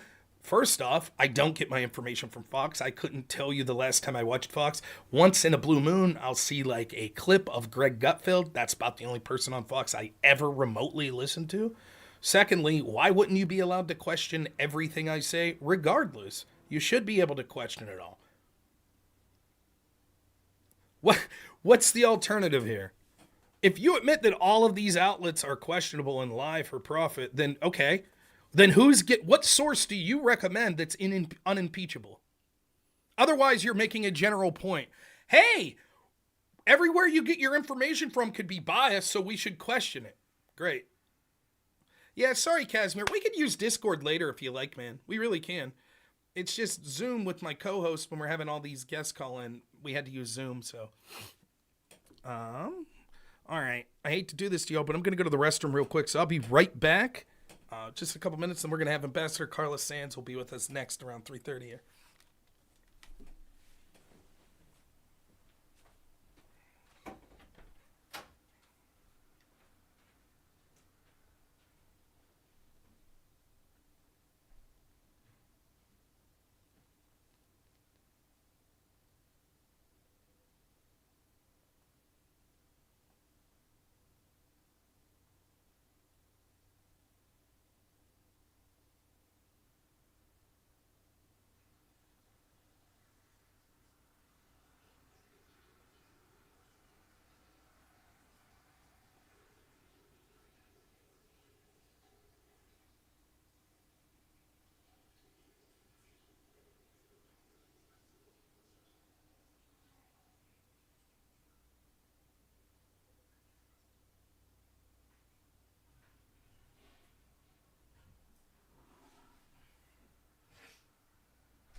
cocaine eyes. Can't you hear me knocking? I got Rolling Stones on the brain. What's up with that? All right. So, yeah, I know I'm being a little smug there. I think it's funny, though. I really enjoy, it's one of the things, these people that probably found me through one of the left-wingers I debate. So when you see they come on your channel and they're just like, they happen to chat more than the people that are actually watching my channel. So that it'll all be like, oh, Fox News is stupid, January 6th, Trump's a criminal, 37 felonies. It's like, that's fine. I'll address your argumentation. I don't mind. But just know the reason that they make all of these claims is because they have nothing of substance to run on at all. Casimir, who was just about to call in, Casimir would be able to talk to you for probably 4 hours of problems he has with the Republican Party and Donald Trump. Still would support them over the Democrats, but certainly he would have an awful lot to say. Why? Because he's a genuine person that doesn't have to rely on hoaxes and fear-mongering, and he could actually point to specific policy decisions and suggestions that have been made by them. But as I said, for-profit media, calls it also not a good standard that you can't, I don't understand. To me, it shows when you're trying to talk to someone and you ask them a simple question like, who are you voting for? And they can't give you a straight up answer. It shows that they're just being combative for the sake of being combative. They're not going to be, how hard would it be? Here's some options you could have. I'm voting for Trump. I'm voting for Kamala. I'm just voting down ballot. I don't like either of them. I don't vote at all because I don't respect any of the candidates that are on there. I don't live in the United States, so I can't vote, but I would vote for X. See all those possibilities and any other number of things that you could say, but instead of going, I don't understand the importance of the question. Why would I answer? I don't vote for people. I vote against people. Why are you being so archaic? Just say. Just tell us. It just is someone who's intentionally being combative. And so then later when you get to okay, Fox News, do you really trust that you're having a good faith conversation for someone who's literally, it's like pulling teeth? You can't have a smooth conversation for people that want to work in that sort of manner. 8 hours in, how am I holding up? Great. Fantastic. We're a third of the way through. Not really, because it's going to be 25 and a half hours. We're technically a third of the way through. Not quite technically, but yeah.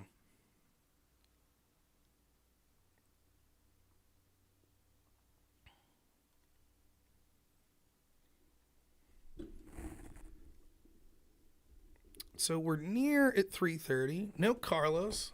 No Carla. What's with the C names, right?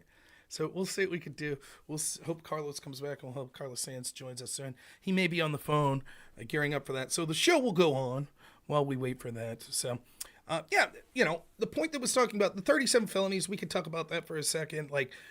The problem is this. If even one of the court cases to go after the former president of the United States and the front runner for president for one of the two major parties in the future election, if even one of those were done for political reasons, that's more election interference than anything Donald Trump is accused of doing. And the fact is, the Democrats don't give a shit. They don't care at all. All they want is that notch on their belt. 37 felonies, that's it.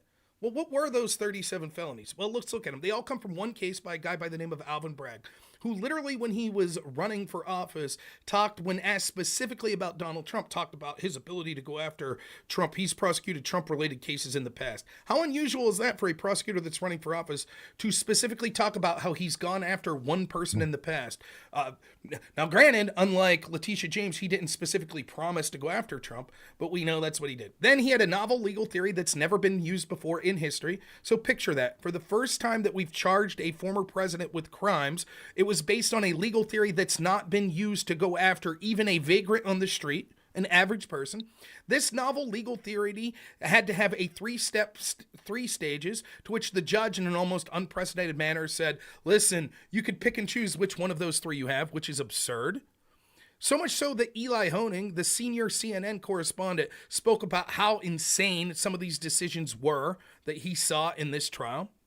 They accused Trump of basically falsifying documents in an effect to affect the election in one of three ways. But the FEC looked at these things and determined that it wasn't a violation of federal election laws, right? Or at least they declined to prosecute.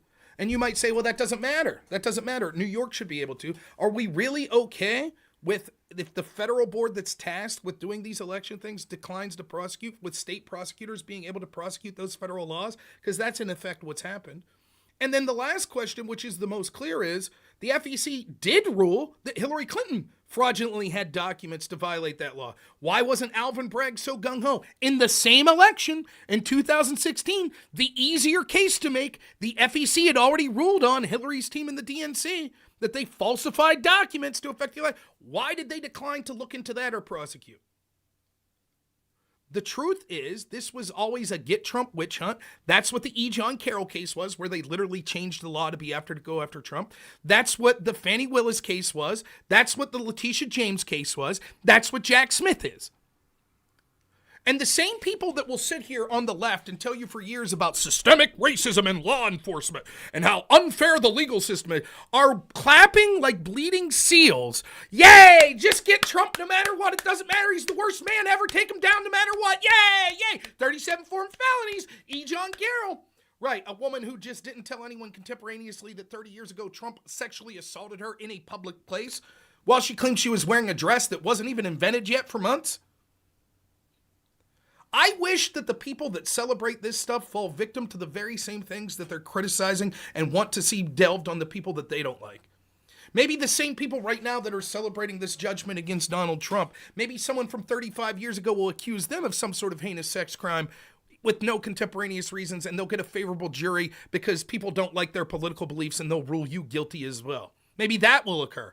Or those that cheered on Alex Jones being sued for $1 billion because of statements he made about Sandy Hook. How many people would like to be sued for billions of dollars that criticized Donald Trump and said he staged his assassination attempt? Why shouldn't they be sued? Or how about Douglas Mackey, who went to jail for putting a meme out about elections, and yet we have Jimmy Kimmel on national television making the same damn joke to millions of people. Hey, Republicans, go vote Thursday or Friday. Go vote late after the election.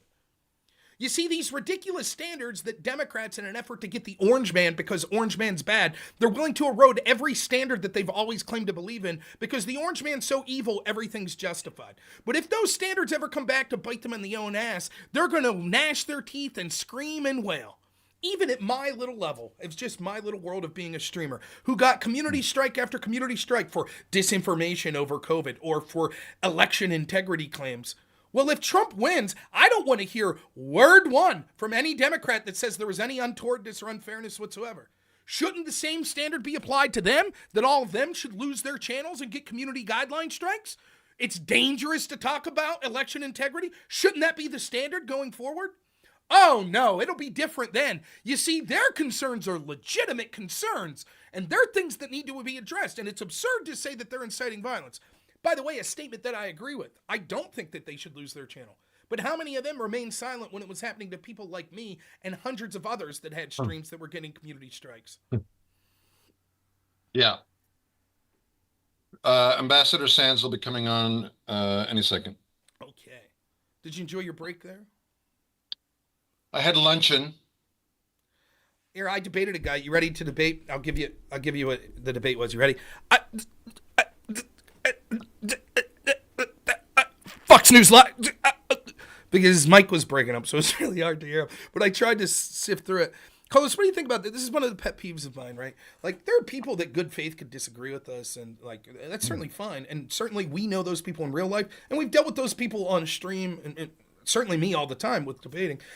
One of the things that I think is one of the worst characteristics to someone to have a discussion is when they can't answer the most simple, benign questions. Who are you voting for? Why should I tell you? Why does that matter? Oh, what's the point of this conversation? If you're going to be that combative over such a benign question, what's the point? Like, because once we get into things that are actually a difference of opinion, I could tell that you're not going to be good faith. Well, the other part of this is that there's a major drinking problem in America. That's one way to put it. Hey, I think Ambassador Sands is on here. Would you like to introduce her or me? Either way. I will. Okay. All right. Let's see if we can bring her up. There she is. Hello, Ambassador Sands. How are you? Hey, I'm good. How are you guys? Fantastic. For our listeners, I'd like to introduce you to Carla Sands. Hey, everybody. Who was appointed by President Trump to be the ambassador to the Netherlands. No, Denmark. Denmark, I'm sorry. Greenland, Faroe Islands, correct? And the That's Faroe right. Islands. Greenland, remember. Faroe Islands. You remember. And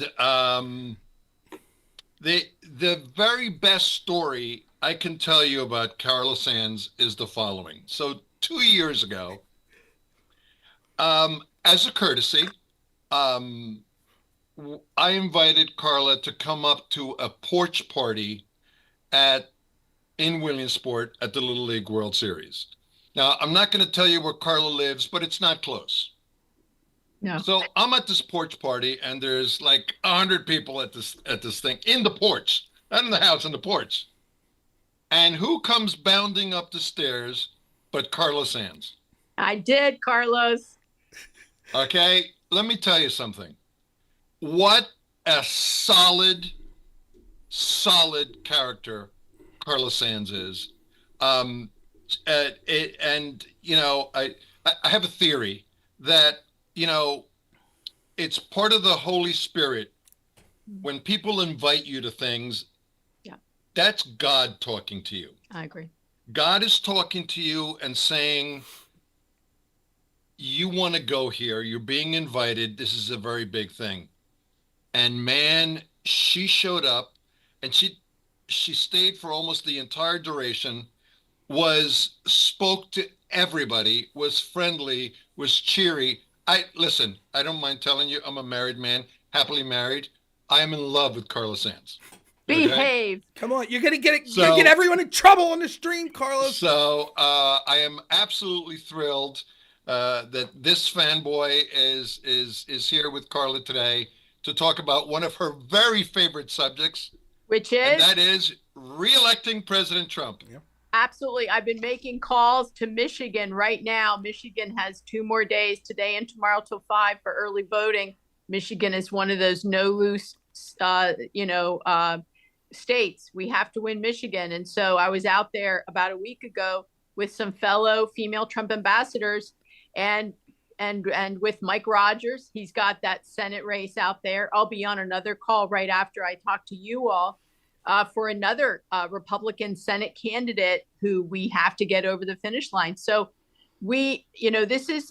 everybody says every time this is the most important election of our lifetime. But, when I was growing up and even as a young adult, even I would say during the early Bush years, the Republicans and the Democrats were not that different as parties. It was kind of 2 sides of the same coin. You kind of got a similar outcome with both parties. Not today. Today, you can see Robert F. Kennedy Jr. has come over to work with President Trump to make America healthy again. I'm counting on him to do it. When we were growing up, kids were healthy. We were all outside playing. We ate fresh food. And you didn't see the level of obesity that you see today and the level of these diseases that really are sometimes lifetime diseases, often brought on by unhealthy food, sedentary lifestyle. And then there's all the drug culture. He's saying he's going to ban drugs from being advertised on television. Only the US and New Zealand allows this. That's a bad idea. It was never legal because people should not be searching for drugs. Doctors should be advising their patients if they need drugs, but we should use less pharmaceuticals and more lifestyle changes, which is near and dear to my heart. But I'm also excited that President Trump's got Elon Musk, the world's probably leading thinker in at least a century, maybe ever since America was formed. And then he's also the world's richest man. He literally came to my church, and spoke to everyday people and listened to their concerns, answered every question respectfully, patiently, better than any of us on this Zoom right now could have done it. Mm-hmm. It's extraordinary that we have these great minds and people with passion to make our lives better working with President Trump. This is a package. I am just over the moon, but it's to get this done. It's not easy. The left has the machine. They have all the dirty tricks in place. And so the reason I'm calling all these people, especially men in Pennsylvania and men in Michigan haven't shown up, and we need strong men to show up and vote. The women are voting in bigger numbers by far than the men. it's going to take the men who have the power to save our country to step up and get this done. Ambassador Sands, it's wonderful to talk to you as always. I'm glad to talk to you again, and again to be talking about the re-election of Trump, which I'm very excited to push for as well. We hear a lot of stories about people that worked with Trump that came out and said he's this bad guy.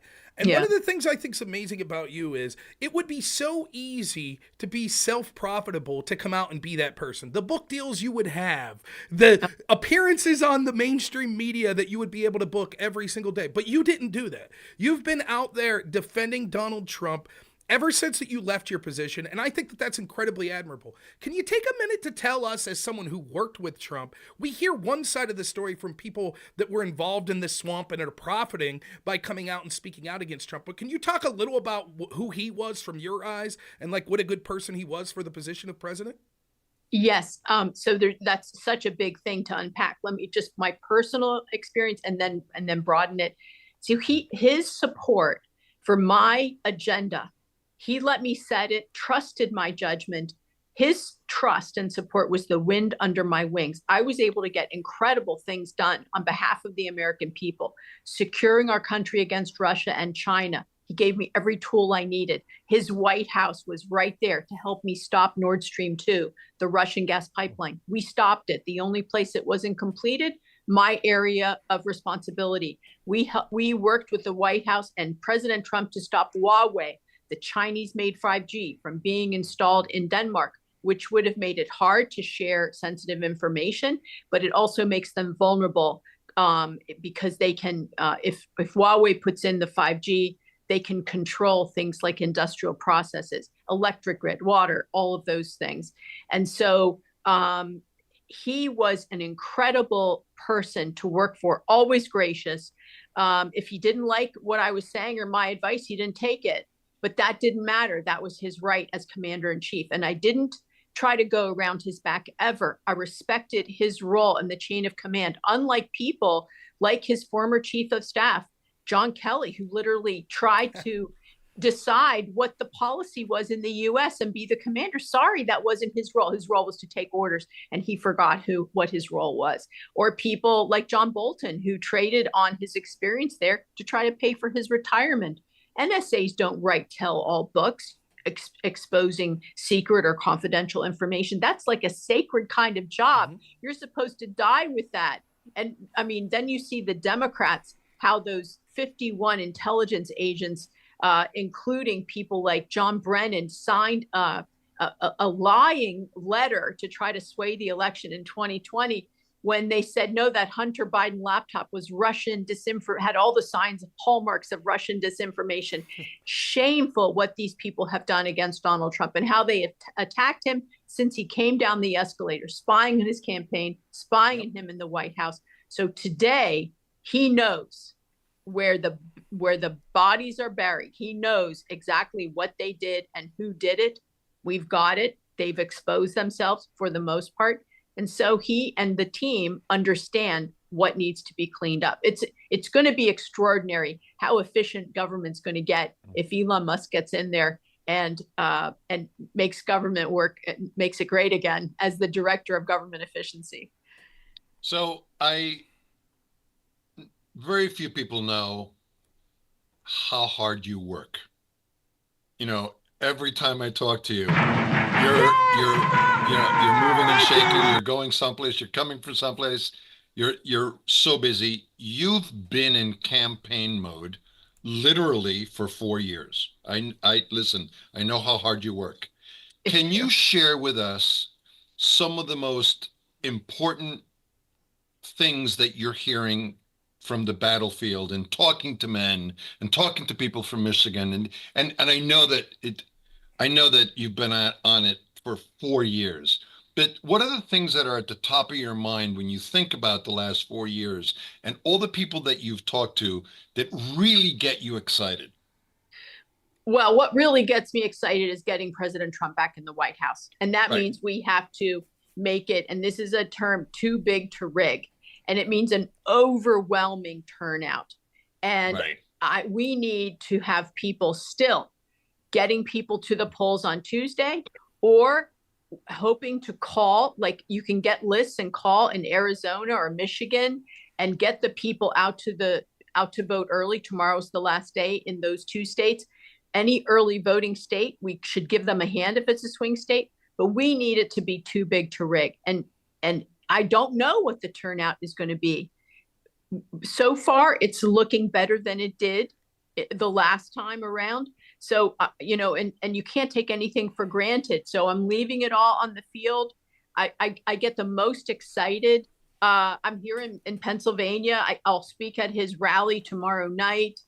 I'll go speak at another thing about chasing ballots on Monday night, tomorrow night with the rally. So like I'm trying to, in the day, you know, make the calls, do the text or whatever, and then go and contribute in other ways in the evening because people don't want to be called at night at their house. At least I don't. So everybody, we can still do door knocks this weekend. Campaigns still need help. There's the TrumpForce47.com. The Trump campaign is asking everybody to go to swampthevoteusa.com if they haven't already voted and just make sure all their information is correct. They're asking people to check and make sure their ballot was received. However, you can do that in your county or your state. So, and I don't know if this, if you know your podcast that you're doing is going out throughout the country or in just in Pennsylvania. It's nationwide. So we've got these states that are very, very important. It's not just about Pennsylvania. It's also about all the other swing states. And then if you're in California, New York, don't stay home. We want those numbers to be huge. Do not lose hope. Get out there. We have the big mo. The momentum is with us.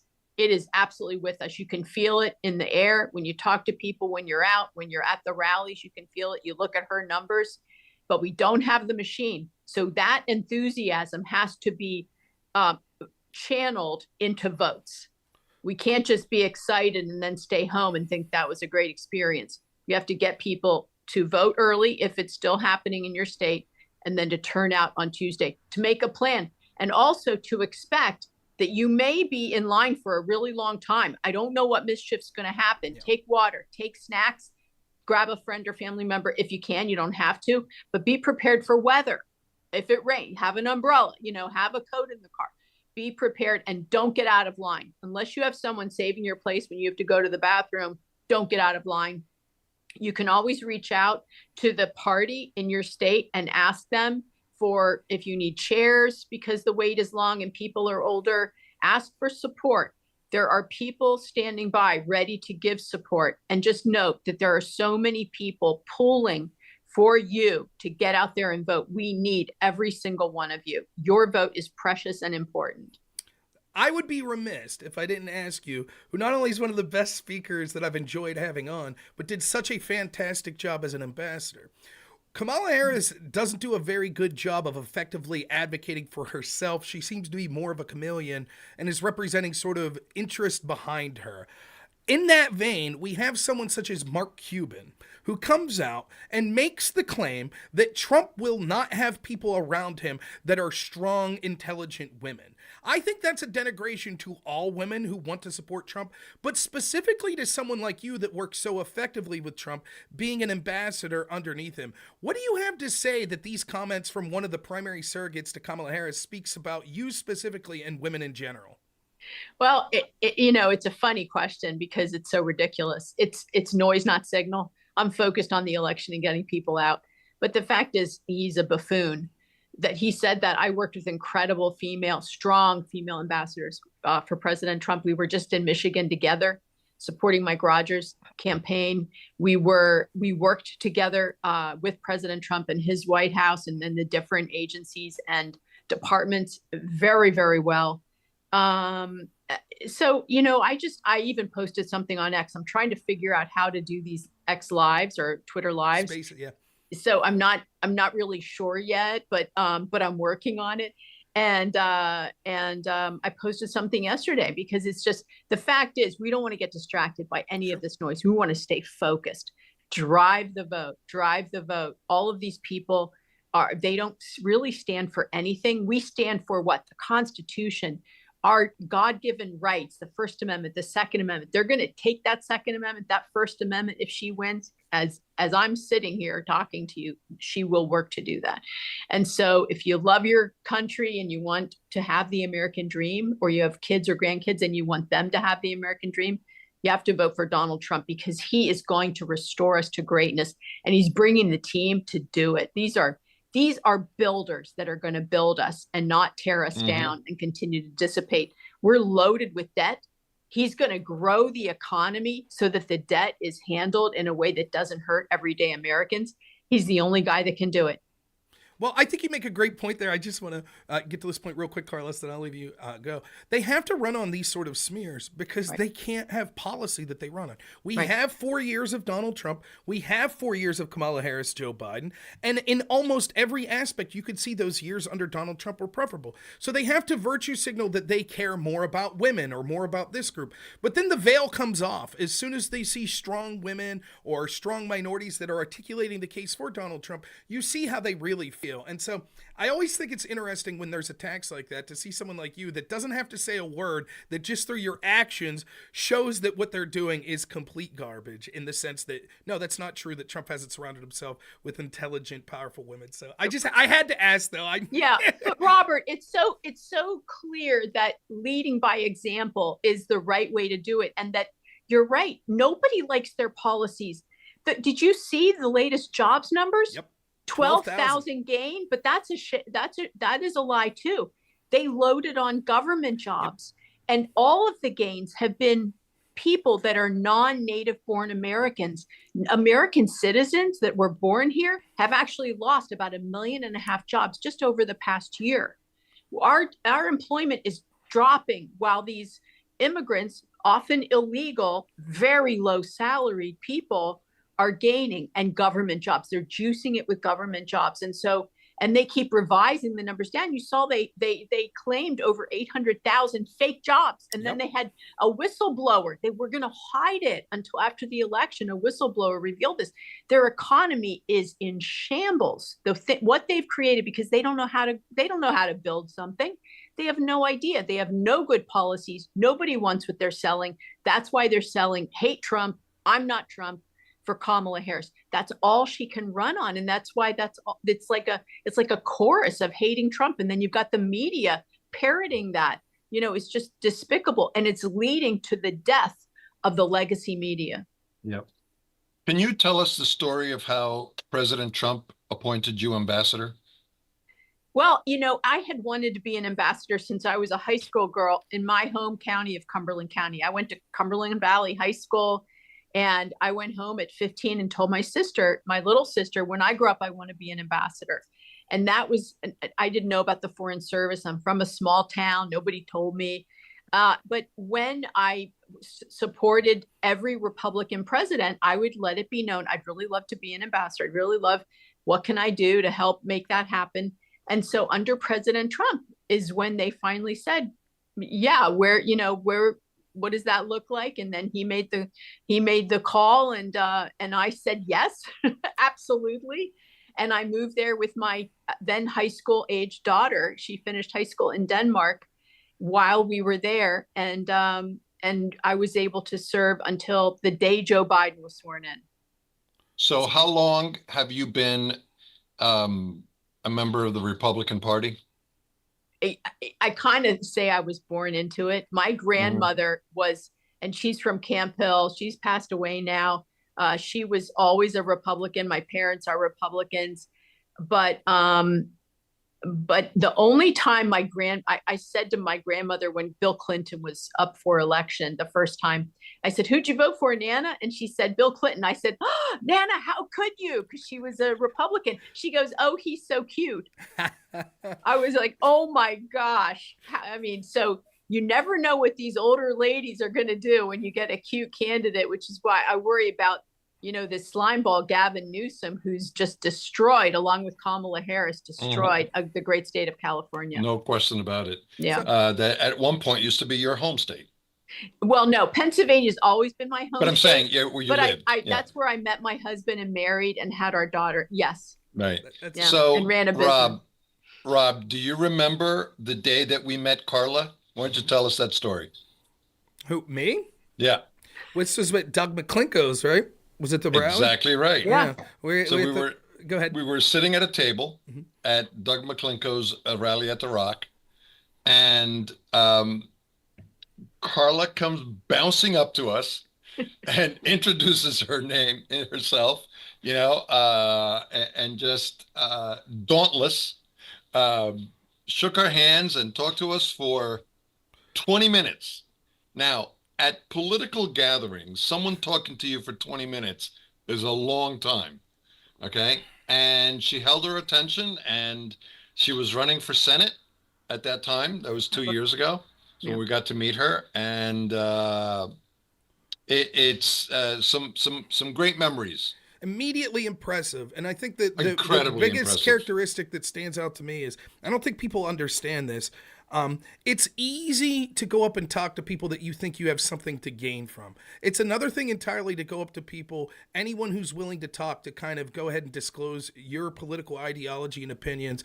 And I think that's incredibly impressive, because of all the people there that maybe had more influence, the fact that you took time to talk to me, I thought that was incredibly impressive, and that'll always stick with me. And so Yeah, if you ever me too. need any help with anything, don't hesitate to reach out. The last question I had regarding this election specifically, before we get you out of here, you're around a lot of people in the Trump campaign. Look, as you know from running for office yourself and being so integral and trying to get out the votes in 2020 and 2024, it could be exhausting. What's the morale like around Trump's camp? Are they happy with what they're seeing, with the energy? Are they ready to go pedal to the metal until Tuesday's over? Well, I was just on the Trump campaign bus all last week, going throughout Pennsylvania, and the tempo, the turnout, people are so excited. But and I'm excited that they're excited. But what we want to make sure is that excitement is translated into effective voting, so that there's a purpose to it. That we're not rah and then we lose. Because I think that this election, I know the polls look good for us, but we don't have that machine, and we've seen the things that are that can happen. And so I will just say, get your family, friends, make sure you get 5 or 10 people, make calls on election day before. Are you going? Do you have a plan? I would really push your friends and family to vote if they haven't already voted. And if you haven't signed up, there's still a need to have poll workers and watchers. And so, and also there are places like near where I live where there's still nobody assigned yet. We need more Republicans. We need eyes everywhere. And then take a video. If you see something wrong, post it right away, and link it to Chairman Watley, to Elon Musk's group about election integrity, to Scott Pressler. He's really on that, the PAGOP or the GOP in your state, if you're in another state. So if as quickly as we're responding, it is being effective. And it's a new day because we have this free speech on X, but I would put it on all your platforms if you see anything wrong, and make sure that it gets attention, just like it's been happening. Like we got those extra days in Bucks County this week because of the I would say appeared illegal stopping of our voters on that last day. Oh yeah. And then also the arrest of Val when she was saying to people, stay in line. And they were saying you can only vote early if you have a pressing need. That's not true. There's no need to have any pressing need to vote early in any state that I know of, certainly not Pennsylvania. So it is welcome to all to vote early. So for Michigan, Arizona, these other states, get out there so that we take a little pressure off on election day, and then you can drive somebody that's old to the polls. I even saw a video of this one, I call him a hero. He had this bus with the name Trump on the side, and he was picking up homeless men and taking them to vote. And I loved it because the left's been doing this for generations. And many of those people understand the policies that have led to them being on the street. And they don't like when they see all these resources going to illegals, and they have been forgotten. These are forgotten men and women that are on the street that really we need to compassionately take care of these people. if they're unable to take care of themselves. You cannot have a civil society and have hundreds of thousands of people living in the streets. It's not right. It's not civil in any way. So there's a lot to be done. But I really appreciate you guys having me on. I'm excited about what you're doing and that you're just talking to the voters, almost constantly right now. I think that Steve Bannon's doing that on the War Room. He's like doing extras. He's doing it tonight. I think they might do something tomorrow. So there's a lot of excitement around this. I see X has a lot of streaming. There's a lot of rallies happening in these last few days. God bless President Trump. God spared his life for a reason. I truly believe it. And so I pray for his strength and stamina for him and for JD Vance, who's so terrific, who's working hard and really has, I think, the heart for the people as well. He came up the hard way. He's living the American dream. And that should be available to every young boy and girl in our country. Totally agree. So, Carlos, we got a hard cutoff here for, so I'll give you the last word. But I just want to say from the bottom of my heart, Ambassador Sands, thank you so much for all you're doing. It's incredible how effective you are, and it's inspirational to get to talk to you again. And I can't thank you enough for the work you're doing, trying to put the pedal to the metal to win this Tuesday. Thanks, Robert. I really appreciate you and Carlos. What you guys are doing is fantastic. Thank you. Thank you. are you speaking tomorrow at the rally? At Aston. Okay. I'll speak at Aston, not Lidditz. And then I'm helping out with the ballot chasers on Monday. What are you doing on election day? I'm going to be doing election coverage from a network in New York. Oh, fantastic. That's awesome. Fantastic. Well, I wanted to thank you from the bottom of my heart. You're always there. You always respond. And we're in your debt. Just thank you. Keep going. Feel the same, guys. Keep leading. Thank you. Take care. Thank you so much, Ambassador. We'll see. Thanks. Bye. Always great to talk to her. She's fantastic. No, I feel like we could talk to her for 2 hours. Oh my gosh, yeah. She's just fabulous and phenomenal. One of the hardest working people out there, and those people that are working sort of behind the scenes like that you may remember her for being the ambassador, but to know how much work she's putting into trying to win this election, I think really inspiring. So, all right, next guest I'll introduce. I don't know if you've met John. John Ward actually is starting sort of a media empire out in State College where he's getting young and upcoming conservative streamers together. He's built a studio, and he's having great content that's coming out there, sort of trying to drive the message of sort of conservatism towards a new and younger audience. I think you're going to like John. He's a pretty funny guy. Good guy, so let's bring him on here. There they are. What's going on? Can you hear me? I hear you. What's happening, man? Both of us do the deal. Yeah, so I was just introducing you to our audience and to my co-host. This is Carlos here. We got Jack and John here. On? So John, the best way I could introduce John is this. I think he's one of the funniest streamers out there who's a conservative and also is building what I would call a media empire out there in State College, but actually putting his money and his energy where other people's mouths just are, understand the importance of sort of new forms of media. I think you're being vindicated every day where we can see podcasts like Joe Rogan and interviews that are occurring there are by far surpassing legacy media. And I think the wave of the future is people like you that are helping young upcoming people get their sea legs under them to be able to reach messages directly to the people. So I can never speak highly enough of John Ward. I think you're fantastic, and it's an honor to have you here today. Oh, man, thanks for having us. I got my boy Jack Kentner here as well. Hey, Rob. I enjoyed our last conversation when you were on the show. I remember. Thanks so much for being here as well, Jack. We're going to be a little bit of a change of pace for you, Rob, because we just watched Penn State suck. Did they lose? Yeah, they're 20-13. I was just going to say. Oh my God, I'm done with it. So yeah, we were watching it on the studio wall out there on the big screen and contemplating various forms of cultural suicide, whether it's harikari or just straight noose to the neck, jump off a large rock sort of thing. I don't know. Now it is a change of pace because we just went from having Trump's ambassador on here previously. We had a couple Congress people, first person to threaten harikari on the street today. So a nice change. Like you said, trend setting. That's right. Trend setting. Maybe it'll be a theme going throughout the night. But So this, by the way, this is Carlos. Carlos and I, along with a journalist named Todd Bartlett, used to have a radio show out of Williamsport. Right. So that's one of the first interactions that me, Carlos, and Todd had Carlos, together. Are you in Pennsylvania? I'm in Williamsport. Yes. Greetings from Williamsport, guys. We got to get you down here then. Yeah.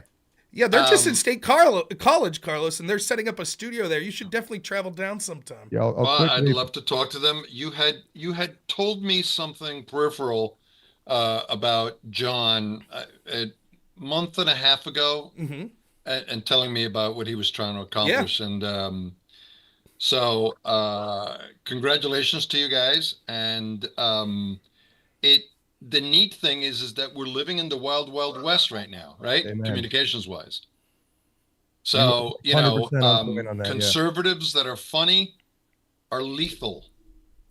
That's true. Yeah. Well, so I mean, we said, I'll plug it quickly just to explain it. The name of it is Studio Center, spelled like Center County. And we're right here across from the Hub Lawn in downtown State College. And we finally managed to convince some of the non-internet type folk who tend to be the ones that actually have money that this was something that was seriously needed. So we're in a battle, of course, but we have no long-term plan. Like you said, like we're a fort on the frontier. I'm kind of Colonel Custer, and I'm expecting a similar end. It is what it is.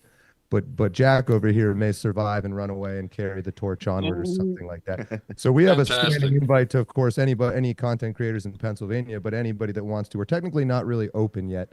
We'll probably be open around the beginning of December, but you guys are both, of course, more than welcome to come down here. The studio's like 80% built. So that's what it is, Studio Center, and it's going to be a series of shows. So like you see on your screen right now, Cider House is where we all drink an American hard cider and black out and lament the state of America and things like that. But I'm good at all that. Look at that. I'm right up my wheelhouse. That's where Jack came from. You see him sipping his Yingling over there. Yeah. So we're kind of cider housing anyway. But yeah, I am very much interested in, so I'm no great household name or anything like that, but I've had very mild success being something of a provocateur or troll or music or things like that. Memes, basically.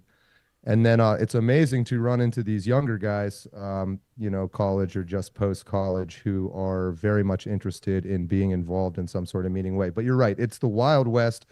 The frontier is the internet, and we're setting up something of a semi-permanent fort that we fully expect will be burned down by Indians. But one or two of us might make it out and keep it going. So we really appreciate being here. Yeah, thank you, Rob. And that's the end of my plug. Yeah, just advertising. One more thing. I'll ask this one specifically to Jack so we could actually hear, a robust voice, if you don't mind. No, I think one of the things that I tried to do with Carlos was we were trying to merge a traditional conservative radio audience with sort of a more modern, using these different forms of technology, whether it be streaming services and things like that. I think that one of the things you stand on the precipice of there, Jack, with people like John, is that if we could get connections to people from the traditional political world and sort of those old money people, that I think there's a potential to really blow up. So, for example, Alex Stein's going to be on the show later. He works for The Blaze. Ooh, Carlos has a couple of guys that work in the film industry with him that wrote the movie Nefarious that was partially funded and produced by Glenn Beck. I saw it. Yeah, getting people like Glenn Beck, or people, it doesn't have to be Glenn Beck, but people like that have a vested interest in putting this country in a good direction. What do you think about the importance of putting money and energy into sort of programs like what you all will be doing to try to merge that sort of traditional political audience with sort of a new, young and upcoming form of media? He's asking you, Jack. Oh yeah.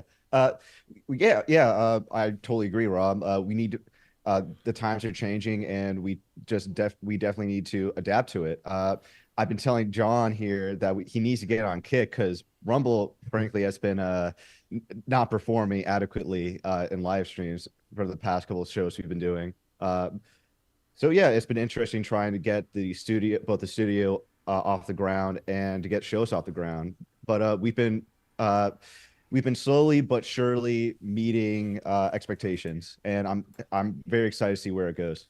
Yeah, I think that's a key point of it, Rob, is nobody gives you anything in this life for free, and you're not going to go out and pitch somebody on what your idea is. I have this great idea. Well, that never works. You've probably run into that yourself. Yep. So you have to put your own sweat and blood. You have to have skin in the game. So, it's a lot easier to get funded when you take every penny you have and put it into a project. Then they know you believe in it, not just that it has meaning, but in theory that it has some sort of chance of financial success. And so that to me is the network you're talking about. It is somewhat, we're transitioning from this unorganized, or as Arlie Ermy said, this disorganized, grabastic piece in a group of whatever.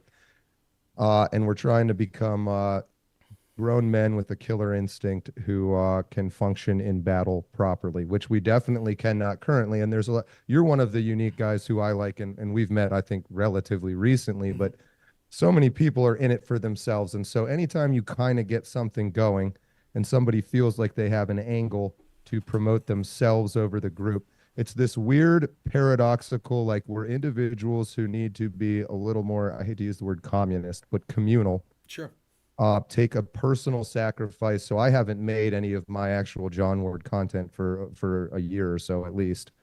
But that's because I believe, I could be wrong, but I believe that this sort of long game, 5 years, let's say, that's really not that long. So I've lived long enough to realize how short 5 years can be as well as how long it can be. So people want to see proven results, and it's really hard to prove results when you don't have any money. And so but what is nice, like you're saying, the people with money at least now understand the importance of this, and then realize that our audiences, or our aggregate audiences, are bigger in a lot of cases than the mainstream media, and that the audience as a whole, or the American one, is much more interested in something that's conversational, maybe 105 IQ instead of 100 somewhere in the ad, just slightly moving the ball in the right direction.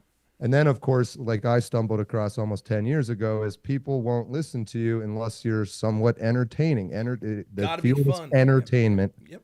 And it's got to be fun. That's the word I always repeat. It's let's have some fun. I don't want to, I'm trying really hard not to swear because it's okay. We can swear on this portion. We'll clip out the ambassador before, everything that we say from here on out is not necessarily embraced or co-signed off by the Congress. It's John Ward's unique views, and it doesn't reflect on anybody else. Yeah, I'll stand on that. So I don't know. So many people sat there, even when I started in 2016 or something like that, like, hey, we should go do this or go do that. But then they wouldn't do it. They're like, the whole waiting for Superman bullshit. That's right. And I think it's because they're actually smart. You don't want to be the first guy through the breach because you're the one taking 20 arrows to the face. If you're smart, you're the politician's son from a West Point grad who leads from the rear. That is the safe and smart thing to do. And so anybody leading from the front right now, myself included, is maybe unique, but also kind of a lunatic. And we don't have great luck with the financial type people. And so they've, I think, struggled to, yes, you seem to be making a difference, but you're also this madman cavalry officer riding through the West scalping people. And I don't know that I want that to reflect on me in the next political election. But what's changed is, people kind of want that now. Even look at this damn Peanut the squirrel. People are out for blood, man, and I don't blame them, and I'd be right there with them. Like, yeah, I'll die on that Squirrel Hill or whatever. It's almost like Rebel Without a Cause, but now we have a cause. So you don't have an excuse anymore. Everybody's been, or at least all young people, so I'm going on 40, Jack 20. Everybody in that age range is like, give me an awesome battle to fight, and here it is, and then they don't fight it. So we're trying to work on that. And the beauty is, it's a battle worth fighting, and we're on the right side of it, and it's fun, right? Yeah, it's glorious in the way that the invasion of Troy was glorious for both the winners and the losers, and as that stupid Brad Pitt movie. But since people have probably seen it, it's just like you got to lose not just the fear of living or dying, but you got to understand that even philosophically, dying young in glorious battle is probably better than the alternative we've been led to see as the reality when you don't do that, when you're the baby boomer generation and you live your entire life, not like calling anybody out individually here, but in a general cultural sense, that the goal of life, at least as it was taught to me by the older generation, was to live as long as possible, accrue material objects and wealth, accrue respect from other people that are part of this system that self-reinforces it. And that just really turned into this clusterfuck of keeping up with the Joneses. And now we have no originality. you think about modern media and movies and film and politicians up until Trump, it just became this like Fight Club, a facsimile of a facsimile of a facsimile. Yep. And all those little errors start to add up. And then you're just looking at a jump, you know, by the 100th copy of that, this jumbled mess of nothingness. And so you got to be a little bit of a lunatic to try to push that boundary in the time. And I've flirted with it. I've had some success and some not. But people like Jack, I think, yeah, and I'll stop rambling here. But people, you know, it helps to see that you can do that and you don't just die. Right. Like the shit I do and nothing happens to me, it's because it's now understood that I'm not going to go, oh, I'm sorry, I shouldn't have said that. I'm going to be like, yeah, and here's another one. That's right. It's going to be way worse. Yeah. On that note, Carlos, maybe you saw my friend John here. Went a little viral about a month ago. So a streamer that I've had a run-in or two with named Destiny did a live event in State College. And the intrepid John Ward got to ask a question in the audience that went a little viral. Could you talk us through sort of sitting into that debate and what went into sort of your important question that you had for Mr. Destiny? Yeah, well, not a lot of effort went into it, to be honest, but kind of what happened for context. So this event was put on by an organization called Uncensored America, whose president we actually have sitting out there watching a football game, but his voice is gone, so he's not here with us right now. But Sean Semenko is the guy who runs that. He's a great guy. He's been in our studio. He's done a show here. And so he suggested I come to that, which I happily accepted. But you have, the way that works is they do this debate. It was Destiny and John Doyle. And right off the bat, I mean, let me say this. John Doyle, I think, who I knew nothing about, did a fantastic job in the debate. But the whole time I'm sitting there for an hour and a half people make the mistake now of taking Destiny seriously. And so you have this, you know, his argument would be like, oh, you trolled me. And I'd be like, I meant what I said in that question. So I got up there, I waited in line and I said, you know, there really is only one question to ask in this situation. And that is it true that you sat in a corner of a room and watched a bunch of dudes fuck the shit out of your wife? And it just yes, it's a troll in a sense, or at least it seems but I feel like I'm making a deep and profound point there, Rob. Yeah, he really wanted to ask that question. I remember he was wrestling the mic out of James for modern day debates. Oh no, so I saw that. I knew as soon as I started talking, they'd start pulling that microphone away from me. So I got a nice grip on it. James is a nice guy, but you could. I held on to that microphone like Destiny's wife held onto another man's penis. Well, here's the thing. Like, I personally have it when I've talked to Destiny, I don't bring up the relationships type stuff. But here's the thing. Destiny will make fun of Corey Competore, the firefighter that got. That's my point. Destiny, that's the point, right? Yes. He doesn't act in good faith, so you shouldn't either. You use up to the aggression level that your opponent's willing to use to you. If they're going to make fun of situations like that, they don't get to cry foul when other people use that same sort of intensity against them. It was not an aggression. It was a retaliatory strike of self-defense on behalf of the entire internet, if you will. Yeah. And so I was amused by it. I thought it was funny. And I also think that, like, there's power in sort of that sort of ability to have fun and make fun of people like that as well. And it's something that a lot of streamers lose sight of. You either have the people that just are memeing their way through and they don't really have the ability to make a serious political point, or the people that are just stoically making points that aren't that entertaining. And I think what you bring is something that's nicely in between there, where you're actually saying things that resonate with the American people, but at the same time, you could do it in a way that's fun and entertaining as opposed to just being like, you know, paint drying on a wall. Yeah, I mean, there's much meaner versions of that question. There's much more PG versions of that question. You know, I'd like to think I artistically walk the line appropriately, but you know, you never know. But it's that fear of failure. It's not like there's not been other people that have wanted to say that.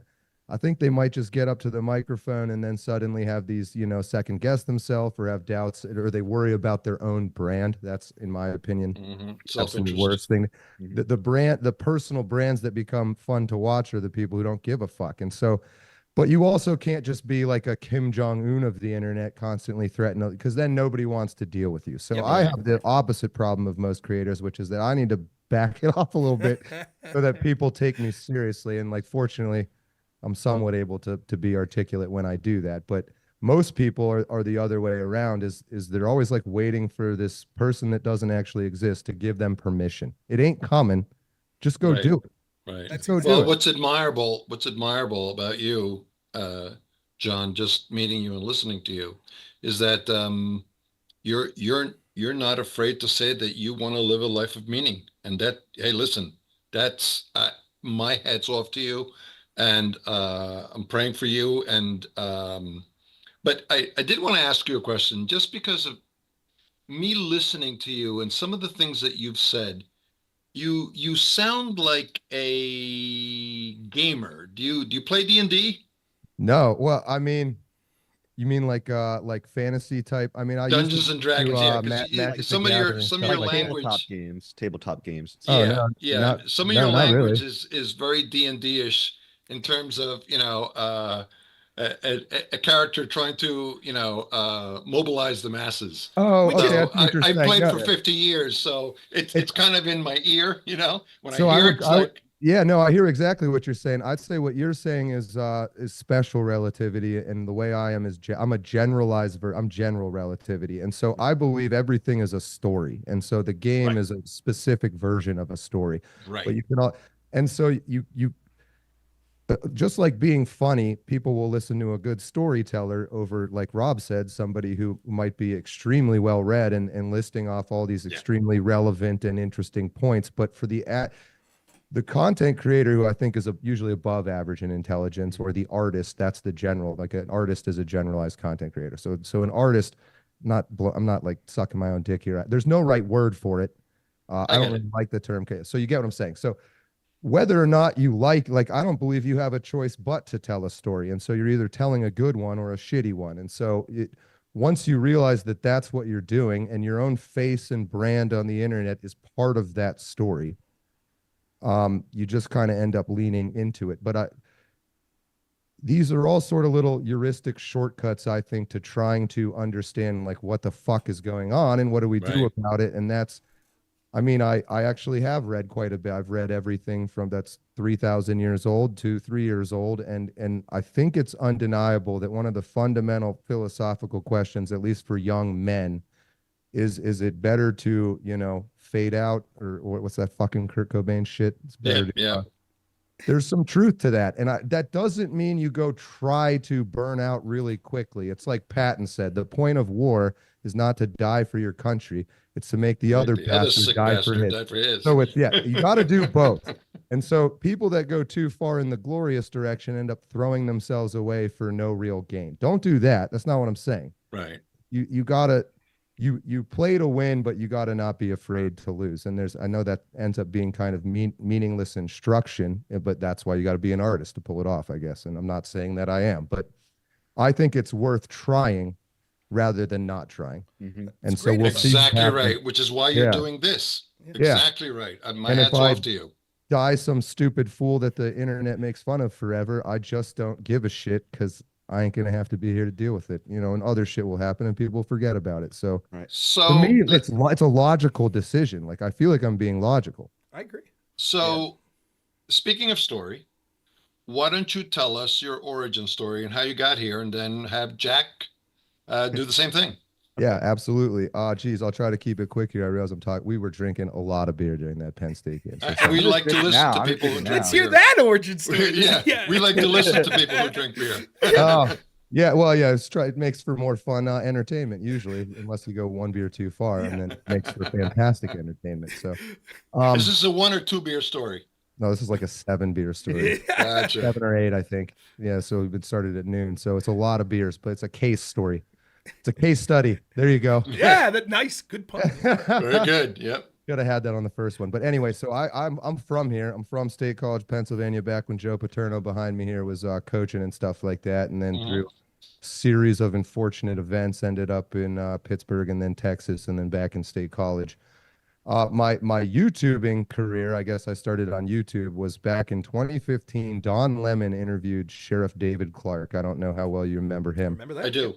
He was a big deal there for a little while, but I wasn't even political, and I didn't really know anything about Trump, to tell you the truth. But holy shit, was Don Lemon so bad that I had enough film knowledge. When I went to Texas, I went there for an animal behavior PhD program, and then I ended up instead quitting that and trying to make a independent film, which we lost all of our funding for. But through that process of failures, I at least knew the basics of how to do like a voiceover while editing a fucking video clip that I downloaded from the internet. So it just, in like 4 hours, I just went over this interview and stopped it. You know, it's kind of a cheesy format and an overdone format these days, but where you stop it periodically every time Don Lemon's a fucking retard, and you just kind of go, hey, look at that fucking retard, and then you press play again. And that video went almost an entire, I forgot about it. I like the channel, I just made it under my own name just to post it. I couldn't even tell you to this day why I posted it publicly. But I did. 0 views for a year. And then all of a sudden, like December 2015, I woke up and it had, 100,000 views, and I ended up making a couple $1,000s off of it. And, so I was making like $1,000 an hour for 4 hours. And so I said, man, maybe I'll try doing this for a while. And then of course took me 500 more videos to ever get another one of those on that level. But it's a lot of work to become a content creator. I worked a full-time job, and I found one where I had free time to stand at a counter, and I would write video scripts for 8 hours, and then I'd go home for another 4 hours and make a video every single night. And that, part of it was the timing. I won't take too much credit. Like the YouTube at that point in 2016, right at 2016 was probably the tail end of it, where you could kind of organically grow. Before they really, after Trump won, they locked it down. And so that part of it was pure luck. But you understand when you have a good thing going. And so then I started watching other people. I started to read about what branding is and how do you keep going. But for me, I think I always made it part, like I've said already, I always wanted to do something new. Like each time we left the fort and went on a little patrol, I wanted to go a little bit further and see what happened. And that ended up in these weird songs like I Love America, talking about, white penises and shit. So, but that's some of my, like when I run into people and they know my content, it's usually shit like that. So that's the origin story. It's a lot of luck, a tiny bit of knowing what I'm doing, and a tiny, a good amount of right place, right time. Jack. Yep. So I'm an alumni of Penn State. So I naturally met John while I was interning for a local candidate that we've been supporting, Therese Hullen of the 82nd District. And John and I started talking, and I decided to join him because I agree with his sentiments that conservative or like big con, as we like to call them, haven't really been subsidizing the arts. And that's a major issue for us, because if we don't do that, then just like everything else, that's prone to institutional capture. And people really value storytelling, and they're going to use the stories that they hear from leftist leftist shitholes like Hollywood to shape their worldview. Mm-hmm. And so I decided to join John to try to be a pioneer in this space, try to do something that nobody else is doing. And we've been, I would say, fairly successful so far in getting our voices and opinions out. And we've certainly helped Therese, who has been a frequent guest on our show. And today, I think, it was today, Charlie Kirk gave her a shout out and said, hey, that's awesome. Originally, that was great. Originally, it wasn't really quite, we weren't quite sure that she would have a chance, but now that we've made ourselves known in Penn State, us and Charlie Kirk included, she is now giving the incumbent Paul Takak a run for his money. And this is someone who has no political experience whatsoever. A seat that's gone blue for forever. Mm-hmm. Yeah. Not that that's all to us, but just it's the change that's happening now. She is more willing to take us seriously, and I think we've helped a little bit. And she got out there and did that event with Charlie Kirk. I don't know if you guys told her to do that or not, but I doubt she knew who that was, right? Yeah. But that just goes to show you that what we're doing, it has an impact. And if more conservatives just acknowledge the power of storytelling, or just what artists can contribute to the movement, it would make a whole bunch of difference. No, that's excellent. Now, I have a question for each of you. I'll start with Jack, though. So I've been hearing very good news coming out of Center County that traditionally, for those that don't know, if you're not in Pennsylvania, right, Center County is home to State College, where the team you may know of, Penn State, that apparently tragically just lost to Ohio State again today. But that's what you would probably know it from. And seeing as how it's one of the biggest campuses in Pennsylvania, young people traditionally voting Democrat. So the twofold question, the part to John, which we'll get to second, I know it's a little reversed order, is how do things look in general in Center County? But specifically to you, Jack, who probably still has some connections on campus, I'm guessing is a recent alumnus. How are young people feeling about not just Trump, but the Republican ticket that you see on the ground there at State College? Oh man, well, if you're asking me anecdotally, you couldn't have asked a better person because I'm pretty much tabling every day downtown, just trying to get people to support Trump. I used to be the president of my YAF chapter here, Young Americans for Freedom, and I'm still in touch with the current president, and I'm also in touch with the current president of TPUSA, and they've been doing great work. Besides Charlie Kirk, who is only here for an hour, but he made like a gigantic impact here. I think he registered like 300 people to be for Republicans. Yeah, and besides him, we had Vivek Ramaswamy brought on by TPUSA, and I think the fact that both of them were here, that directly led to Donald Trump coming here to the BJC, which was huge. He was a little late though because his airplane was too big to fit in the airport. But that's also why he didn't show up tonight to show up to today's game. But still, like I really like how much attention my campus has been getting, and I would say it directly correlates with students becoming more red. You get your fair share of crazies. Like a very funny story I like to tell people is that one guy came yelling at me and my coworker saying, "Do you know what Trump did on January 7th?" Like, yeah, he literally said January 7th. I said, "No, what do you do?" Yeah, and slept comfortably, you know. Yeah, we played dumb for a bit until he realized that it was on January 6th. But yeah, I would say just getting more directly involved really made a difference, and as a result, our work is paying off. And even if we ultimately don't win, it's not going to be as big of a blowout as it was previously. It's definitely going to be really close, and we've had more students on campus willing to go after the opposing side. Like, John, do you think we should tell him the Paul Takak controversy, the local controversy? Go for it. Yeah. So during one of her debates, Therese. Let me say, Rob, are we scheduled till 4:30? You got somebody else waiting? No, you go till 5, man. So all right, as long as you guys are willing to stay. No, I just didn't want to cut somebody else. Two guests, 2.5 hours. That's how I look at it. So we're good. Okay. Yeah. So this is a local story you can look up from the Center Daily Times. But Therese, she debated Paul Takak, the incumbent, the same night Vivek came, and my friend Danny, he was in the audience, and he saw what he alleges to have been one of Takak's supporters or his aides sending him notes on his iPad, which is not really allowed during debates. He's not allowed to have an iPad on him during debates. So his aide was allegedly sending him information or talking points of what to say to Therese, and Danny, who recorded it on video, handed it to a reporter who said, who later, for the Daily Collegian Times, the student-run newspaper, they reported on it, and apparently that had really damaged Takak's campaign, and we're just really hoping come election day that it results in Therese winning. They can't even do shit like that. Like, just a debate. They can't even do shit like that without cheating. It's so frustrating. The most untalented, unimpressive people, man. I'm sorry. We're standing up there. We just got another guy in the room. I'll bring him on in a second, but go ahead, Carlos. Sorry.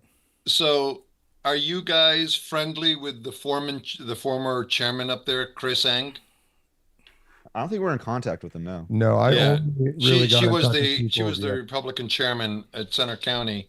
I think she left, I want to say 2 years ago, and I'm not sure who the new chairman is, but how is your working relationship with the party there, the county committee? Pretty solid. Yeah, it's honestly pretty good. The new chairwoman in Center County is Michelle Shellberg, and I think she's great, and I'm told she's one of the better ones in the state of Pennsylvania. So yeah, you guys have one of the better Lincoln Day dinners in the whole entire state. I've been up there many, many times. It's one of the very few times that we get to see GT Thompson, because, you know, he's farther west than us, than me anyway. My And district, yeah, Clarion. yeah. So when I go to the Lincoln Day dinner in Center County, GT always shows up. So, and they have a fabulous dinner there. Carlos, the dude that ran for the election I ran for in 2019, I show up to the Lincoln dinner. He's the guy that was like, used to be on Fox News all the time, that was like involved in law enforcement. Very, like, he was, you know who I'm talking Joe Peters. Joe Peters, right? This guy looks straight out of Central Casting for, like, you know, some sort of mob movie, you know, like. Oh my gosh, yeah, he's a mob boss. I get invited, like, he's just super Italian, super, like, you know, involved in that sort of stuff.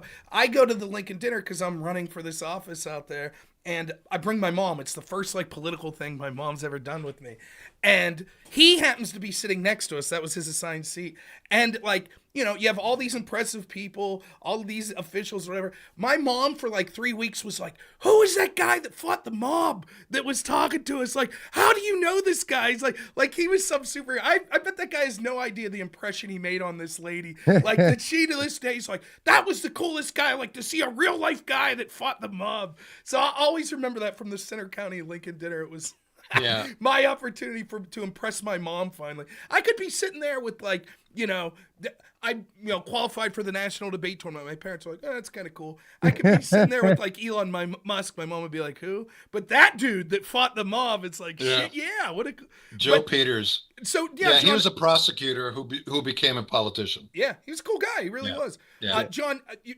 obviously bring on whoever you have there as well. But just while you're doing that, how do you see Center County looking, like, compared to, like, past years, maybe 2020, as far as, like, Republican support? I think this is the best. Yeah, I'll bring you on in a second. I can't tell what you're mouthing at me. He can speak to it better than I can, so I will introduce the world. No, he's been on a Cider House before. Michael Scott, what's going on? Howdy. Mike, how's it going, sir? Your microphone should be on, hopefully. Testing. Oh, here, hold on. We hear you. Let me bring you up a little bit. Howdy. Nice hat, man. Nope.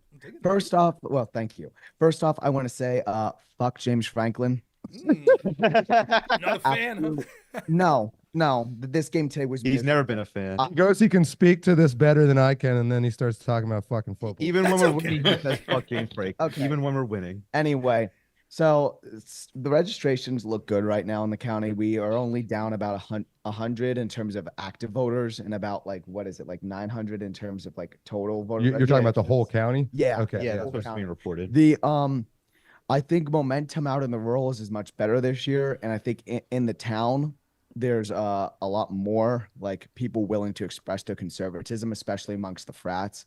I think right now, if Trump wins the state of PA, he wins Center County. Center County is probably going to vote in line with the rest of the state, like it usually does. I would say right now Center 1-2, because I think Trump's winning the state. And but what I will say is, I was walking down the street here today, and, you know, I was very pissed after the game, and I dropped my other hat, and this chick, like, I didn't realize I dropped it, so I went back to go get it after a little bit, and this chick right in front of me steps on it like 3 times and then spits on it, and I call her out right behind her, and these 20 people, like, see this lady, and I'm like, there you go, you know, you acted completely like she was feral. like this fucking inanimate object.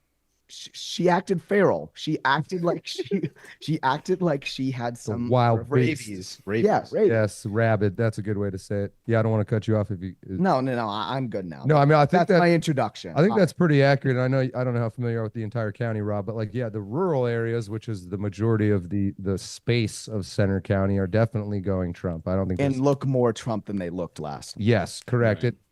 The borough of State College is where all the problems arise, and they've gerrymandered it to be split between 2 districts that turn 2 red districts into 2 blue districts, that kind of bullshit. And so that we talk about Therese Holland in the 82nd. That's, like, kind of the big eye-opening one that Charlie Kirk just posted something about her and things like that. That there's actually more in the 82nd. There are more active Republican voters now for, like, the first time fucking ever than there are Democrats. But there's this very large chunk of who the hell knows what they're going to do. And everyone's been trying to figure out, are those Penn State professors that are going to break liberal that are just registered as undecided, or is it the other way around? there is a lot of pressure in the town of State College itself to not show any sort of signs that you're pro-Trump. But like Michael, Except for the frats. Except for the frats. they've grown their balls back a little bit, excuse me. And so, yeah, the frats, I think on campus, the men are honestly more Republican than Democrat, or at least, Oh, it's absolutely like noticeably so. Young And- men are much more conservative. which makes complete sense if you think about it psychologically. They're the ones getting fucked over. And Yeah, so- and I actually have a funny story for this because I tried to attend all the political rallies, which here on campus, which unfortunately included AOCs, and I joined that with a friend. Yeah, and it's very telling how they know who their masculine or who their male audience is, because while I was waiting in line with a friend, they were handing out like very flamboyant buttons, and what I mean by that is that they each gave us feelings. For you guys.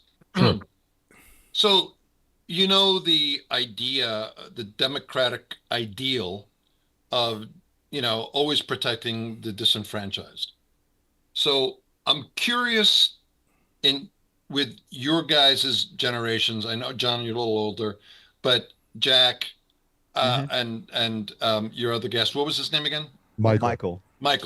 We like to call him Tobias, though. Tobias. Somebody else called me that today. By the way, I met somebody else today at the rally. I mean, at the fucking rally, the fucking football game. And this dude there, like, me and him started getting along. He's now coming to the election party, at least the champs one that I have to attend for part of it. And I was talking to him, and he was like, "You look like this dude from." It was a different show, but it was the Alvin from Alvin and the Chipmunks. Same actor. Yeah, no, it was the same fucking actor because he looked at my cat. Are you embracing it now? That is true. It's a compliment. We never meant it as an insult. I mean, listen, I already have never nude. Do you got? I already have no hair anyway. So it's looking good. So anyway, here's my question. Yes, go with it. I'm very curious as to your guys' perspective. Under the aegis of, you know, disenfranchisement, we created this idea that we needed mail-in ballots. And we created this idea that minorities don't know how to vote, have a hard time voting, can't get to the election office, don't have IDs, all these things. What are your views regarding those ideas where regular American people in our culture can't fend for themselves and need mail-in ballots and need extended hours to vote and need this and need that? What is your guys' take? I was going to jump in real quick because I just saw something about this earlier that seems to be completely true to me. But the idea that like requiring voter ID is racist is uniquely held by liberal white people. They are the only people that believe that. The only ones. Yeah, if you poll minorities, even left ones, they literally don't even understand the question. That's that sort of bigotry of low expectations. Right. Like it's so racist. As much as Appallingly it's so. so Yes. racist, and like I find that kind of thing funny. As much as Appallingly so, you know, Yeah. I'm all about Like, I find that kind of thing funny. As much as So they look like what the, you know, if you choose it, then maybe it's a little more personal. But yeah, and I encourage people to make fun of me for any and everything that I, you know, the color of my skin or And whatever. we do. Yeah, and we do. It's really our culture here at the Snyder House. But yeah, that I saw somebody. I wish I could remember who tweeted that because I don't want to take credit for it. But they actually studied it and they polled, and it was like liberal white people only. Wasn't it Rasmussen? It was Rasmussen. You might be right. Either them or Rich Barris, one of the two. But yeah, it's and there's been isn't the amazing racist? Isn't he a content creator? He went out and this was years ago, but he went out to some ghetto and was like, you know, hey, do you have an ID and do you know how to vote and do you know how to get an ID? Oh no, wait, I think they literally didn't understand like why they thought he was kind of making fun of him, and he's like, no, this is the position of the left, that like you're such a fucking retard that you don't know how to go to the DMV and get an ID. Yeah. And of course they do, and they're offended by the idea, as they should be. But yeah, the kitty gloves thing is it's it's this weird, there's this whole crowd of I mean, I'm in the Northeast, I guess, so to me it seems like it's uniquely We aren't the Northeast, we're in the Rust Belt. close enough. So but I'm talking about people like New York and Connecticut and things like that, where those tend to be the people that hold those beliefs, and they've never really been around minorities, and as soon as a minority moves in next door, they all say, let's move the fuck out of here. Like, it's the hypocrisy of their racism is hilarious. And so it's a position of luxury to be able to look down upon minorities or women or whatever group you want. The only way you can hold that position is if you've had a luxurious life without a lot of challenges, and because if you haven't, like none of us have, and if you deal with normal Americans, it's very evident how stupid that position is. That's my thoughts on it. Yeah, I agree with John. And uniquely enough, it isn't just liberals; it's specifically American liberals. I find. Yeah, good point. Like, if you ask them, they'll say, "Oh, we need Europe. We need hate speech laws like Europe. We need gun control laws like the rest of the world." But when it comes to voter ID laws that they all already have implemented, they're just like, no, but for no reason. And I hate to give him credit for this, but even Destiny, he even questions like why this is the norm. I saw a clip of that on Twitter. But in regards to your question, do I think we should have? Obviously, I'm going to stress the importance of mail-in balloting for this election cycle. Conservatives should do it to get an edge on liberals voting this election, but if you ask me, I think it's something we need to do away with. If personally, I want there to just be a holiday dedicated to voting. No election month. Same thing. I agree. One day. I disagree. You disagree? Yes, I think. Well, first off, Gotta get a light on you. First off, with like voting, the big thing is like this comes from a philosophical view. So to answer your question, the Democrats have always been the racist ones. It goes back from the 1800s all the way up until today. They're the same party with the same overall ideological view. The whole psyop about the party switch never happened. The parties never switched. We still stand for the same things we stood for in the 1800s versus today. It's just the difference is they were able to make a group of people reliant on the government and believe that the government can solve all of their issues. But to what you were saying, I think that having multiple days for elections, I actually think that this, what we're seeing right now exactly proves why we should have multiple days, because we're seeing in Bucks County when they're attempting to cheat and to limit the amount of people voting that you can get in there and litigation can start early. The earlier people start voting in mass, I think the better that this stuff can be pointed out and the more people that ballots can actually be secured which is fundamentally what happened in 2020. Well, yeah, exactly. The difference, the time space between the election and January 6th obviously wasn't enough time. The founders never envisioned this thing happening. Well, we have better lawyers this time too. We have much better lawyers this time around. Well, see, I think for me, the primary reason that I favor same day only voting and in person is I think there should be some sort of barrier to entry to people that are allowed to vote. People have all sorts of different metrics, right? You have to be able to pass some sort of civics test, or you have to be a landowner, or et cetera, et cetera. For me, the bare minimum is you have to be able to get off your lazy ass on election day and go vote. With the exception of you have medical conditions, you're serving in the military, et cetera.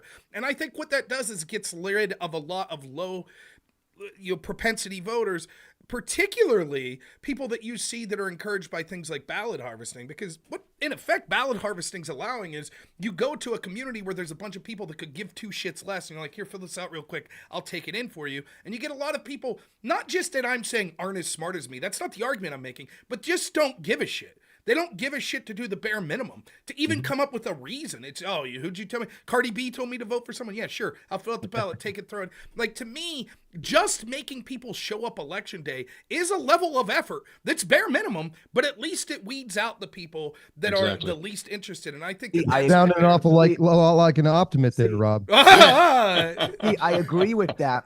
I agree with that. Actually, which is cool by me. I argue on this show. I've already argued it multiple times, and in person, I do this all the time. people are frankly extremely stupid. We need to have many less voters in this nation, many less. We need to cut off a lot of the fluff. Most people are so stupid they should not be voting. But if you want a secure election with the system we have right now and how the mail-in ballots work, frankly, I think several days to vote is completely fine at the moment because it's getting the job done. We have litigations going again in Bucks County after the disaster that was the last 3 days there, which, by the way, I think Josh Shapiro is purposely doing that.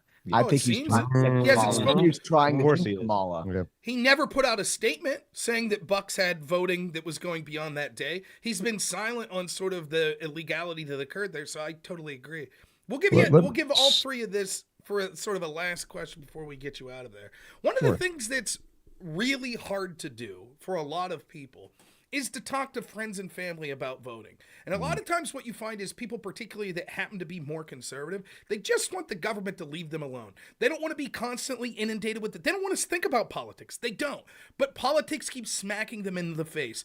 So as three guys that are clearly outspoken, what do you tell people around this time that need to be speaking to their coworkers, neighbors, friends, and family? Like, look, get your ass out there and vote. You know, you have to vote Republicans, not because you want the government to do X, Y, and Z, but because you're tired of them shoving their nose in your face, calling you non-essential, indoctrinating your children. How do you broach that conversation with people, particularly for people that aren't that comfortable, that don't want to constantly have politics beating them over the head?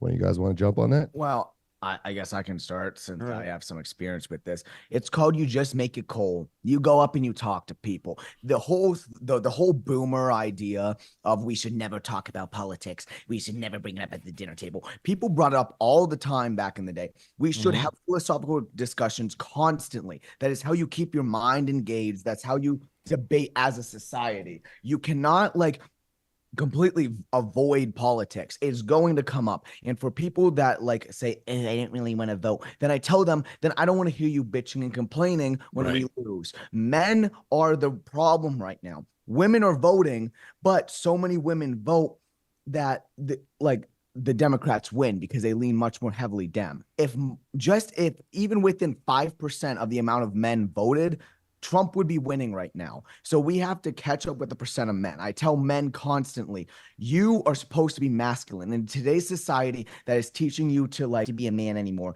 you have to stand on principles. Men have to be Christian. They have to stand up for something. And an easy thing to do is just go and vote on election day. Just go and stand in a line for 4 hours and vote. There's no excuses for why you shouldn't be there. I don't want to hear anything from anyone. And when people say that to me, I'm like, then you aren't a real man because you can't take charge of anything around you. You having a lot of success with this tactic, Michael? Yes, actually, especially with especially with people in frats, because the fact of the matter is when I demean them and I say that then you aren't masculine, that gets them to turn out. Do you Arlie Ermy them like Full Metal Jacket style? You go in there and you're like, to me, you are all equally worthless. Honestly, when they say they aren't voting, I'm like, the fuck are you doing? Right. I'm just giving you a hard time. You're going to respect it. You got to fight. You're going to sit here and complain about how bad America is and about how everyone's turning into a soy boy and the government's funding all of us to turn into basically women. And yet you aren't going to do anything about it. You can't even go and vote on election day. That's my problem with men. American men have been so completely neutered. Speaking of men, Mike has problems with Jack Kentner. I love Jack. Don't say that. I completely agree with Michael. As someone, like I said before, I've been tabling downtown at State College, trying to get people to vote. And the best way you can get people to vote is just by being authentic, by being open. If you're not, if you just keep your opinions to yourselves, then that implies that you're doing something wrong or that you should be ashamed of your beliefs or opinions, when you absolutely shouldn't. You should be open, and the more open you are, frankly, the happier you're going to be. I've had people tell me that once they put a Trump sticker on their laptop, they've had a lot of high fives and just I'm voting for Trump too, by people they didn't even know were conservatives. So just be more open. And frankly, if you don't, and you just don't decide to vote, the person you hate that is a raging lib that wants that shows all their opinions and pronouns down your throat, they're going to vote. The stupidest person is going to vote, and not you. They're going to have a more influence over your life than you. So just keep that in mind if you're planning on not voting. I mean, just real quick, one other thing to go with that. I just think that, well, okay, first, I lost my spot. What did you just say real quick? Run back through it. Oh my there's God. a point I wanted to make. There's a good point. What you just say, run back through it real quick. If someone's trying to push their pronouns down your throat, they're going to have more influence over your life than you. Okay, well, I'll just feed off of that. Okay. That went south quickly. Do you want me to save you here? No. Do you want me to step in and? No, I'm doing fine. No, I know. I'm just. I like making it harder for you. I like it when it comes to telling people how that you need to vote or whatever. Frankly, that's what it was. Being yourself. Thank you. Yeah. Okay, so being yourself is the biggest thing. Just go and proudly showcase it to people, because if you don't, then the Overton window isn't going to move. I'm all about moving the Overton window. Do you know what the Overton window is, sir? I do. Oh, I know. are you kidding? Good. I actually think that kind of accidentally said, I'm cutting you off. No. I actually didn't mean to, but I'm going to anyway now that I have. Because I think it leads into, and it actually brings us full circle nicely. People do not follow ideas. When I say people, I'm talking the people Michael said are all fucking retarded. I mean, yep. I think that's a little harsh as you get older. It's people, attention is probably more of a key concept than intelligence. And it's really, you're fighting as a creator for their attention. And there's a lot of smart people who will justifiably often not pay attention to you if your content sucks. And so I wouldn't so quickly blame them. But people don't follow ideas, they follow people. And Trump is by far the most obvious recent example of this. For all of his great policies and things, which Rob, you especially, I know will know more about than I ever will. That's not why I follow Trump. It's part of the reason why I follow Trump. But I guess maybe when going back to 2016, when I got the push to actually make a YouTube video that turned into a channel with close to 200,000 subscribers, was 100% fundamentally because of the giant ball sack Trump pulled out in 2016, and just reawoke me to the idea that was possible. Yes, sir. And so, yes, logic will help. It'll help a lot more with men than with women. We'd be better off with a Brad Pitt conservative and women would just fucking follow him. But I don't think you need to judge people for that. We can each have our own opinions on this, but I'm famously, a lot of my brand is from doing research with primates, with monkeys and gorillas and things like that. And there's a lot more of us. I always say I've learned more about people from studying primates than the other way around.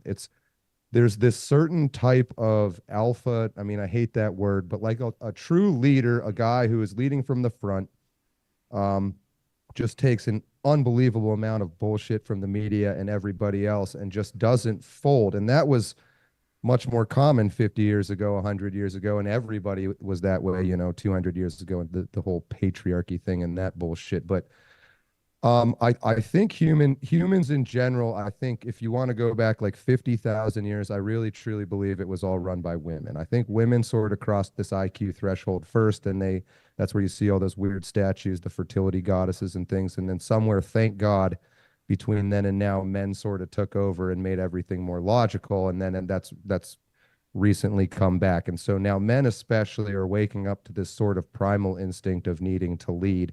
It feels good. That's the part. It feels good when you stand up and it's it's not logic. I mean, it is. No, it is logic, but it isn't. It's not.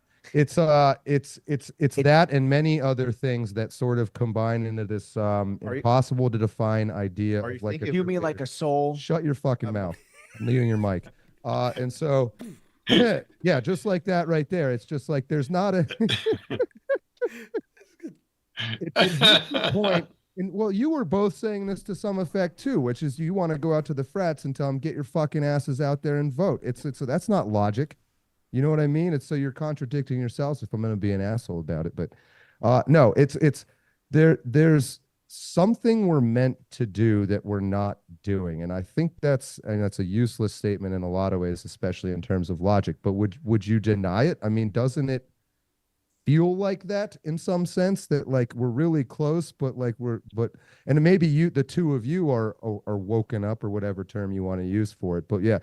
You say, how do you convince people to go vote for Trump? I don't know that you can. I don't know that people really can be consciously convinced of things. They can be unconsciously when their attention is misdirected.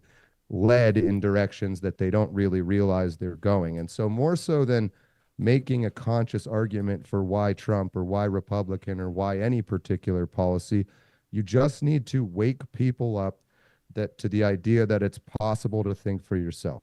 And I really believe when people think for themselves, everything will take care of itself. These stupid problems we have are not from thinking people coming up with stupid ideas. It's from evil thinking people convincing unthinking people to follow stupid ideas that lead them to their own slaughter. And so you just got to wake them up. And again, that comes full circle to, by far the best way to do that is to be having more fun than the other side. It looks more, it's the fucking beer ad with bikinis in a truck and that kind of shit. It fucking works. This was known in advertising decades and decades ago. And then it seems stupid. And all of a sudden it's like, maybe there was some truth to that.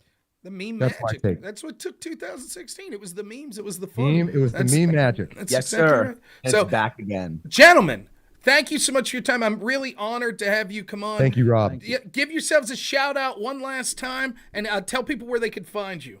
My name is John Ward. You can find me on YouTube under John Ward with a yellow Harambe flag. And the project we are starting now is Studio Center. It's not open yet, but I will post that website on my website whenever I get a chance. I'm Jack Kettner. You can find me on Twitter from Jack at Jack_Kettner, and I have a channel in progress reviewing movies called KinoFlex. KinoFlex. Yep. My name is Michael Carney, and I do have a Twitter as well. My handle is Michael PA Con, just that right there. And then also at some point I plan on starting a YouTube channel myself. I'll be podcasting and basically going over politics and religion. It's a mix of both because philosophy and politics tie in together. Yeah, so all these guys will have their own channels launching very shortly. Rob, thank you so much for having us. Hey, Rob. Man. Good to Get meet your you. Are we up against a hard deadline? Yeah, I'll talk to you in 1 second here, Carlos. Guys, I'll let you go. Get your asses out there and vote. Tuesday, you're gonna you'll wash the taste out of this shitty Penn State loss out of your mouth Tuesday night. So Franklin, fuck that man. Fire James Franklin. We'll see you guys. Bald-headed ass. Thank you guys so much. I'm so excited for you guys. Yeah, thank you. Great guys. Take it easy, guys. Thank you. So Carlos, here's what's gonna happen. We're gonna end this video and then start a new one. So just give me a chance to explain to the audience everything. So we're about 1/3 of the way through, a little over a third. So we're having lag issues and things of that nature. So we're going to end the video on places like Twitch. It'll be the same video. I'm just going to shut off for like 10, 15 seconds, then come right back on. My YouTube audience, if I could ask you, it's going to show up as a new video. It'll be titled the same, but go ahead and check that out. So Carlos, I really appreciate those guys coming on. Carlos, you have anything to say before we do this just quick reset? I'm going to cut out. Okay. Until around 8 o'clock. Sounds good. I did have some comments that I just wanted to give real quick, if I can. I love the fact that Michael went all John Donovan on these people, the way of man. I do believe that this is how you appeal to men. With respect to what John was saying, it's in the extra effort. It's in the extra effort where the good stuff lies. So you have to try. Just like you said, you want to get more people to vote from Philadelphia, get into Philadelphia and try. That's where the extra effort brings in the good stuff. It opens the door to the good stuff. So I don't think I have been as excited for a group of young men doing what they're doing as I have just today talking to these young guys. Just what a unbelievable find. Yeah, I'll get you in touch with them too. They're near your neck of the woods, but yeah, they're great guys. Yeah. Oh yeah, no. I will travel to see them and check out the studio, and very, very exciting. Very, very exciting. All right, so we're going to do a brief reset here. Again, on places like Twitch, Rumble, etc. It should be the same video. Maybe Rumble, you'll have to check out a new video as well. Same as on X. But on YouTube, you're definitely going to have to go to the new video. So we'll be back with you in a quick moment. Carlos will be back with us later tonight. Real quick, I did want to read the final Super Chat, Old School for $4.99. Been enjoying the stream, heading out. I thought I'd hit the tip jar. Thank you so much. We really appreciate it. Thanks, all right, Old School. We'll see you all in a second. Thanks so much. Be right back. All righty.